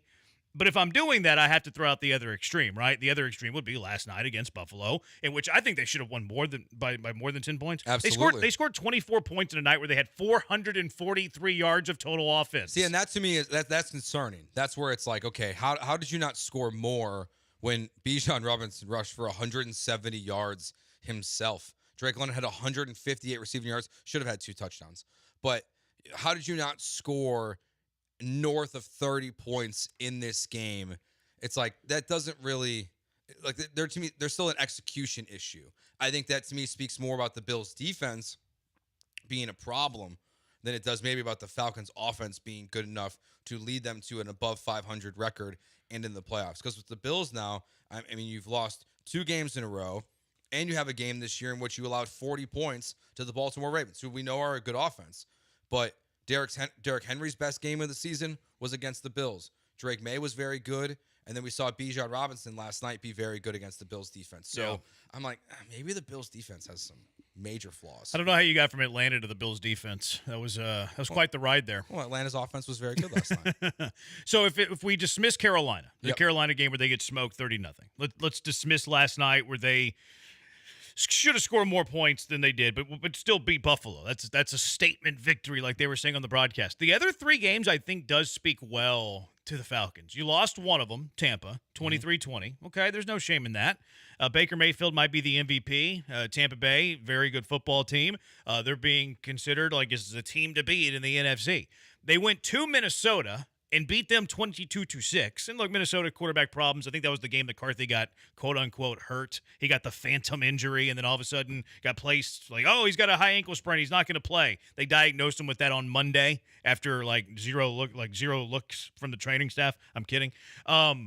Then they beat the Commanders 34-27. But so like their middle ground, no Daniels. Yeah, no Daniels. No Daniels. Marcus Mariota. Yeah, but I mean, is there a huge drop off there? I'm just kidding. I'm kidding. And then they dominated their bye week, Atlanta did. So like in the middle, I think this is a pretty good football team. Like they still have to come into their own, right? Like they are very young. Penix has still started less than double-digit games in the NFL. Like, so him playing games is going to get him better. Honey, I don't even know what we're calling him now. Honey Bijan, like he's changing his mind every other week. Bijan. Yeah, but his mom says Bijan. He says Bijan. I don't know who to believe. Which Robinson are we trusting here? But either way, like most dynamic offensive running back in the NFL, I think it's fair. Absolutely. If he's not one, he's in the top 3. Drake London's a stud. They're missing some offensive pieces, and that defense is pretty good. I think Raheem Morris is a fine head coach. I think that we should be paying more attention to Atlanta. Now, do they need to execute better in the red zone? Yes. They're 27th in the league in scoring, but they're 2nd in yards. What kind of discrepancy is that? That doesn't make any sense. 27th in points, 2nd in yards. How does that make any sense defensively? They are 7th in points, 1st in yards. Maybe the defense is better than their offense. I feel like we're not taking Atlanta as seriously as we should. I think one of the biggest issues with them is Michael Penix. I mean, outside of passing to Bijan Robinson or Drake London, he was 4 for 16 for 24 yards. That's not a wonderful stat for Michael Penix. I didn't realize it was that bad. That's not a testament to maybe they need to turn to. I'm just kidding. But I mean, that's part of having weapons, though, right? Like you want your quarterback throwing to your best players. Now, 4 for 16, obviously, that's not a number that you're thrilled about. But whenever you have Bijan Robinson and you have Drake London, I'm not sure I want 16 passes away from those guys. Yeah, I mean, it's like you have. They don't have Darnell Mooney, but like is Darnell Mooney the saving grace that they need? Even though Penix and Mooney was good together last year, so they had some games, and maybe that will help him when he eventually gets back on the field for what will probably be a short amount of time because he's hurt always. But I think I'm just going to change it a little bit for you, okay? For me, I don't think they're a pretty good football team. I think they're a good football team. Okay. I think they're going to be 8-9 wins. They're going to be floating around 500. That's not a good team. I think in like today's NFL. 8 or 9 wins is not good. If 10 gets you into the playoffs, what if you get 9? That's good. No, 10 is good. But 10 gets you into the playoffs. 9 doesn't. Do good teams miss the playoffs? I think so. Not great teams, but good teams can miss the playoffs. I think we've hit our impasse there. I don't consider 9 good. I consider 10 good. I consider or playoff. I consider a playoff team good. Like maybe some years it's 9-8. Yeah. Not too often, but some years. Most years 10-7. I think the double-digit wins graduate you to the good tier. Yeah, I think the way the NFL is going this year, where it's so up and down, and these teams are winning games that you don't expect them to win and losing games you don't expect them to lose. Like this game is a perfect example of that last night. Like 9 wins to me feels like a good team in this version of the NFL this season. So, and especially because it could be a playoff team. Like you could be a 9-win playoff team. So it's like if you can in some years make the playoffs at 9 wins, to me it doesn't change the meter that much if you're a good or a bad team. I mean, maybe it's more average than good. So then I guess I call them an average team. It's a big leap. That's a big gap there, I think. Well, if you think I can't call them good, then maybe I don't think 9-8 average. is good. I mean, that's one game above average. That's slightly above average. Like 9-8 is not good to me. Yeah, like, 10-7 I think is the minimum threshold of goodness. I think I like Atlanta. Maybe I'm being too prisoner of the moment. Maybe I'm being too recency bias when it comes to the Falcons. But I like the pieces. I think Penix is going to get better because the more snaps he gets, the better he's going to be. Honey Bajan is a freak. Drake London is a freak. And their defense might be better than their offense. You don't the age factor for Penix doesn't concern you? That he's 25 Not in his really. second year. I mean, he played so much college football that he's not, the issues he has. Just feels like he should be a little bit farther along. Like him and Bo Nix, I put in the same category. Yeah, that's fine. I'm okay with that. So it's like, it's not that for can he be better? Yes. I think I question a quarterback at this age already and the amount of playing time he's had in college to what is his ceiling as a quarterback for the Falcons. Like, can you win with Michael Penix? I'm not sure the answer is yes, but because of Bijan. Define win, though. Do I think they can go 10-7 with Michael Penix? Absolutely, I do. But past that, you're not sure. I mean, I think that, I don't know, man. Like, I think he is solid enough with their weapons in a defensive first team that he could. No, I think that if everything broke right, I think they could have a deep playoff run in them. Okay. Maybe not this year. But maybe next year? Yeah, I think this is a playoff-ish team. Yeah, and like right now, they're on the outside looking in. 4-2 is what is needed to be a playoff team right now in the NFC. They're 3-2 though. Like they're knocking on the door. They're a half game back. Now, when you look at the NFC though, it's like which of these 7 teams are dropping? You got Tampa, you got Green Bay, you got San Fran, you got Philly, you got Seattle, you got Detroit, and you got LA. Like we talk a lot. Oh, the NFC's not deep. NFC is deep. It's very deep. Yeah, I the only team I look at in the NFC right now, I'd probably bet on the 49ers to miss the playoffs of all these teams just because of the injuries. It does feel like that's going to catch up. But like they're the only one that like Detroit's going to be in, the Rams are going to be in, the Eagles will be in, Packers, Buccaneers, all those teams will be in. NFC's deeper than the AFC. So maybe the Seahawks are a problem. Like I think they're going to make the playoffs this year, but I still can't fully buy into Sam Darnold. Like I think Monday night's game versus the Texans will help a lot for my belief in him. If it's one of the best defenses, if not the best defense in the NFL, he's very good. If he's a disaster, I won't believe in the Seahawks at all. So I think 49ers might be the only team that falls out of the playoffs right now. I think the NFC is pretty locked in, honestly. I kind of do too. Like I don't think we're going to see much change. And you have teams that are knocking on the door that I would consider playoff-worthy teams. Washington. Like Atlanta, I think, is playoff-worthy. Yeah. Minnesota, I think, is playoff-worthy, although the quarterback situation concerns me. Washington, I feel, is playoff-worthy. I feel Chicago's playoff-worthy. Like, that's 4 + 7. That's 11 teams in the NFC that I look at, and I'm like, yeah, that's a playoff team. Mm-hmm. Whenever I do that to the AFC, I don't see 11. I see 7. I see 7. Like Indy, Pitt, yes. Somebody has to win the AFC North. The Chargers, their injuries are kind of weird. The Patriots, yeah, I think that they do look like a playoff team. The Bills, the Jags, not really. The Broncos, not really. The Chiefs do. The Texans, it depends on which quarter of football you're watching. Yeah, so it's 6 in the AFC then. Yeah. Like there's going to be a team or two in the AFC that you're like, that's not really a playoff team to me. Yeah, whoever gets the 7 seed is going to be like the Steelers. If they sat at the 2 seed all year, they're going to be okay. Yeah. That's fine. And then in the NFC, you're going to have 2 or 3 teams that miss it, and you're like, that's a playoff team. The NFC is deeper than the AFC. Are the Falcons good? 713-780-ESPN. Or are we overrating one game against the Buffalo Bills? 713-780-3776. We'll talk about the Buffalo Bill angle of this too. Is this the Josh Allen dud that you know is going to happen at some point for Josh Allen that's going to prevent him from ever winning a Super Bowl? But what is the panic level in Buffalo? We'll get to the other Monday night game, to the undercard. The far inferior Monday night game yesterday. The Bears, who were gifted a victory by the they were absolutely gifted. Commanders turned it over 3 times. Hey, they took 2 of them away. What? 2 of them were forced turnovers. The last one was just like dropped. I didn't say. Here you go. Merry Christmas. I wasn't including that one, Jeremy. It's in the script. We need the Bears to win. We'll cash them or trash them. The biggest NFL overreactions. SEC. Is the bias real about the SEC? 713-780-ESPN, HRP listener line, 713-780-3776. Maybe you're interested in a date with Ryan, 713-780-3776. We're on the YouTube at ESPN Houston.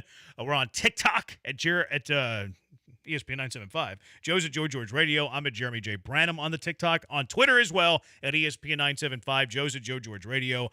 I am at Jeremy Branham. The Bills angle of this. Bears Commanders. Are the Falcons good? 713-780-3776. Jeremy and Joe. ESPN 97.5 and ESPN 92.5. You know what is good? Monument Chevrolet. They're the best dealership in the business, baby. That's why they've been around for 5 decades. They're a pillar of the community. Monument Chevrolet is the dealer that you can trust. Car buying's not fun. You know that. But it isn't Monument Chevrolet because they're transparent. They're not going to mess with you with pricing, extended warranties, upcharge you. All that nightmare stuff doesn't happen at Monument Chevrolet. They've been serving the Houston area for 50 years. They've helped generations of families get into new vehicles, pre-owned vehicles. And then these families keep coming back because they enjoy the car buying experience at Monument Chevrolet. Family feel, friendly atmosphere. They hire great people. And that's what leads to a fantastic culture. Monument Chevrolet, because they love you. They've extended Truck Month, too. Get 2.9% APR for 72 months. Just head to monumentchevrolet.com. Check out their full inventory, Beltway 8, 225. Check them out in person. The vehicle of the week, though, you know what it is? It is the Chevy EVs. There's the EV Blazer, speed and sporty style. There's the EV Equinox with its spacious interior, clean, modern design, long-range capability, which you got to have that in an EV. Get a fair deal, a transparent deal, and a no-hassle deal without wasting your time in aggravating, stressful negotiations at Monument Chevrolet. Check them out online. Check out their full inventory, monumentchevrolet.com, or stop by. Visit them in person, 225 and Beltway 8 at Monument Chevrolet. Chevrolet, together, let's drive.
This is Jeremy and Joe On ESPN 97.5 and 92.5. from the Veritex Community Bank Studios. Here's Jeremy Branham and Joe George. Ryan likes this song.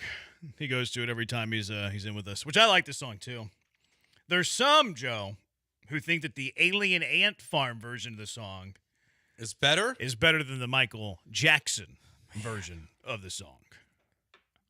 It's very good, but it's not better than the original. That's probably where I'm at. Yeah. That's probably where I'm at. It's very, too. very good.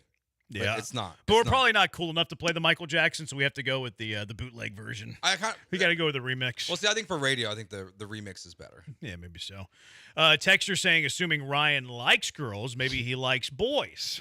I think it's HIPAA related. I don't think we can ask him that. HRP live today. I mean, I'm just reading the text. I'm just saying. I'm just reading the text. We're not. That's HIPAA related, though, right? That's what Dusty would say. HIPAA related. I guess so. About the sexual interest of Ryan Morrow. He's 24. He's fine. You're on one. How much coffee you had today? You come back yet? I am on one today. Wait. Like there's days where I'm Don't clarify yet. We have to put an over under. An over under on what? You like boys cups. or girls? No, coffee cups. Great point. What do you mean over under on which sex you like? 4.5 cups of coffee. I'll go 3.5. I'll take the over on 3.5. My wife is starting to drink my coffee pots now again. Oh. She wasn't for a little bit. So like I'm not drinking as much actually. Good. No. I don't know. I think that's good for your health, Jeremy. I don't know that it is. There's studies each way. I actually looked it up one day after we discussed this. Yeah. They said like up to 6 cups is fine. I think you were drinking like 10 a day. I forget the math. I don't want to talk about it. Just like Ryan doesn't want to talk about if you like boys or girls. Texter, if Jerry London doesn't step out of bounds at the goal line before the half, the Falcons score 31. Yeah, but I mean, ifs and buts. Ifs and buts, candy and nuts. The offense looked good. No denying that. Eric the Buyer, 2010 Chargers finished number 1 in total offense and defense and missed the playoffs. That's embarrassing. I didn't realize that happened. That is a bad look for the Chargers. You guys still delusional in taking Stroud over Baker? I never said that. Yeah, that was me. No, don't you guys me. Yeah, you shouldn't. You guys. That was firmly Brian McDonald who was saying that. Yep. No one else in the show was saying that C.J. Stroud was better than Baker Mayfield. That did not happen. That was only Brian McDonald. That was not the talent. I'm just kidding. I did say that at the time, which I still take Stroud's potential. I think over Baker maybe. No, I agree with that. I don't know, but you can't deny that Baker Mayfield's having a far better year, and he's having a far better year than maybe every quarterback in the NFL. Yeah, I mean, I don't even know statistically if it matches up that way, but the fact that he just keeps having to put his team in position to win games, he keeps doing it. And he's doing it with, like... Nobody's? A couple of Johnsons that nobody knows. Like, he might get Mike Evans back this week. But, oh, really? Yeah, they said Mike Evans, they're going to try. That'd be good. Week. Regardless of age, you have to get NFL experience to get better. That's in regards to Michael Penix, another junkie. Baker Mayfield and that squad are winning the NFC Championship this year. I wonder if that was Scott that texted that in. Scott said the same thing on YouTube at ESPN Houston on YouTube. Cash or trash? Tampa Bay wins the NFC this year. Say again? Cash or trash? I mean, it was pretty clear. Cash or trash? Tampa Bay wins the NFC this year. Oh, I thought you said something else. No, you just weren't paying attention. Cash. Really? I'm a cash. You're going Tampa Bay to win the NFC? I'm taking Tampa this year. I'll take the field. Yeah, I mean, you give me Tampa versus the field, like you would take that bet, but I'll take Tampa this year. Okay. I think they're going to make a run. It's like, it feels like if it's ever going to happen for Baker and the Buccaneers, the way the season has started, it feels like this is the year. With all the injuries they've already had, they're only going to get healthier as the season goes along. Like, look at what they're doing right now, and at some point they're going to be able to roll out Evans, Ibuka, Chris Godwin, Bucky Irving, Rashad White on one team. Maybe. I mean, maybe. We were saying the same thing about the Astros. That, at some point, you're going to have Pena. You're going to have Jordan. You're going to have Correa. You're going to have Isak. You're going to have Luis Garcia. You're going to have Javier. You're going to have Luis McCullers. Who's that? Lance McCullers. 3 teams will get in the AFC West. Cash or trash that? Cash. I'm trashing that. I think one of Denver and the Chargers will miss. See, I think I'm in on Denver making it. Chargers are the one that, because of the injuries, not being able to protect Justin Herbert. Like, he's not going to be able to do what he did this last weekend every game. I mean, that touchdown he threw where McConkey was great, but also shaking off the sack in the way that he did. What was the reaction coming out of that game? Like, oh, great, gritty win from the Chargers. Oh, Miami's a dumpster fire, and player-only meetings are having no-shows, and McDaniel can't lead. It took the Chargers a game-winning drive. Yeah. Like, what if they don't get a game-winning drive there? How much does that narrative from that game flip? It's totally different. Yeah, Chargers can't beat Miami. Oh, the Dolphins players skipping out of the players-only meeting led to cohesion and victory. Like, it took a game-winning drive to beat Miami. That game was in L.A. too, no? Yeah. Like, that wasn't a great result. I know they win, and winning's always great, but in terms of, like, my long-term outlook on the Chargers, I'm not forgetting that it took a game-winning drive for them to pick up a win over Miami. Yeah, your last 3 games are going to be a loss versus the Giants if you're the Chargers, a loss versus Jaden was back, right, for this Commanders game that they lost 27. Yeah, it was his first game back. And then the game-winning drive to beat the Dolphins. They're not in a great spot. I kind of just trust Harbaugh to win, to find a way. Yeah, Jim, because he's a Michigan man. Yep. Corey, with what they're doing, I'd say Baker should be the favorite for MVP. But if Dallas had a defense, I'd say Dak is right there. Yeah, Dak's playing at a high level. I mean, there's no doubt there. Bucks ain't winning-ish. Baker's a choke artist. Okay. Hook 'em, I guess. Branham likes housewives. It's not a stretch for him to be a little reactive and performative with his homer takes. All good, JB. I don't like housewives. I've never said that. You just watch it? No, sometimes I do. Sometimes it's on in the background because the wife is watching it. Now, I do like some Bravo entertainment. I do watch some Bravo television shows. Vanderpump Rules is up there. Every now and then a season of Below Deck. What's the one in Charlotte? Or not Charlotte. What's the one in Charleston? I think it's Southern Charm. Yeah, nothing wrong with a little Southern Charm. I only had Vanderpump on my list. Scandival, you know? But that's all over now. Yeah, they got a new cast, I think. I don't watch that show. Dana watches it. Don't like it. I don't think that the new season has started with the new cast. Oh, they have the Valley, too, which, like, all the graduates of Vanderpump go to the Valley. That's the one that Dana watches. It seems awful. Like, Vanderpump was fine. No, it's pretty good. I mean, you have a narcissist who's, like, going to rehab and starting drama. No, I tried the Valley. Jax is his name. Yeah, I tried the Valley. I told Dana, I was like, I can't watch this one with you. Yeah. It's where I had to bail. Okay. There's just too much Bravo for me. You love it, though. I don't love Bravo. Mm-hmm. There's a couple of Bravo television shows that are tolerable. I think they're kind of funny, actually. I think they're pretty funny. Well, because they're such a disaster. Yeah. It's a giant train wreck on your television. Disaster. Yeah. That was actually a funny line on the Valley. Oh, really? Yeah, one of the ex-wives was telling her ex-husband that you're a disaster. And she talks with like a little bit of an accent because she's like not English. Mm-hmm. And she's like, you're a disaster. It's hilarious. Your references are just so unexpected. You're a disaster. Even though I know you well enough to know that you watch these shows, the fact that you reference them as well as you do surprises me still. You're a disaster. What's the panic level in Buffalo for you? 4-2 record, back-to-back losses. They enter the bye this week. Like a 6? Because the Patriots are good? The Bills' defense is a problem. They just have so many injuries. They have a lot of injuries, and they still haven't really addressed the wide receiver position. They've tried. Like, I think I like Keon Coleman. Like, Khalil Shakir is okay. He's my favorite receiver that they have. But, like, they need help. I don't know. I think that I don't know. Like, they like to spread it around. They like to run the ball. They like Josh Allen to, dissect the defense, all that stuff. I don't know if they need a go-to receiver. Kind of the same way that Mahomes didn't really, the back-to-back years after Tyreek. I don't know if that's an issue. I don't know that many people would disagree with you. But Mahomes still had Kelsey. He did. Yeah, but I mean, like, Kincaid's not bad. No, and he was out last night. So maybe that helps, but I feel like they're still just missing a piece. Mahomes also never had a running back like James Cook. That's true. I think it's a little bit of a Josh Allen problem. Like I'm what does Brian always say? Take lock. I do have take lock when it comes to Josh Allen.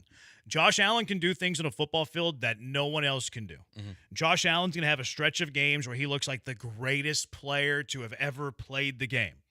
But Josh Allen, every once in a while, is going to have a dud of a performance like he had yesterday, and that's why I don't think that Josh Allen can win 3 or 4 consecutive games in the postseason against the best competition in the NFL. At times, he is too reckless with the football.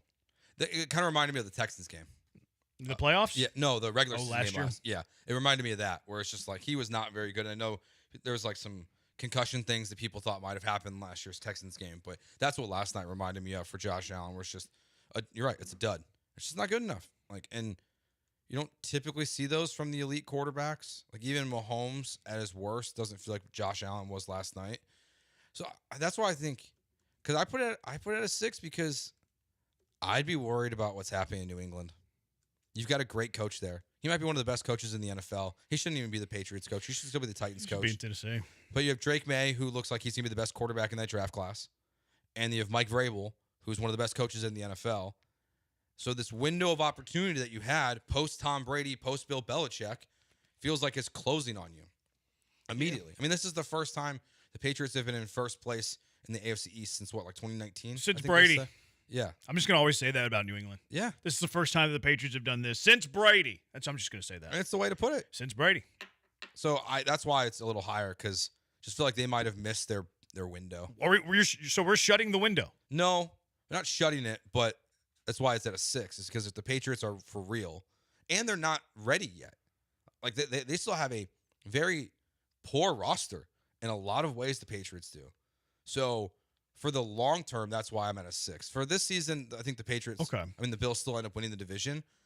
But with Vrabel there in May and what they're going to be able to do, like, if the Patriots are going to be at the back of the top of the division, it feels like before we know it. I'm like at a 4 with Buffalo. Okay. Although I'm also on the record saying that Josh Allen's never going to win a Super Bowl. So that's kind of where I'm at. But I don't look at the back-to-back losses as like this significant, oh no, Buffalo is on the way down and all of that, because I still think they're a pretty good football team. All right, 713-780-3776. And then, I think they're going to get healthy defensively. They're missing the greatest defensive player in our generation. Oh, Ed Oliver. He has not played recently. And once he gets back, that defense is going to look far better. And it's true. It's true. He does miss a lot of games, though. Yeah. It's, we're talking about peak performance here. He is very good, though. Very good football. When he's out there. All right, the other Monday Night Football game, Bears-Commanders. Where are you at on the Bears after they were gifted a victory? Where are you at with the Commanders after they gifted a victory? 713-780-3776. Jeremy and Joe, ESPN 97.5, ESPN 92.5.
You are listening to Jeremy and Joe. On ESPN 97.5 and 92.5. Live from the Veritex Community Bank Studios, here's Jeremy Branham and Joe George. Jeremy and Joe, ESPN 97.5, ESPN 92.5. 713-780-ESPN. Texter on the text line. Big Ed played last night, by the way. Oh, did he? Dominating defense. He wasn't himself, though. No, he was on a pitch count. Not the same. So what do you think of the Bears after their win? I feel good. Redemption. Revenge taken after last year's debacle. I was really impressed with the run game, with the defense. They forced, I think it's 9 turnovers in their last 3 games. They've won their last 2 games 25-24 by a point. First time, I think it's like the first time it's ever happened. Teams have won back-to-back games by the same score. By a point winning margin. So I feel good about him last night. I thought Caleb was fine. So that's why I liked the most, is he wasn't great. He wasn't as good as he was the previous, weeks this season. There's still a lot of room to grow. So that's why I feel good about it. Ben Johnson coming out of the bye, got his team in the right position to win. And yes, they got some help. The fumble definitely helped them. Yeah. But that's a game, but these last 2 games they've played, getting a game-winning field goal or blocking a game-winning field goal against the Raiders, then getting the game-winning field goal last night against the Commanders. Those are games that Matt Eberflus lost. So I feel pretty good. Like, I did not think they would be at 3-2 at this point in the season. It was a weird game because they jumped out to that 13-0 lead. Commanders come all the way back. They're up by 8 in the fourth quarter, and then you still find a way to win. I thought that was a good win, too. I mean, it was on the road. Road wins aren't going to be pretty. Like, you do it against a team that went to the NFC Championship last year. I think you have to pay attention to the Bears, as we were just talking about all those NFC teams that look playoff-worthy. Both of those teams yesterday looked playoff-worthy to me. Yeah, I mean, Washington, we went over the NFC. I still think they're going to make the playoffs this year. I mean, they're a good team. Now, what happened with the run defense yesterday would be concerning because DeAndre Swift has been terrible this season. So the fact that he ran over them the way he did, I would be a little concerned. But Jaden Daniels is, man, the throws he makes, he's incredible. So I would still feel pretty good about myself if I'm Washington. But last night's game, because of how good the NFC could be very costly for them. Yeah. I feel good about them still. Huh? I still feel good about them. I didn't realize Moody was there in Chicago now. Yeah, they picked him up after like week 2 because their kicker missed a bad field goal, and they picked him up and put him on the practice squad. And then they called him up last night because their kicker was hurt. Who was the guy before Moody? It's Cairo Santos is their kicker. That's what I thought. Yeah, but he was hurt last night. He had his foot stepped on? Yeah. Was that how he got hurt? I think so. I think that was the same. So did they put him on the IR? No, it's just last night, I think. Okay, because they brought Moody. They signed him to the 53, right? Yeah, I think Moody might just be the kicker going forward. Yeah, Kairos can't kick from 50 plus. That's kind of a problem. Yeah, but Moody's just sucks. Yeah, but maybe last night was the. Yeah, but he also had the one block. Yeah, it was the low line drive. Like, I don't think that was. I don't think, like, a lot of times whenever you have a block kick, it's like, oh, the protection didn't hold up. No, that was on him. Yeah, it was on Moody. 100%. Like, that was on, like, so yay, he gets the game-winning field goal, but he also puts you in a position where you were trailing late in the game and needed, a fumble and a drive. Yeah.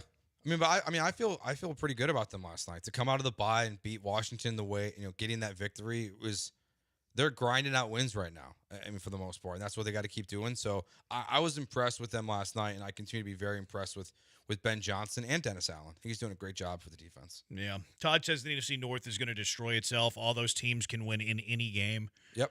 Totally agree. I think the Lions are head and shoulders above everybody else in that division. I think the rest of the North will destroy itself. The Lions are going to eventually run away with this thing because they're not in first place today because it's Green Bay's tie. Yeah. But the Lions are going to win that division. The Packers kind of annoy me. Like, I don't feel like they're playing to the level that they're capable of. But maybe that's like who they are currently versus what they can be. Like, maybe they can be very good. Yeah. But right now, there's that Bengals game left a bad impression. I know they won it, but that's just like, hey, Cincinnati's like, they're threatening to win this game. Like, how did you not put them away earlier? Flacco is playing for the first time in Cincinnati. Their distribution of like getting the ball to receivers too is kind of weird. Like, here you go, Romeo Dobbs. You can have the ball 10 times. Hey, Matthew Golden, go Cougs. Drafted you in the first round. We never draft first-round receivers. You're going to touch it 5 times. Like, it's weird to me. Now, Josh Jacobs is a stud, though. The Packers almost have too many guys. I mean, they've drafted all these guys recently in the first, second, and third round. They don't even have Christian Watson out there right now.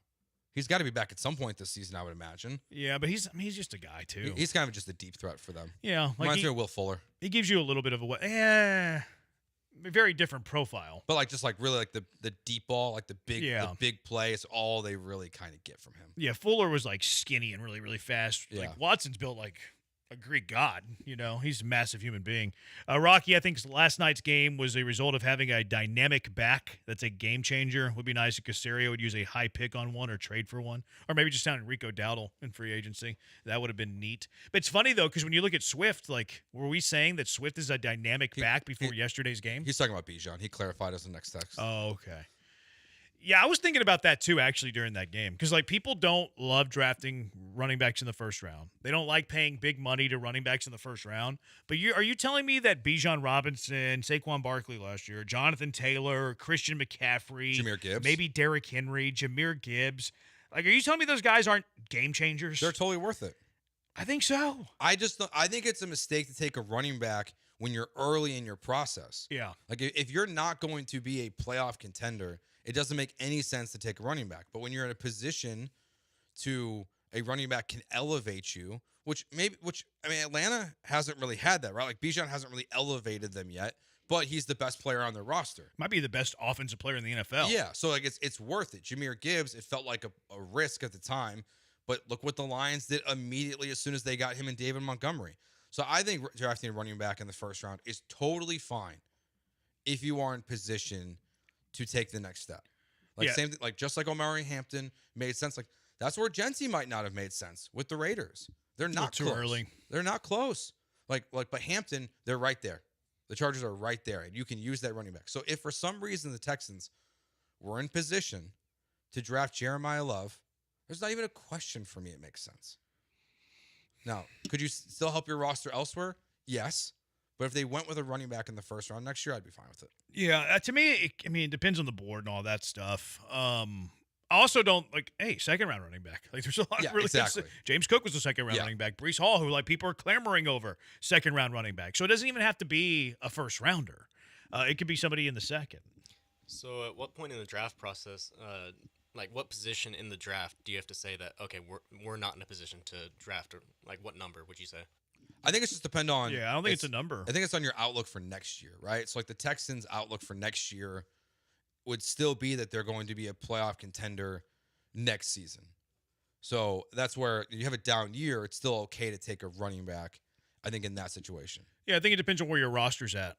Depends on where your roster's you said, your roster's in a good spot. You have the ability of drafting a luxury, whereas the Raiders probably weren't in a position to draft a luxury because their team was so incomplete. So I think it's because the Lions were pretty dang good. I mean, look whenever they drafted Jahmyr or the Eagles, they didn't have to be a draft either. And look, Casario did kick the tires on Saquon Barkley. He tried to get Saquon Barkley. Ultimately, the Eagles probably offered a little bit more. Saquon went there. It could be in free agency too. Mm-hmm. Look, the Niners traded their whole draft class sans a first round pick for Christian McCaffrey. Yeah, so it doesn't have to be in the draft. It could also be via trade. Could be via free agency. I mean, the Texans really did that too with Joe Mixon. They traded a 7th rounder for Joe Mixon. Look how good it was for a year. Now, he's not that game-changing back, though. He's not good. Yeah. But he's not that elite running back who's a game-changer offensively. Yeah, so, I think, you can add a running back. And I think both games last night, the two teams that won, that their running backs in those games were dynamic. I feel like we're coming back a little bit, Jeremy. Back into the running back. Oh, I do too. Because the way that they're covering these guys, you have to be able to run the ball now.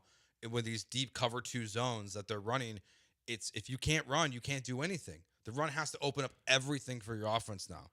That's why the Chiefs, Isaiah Pacheco, probably looked the best he's looked this season in their win over the weekend.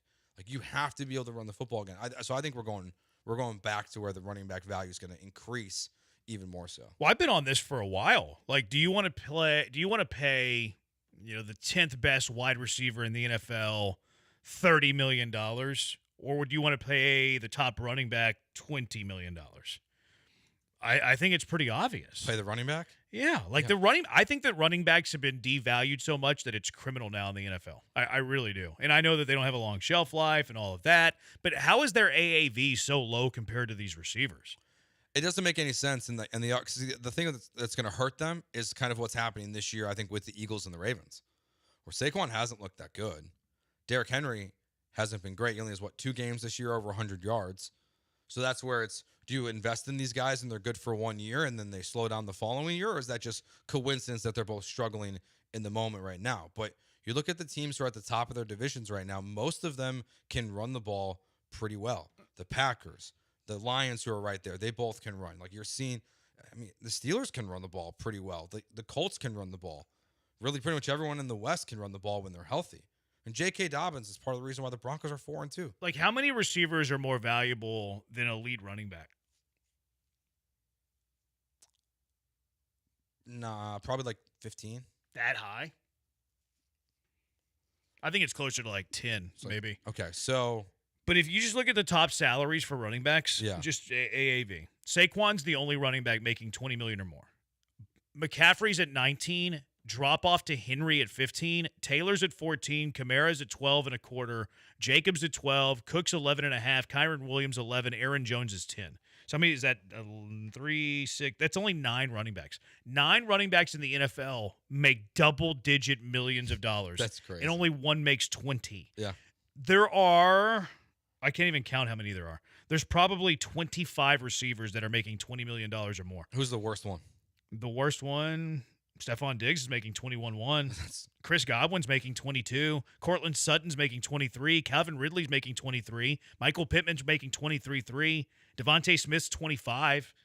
Jamison Williams is 26.6. Yeah, DJ Moore's 27.5. Jalen Waddle's 28.25. Brandon Ayuk's 30. Tyreek is 30. AJ Brown is 32. Garrett Wilson's 32.5. DK's at 33.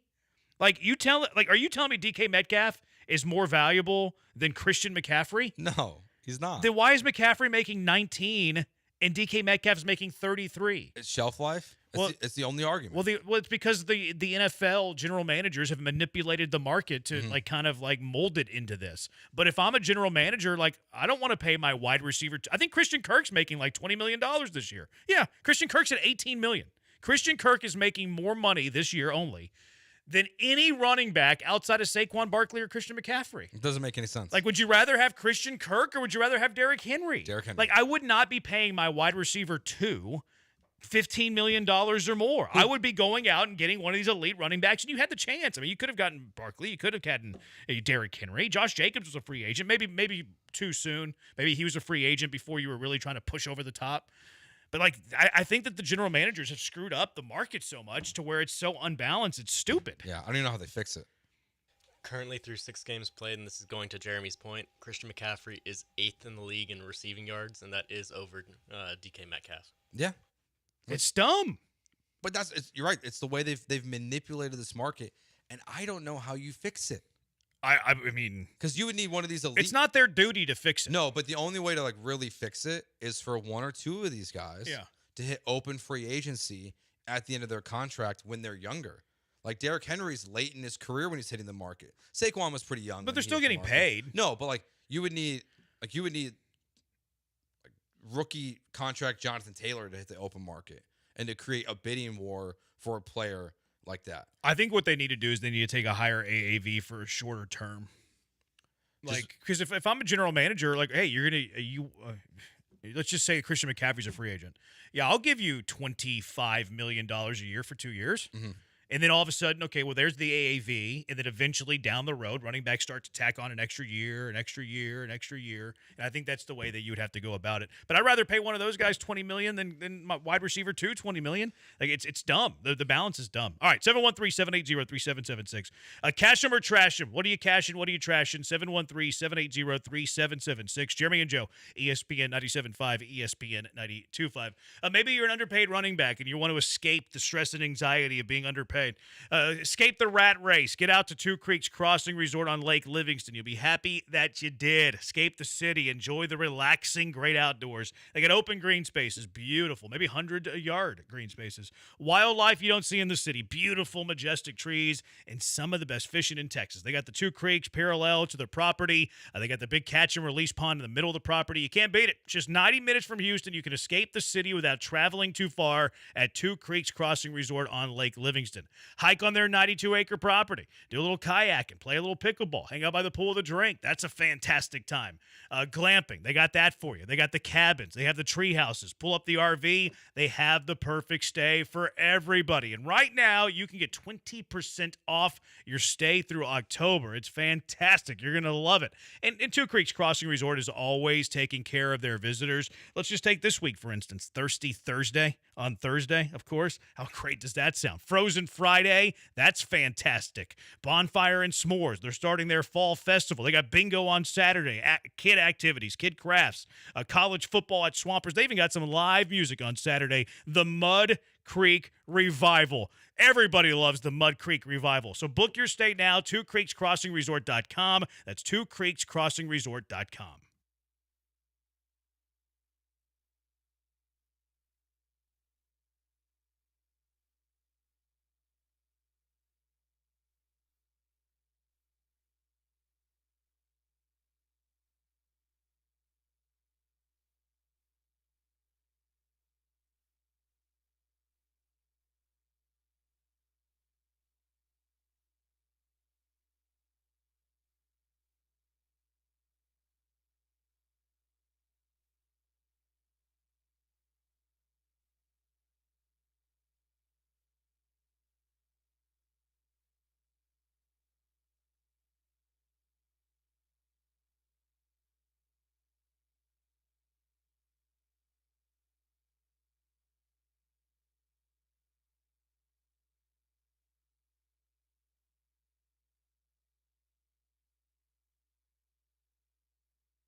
Now back to the Veritex Community Bank Studios with Jeremy Branham and Joe George. On ESPN 97.5 and 92.5. We'll do cash 'em or trash 'em at the top of the hour, but get them in. Get in your cash 'ems or trash 'ems.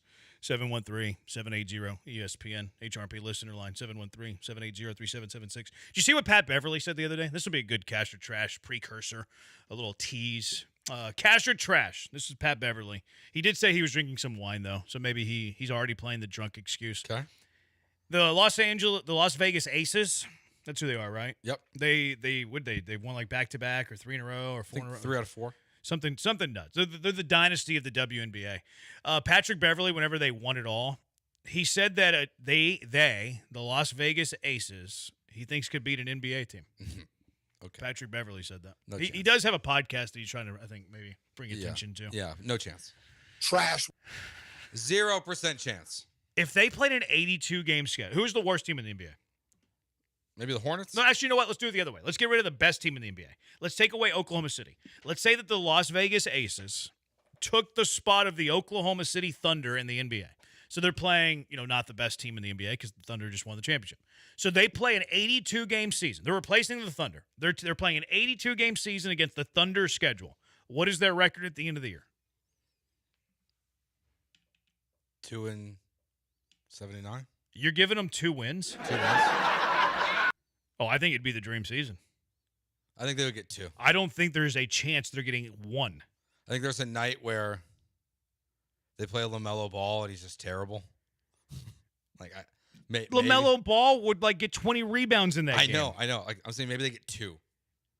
Do you think they would go 2-80? Yeah, 2-80. No way, man. You think they go 0-82? B-Mac said 2-79. Come on, B-Mac. Yeah, he said Joe Math. I don't think they would win a game. Yeah, I mean, the tallest player on their roster is 6'4". Yeah. Like, that's a point guard in the NBA. Yeah. Like, the rebounding discrepancy here would be insane. Like, you would just post up and score 180 points. Yeah. There's no chance. There's no chance. You gave them 2 wins. No, like they could be competitive at all, like throughout the season. I think they could get 2 games. 82 tries to win 2 games? No chance. They're not winning a single game. A single game. No way. I just thought I was being nice. 0-82. It'd be the dream season. How are they? Like, no, they're not beating somebody. Joe is delusional, says a junkie on the text line. They wouldn't beat any college team. How far down before the Aces would beat a college team? Like, college team number what would they beat? I mean, probably pretty. I think you have to go pretty far, like outside the Power 5 or outside the Power 4. I'm not sure they would beat a high school team. Yeah, I mean, at least outside the Power 4. Like a high school state champion. Like D2, D3. I think it'd be tough, man. Like D2 is still going to have some 6'9", 6'10" dudes. Yeah, it's probably high school, and not like a good high school. Our frat used to scrimmage the Lady Cougs, and we always beat them. We actually, I spent my first semester of college at Sam Houston State, and we would play the women's basketball team in the rec. It was pretty good. Best of 7 series. We might win in 7. Yeah, but we weren't any good. You know what I mean? Like it was a bunch of like normal college dudes scrimmaging Sam Houston State women's basketball team in the rec and like beating them half the time. Yeah, I don't even know why you would ask the question. I think it's a crazy take. Like they're different sports for a reason. They can't be one college boys team, says a junkie. Like the best player in the WNBA, the girl who won the MVP. She won MVP. Asia Wilson? Yeah, MVP, Defensive Player of the Year, scoring title, all by herself in 1 year. Texture said 0-92. Like she's how big is Asia Wilson? I'm not sure. STFU 2 wins. I was just being nice, guys. No, we're not asking you to be nice though. We're asking you to be honest with your takes. I got 0-82. How many you got, Ryan? I think I got 0-82. They're not winning a game, Asia man. Wilson is 6'4". She's going to be shut down. Yeah. I mean, if there was anyone in the WNBA that was good enough to cross over, don't you think they would happen?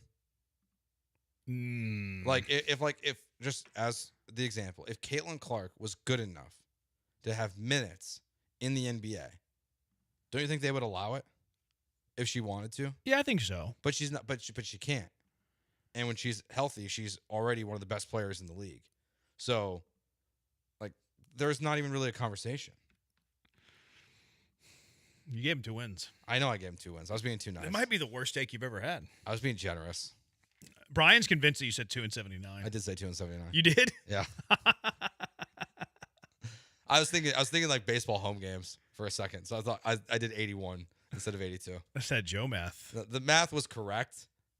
The amount of games I remember that the NBA plays was wrong. Beaumont United High School would beat the Aces as a junkie.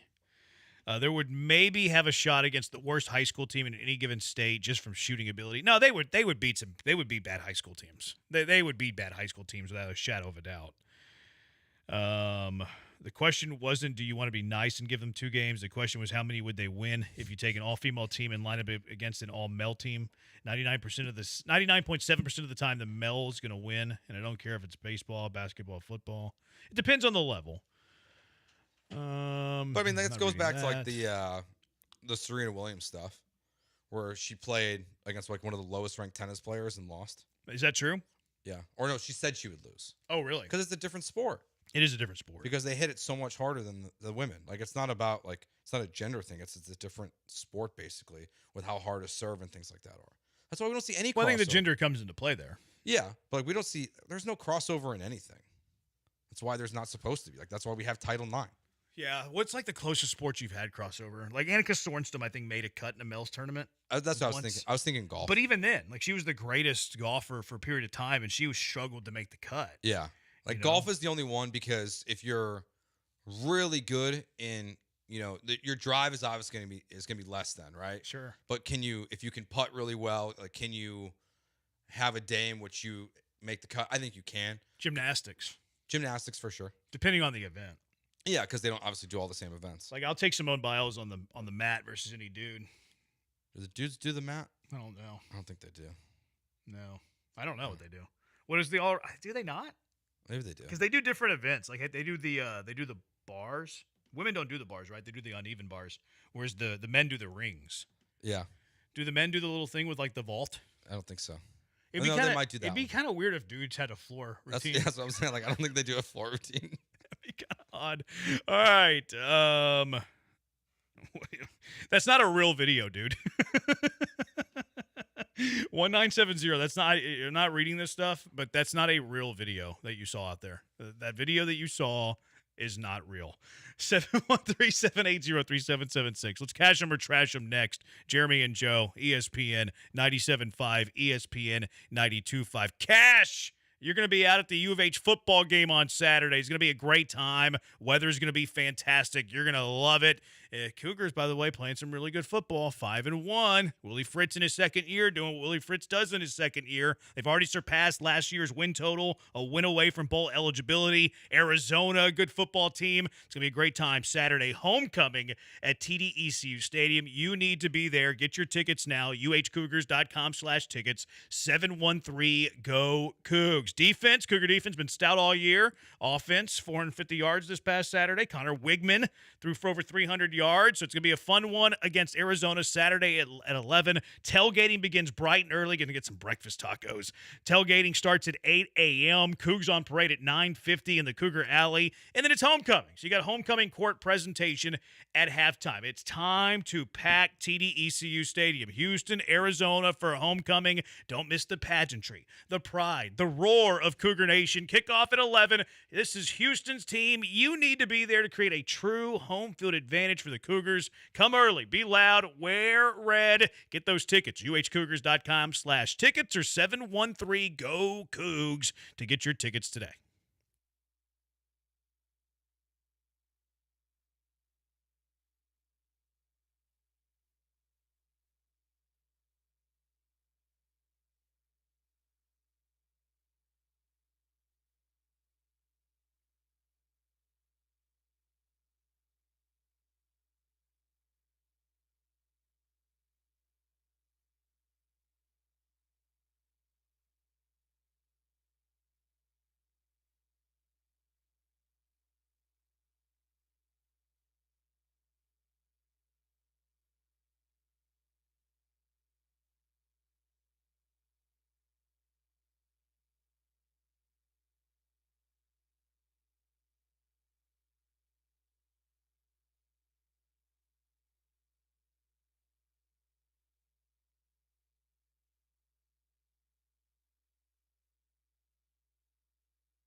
Cash them or trash them? What are you cashing? What are you trashing? 713-780-ESPN. 713-780-3776. Joe, what you got? Drake May will be the best quarterback in his class by quite a bit. Okay. Who else is in his class? Remind me. Jaden Daniels, Caleb Williams. What year was this? 2023? Yep. Or 24? 24. Jaden Daniels, Caleb Williams, Bo Nix, Michael Penix, Spencer Rattler. This just reminds me, I lost a $100 bet with my friend because I thought Drake May would be drafted higher than Jaden Daniels. He lost it by a spot. Yeah. He had the Jaden Daniels. I had a Drake May who gets drafted higher, and I lost. I have another bet with him, too. I have A&M to win it. Well, no, never mind. I'm saying that. Will he be better than Caleb? Will he be better than Jaden Daniels? Yep. That's the question that I have. Penix, meh. McCarthy, meh. They're faking injuries with McCarthy. Bo Nix, meh. I think it's a clear 3-3 at this point. Maybe McCarthy can make it a 4-2 side, but I think Bo Nix and Penix are. I would take Nix and Penix over McCarthy. Yeah, I think they're in one group. Yeah, I do too. And I think Caleb, Drake, and Daniels are in the other group. I'm with you on that. I'm going to trash it. I think one of Daniels or Caleb would be better than Drake. But I think they're all going to be good. I think they're two. I think they're all good. I'm just very, very impressed with what we're seeing with Drake May and this new system. Oh, he's a stud. He's very, very talented. Do you know how many times Josh McDaniels has been the OC? Like a new tenure as the OC. I looked this up the other day. Yeah. 4? 3. 3? Okay. Yeah. Like it's kind of weird. Because it's 3 different tenures he's been the OC with New England. Yeah, because he left. Because he went back after he lost, the Raiders job, I would think. And then he left to do the Broncos. Well, the Broncos first. OC, Broncos, OC, Raiders, OC. Yeah. All New England. It's nuts. Was he the OC at the end? No, he wasn't the OC at the end with Belichick. He came back with Vrabel. Because I thought for a chance maybe he got fired with crew? With the last crew, but he wasn't there for that. He's had other like OC jobs too. Like he was the OC with the Rams after he got fired by Denver and then went back to the Patriots. I don't even remember that. Yeah, that was the only one actually. Was it Jeff Fisher? With Jeff Fisher? It might be 2011. That has to be Jeff Fisher. It probably was. They probably went 8-8. Because that's what Jeff Fisher does. Cutting the cord and watching the games at the bar is a bad financial move. This could be great for social. Ryan, this might be a great way to meet somebody. But cutting the cord and watching the games at the bar is a bad financial move. You're paying about, $100? It depends on what your subscriber. But maybe you pay somewhere between $100 $125 a month to watch your sports. Okay, so if you go to the bar to watch all your games, you're going to spend far more money than that. Now, this is an easy cash. Easy cash. I pay $35 a month for a Sunday ticket to watch the Bears. Okay. That's 3 beers. Yeah. If I'm at a bar watching a Bears game, I'm drinking at least 4. And then I'm eating. And then I'm tipping. Yeah. You're losing money. Do people do this? Yeah, they do this. That's insane. I was watching the Packers game with a guy at the bar the other day. And yeah, like a lot of people do this. A lot of people cut the cord and they'll watch big sporting events at the bar. I guess if you only watch the big sporting event. But I mean, how many sporting events a month before you're coming out a loser? Well, that's why I think you'd only watch like one game. But even if it's one game a week, like the Bears, like it's not. You have to only watch like the Super Bowl. Yeah. Yeah. And like game 6 of the NBA Finals. Or like you're going to the bar once a month. Yeah. And you're maybe twice and you're frugal. Yeah, that's crazy. That's a very bad idea financially. Yeah. Did you try to convince this gentleman? No, we didn't really talk about it. Okay. I just tell you. I mean, I don't talk to people. I try to talk to people as little as possible, Joe. I've noticed. Yeah, I'm not a big talker. If you go undefeated in college football, you should get an automatic spot in the playoff. Cash? Okay, so wait. No, wait. Too late. Timeout. Too late. Timeout. Too late. Timeout. You lost your chance. Timeout. Outside the Power 4, no. That's messed up, man. Sorry, you don't belong. So you have Group of 5 disdain. You get 1 spot for the Group of 5. See, I don't think that's You're fair. ridiculous for saying that. You're ridiculous. You're utterly ridiculous. So you're like, because now there's 11 teams right now who are undefeated in college football. Yeah. Navy, Memphis, Miami, Georgia Tech, Ohio State, Texas Tech, Indiana, BYU, UNLV, Ole Miss, Texas A&M. Navy and Memphis are in the same conference.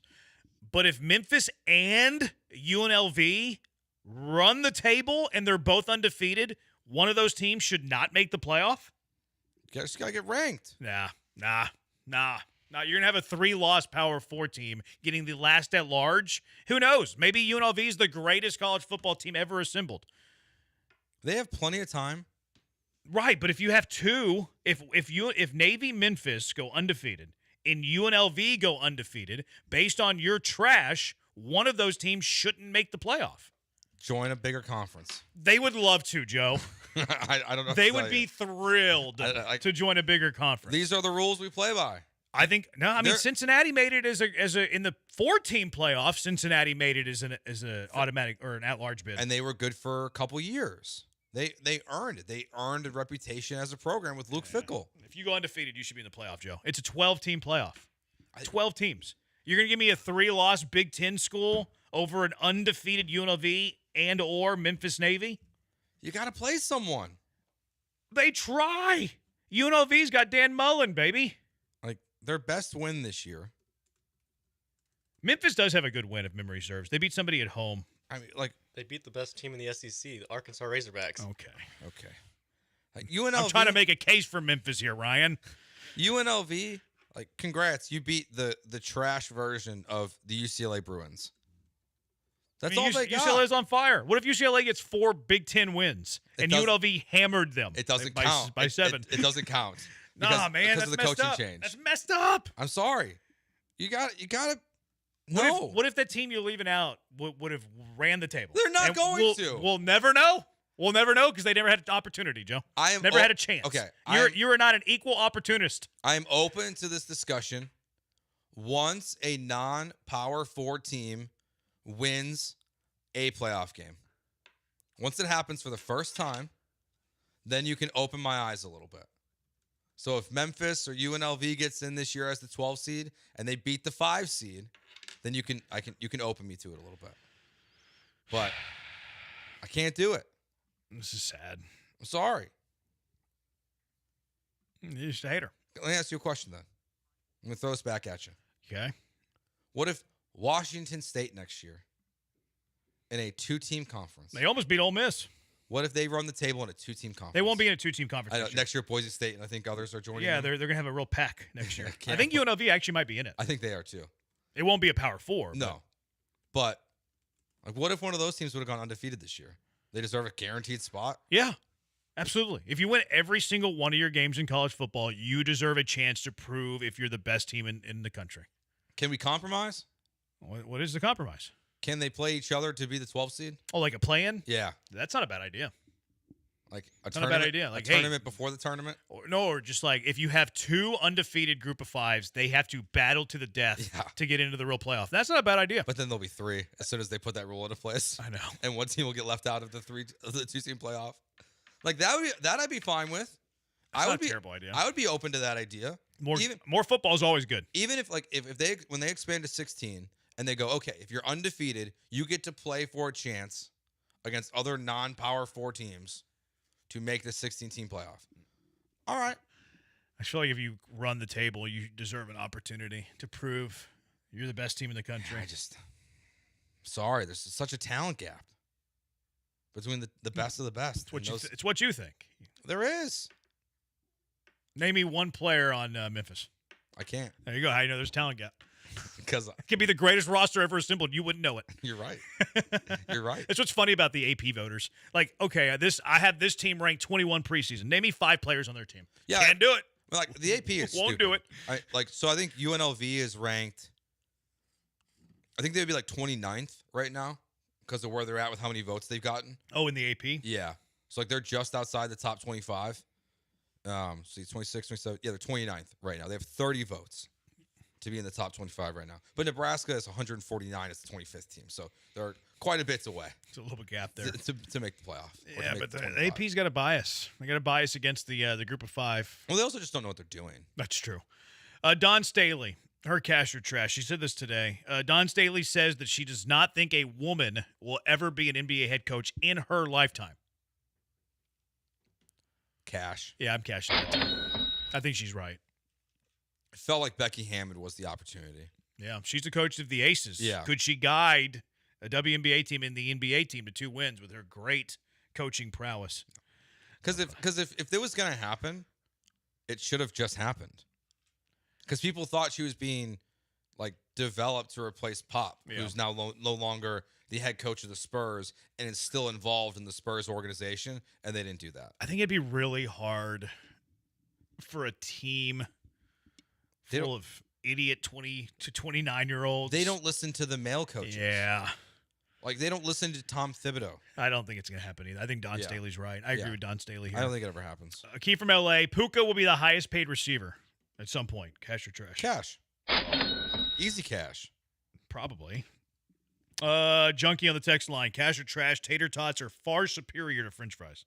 Far superior? Trash. Yeah, I'm trashing that too. I'm a fries over tots guy. I like both. I like a good potato. Tots can get soggy. I'm a meat and potato kind of guy. So can fries. Yeah, but I feel like they're more often like you're more likely to get a soggy tater tot than a soggy French fry. I disagree. Cheese tots. I disagree. You put French fries like in a to-go box and dry for 10 minutes. Like that thing is a steamy pile of swamp. Tater tots travel better. Yeah, for sure. But I'm thinking like in person. I think it depends on the place. Like if I'm going to Sonic, I'd rather have their tater tots than their fries. But I will take McDonald's fries over Sonic's tater tots. Yeah. Now, if I'm going strictly like what I can buy at a grocery store, like frozen potatoes, tater tots are better than the French fries. I agree. There's a lot of, I guess, there's a lot of options here, and it kind of depends on the setting and scenario. Yeah, I mean, at home, tater tots are better for sure. On like delivery or takeout, probably tater tots. But in person, or if you're going to make your own French fries. Yeah. I think I'm going to get into the I think I'm going to start making French fries at home. We do that. How do they turn out? Pretty good. Like with a real potato? Yeah.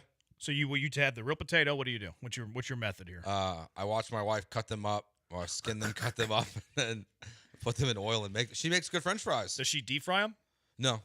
What does she put them in the oven or in the Ninja? I guess in the Ninja. See, I think it's what I'm going to do. We usually go air fryer. So she skins them first? Yeah. I don't know if I want to skin them, though. I think I might just leave them. Joseph won't eat the skin. Gotcha. So, acquiesce to a 4-year-old. I think I'm just going to fry them up. Yeah. Fillet them. I think I'm going to do the Ninja air fryer. That way you don't go with the deep fry. I think it's a better alternative. Yeah, I like the air fryer. Air fryer is great. Much healthier. Air fryers changed my life. Yeah. The things that like cooking dino nuggets in the air fryer versus in the oven, way better experience in the air fryer. Yeah. Way quicker. Cash or trash, really big people shouldn't drive really small cars for safety reasons. Cash. It's a good idea.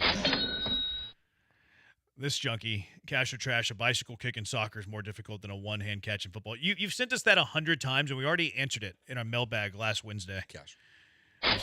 We said that the bicycle kick is harder. Thank you for listening. All right, 713-780-3776. What are the NFL overreactions you have? 6 weeks of the NFL season. What are the biggest overreactions that you have after the conclusion of said weeks? 713-780-3776. Jeremy and Joe, ESPN 97.5, ESPN 92.5.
You're back with Jeremy and Joe on ESPN 97.5 and 92.5. inside of the Veritex Community Bank Studios. Corey with a late cash or trash. Texas Tech gets in the college football playoff and wins at least one game. I'm going to cash it. I'm going to go with the Big 12 champion wins at least one game. So, what, BYU right now? Is that the top as well? Those are the BYU and Tech are undefeated. Arizona took BYU to double overtime Saturday. It was a good game. Really good game. I can't take BYU seriously, so if BYU makes the top 12, I won't pick them. Why? The quarterback wears 47, Jeremy. Yeah, it's kind of weird. I can't do it. I can't take you seriously.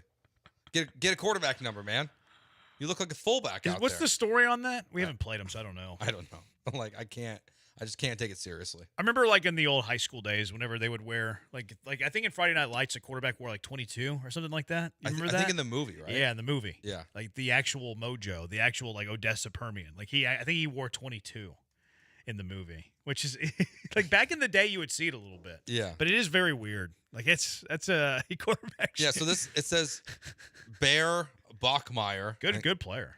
Wears number 47 as a quarterback at BYU because he used to play running back and middle linebacker during his youth. That's not a good enough reason. That's not a good reason. You gotta wear a quarterback number. So if BYU's in the playoff, no, I don't think the Big 12 champion wins the playoff game. What's the only reason where you would have been like, yeah, it's acceptable? I don't think there is one. Yeah, I think to honor someone who's no longer with us. Okay, that's the only one that I'm willing to give it to. Like if you're wearing a fullback linebacker number because you're honoring somebody who's no longer with us, okay, I can tip my cap to that, paying homage to them. Yeah. I can tip, but because you played running back and linebacker, you can't. That's not a good enough reason. No, you got to wear a real number. Yeah. But I think Tech makes the playoff, and I think they win a game. I mean, if we took the AP poll for what it's worth today, they would match up with LSU in the first round. If we took the exact rankings in Lubbock too, how lit would that be? LSU at Tech first round, Lubbock would be out of its mind. Road trip? It'd be fun. That might be maybe they would be out of their mind. Yeah. If that's a night game, look out. Yeah, look out. I think we'll be at LaBerge that weekend, but man, yeah, it would be. I think Tech's gonna win a playoff game this year. They're good, man. They look to me like they're better than team. The crop of teams that are likely to finish 8 through 12 or 9 through 12 right now. I think they're better than most of them. Yeah, I think that they're underranked, actually. Is the SEC bias real? Coming up a little bit later on the show. Also, we're going to be out a couple of times this week. Thursday, we're going to be at Saltgrass, at Gulf Freeway location. So make sure you swing on by, hang out with us on Thursday. And then Friday, we're going to be at Old Humble, baby. Old Humble Distillery. Out in my neck of the woods. You might see my face on the water tower. You might see your coach. Probably good chance. There's a good chance of that. If he hadn't been kicked out. If he hasn't been banned from the establishment, that is possible. But yeah, great time going to be had this weekend. So Sawgrass on Thursday, Old Humble on Friday. It's going to be a great time. All right, big overreactions after 6 weeks of the NFL season. Couple of junkies. Overreaction, Daniel Jones' inability to play football. That's a good call. He's going to get MVP votes, Daniel Jones. And people wrote him off. People thought he was done. Career backup. Nope. All of a sudden, he's one of the top 5 quarterbacks in the NFL. I have to buy into it now. He's making the throws when it matters. He's playing good football. He is currently on this website. He is still not even in the top 6, which is crazy to me. He's plus 4,500 right now to win MVP. That feels like good odds, man. Yeah. It's Mahomes, Allen, Baker, Stafford, Goff, May, Herbert, Love, Daniels, Lamar Jackson, Dak Prescott, then Daniel Jones. I saw a ridiculous headline about him today. I should have wrote it down. Should have been a little bit. Bad headlines. But it said something like, it was like, as vanilla as Jones is, he's playing at a high level. Like something stupid like that. Like it was, I think it was a pun on Vanilla Vic. Okay. I think, because that used to be one of his nicknames, Vanilla Vic. But yeah, they were calling him Vanilla, which, I mean, other than being white, he's not vanilla. Like he's a dual threat quarterback. He's got a big arm, runs all over the place. There's nothing vanilla about him. Yeah, he seems kind of like a boring person, but that's about it. Why do you think he's boring? I don't know. Like hear him talking. Is he the one? He's dating Kay Adams, right? Is he really? I'm pretty sure he is. No, I think she disproved it. I think she said that's not true. Oh, really? Yeah. Oh, I'll believe anything. There was just a clip of her stuttering around him. Oh. She's very thirsty on some of these interviews, though. Especially for Kevin Durant. Really? I didn't watch that one. Yeah. She had Casario on. I was like, yeah. Mrs. Casario might not be too happy with the phrasing of some of these questions.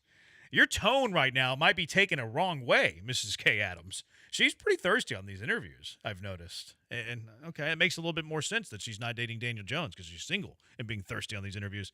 Another junkie overreaction, every single Raven. Come on. Lamar's not overrated. Derrick Henry's not overrated. No. Nope. The Ravens are about to run wild in the NFL and win the AFC North. Cash or trash? Trash. What was that? Wrong button. Ryan's fat fingering things over there. This overreaction. The Texans will finish 10-7 once again. I'm going to trash it still. I don't think it's an overreaction. I mean, I think it's an overreaction. See, these 49er injuries have flipped that game for me. So I think it's in play. I do think it's in play. I mean, I still have them at 9. Yeah. I still have them at 9, but that 49er game has flipped for me. I mean, even like the next 4 games that they play, they can beat Jacksonville. They can beat Denver, I think, based on what we saw from Bo Nix. He's not consistent enough. And I think this defense can help you win all 4 of these games that you got coming up. The hardest one's going to be Seattle. So I say, I guess it's not an overreaction because I have them at 9. So it's only one more game than I have it, but I don't think it's going to happen. Yeah, if they win the Seattle game, I think I do get them to double digits because it's going to be a tough game. Seattle's a good football team. They're top 10 in both points scored, points allowed. Like, that's going to be a tough game. And you're traveling to a very far location. Overreaction or true? The Jets need to bench Justin Fields. What's your goal? Is it to win games? See, I hate the, you need to bench your quarterback because you're 0-6. Is he better than Tyrod Taylor? Because if the answer is yes, then he should continue to play. Yeah, I mean, he's not a starting quarterback in the NFL in terms of having a future with him, right? Justin Fields is the same quarterback he was from his first start in the NFL. He hasn't changed. He took that sack on 4th down the other day. I lost my mind. I hate that. Just throw up a prayer, man. Just heave it up. His first game in the NFL, he got sacked 8 times by the Browns. He had 1 net passing yard. This last weekend, he had -10 net passing yards. Yeah, this is more of a general thought. I just hate your team's doing bad, so bench your starter. It's a lot of times it's more than that. Yeah. Now, if you think that you can improve by going to the other guy, okay, take a look. But I feel like that card is often overplayed. I think that's why Aaron Glenn, Tyrod Taylor's not better than Justin Fields. That's a stupid question. We suck as a team. Fields isn't good, but we think he's better than Tyrod Taylor.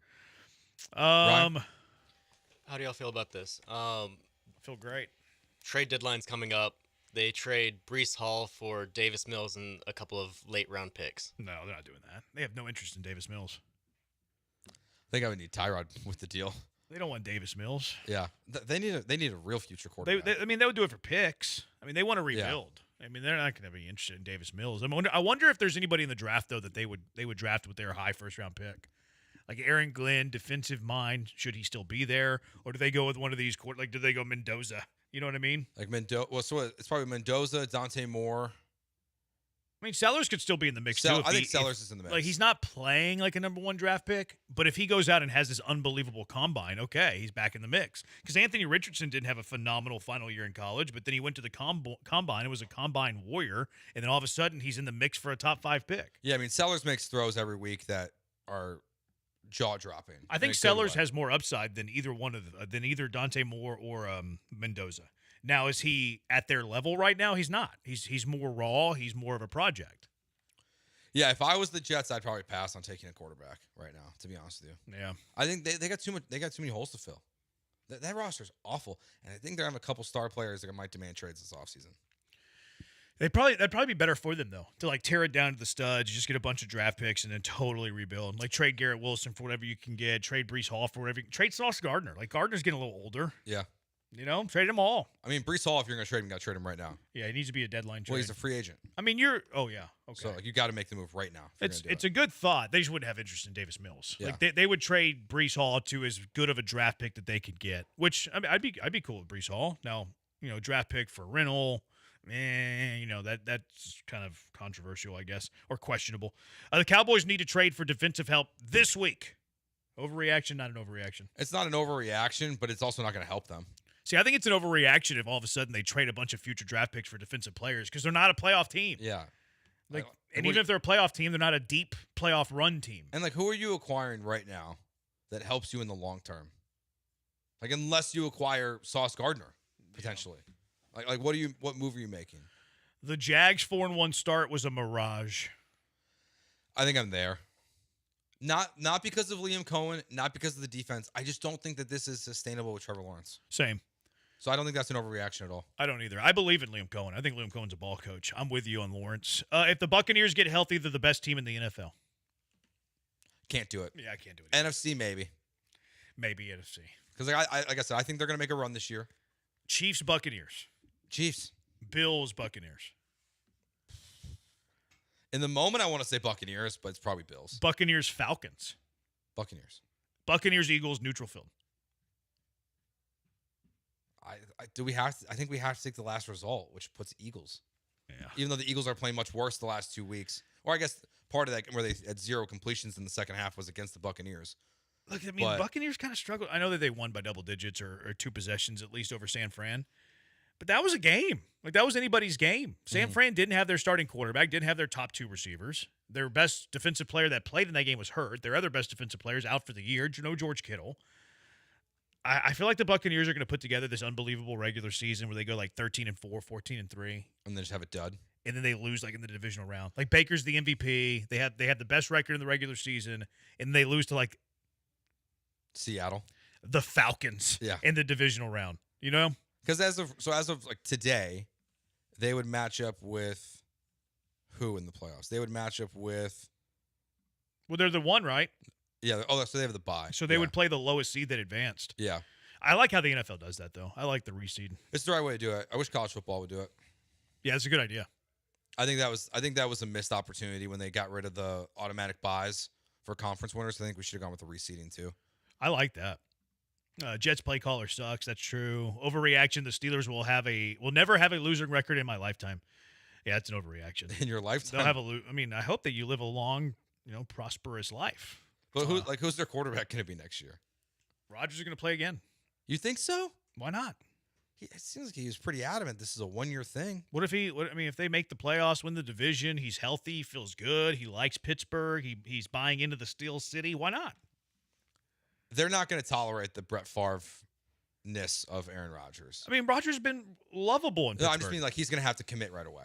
Oh, yeah, probably. Like what Favre was doing in Green Bay and then what he did with the Jets and with the Vikings.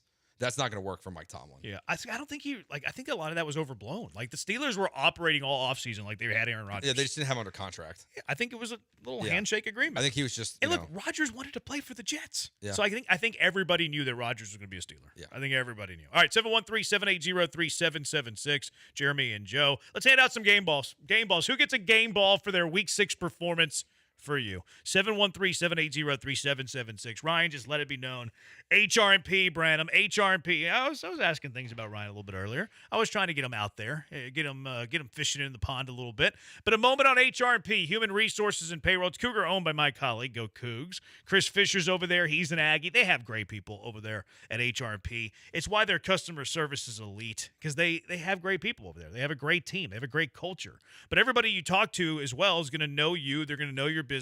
That's what makes them fantastic. Business owners, let HRP help you. They can help you with HR compliance, benefits administration, payroll, onboarding. Maybe you don't like to do one of those things. Maybe you don't like to do 2 of those things, or it's just taking up too much of your time. You spend your time elsewhere. Allow HRP to help. No boxes with HRP. You're not reading off a menu. HRP is going to sit down with you, completely customize a plan for where you need help and where your business needs help. If you have a little problem, you have a lot of problems, you have an issue, you have big issues, you just want to take a little bit off your plate, HRP is going to find a way to help you. Technology meets service with HRP, too. They have the best technology in the industry, best in the game. You're going to trust that. You're going to love it. But that service is where you're really going to fall in love. Guaranteed fulfillment. You'll never talk to a stranger. You'll always talk to someone who knows you. They know your business needs. Plus, they stay up to date with all the current trends in the business world, the business sector. You're going to want them on your side because they're always going to be helping you out. So give them a call at 281-880-6525. Let HRP customize a plan for you, 281-880-6525, or visit them online, hrp.net. That's hrp.net.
This is Jeremy and Joe on ESPN 97.5 and 92.5. from the Veritex Community Bank Studios. Here's Jeremy Branham and Joe George. Who are you giving game balls to? 713-780-3776.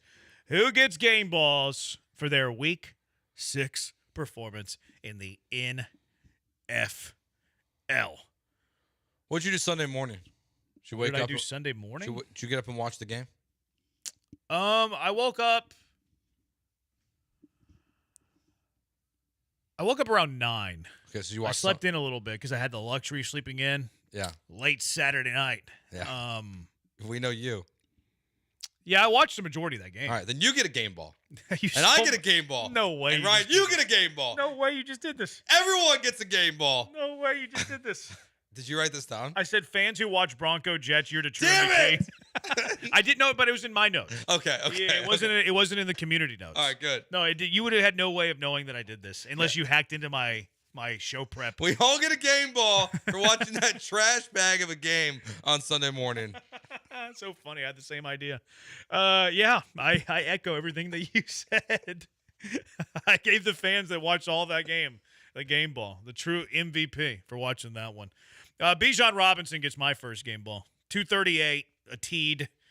Drake London, though, gets an honorable mention, man. 10 for 158. He also had a teed. Yeah, I think they both get one, honestly, for this one. I like to be. You're stingy? Is judicious the right word? I was going to say stingy. stingy. I think judicious is whenever you give out too many things.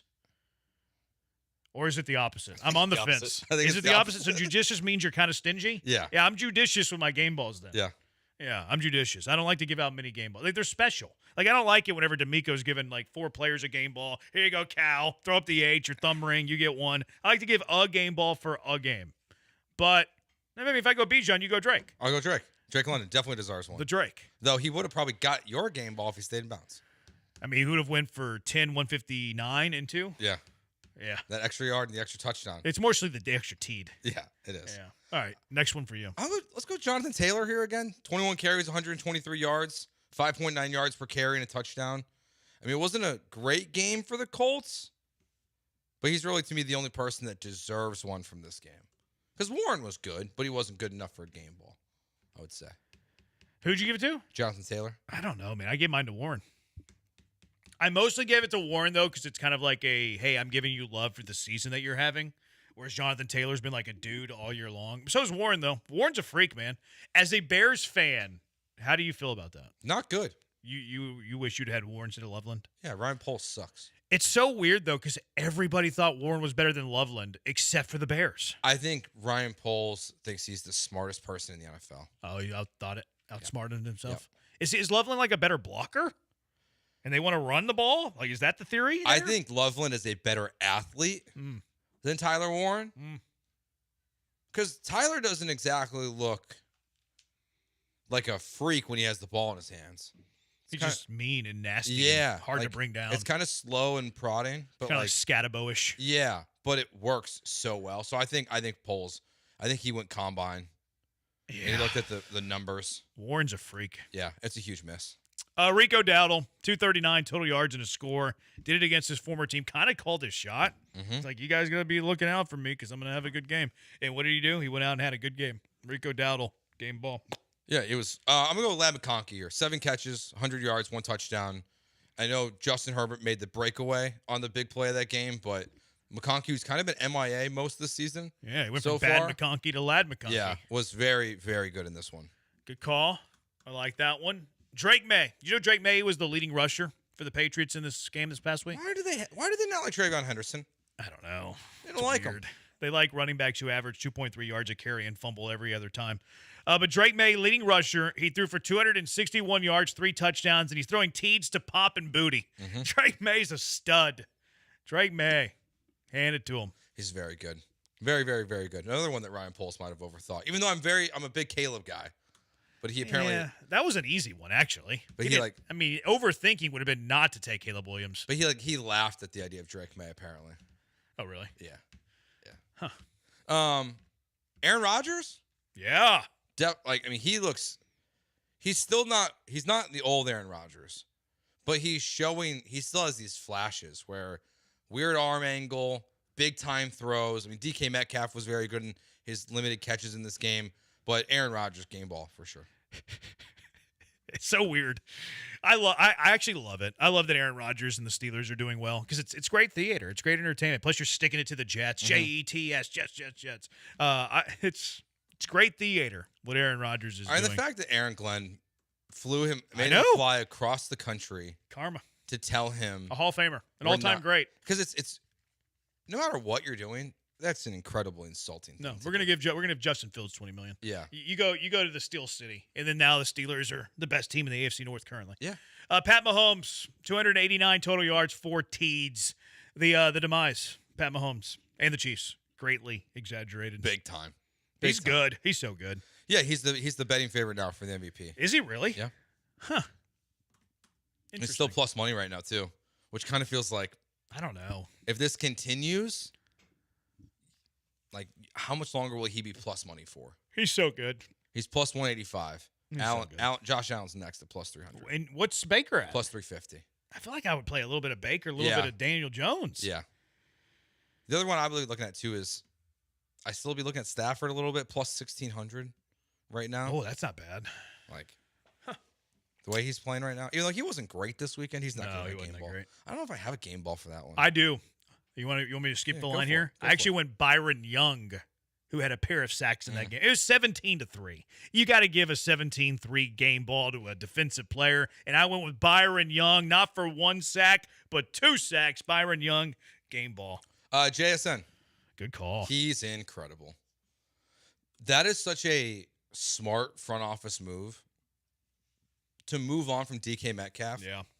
And then just now part of me is like, what would the Sam Darnold offense look like with DK Metcalf? Because JSN's really the only guy he's throwing to. AJ Barner was the next leading reception in both receptions and in yards. He only had one other player with 3. Like, the target share is crazy. It's 13 targets for JSN, and the next 2 guys on this list are 3 targets for AJ Barner and 3 targets for Cooper Kupp. Sam Darnold is locked in on JSN at all times, as he should be. 8 catches, 162 yards, 20.3 yards per catch.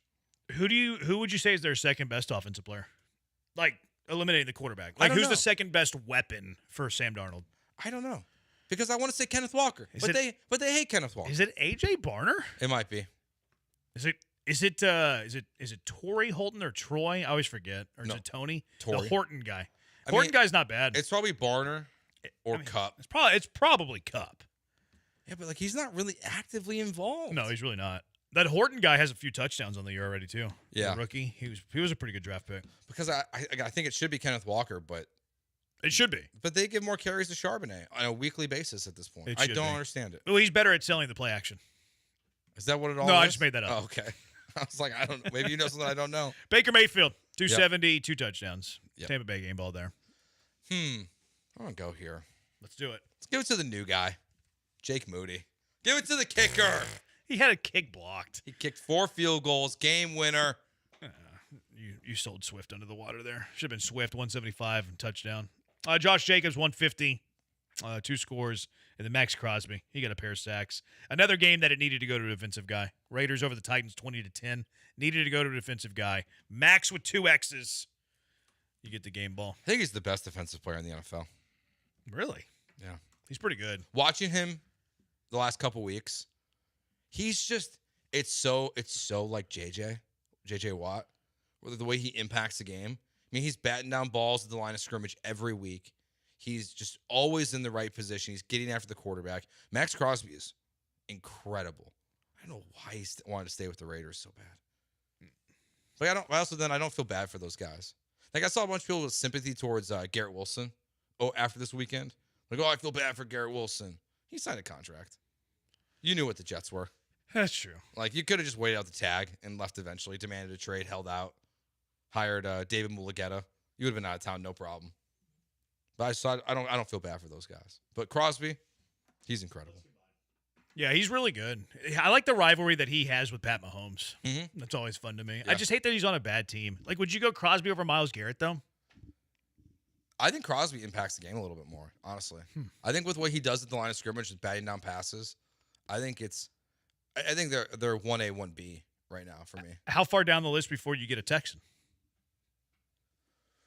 So who else is up there? I mean, Micah Parsons isn't having a great year so far in Green Bay. Yeah. But he's still up there in that conversation. TJ Watt's still up there. I don't think Will Anderson and Stingley are that far away. I think you can make a case. I think I would go Anderson over Stingley. Yeah. Just because, like, and it's not because I think that Anderson's a far better football player than Stingley. It's just usually you get the accolade if you're getting sacks. Like, Yeah. sacks are kind of like the touchdown stat a little bit for defensive players. I do think the thing with Anderson that I think that for him to like really elevate himself into the top conversation, he's got to start forcing some turnovers. Oh, that's a good call. He doesn't really do that. Like, he gets the sack, yes, but like, where's the strip sack? When that doesn't happen very often for him. So he's close. He's definitely in. Oh, you know who we might be sleeping on? Nick Bonito. Yeah, isn't he making like $17 million a year or something like that? Like, it's like a cheap contract. Pretty good value. Bonito, I just pulled up the favorites for Defensive Player of the Year. It's kind of weird that Crosby's not that high on this list. He's awesome. Yeah, Crosby's plus 3,000. He's dominating every single week right now. How is Micah Parsons the betting favorite? Yeah, I think it's probably just action. Like a lot of times, Yeah. I mean, a lot of times Vegas is just, reacting based on the action they're getting. Parsons plus 325, Aiden Hutchinson plus 325, Nick Bonito plus 325. Those are the three betting favorites. That makes sense for two of the three. And then Myles Garrett is fourth at plus 550. Yeah, I wish you could short bets because I would short Parsons at plus 325. How far do you have to get before you get Will Anderson? He's sixth. Okay. I got him here on this one at plus 1,600 behind TJ Watt. That's fine. That's a fair spot for him, I think. Mm-hmm. So he's six behind those three, Myles Garrett for TJ Watt 5 plus 1,400, and then Anderson at plus 1,600. I think that's fair. You know who's 12th? Who? Danielle Hunter. Really? Yeah. So here's my take on Defensive Player of the Year. I think Defensive Player of the Year is kind of getting pretty similar to MVP. MVP is a quarterback award. I think Defensive Player of the Year is turning into an edge award. Yeah, but you have to get to the quarterback. I wonder when the last time that a player's won Defensive Player of the Year won an edge. Last year. Who? Didn't Surtain win it last year? Did he? Yes. Oh, okay. 1 year. What a take. But okay, to your point, I think if you look at a larger sample size, I think it's mostly. You just made the list. Four of the last five have been defensive linemen. Yeah. Surtain broke the mold last year, but prior to that, you went Garrett, Bosa, Watt, and Aaron Donald. Then Gilmore won it in 19, the previous corner. And then you go Aaron Donald for the second time, Aaron Donald for the first time, Khalil Mack, J.J. Watt's third, J.J. Watt's second, Luke Kuechly, linebacker. He wasn't really a guy who got to the quarterback much. He was awesome. J.J. Watt in 12, Terrell Suggs in 2011. So, I mean, there's only been two corners in the last 15 years. Mm-hmm. Yeah, if you go back to 2010, that's the last time we saw a safety win it. So I think that my take is sound. No, your take is good. It's just that the help that Surtain won it literally last year. Yeah, your take is good. I'm good with your take. It was That's just crazy. Surtain won it last year. Do you have a bunch of interceptions last season? I don't think so, but he had 4 interceptions. That's not a ton. No. Trey Hendrickson finished second with 17.5 sacks. Wow. And then Myles Garrett, TJ Watt, Zach Bond were the top 5. That's mostly an edge rusher award now. Mm-hmm. So, like, Stingley has no chance. Is Stingley even on your odd board? He's on mine. He's going to be low on it. Plus 10,000. That's so low. And, like, I don't know that he's like, if you just went quality of football player, I think Stingley's right there with Will Anderson. Yeah, I mean, Stingley last year finished 19th in the NFL. That might be career high. Anderson finished 14th last year. You know what also hurts corners? It's like if you're a really good corner, you're not going to get the ball thrown your way. It's like it's going to be hard for you to rack up even 4 interceptions. But that's what, like, Surtain, it's like he had 34 tackles last year and 4 interceptions. Yeah, corner's not a stat. So like you're doing that because you're almost like you're shutting off half the field. I mean, how many times was Darrelle Revis on this list you were looking at? Probably not much. Yeah. And he deserved to be. Hutch from Detroit. The refs in the KC game get a game ball. I'm starting to get over this whole KC gets all this advantageous calls. You're looking for a theory here. I'm not a big fan of that. Aaron Rodgers loves DK and vice versa, looking great. Chiefs O-line gets the game ball for not getting penalized for holding. Yeah, it's a disciplined offensive line. Disciplined offensive line. Where are you at on the whole? Oh, Kansas City gets all the calls. I think it's overblown. I think we always view it that way, right? We say the Warriors get the call, the Patriots get the call, the Chiefs get the call, the Dodgers get the calls. Like it's always the team. People say that about the Astros. Like the best teams always get the calls. 4447. Great work, guys. Keep it up. Another texter, another junkie on the text line. Nobody says Teeds, man. I'm making fetch happen. Teeds is a thing. Rico Dowdle, game ball from this junkie. Eric the Buyer. I woke up early to watch the Broncos and was so disappointed that I started making bread at halftime. I hope it was sourdough, though. It's good for the gut. The sourdough. Bijan game ball from this junkie, Rico Dowdle, and then JSN for sure. It's going to be fun Monday. JSN, a little Stingley. You got to follow him the whole game. Toe. Huh? Whole game. Follow him. Yeah, I would agree. Junkie says Kendrick Bourne. Hey, he's a loser. Kendrick Bourne lost the football game. We don't give game balls to losers. This isn't fantasy football game balls. Yeah, 1984. Branham, you're my favorite radio host. Appreciate you. Chiefs had 0 penalties. Come on, man. Yeah, they're a disciplined football team. Andy Reid preaches discipline. He teaches discipline. If they get a penalty, they're running laps the next day. That's why they don't get penalized. Oh, zebras. They're protecting the Chiefs. No, Kansas City is a disciplined outfit, and Andy Reid demands it. 713-780-3776. Is the SEC bias real, Joe? Let's discuss next. 713-780-3776. Jeremy and Joe, ESPN 97.5 and ESPN 92.5.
You are listening to Jeremy and Joe. On ESPN 97.5 and 92.5. Live from the Veritex Community Bank Studios, here's Jeremy Branham and Joe George. Is SEC bias real?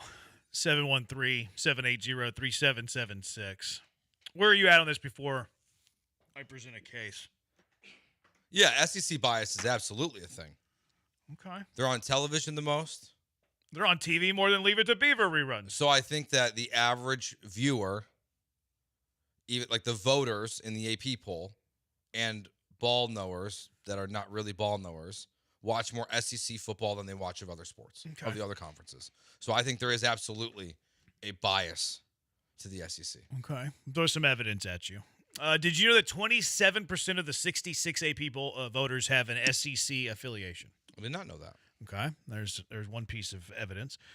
This guy who's pretty vocal on Twitter, how ironic is it that Greg Sankey threw a tantrum, Sankey the SEC commissioner, about Indiana getting into the playoffs over a 3-loss SEC team last year, strong-armed the committee into adopting the strength of record metric to benefit the SEC, and now the Hoosiers are the number 1 team in the nation in strength of record. That is very ironic. I don't know how much that has to do with the bias, but it's ironic. Will Compton, who you know from Bussin' with the Boys. Where did he go to college? Nebraska. Okay. That makes sense then. He pointed out that the highest-ranked one-loss teams are number 6 Alabama and number 8 Oregon. Alabama's loss was to 3-3 Florida State, who's unranked, and Oregon's loss was to 6-0 Indiana, who of course is the number 3 team in the AP. I think it's a compelling point. Yes, but Alabama has good wins. They do. They do have good victories. Like they beat, Georgia, Vandy, Missouri, 3 straight games. It's a good counterpoint to Will Compton. Yeah. Bussin' with the boys. I think he's a Utah fan. Utah 5-1 murders the number 21 team. Only losses to number 7 Texas Tech, who's 6-0, and yet a 4-2 Texas team is ahead of them in the poll, who lost to a 2-4 team. SEC bias never fails. Agreed. Okay, so you're good with the UT Texas thing? Yeah, I'm good with that one. Another one, AP poll is a joke. Texas Tech is undefeated. It hasn't been close, and they're behind a 1-loss Alabama. Ole Miss beat a bad team by 3 points. Utes lose to an undefeated top 10 team, and they are below Texas. Notre Dame has 2 losses, and they're above 6-0 BYU. Mm-hmm. Okay, so you're on board there, even the Notre Dame thing? SEC. Notre Dame. They lost by combined 4 points to the number 1 and 4 team in the country. So I think their ranking's fine. Okay. I'm not going to argue the Notre Dame one. You can argue it for me if you want. But. So there are 10 SEC teams in the top 25 of the AP. There are only 9 in Sankey's SOR, strength of record. A&M, who's the number 4 team in the AP, is number 2 in SOR. They are the only team in the SEC besides. Well, I guess there's a couple more. Alabama's 6 in the AP. They're 5 in SOR. Vanderbilt's 17 in the AP, 16 in SOR. Everybody else is the opposite. They're higher in the AP than they are the strength of record, which, human bias versus computer bias. Mm-hmm. So all that information, you think the SEC bias is real? I do, but I also think there's just bias in general with this, and that's why it's such a flawed system. Can someone explain to me USC? USC is ranked 20th in the country. They're 5-1. They just beat Michigan, who was ranked 15th. But Illinois, who's also with only 1 loss on the season, right? No, so they have 2 losses on the season. But they beat USC. So shouldn't they be in front of them still? Yeah, they're the 26th team in the country. Like head-to-head should matter to me. Like I that's where I don't like I don't like the bias there. Because I think it's more... There's an SEC, Big Ten, Notre Dame bias. I'm not going to ignore the Notre Dame bias. I don't think it's just an SEC bias anymore. I think it's those those 2 conferences, and then Notre Dame does deserve to get lumped in there as well.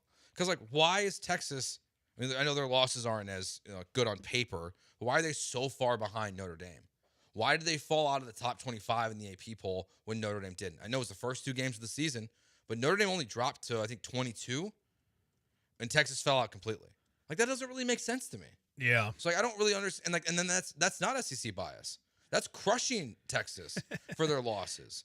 So to me, this season, it feels like this season more than most. The AP poll is kind of showing their ass a little bit here. Yeah. And embarrassing themselves. And it doesn't help that you had that one girl go out publicly and say she doesn't care But the SEC bias, I think it ultimately comes down to the fact that these beat reporters who are covering other teams, when their game's not on, the main game on ESPN is SEC now. Like, that's what they're watching. They're watching SEC football or Big Ten football on Fox more than they're watching anything else. So I think that, to me, is where the bias is, like, really coming into play. I'm going to surprise people here, I think, because I've always been a champion for, like, the anti-SEC. I actually don't think there's an SEC bias. I think there is a marquee name bias. That's fair. I think there is a big marquee name. We're going to give you the benefit of the doubt because you have that big marquee name. Because, like, I mean, A&M is the number 4 team in the AP. They're second in strength of record. Mm-hmm. Like, they deserve to be up there. But why aren't they? Well, when you think SEC, they're not really one of the blue bloods of the SEC. You think Alabama, you think Georgia, you think Texas. Even Oklahoma has more cachet. Even LSU has more cachet. So, like, A&M isn't the, you know, the front runner in the SEC when it comes to popularity nationwide. Mm-hmm. But they're getting dinged a little bit because they don't have that name brand, you know, whatever you want to call it. Tennessee's 11 in the AP, 19 in SOR. Like, that's a little bit of a name brand thing there. Texas, 21 in the AP, 30 in SOR. The computer metric that Sankey really wanted. Notre Dame gets a little bit of a boost here. You look at some of the Big Ten teams that get boosted at times. Ohio State's certainly going to be there, which that's fine. Like, they've been really good. Michigan's always going to get that boost. You mentioned Notre Dame. Notre Dame's going to get that boost. Florida State's probably going to get that boost. Mm-hmm. So I don't think that the AP poll has an SEC bias per se. I think that they have a cachet, clout, big name brand bias. Yeah, because I don't think Ohio State should be the number 1 team in the country right now. I definitely don't think that when you look at the number 1 votes, they should have 50 versus Miami's 13. Or Indiana's 3. Yeah. Ohio State beat Texas in week 1, who, yes, was number, 2 or 1 in the country, whatever it was. Does that matter, though? No, it shouldn't, because it's the preseason AP poll. Doesn't to me. And all Ohio State has since is a win against Illinois, who's currently not ranked, whereas Miami has current top 25 wins over South Florida and Notre Dame, and they beat Florida State, who's not ranked right now. Just like Illinois is not ranked right now. Miami should be the number 1 team in the country. So even with Ohio State at number 1 versus Miami at number 2, that's a recency, big name brand biased. Yeah. That's why the AP poll, I think we might be headed towards, like, it could be changed. See, that's kind of where I'm at. My problem isn't necessarily, you know, the biases towards conferences. I mean, I can even understand a big name bias whenever you're asking, like, people to vote on it. I'm a fan of creating a system that eliminates human bias. Like, because a lot of people also like to do, well, if these two teams played in a game on a neutral field, who would be favored? I don't understand why that matters in terms of qualifying for a playoff. Mm-hmm. Like, qualifying for a playoff depends on your resume, not who would be favored if you go and play a football game tomorrow on a neutral field. Like, who do you think has the most talent of any team in the country? I think it might be Miami. Okay. Let's say that Miami, and this is just a hypothetical, Miami had every single one of their starters ruled ineligible for the entire year, and they go 8-4, but then they're eligible for the postseason because they're the most talented team in the country. They would be favored over every single team that they played on a neutral field. They lost 4 games. Should you reward them for that? No. I hate the whole, well, they'll be favored in Vegas. No, it's not about who would be favored in Vegas. It's about who had the best body of work for the 12, maybe 13 games heading into the postseason. I think that they should all sit in a room, come together with a computer model, and eliminate human voting altogether. Yeah, I mean, we've heard some bad suggestions. So maybe the worst suggestion I've ever heard for arguments of why certain SEC teams should be in the playoff last year over lower level teams like Indiana, Todd McShay tried to make the argument that there was more NFL players on those SEC rosters than there was on Indiana's roster, and that's why they should get in. What does that have to do with anything? It shouldn't matter. But you know what? But the problem with it is some AP voter is hearing that and going, "Oh, that makes sense." Like that's why UNLV, who's undefeated, is not ranked, because they don't have NFL players on their roster. That's the problem with it. A computer model makes way more sense. And they don't even know that for sure. They're reading Mel Kiper's mock draft. And that's why I think ultimately the positive with the 16-team playoff that's going to happen is because it's going to be largely auto bid focused on conferences. Mm-hmm. It's a better model. where it's like you're just going to take the top 4 SEC teams, the top 4 Big Ten teams, 2 Big 12 teams, 2 ACC teams, or whatever it ends up being, and then a bunch of then comes the chaos after. Yeah. That, to me, is a way better model to where we're headed, to where the AP poll literally won't matter at all anymore. Because let's say, okay, are you 1 through 4 in your conference? That's all that matters. Yeah, I don't know if that's ever going to be put in play, though. I don't think they're going to do that. You don't think that's what the 16-team format's going to look like? No, I don't. I don't think they'll ever get that passed. I think it's going to be you win your conference champion, everything else is going to be at large. I don't like it. I like it way better. I like that way better. I don't like a binary. You're 1 through 4. Here's an automatic qualifier. I want the regular season conference champion awarded, and I want the rest of them determined on an at-large. Now, I don't want the human element here, though. I want them to all get into a room and agree on a model that they're gonna use and be married to it. If you have to adjust it and tinker over the years, you do. But hey, we're not going to have any human element here. That's it eliminates everybody trying to have a bias, pleasing multiple masters. Like Bubba Cunningham, cross sport reference here. Bubba Cunningham was the overlooking the NCAA basketball tournament last year. I know he had to leave the room or whatever whenever they were being discussed. But he had $100,000 bonus if North Carolina made the tournament. They were firmly on the bubble. Mm-hmm. And then you have all of his friends in the room that are making the determination. There should never be the human element when you're deciding any of these at-larges. That's why that's why even the playoffs, you have these athletic directors where it's the same thing. You have Notre Dame's athletic director or former athletic director, right? He built this model, basically. There's a bias there. Yeah. It's going to a computer model. But I think if you're going to do that, then you got to get these conferences on board with their schedules. Because if that's fine, then I want the computer to crush them for playing cupcakes. Or just don't reward them for it. Yeah, just give them, it's a neutral. It's a neutral 0, I would rather give someone credit, like you're giving Notre Dame this year, for example. Sure. Give them credit for losing to A&M by a point. Give them credit to losing to Miami by 3 points versus giving Alabama credit for beating directional Florida school. Yeah. And most of the computer models do that. Yeah, and that's why it's I'm for it. I think if we got to a point, to me, the best way to fix college football and to alleviate a lot of these issues is you play your 9 conference games, and then you play 1 game if you're in the SEC against the Big Ten, 1 game against the ACC game, and 1 team against the Big 12. Get these conferences aligned in numbers, add teams, and then play 1 game each, a rotating schedule. So you're guaranteed to play 1 team from a Power 4 conference each season. Then a lot of these questions get removed. Even though, it'd be tough for the group of 5. It would be tough for the group of 5. But maybe you guarantee them 2 spots in the 16-team playoff. Well, you don't want to do that. You didn't want to put 2 undefeated group of 5 teams in earlier. I know. 713-780-3776. Let's go out to the HRP listener line. Keith, you're in with Jeremy and Joe. What's up? Hey, guys, I think I agree with most of what you're saying with the AP models and the rankings and the SEC bias. Every time I turn on the television, there's an SEC game on. Not a lot of people are going to, dig deep and flip all the way to CBS Sports Network for, a Boise State to play a South Florida or Cartoon Network or the CW, or I didn't mean to say the Cartoon Network, but the CW for games. And also Washington is 5-1. They held Ohio State, the number 1 ranked team, defending champs, 24 points. They only scored 6, but they held them to 24. Lost that game. That's their only loss. They're unranked, but if they were 5-1 in the SEC with their only loss to Ohio State, they probably would be ranked. And also, UNLV should have some more cachet despite losing that top transfer quarterback. They've got an SEC head coach in Dan Mullen.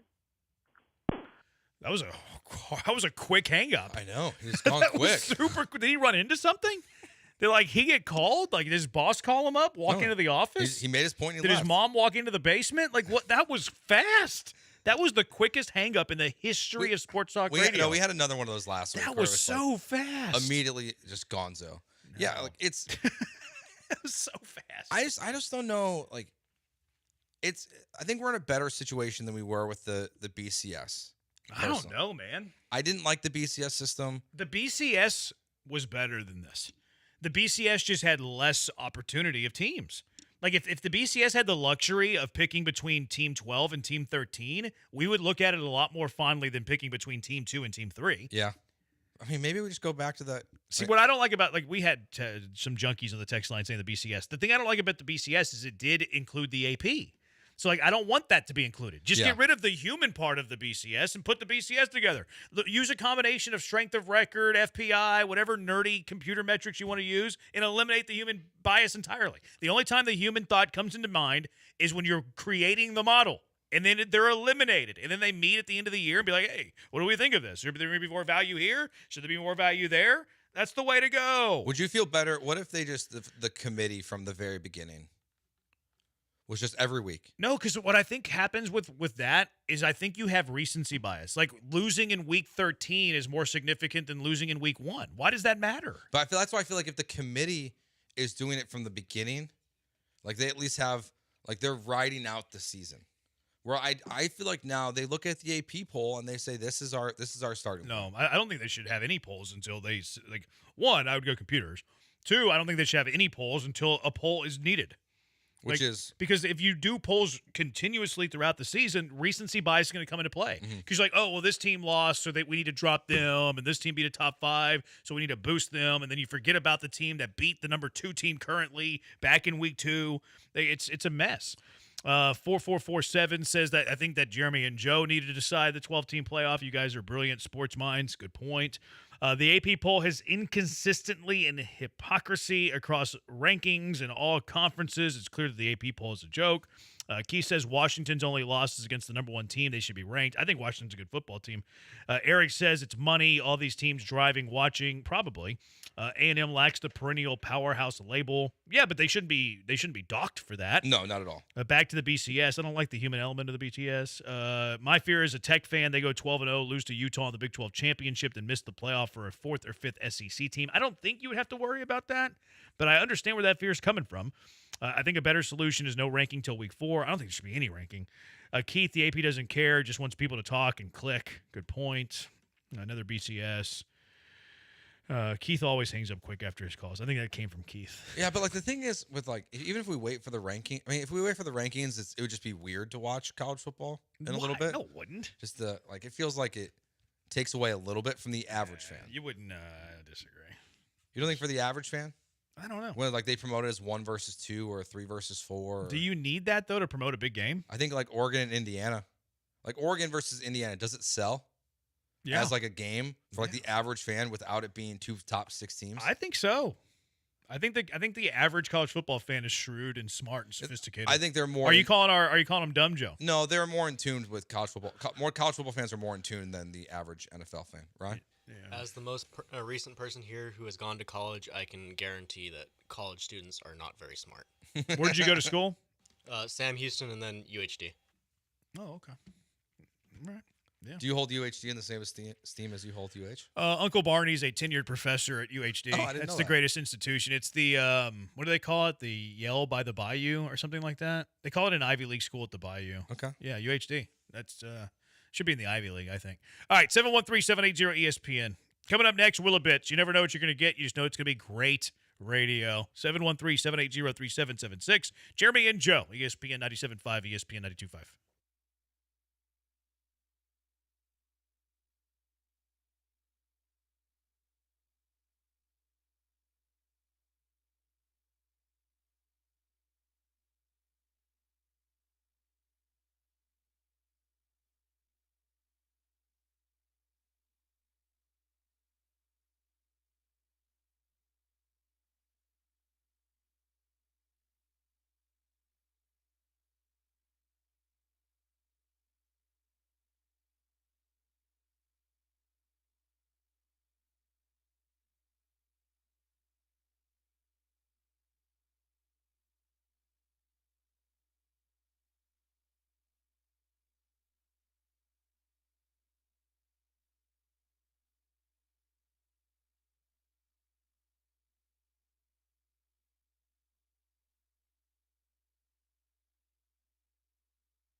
Now back to the Veritex Community Bank Studios with Jeremy Branham and Joe George. On ESPN 97.5 and 92.5.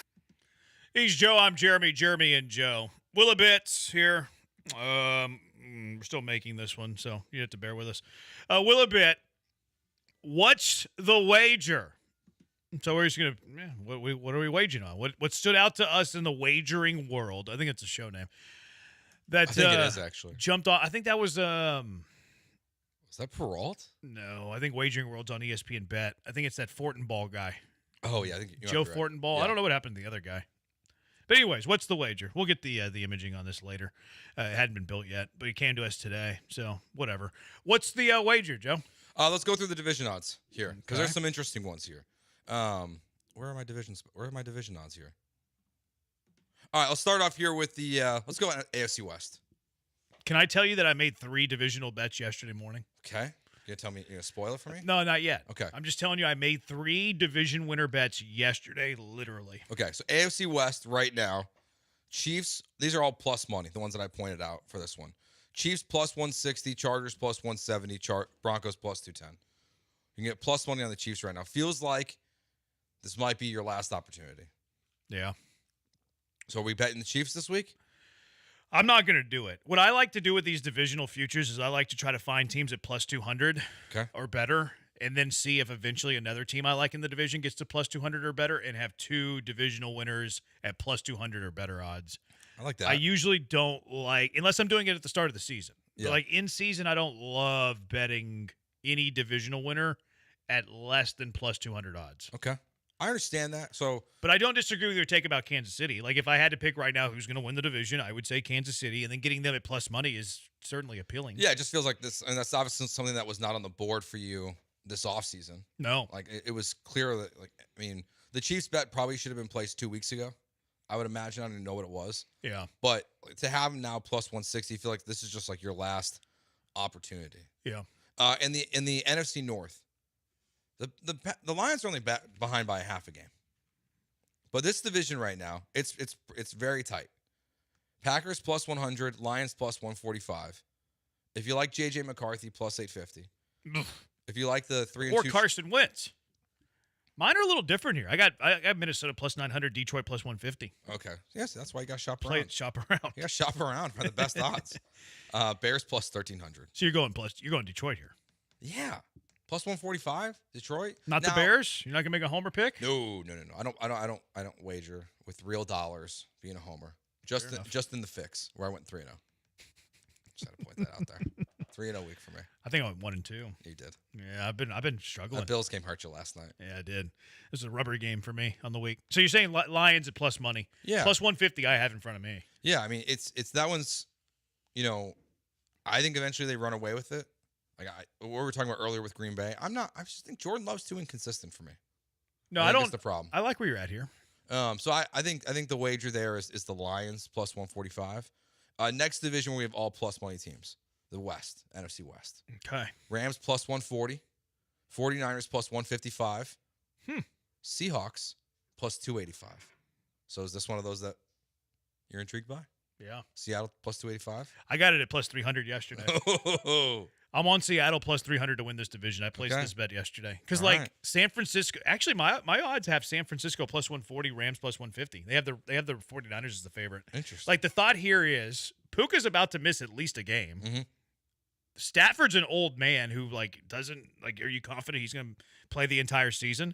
49ers have tons of injuries that are going to stick with them for a while. Seattle's top 10 in scoring offense and scoring defense. They might be better than we think, but they don't get the love as San Fran and the Rams, but they're right there in the standings. Right there in the standings. You're giving me them at plus 300 whenever I think that they're very capable of winning this division? Yeah, I got Seattle plus 300 yesterday morning. Especially when you look at what's coming up this weekend. Like you mentioned Puka. If he's out, let's say somehow, traveling overseas doesn't go well for the Rams. Yeah. They lose to London, lose to the Jags in London, in their home stadium, basically. So they go to 4-3. You got the 49ers this week on a bye week. No, they play the Falcons on Sunday Night Football, where the 49ers are currently 2.5-point favorites. But after last night, everyone's feeling pretty good about the Falcons. And then you got the Seahawks on Monday Night Football, where most people would pick them to beat the Texans. There's three. They're all 4-2. They're all 4-2. I think they're all very even. And Seattle's the one with plus 300 odds. Give me the team with the best odds. If San Fran was plus 300, I'd do it for them. Or the Rams, if they were plus 300, I'd do it for them. Okay, so I'm gonna take a guess here. The next team that's above plus 200, you bet on to win the division. So I had two more. I got one at plus 300 yesterday morning. That actually matters here. And I got another one at plus 600. I'm guessing that's the team that, as I'm looking at, is currently plus 425 to win the NFC South. The Atlanta Falcons? Nope. No? Nope. Who? So yesterday morning, I bet the New England Patriots to win the AFC East. That's plus 300. They already beat the Bills.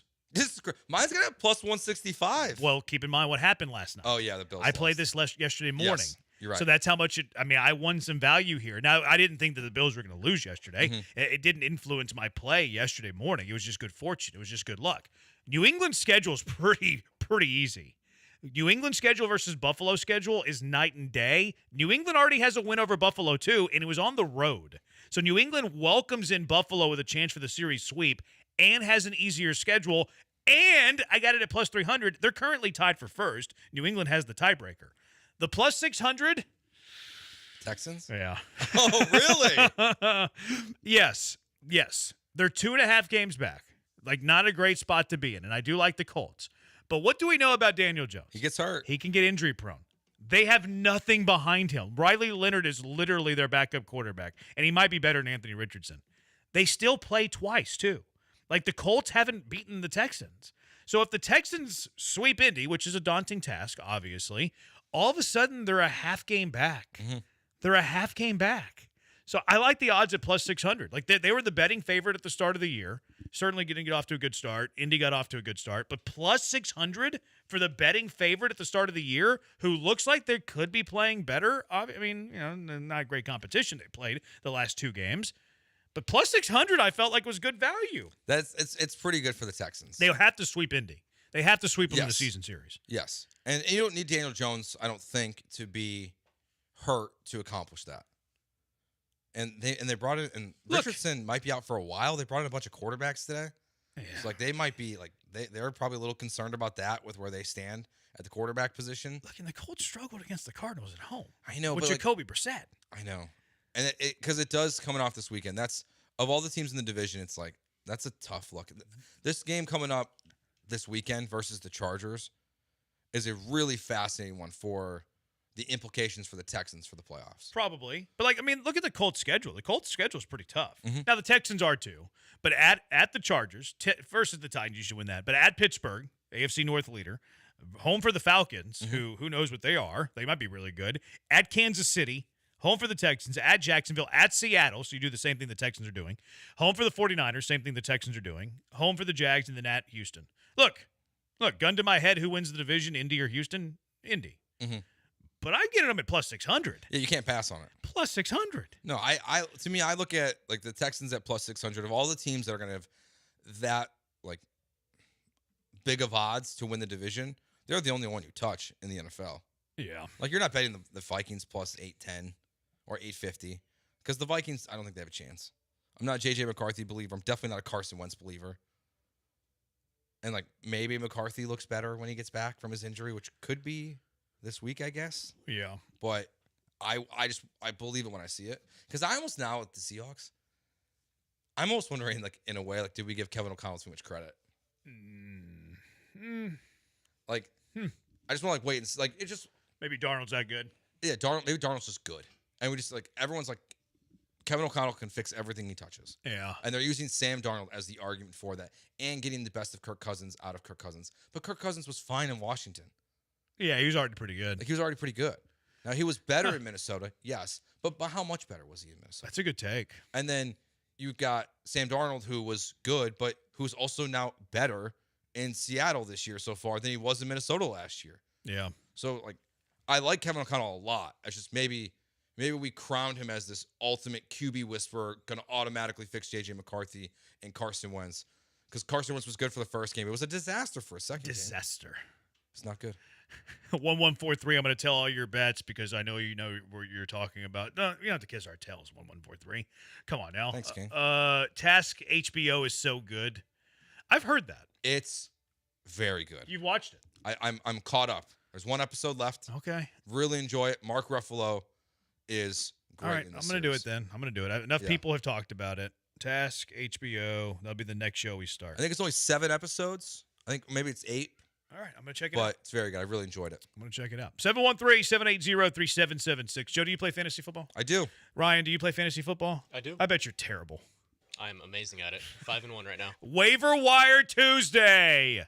Who do you need to claim on the waiver wire to bring you prosperity for your fantasy football team? Waiver Wire Tuesday. It's Jeremy and Joe, ESPN 97.5, ESPN 92.5.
Now back to the Veritex Community Bank Studios with Jeremy Branham and Joe George. On ESPN 97.5 and 92.5. Homecoming Saturday, Houston, Arizona. 5-1 Cougar. Gonna be a great time. Arizona, good football team too. They took BYU to the brink. Double OT.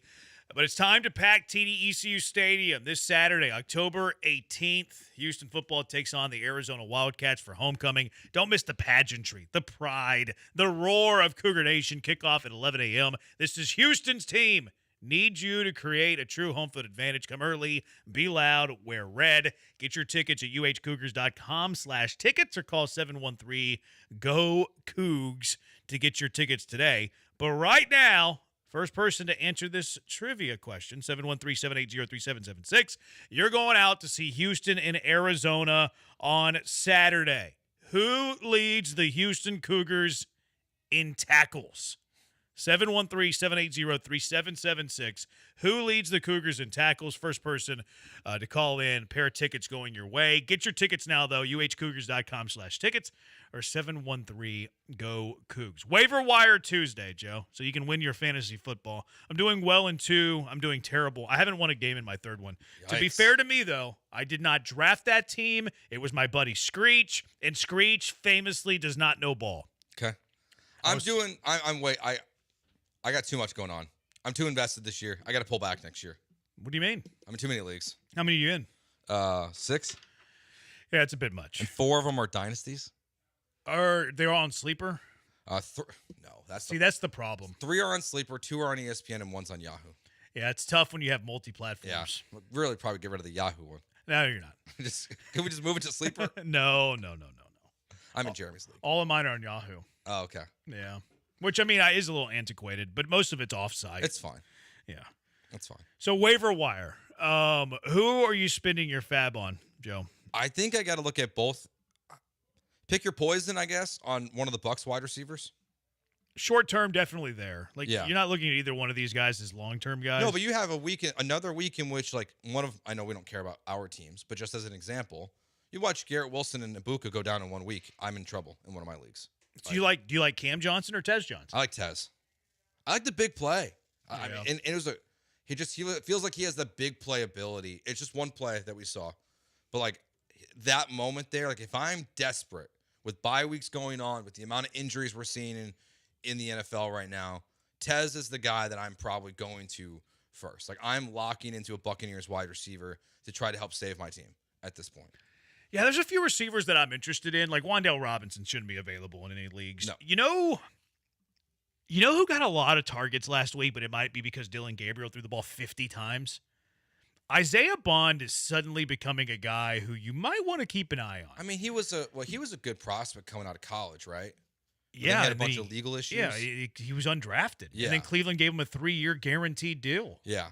So that's one that... And then they lost their Tillman, so there's opportunity there. Now, Gabriel stinks. They're not going to throw it 50 times every game, so it obviously is going to limit Isaiah Bond's targets. I'm not sure that Isaiah Bond's playable yet. I think he probably needs good quarterback play, but he's somebody that might be on your radar. Yeah, might be on your radar. Well, it's one of those. That's one of those guys that it's almost like Woody Marks in a way, where if you don't do it now, you're probably going to miss the boat. Yeah. And that's so if you want to make the risk on him for later in the season, you got to make that bet right now. Any of these other receivers, like Jordan Whittington, maybe if Puka's out. Yeah, I mean I'm fine with that. I probably lean Tutu Atwell. Honestly, man, I think Whittington's a better player. I like the big play stuff. Give me the boom or bust. But Whittington's probably the safer bet. I don't know. I mean, Whittington's got some boom in him. I think a little Cuero gobbler. Yeah, the Rams situation. That's one of those where it feels like no matter what you do, you're going to be wrong in fantasy football. Whichever guy you pick up, it's going to be the other guy. I know. That goes off. If you had to pick a Texan between Xavier Hutchinson and Jaden Higgins, who would you pick? Jalen Knoll. Why? He plays 4 offensive snaps a game. I'm wondering if Jalen Knoll? I am taken aback by that response. I just like the play design at the end of the game. And it feels like Higgins getting on the field is more dependent on Kirk having less success. So if I was going to take a flyer on one of them, I would go Higgins, Knoll. I was just really being a smart ass. And then Christian Kirk. Knoll would be easily third for me. I think he's he's the one that I'm he doesn't play. But coming out of the bye week, we saw Golden this week in Green Bay. He's going to unseat Hutchinson off a 2-touchdown game. Who blocks? Knoll, yeah. Higgins was drafted earlier than Knoll. I like Knoll, especially if you're in a league that does kick return yards. You might as well play Braxton Berrios. No, he doesn't play. Does Booty do anything for you? Yeah. Booty does something for me. I just don't know if he's playable. Like the I don't know if Booty's playable. The Patriots spread it around too much. What? Hey, why are you laughing? crazy! Why are you laughing so much? I'm not the one laughing. You're laughing. I liked my joke. I like the way I said it. Those Patriot receivers to me are scary. Like I don't know if I can play those Patriot receivers. No, but that's another one for desperation. He's probably available in most leagues. I feel like there was some hype last year and that fell off pretty dramatically. But I mean, you know who I like under the radar at receiver? Who's that? And I'm not going to spend any fab money on him. Alec Ayumanar. You don't know who he is? No. He's the Titans' second receiver. Oh, okay, that guy. Yeah. Alec. Yeah. I don't know how to say his last name. I probably butchered his last name. But Alec.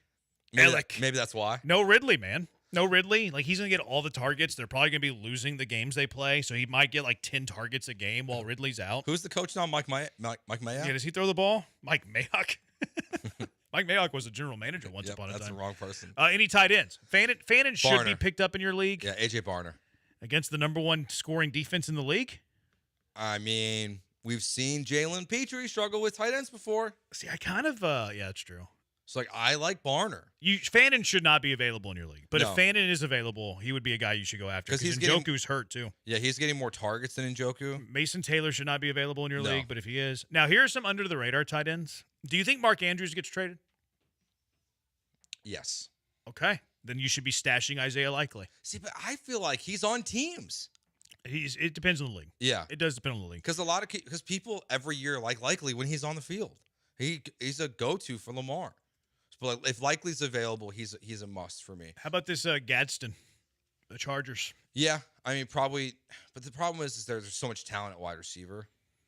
Yeah, you probably need Quentin Johnston to not play. Where like A.J. Barner with Seattle, he had the same amount of targets as Cooper Kupp last week. And he's getting big plays. His big play was 61 yards and a touchdown last week. Like he's producing on a regular basis at the tight end position. So I like Barner for me of the tight ends. I mean, he didn't do much last night, but I think there's a Loveland breakout that's still coming. You're a homer, though. I think Loveland's going to be a breakout. Luther Burden, if he's available. Shouldn't be available in leagues, but perhaps he gets the, what is it, Zacchaeus? Yeah, Zacchaeus. Yeah. He should probably start getting some of his run. And DJ Moore, apparently it's a groin injury while he had to go to the hospital last night. That's weird. And be escorted by his wide receiver coach, Antoine Randall. But I would say, like, Luther Burden, if he's available. I mean, obviously, like, in a dynasty league, he's not going to be available. But, like, in a standard league, Burden's going to be there. Vidal shouldn't be available, but if he is, no, I'd spend some fab on him. Yeah. Which Cardinal running back you like, Carter or Knight? I've been rolling with Carter in my league. That I've got him in one of mine. Bam Knight wasn't available because I was going to go double down on both and just have both of them on my roster in case one became clear. I've been running Carter though. I mean, I liked him originally when it was with the Jets, so I've been running Carter out there. Knight got the goal line carry. Yeah, that's the problem. Vultured the touchdown. Yeah. Texture says Vidal. I mean, he's clearly the one in L.A. Even with Haskins, he rushed for 20 touchdowns for Jim at Michigan. Yeah. So, like, I do still like holding out hope a little bit. I don't know, though, man. He looked good last week. Vidal was the better of the two. Yeah. Do we like Michael Wilson or Sterling Shepard?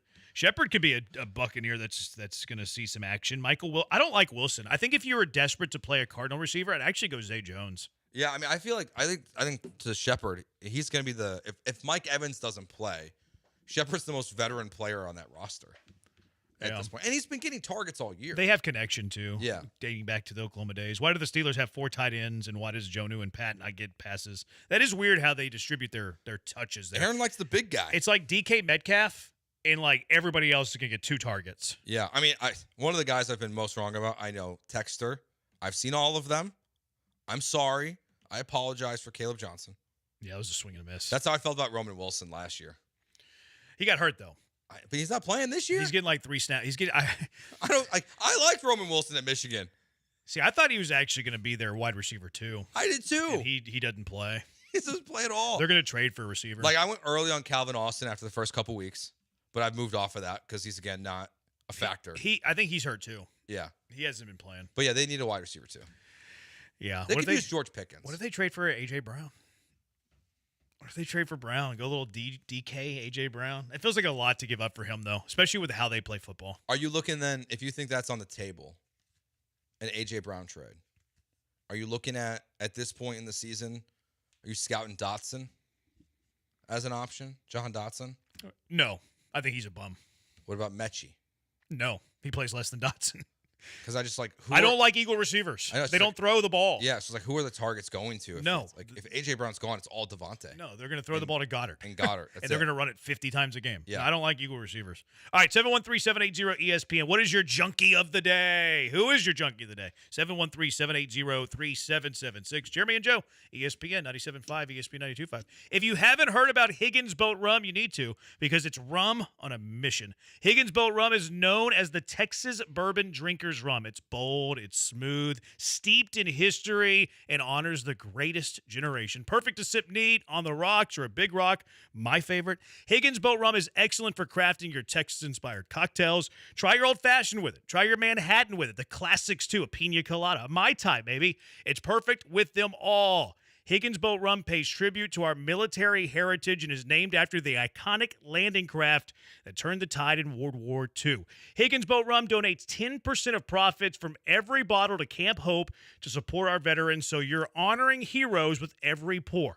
Higgins Boat Rum uses the Prosecco craft technology that we've all grown to love, makes it smoother, enhances the natural flavors and aromas while removing the harsh elements. A premium top shelf rum at a great price. Get your bottle now at HigginsBoatRum.com. Ships to 48 states across the U.S. That's HigginsBoatRum.com. Bring home a bottle of courage.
You're back with Jeremy and Joe on ESPN 97.5 and 92.5. inside of the Veritex Community Bank Studios.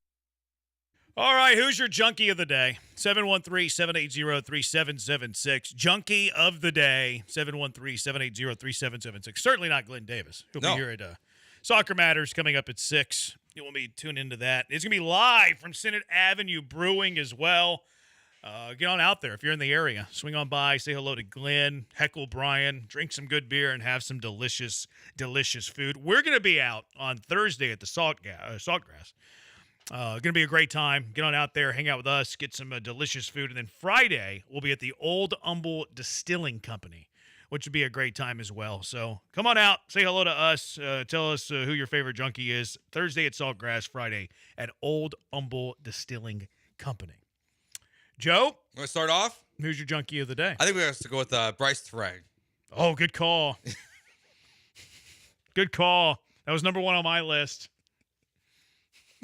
It's not really. Yeah, but you're doing that because yesterday you stole it unintentionally. I know. Well, I know you're not. I'm on to you. I can see right through you, Joe. I got called mean names today, so I had to at least give it back a little bit. Yeah, that is true. I'm just gonna have to nominate myself. 2-79. It's not good. Yeah, that's pretty bad. You are a junkie too. Yeah, I mean, you're like one of the OG junkies. Yeah, so 2-79. You gotta, Yeah, deserved. Bryce Terang gets it. A selfish player. So selfish. Take one for the team and tie the game, man. Selfish. He didn't want to take the bat out of his hands. He wanted to be the hero. Wear it. Be the hero. Tie the Wear game. Soft is what that was. Yep. Super soft. Also, Will Venables, he was throwing shade to the Big 12. He's like, oh, playing in the ACC is tough. This isn't the old Big 12s whenever Oklahoma destroys everybody. Big 12 quote tweeted it. Coach Venables lost 8 conference games in his 2 seasons in the Big 12. Wait, the conference quote tweeted it? Yeah. I love that. That's great. That's awesome. And then Keith the caller calling a Cartoon Network a college football supplier. To be fair, Nickelodeon is for the NFL. What wins? Bryce Terang, coward. All right, we'll be in Bryce Terang. Great job, Brian. Hook him up. He's looking for a date. But great job, Brian. He's Joe. I'm Jeremy. We'll talk to you tomorrow. Soccer Matters. Glenn Davis right now on ESPN 97.5 live from Senate Ave Brewing.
All right, welcome in, everybody. Senate Avenue Brewing, 16,000 Dillard. It is live radio. It's live Soccer Matters, ESPN 97.5 tonight, presented by the Daspit Law Firm. Now, look, you come out to Senate Avenue Brewing, 290, you get the Senate Avenue exit, and you come in here and you drink some of the best craft beer going. In fact, it's award-winning craft beer.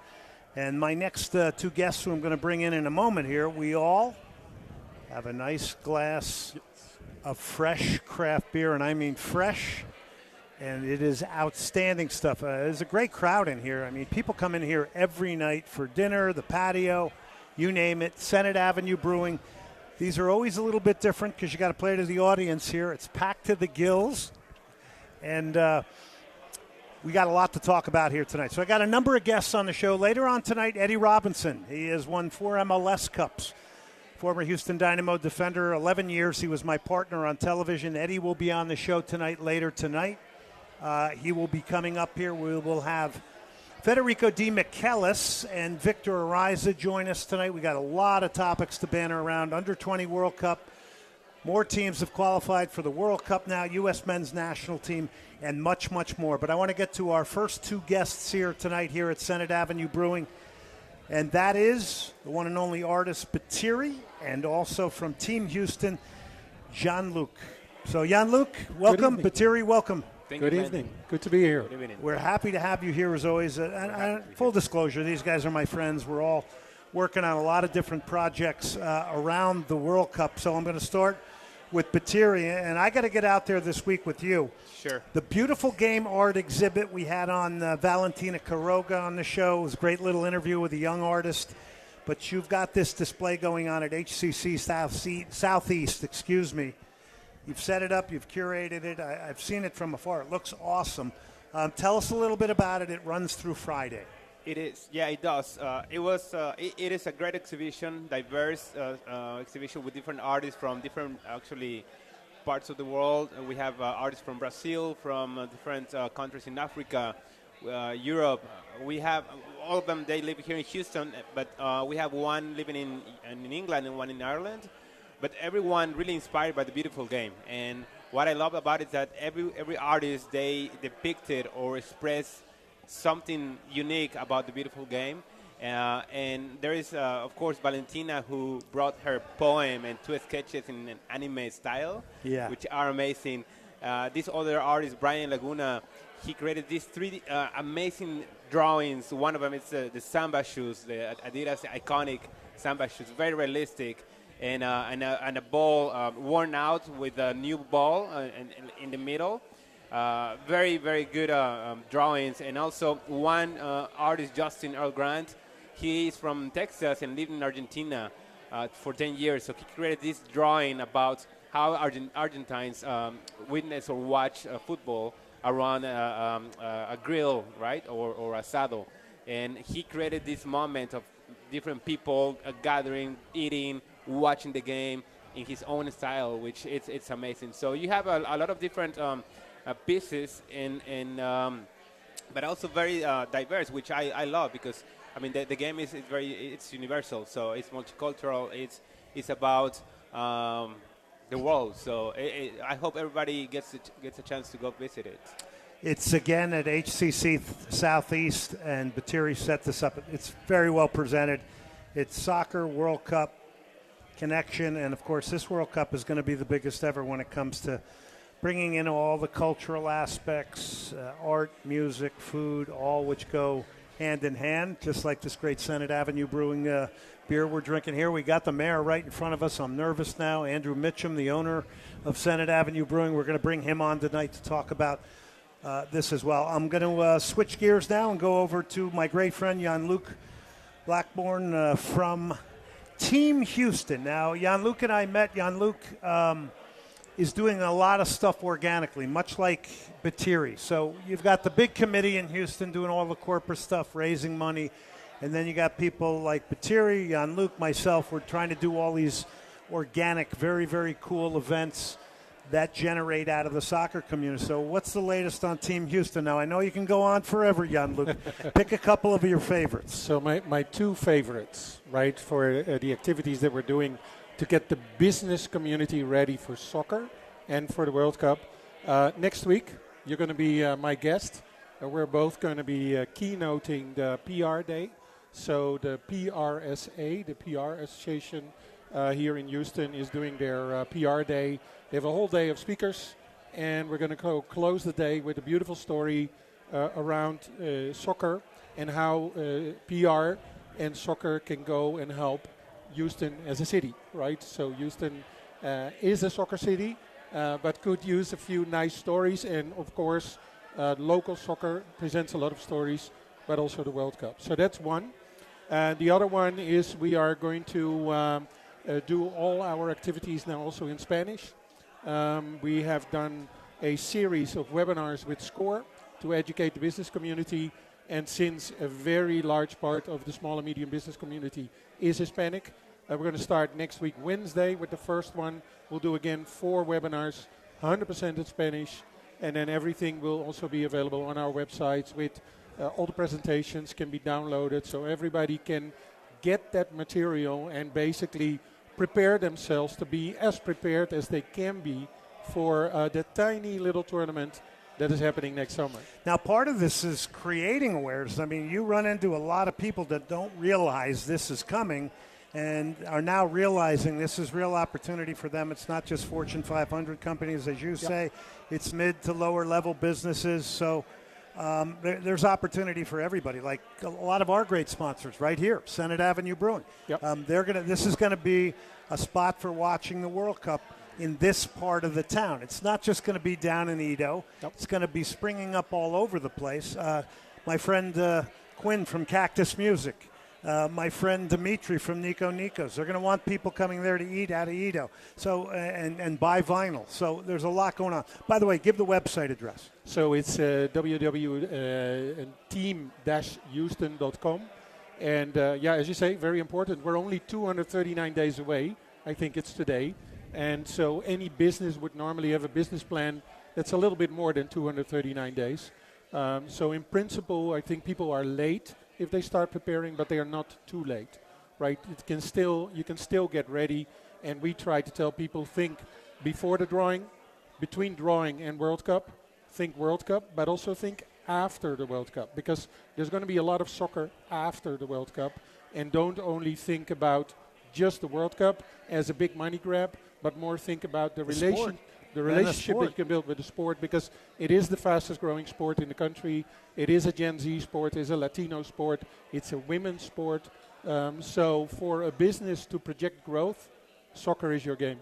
Yeah, no question about it, especially in this city too. So Batiri, your sense of the awareness around the World Cup coming. Now, all three of us are hype men, but I want the honest answers right now. We all love the World Cup. We all know the history of it. It is ever-changing right now. It's expanding. What do you think the awareness quotient is right now in Houston around it? I will say it's pretty poor. Really, a lot of people don't know about it. It's surprising to see people asking me, oh, the World Cup is coming to Houston, and they don't even know that we're going to have the 7 games, that it's next year. The basic details, a lot of people don't know about them. And people that know or like soccer, they know very little. They don't really know more details and what they want to be involved somehow, and they don't know how. So that's why I think we're creating these opportunities, these platforms for people to be part of. Because, I mean, just imagine a World Cup where myself, I've had the opportunity to be in 4 of them, and you save money. You think about that every 4 years. And now having it at home is going to be just a dream. So we just need to keep creating more awareness, raising more awareness about that, and really what the game is about, because I think it's not part of our culture here yet, but it's growing. Like Jean-Luc was saying, it's a sport that is growing. And that. See, I'm going to disagree with you a little bit. I think it's an American sport. I think the problem is America's got 3 traditional sports. It's got lifestyle. It's got hockey. Pickleball's blown up. I mean, we have more choices here than anybody. So I would temper that a little and slightly disagree with you. Yeah. I agree with you in principle on a lot of it, but I would slightly disagree on that because this is not Morocco where it's the only game. This is not Brazil. And the U.S. is a very competitive country, and maybe also the U.S. hasn't reached a good level on the World Cup, like in the Olympics. So if the U.S. will be at the final or maybe at a higher level, it can engage more people. Yeah. And that can kind of be the firestorm of kicking off people. That's the other thing about this World Cup is people are going to fall in love with soccer during this World Cup, and they're going to be newbies. Yeah. And that's the good thing. Yeah. Same thing that happened in '94, right? Mm-hmm. Same thing that happened when the Houston Dynamo came here in 2006. Yeah, right? Now, the Dutch we don't have to convince because they've loved the game forever. But in the Netherlands we have also multiple sports, right? I know you do, but none is bigger than soccer, though. And we love soccer, and so I don't have the NFL, by the way. I tend to lean a little bit towards my dear friend Bitteri, right? That I think the awareness is still too low. I think it's too low for the amount of money that's being spent by the city and by county, and there's a massive investment. So I think if you have that massive investment, then there's a certain responsibility to have everybody in the city and in the county maximize on that investment. And that is particularly the small and medium business. So small and medium business has not had any significant education so far, except for, I think, the efforts that we have done. And we are, in the meantime, we're going to the next stage. A great job, by the way, by both of you guys, from me to you. Great job. Yeah, and it comes from passion, So if you talk about why are we doing this, right? People are asking, why are you doing this? Are you getting any money for it? Right now we're getting zero money for it. But here's the fun part. We have now companies come to us and asking us for help on doing their World Cup plan. So I see some money on the horizon. But all of this started because we have passion for the sport, right? We have passion for business, and we have passion for Houston. And that's still, we're only 239 days away. And we have locally, and this we know from our own statistics, 2 million soccer fans in the city. So we're talking a lot about 500,000 people coming, but we have 2 million soccer fans in the city. So why not spend more time and effort on 2 million soccer fans in the city? They're not leaving, by the way. They're going to be here. And there's going to be more, right? So the beauty is going to be, in our view, is so go for the sport. Yeah. And use the tournament to accelerate. Develop your strategies. If you want to be with women's soccer, you have to think almost beyond the World Cup, right? But anyway, this World Cup is going to go get you into the mode, wherever you are in the city. And you're right. Throughout the city, we already know there's going to be lots and lots of sub-events that are going to happen. People who are proactive are preparing them. But again, I speak everyday people who are totally not aware. Yeah. And the other thing I will tell you as a European, right? Given my European perspective, living here 25 years, I still think like a European at times. And it's like I hear everybody say all the time, it's 7 Super Bowls. And I think that is a little bit of let's say, an American simplification because it's 39 days of World Cup. Yeah. Right? It's not one game, one day. There are no halftime shows, maybe only in the final. And it's going to be a 39-day sequence, right? We're going to be every day getting crazier and crazier and crazier all the way up to the final. New Jersey. I already know one team that's going to play there. So what if that's the Netherlands. So if Uzbekistan is here, is it going to be like a Super Bowl? It's going to be a great soccer game because people are going to go to it simply because it's a World Cup game. It's going to be a World Cup game, and I think that you're going to see some smaller countries, right? So we've seen recently, smaller countries being placed in this, and it's fantastic for them, right? And I think for us here, it means that we're going to learn that this is a global sport. This is a multicultural sport. So we're going to learn about other countries. We're going to learn about other cultures. And that's just good for overall global perspective. So I think if I questioned everybody in this room where Cape Verde is, they wouldn't know that it's off Africa, 500 miles out, 300 miles out in the ocean in the middle of nowhere. Now, look, I love the fact, Bitteri, that they qualified. I saw the videos. It's incredible. It's emotional. But we're a 48-team World Cup, and FIFA, who's supposed to be the gatekeeper of the sport, is already talking about 64. It's crazy. we are going to systematically, in my opinion, and I'm still going to be a hype man for this one, trust me, but we are, I think, witnessing systematically the demystification of the uniqueness, the specialness, the historical, iconic value of the World Cup. And it may end up 3 cycles from now becoming not just another tournament, but close to just another tournament. I'm worried about it. Yeah. And FIFA's supposed to be the gatekeeper, and they're leading the charge of expansion. And I mean, if you now that we're watching these past World Cups through the Monday Night Football, you see that we started with 16 countries, and then it went up to 24, and then 32, and Correct. 48 now.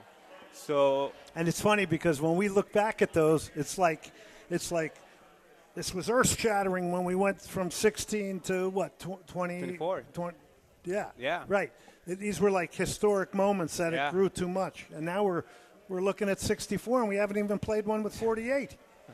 But you can also look at it in another way, right? I mean, listening to some of the comments this weekend during the Netherlands-Finland match from our dear friends too, right? I mean, it's like they were analyzing, like, where in the end do you end up in the World Cup, right? You end up with Brazil, Spain, Germany. So there is a kind of a funnel effect. So on the one hand, I mean, there's a great opportunity for many countries to enjoy the moment, right, and to get excited about it.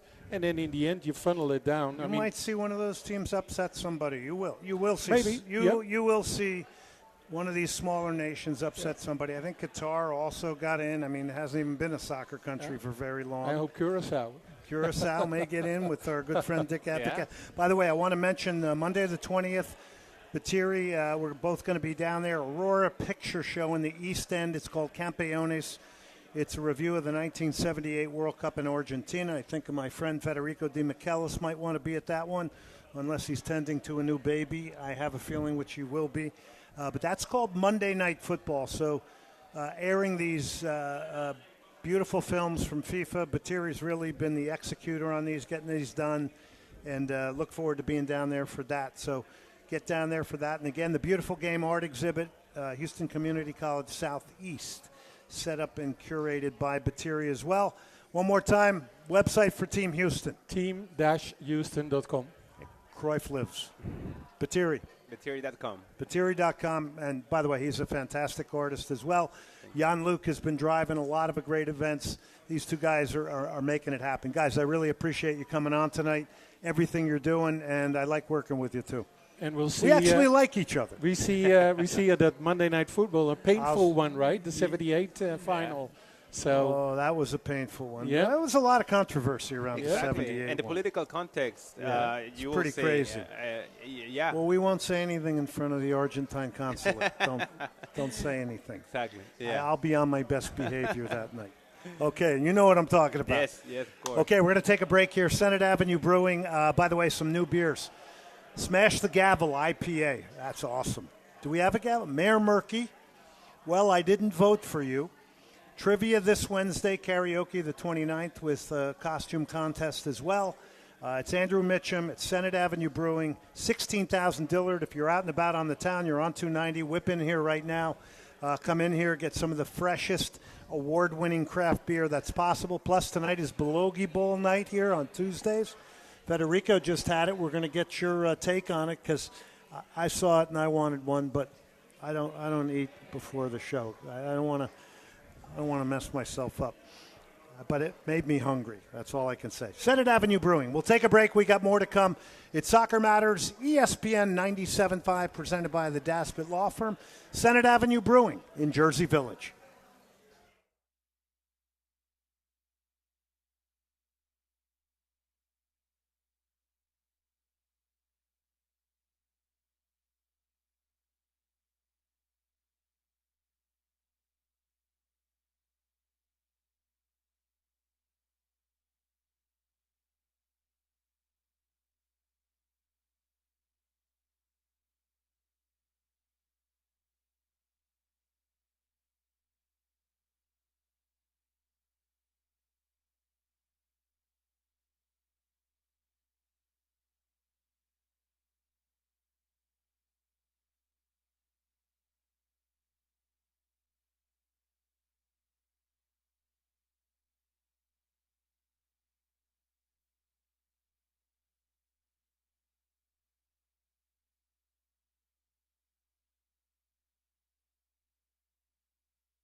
This is Soccer Matters. On ESPN 97.5 and 92.5. Brought to you by the Daspit Law Firm, DaspitLaw.com. Broadcasting live from the mobile Veritex Community Bank Studios, located at Senate Avenue Brewing Company in Jersey Village. Here's Glenn Davis.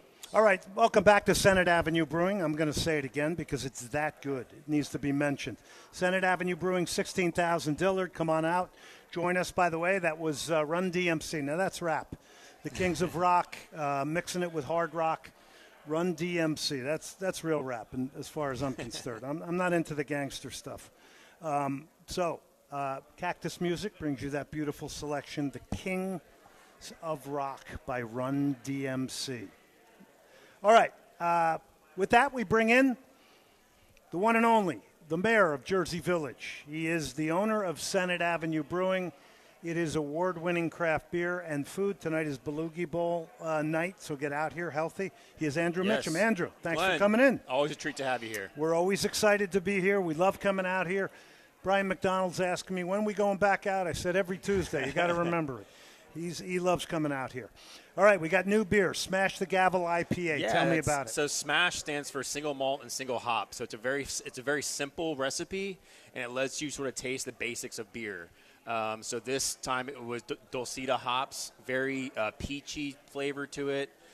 So it's just when we change up, every single time we change the hops on it. We keep the malt the same, change the hops every time, so you can kind of experience what the floralness of beer tastes like and how it changes with the same kind of malt base. I always feel small when I'm next to you and you start talking about beer. I can talk your ear off about beer. I just don't feel like a very educated man on craft beer. I can educate anybody. But this is good. Yeah. All right, how about the Mayor Murky? So Mayor Murky is a collaboration that we do with 19 other Houston area breweries. It's released in October, every October, and you can actually have a passport. You go to each brewery. I can't mention them all. We don't have that time. But if you go to each brewery and get a stamp, you win prizes. You win a pass to the Murkies at No Label Brewing Company out in Katy. That'll be October 23rd. So if you want some more information on that, hit me up on Instagram or Facebook.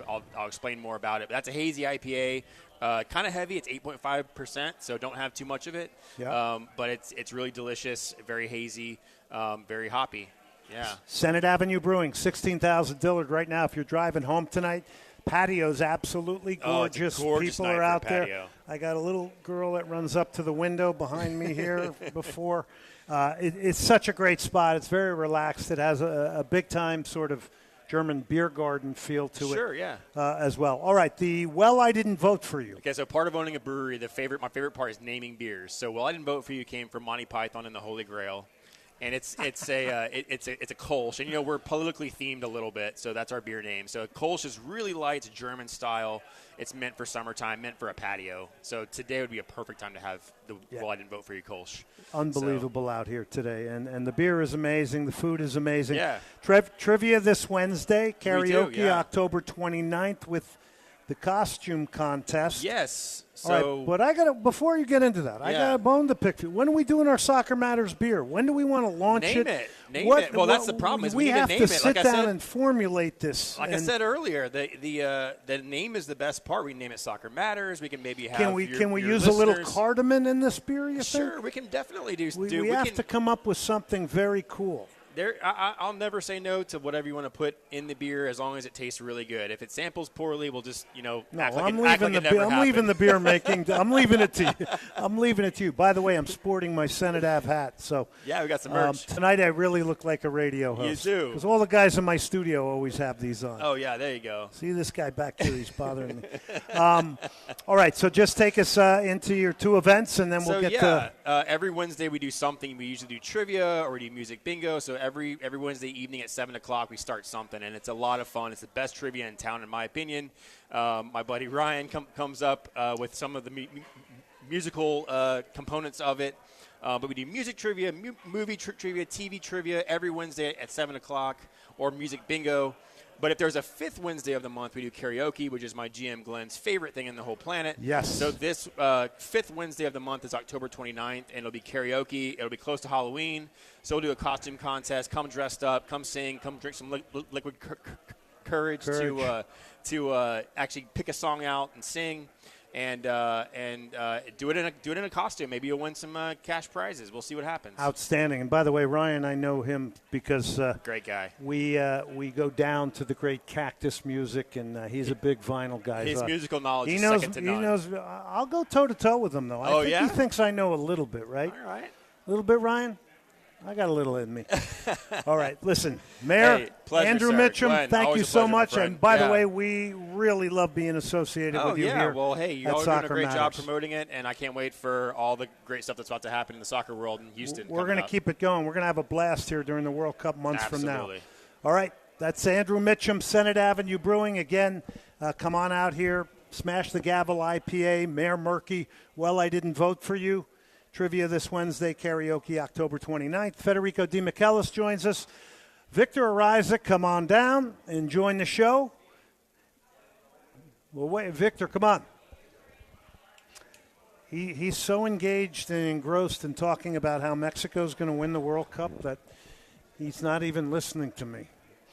So, okay, joining us now, Soccer Matters, Federico Di Michelis. We call him the Opera Man as well. We call him Fernando sometimes. He is a great contributor to our show. And also from CONCACAF, Victor Ariza. I will say right here, Victor used to be a big part of the show before he moved on to other things. But and then the show took off right after that. So... But I will tell you something in all seriousness. These two guys are serious soccer journalists. They ask real questions. It's not just, it's real soccer talk. So that's part of the reason why both of them are here tonight. All right, so let's I'll tell you what. Let's start off with some Dynamo talk because there's a lot going on in the world of the Dynamo, and this is going to be more organizational. And then we'll get into some World Cup stuff. So today I get a press release. The Dynamo have hired a guy named Nicolo Zini from the Miami World Cup Committee. He's worked for Barcelona in the U.S. office. He is a chief revenue officer, which essentially is a guy that oversees generating revenue for a pro sports team. So I looked at this, and he's here to bolster business.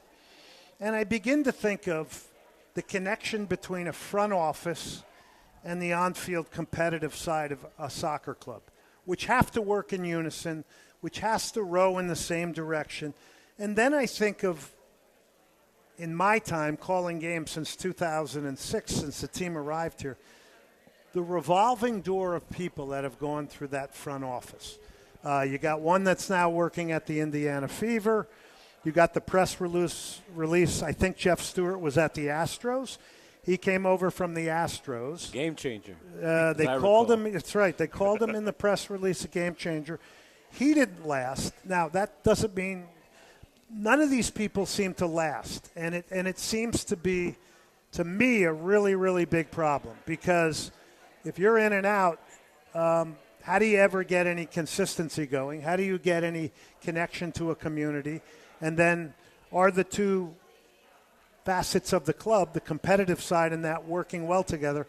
I'm going to say, my guess from the outside, it isn't right now because both teams are struggling. But even more important, and this is what I want soccer fans to hear of the Dynamo, when you criticize just the on-field competitive side of it, you have to look at it sometimes in the bigger context of what the overall owner and organization is doing, because if the competitive side doesn't get the support from the business side and the marketing side and all the other integral pieces of the business, how can you have an overall soccer club? So I'll start with you, Victor, but here we go again. Now I hope this guy's a great guy, and I'm not being judgmental.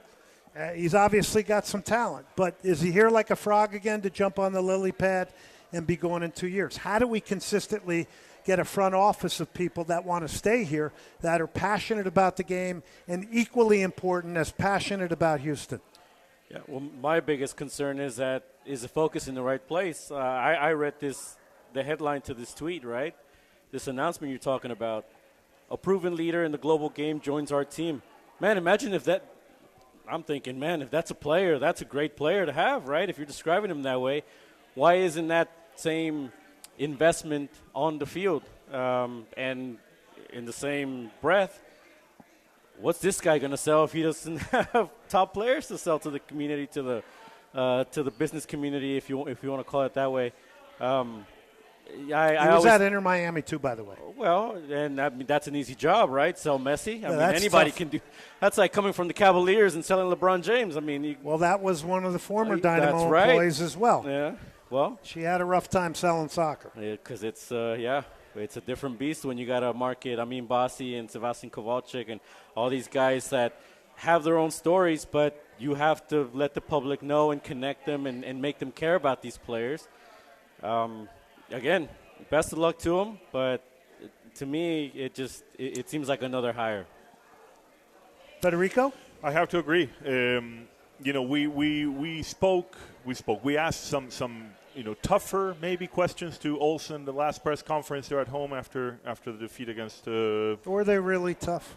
Well, no. But, they aren't tough in Argentina, maybe in the U.S. But one of the questions was, do you think you got the support you think you needed to build something here? Is it all on you? Is it only on the sports side? How does this help Olsen as a coach? Correct. So that's the question. What is You could say bring more revenue, but didn't they sell Coco Carrasquilla? Didn't they let go of Hector Herrera and open up where is the all that budget money? there? Right. They sold Mikael. Where is all that money? Well, somebody's pocket. Well, just a reminder, the Dynamo are near the bottom in attendance and revenue.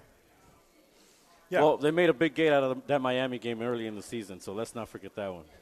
Yeah, the one that Messi didn't show up to. The one that Messi didn't show up to. Remember that? And we've talked about this as well, but it can't be the same for a player to show up and play for a city that shows up every team and one that doesn't. And again, it's not about the city not being a soccer city. It's about what is the club doing to bring people in the stadium to watch the Houston Dynamo.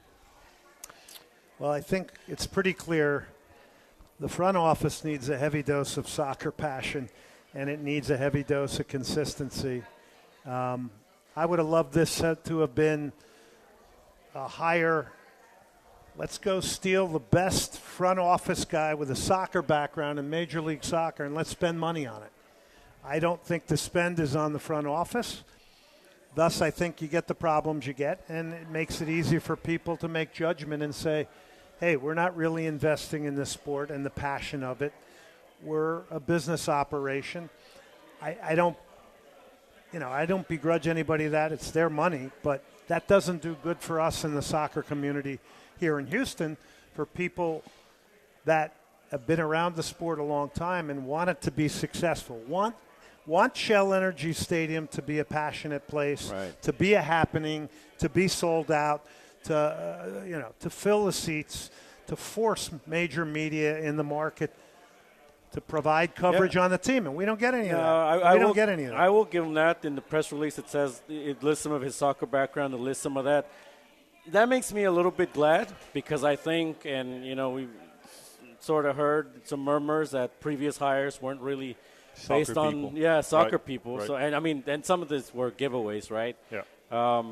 And I always go back to, can you imagine the Astros hiring non-baseball people or people that don't care about baseball, for an inch, a drop of who they are? The accountant doesn't have to be passionate about soccer, but the people generating the vision, the ideas, can't have a whole department the 5-year that project, the 10-year project, I just don't feel like there's an absolute vision there. I just feel like it's, hey, we're going year by year. Right. Goal is to make the playoffs. We're going to throw it against the wall, and we hope it sticks.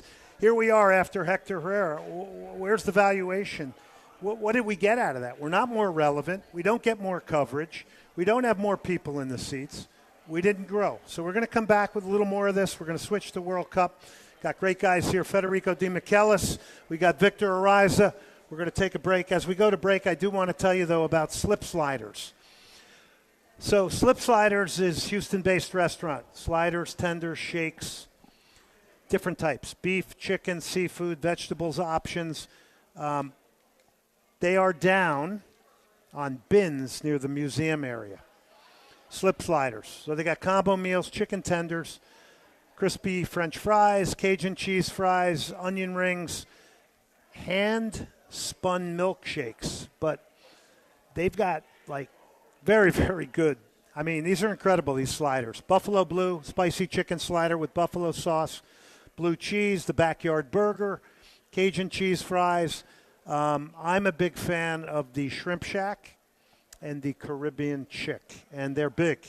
These are not your normal little sliders. They're on DoorDash. It is Slip Sliders, 1802 Bins. This is the Guess Who with American Woman.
You're listening to Soccer Matters on ESPN 97.5 and 92.5. Brought to you by the Daspit Law Firm, DaspitLaw.com. Broadcasting live from the mobile Veritex Community Bank Studios, located at Senate Avenue Brewing Company in Jersey Village. Here's Glenn Davis. All right, thank you to Ryan back in studio. This one goes out to a big fan of the show, Brian McDonald.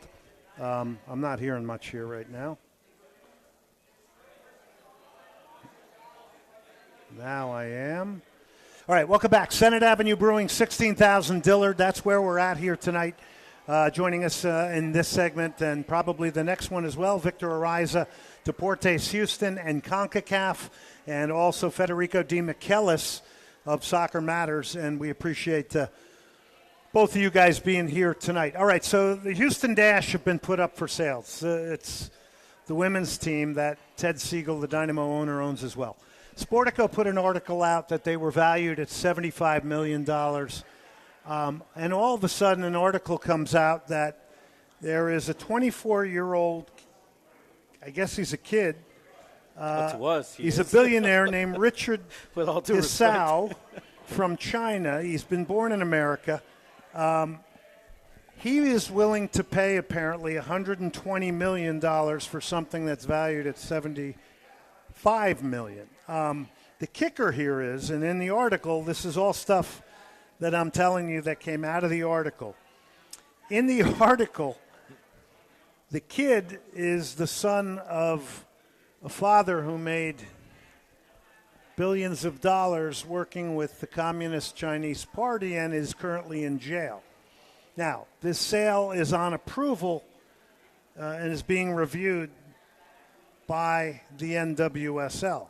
Now, this will float the valuations of franchises high. So every other owner and every other NWSL market's going, hey, this is great. Yeah, let's get that one through.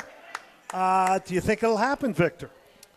Well, if it's being announced, if it's being reported, I think it's pretty much going to happen unless something hits the brakes, something comes up in the look-through, right, from the league and the investigation of where the money's coming from and, can they justify it? How much investigating do they really need to do? Well, we'll see. We'll see how long it takes for this sale to get announced, how much the approval takes. But I think usually when these things get reported, it's because they're bound to happen. They're almost just about a few steps from finalizing, right? So I think that's the sign that the Dash are going to get sold. Now, to me, there's still questions about, are they staying in Houston? Could this guy be taking them out of market? Article said that they would stay in Houston. Well, but that's – let's I'm see. just telling Let's you what see. the article said. I'm just telling you what they wrote. I think it'll go through. They won't be the first to do business with Chinese communists. Nike built their company on slave labor in China. Let's be honest. I guess I just lost my Nike endorsement. But that's too bad. I don't have Nikes on today. There's other companies. I don't know. Is this a good look, Federico? I don't know. I don't know. I mean, that's the first thing I think that jumps out. When you see this article, you go, is this a good look for the league? Well, I mean, let's be honest. Even if you don't follow the NWSL, this is the same owner that Dynamo has. So does this show who he's making business with? Is this the people that we're making business with? And how important is this for the Dynamo? Are we going to see something like this for the Dynamo? Very, not very? Yeah. I don't know, man. I don't know. I mean, where is the money coming from? Is it only him? Are there other, investors involved in who we're bringing in? What kind of players we're looking for? What kind of money we're looking at? I don't know. Questions. Well, the other one is, why is Ted Siegel selling? Why is he selling at, I would call it a low figure compared to, if an expansion franchise in the NWSL is going for 100, 110, why wouldn't he wait, sell it, or unless it's an offer too good to pass up? Yeah. Maybe he heard the commercial. Unless you're trying to raise, but you may be trying to raise cash. I mean, I think we've seen offloading of expenses at the club in a lot of areas. If you're looking very closely, you're seeing offloading of expenses. Fans think about Hector Herrera. We spent $6 million. Hector's gone. That's gone. We didn't get enough out of that. We got new seats being put in and all that. That's all history. This is a sport to compete with the other three sports in Houston and to drive into the depth of soccer passion. It's what have you done for me lately? Let's be honest. That's what sports is now. Yeah, that's fair. And again, well, in the Dash, it's what have you done for me at all? Well, first of all, that, And that's not being disrespectful to the players or the coaches. No, but the opposite. There's not a lot of marketing of the team. The crowds are small. So maybe if you're valued at $75 million and somebody says they want 100, they'll give you 120, maybe you take it. Maybe they take it and say, okay, maybe we'll get a bump from 120 after the World Cup. Who knows? I mean, they were talking in the article about the average attendance at something like 5,000 people, something like that. Is that correct? Yeah, that's not right. That's a big stretch. Yeah, come on. That's another thing. That's another thing. Stop telling me when sold out. I can't. Why do we have to be deceitful all the time? I don't know. Why aren't we transparent and just accept where we are, what we are, give people the confidence by being honest with the soccer fan in Houston? I don't get this chicanery and we smoke and mirrors everything and you know, it's you get so tired of it. Honestly, Well, you just get tired of it, and people get that doesn't fatigued. come along with this Houston Dynamo and Dash. All right, let's go to the DP of the team. We're talking to Federico Di Michelis, Victor Ariza. At the end of the day, the two DPs for the Houston Dynamo, starting with you, Federico, Ezequiel Ponce and Andre Linger.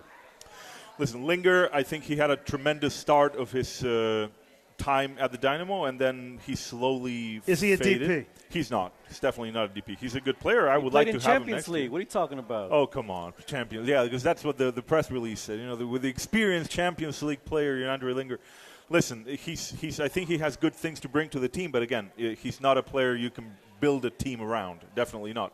And Ponce, by the end of the season, he had better results, but again, it was also because of where the team was at the time. You know, the having an Ali made a big difference for him. I think. So is he on the level of Messi, Muller, the guy that just came in, Anders Dreyer from San Diego? I like him. Is he a good player? By the way, that guy's got like 34 goal contributions. Tremendous. I mean, we don't have a player like that. We never have a player like that that's in the top that's banging at goal contributions. And if you got goal scorers like that and playmakers like that, they win you games. You don't deserve to win, Victor. Yeah, well, the original designated player was David Beckham, and that's what, in theory, the DP tag is supposed to be a player that's going to lift your team up, give it a different type of attention to your team, give it a different type of competitive feel.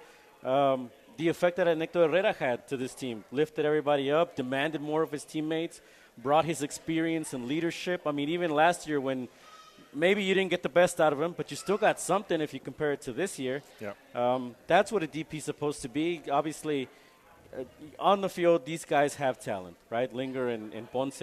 I don't know that the team necessarily plays to their strengths. Correct. So that's part of it. But the other side of it is they're supposed to, in spite of that, again, look at what Tomas Muller is doing in Vancouver. They're first place in the West.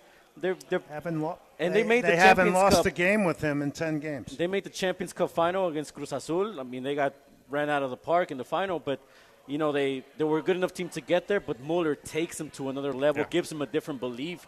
Yeah. The camaraderie, the openness with the media. Yeah. He's like a Canucks game every other week. He's as big a value off the field as he is on it. He's a fun guy. He's got a smile on his face all the time.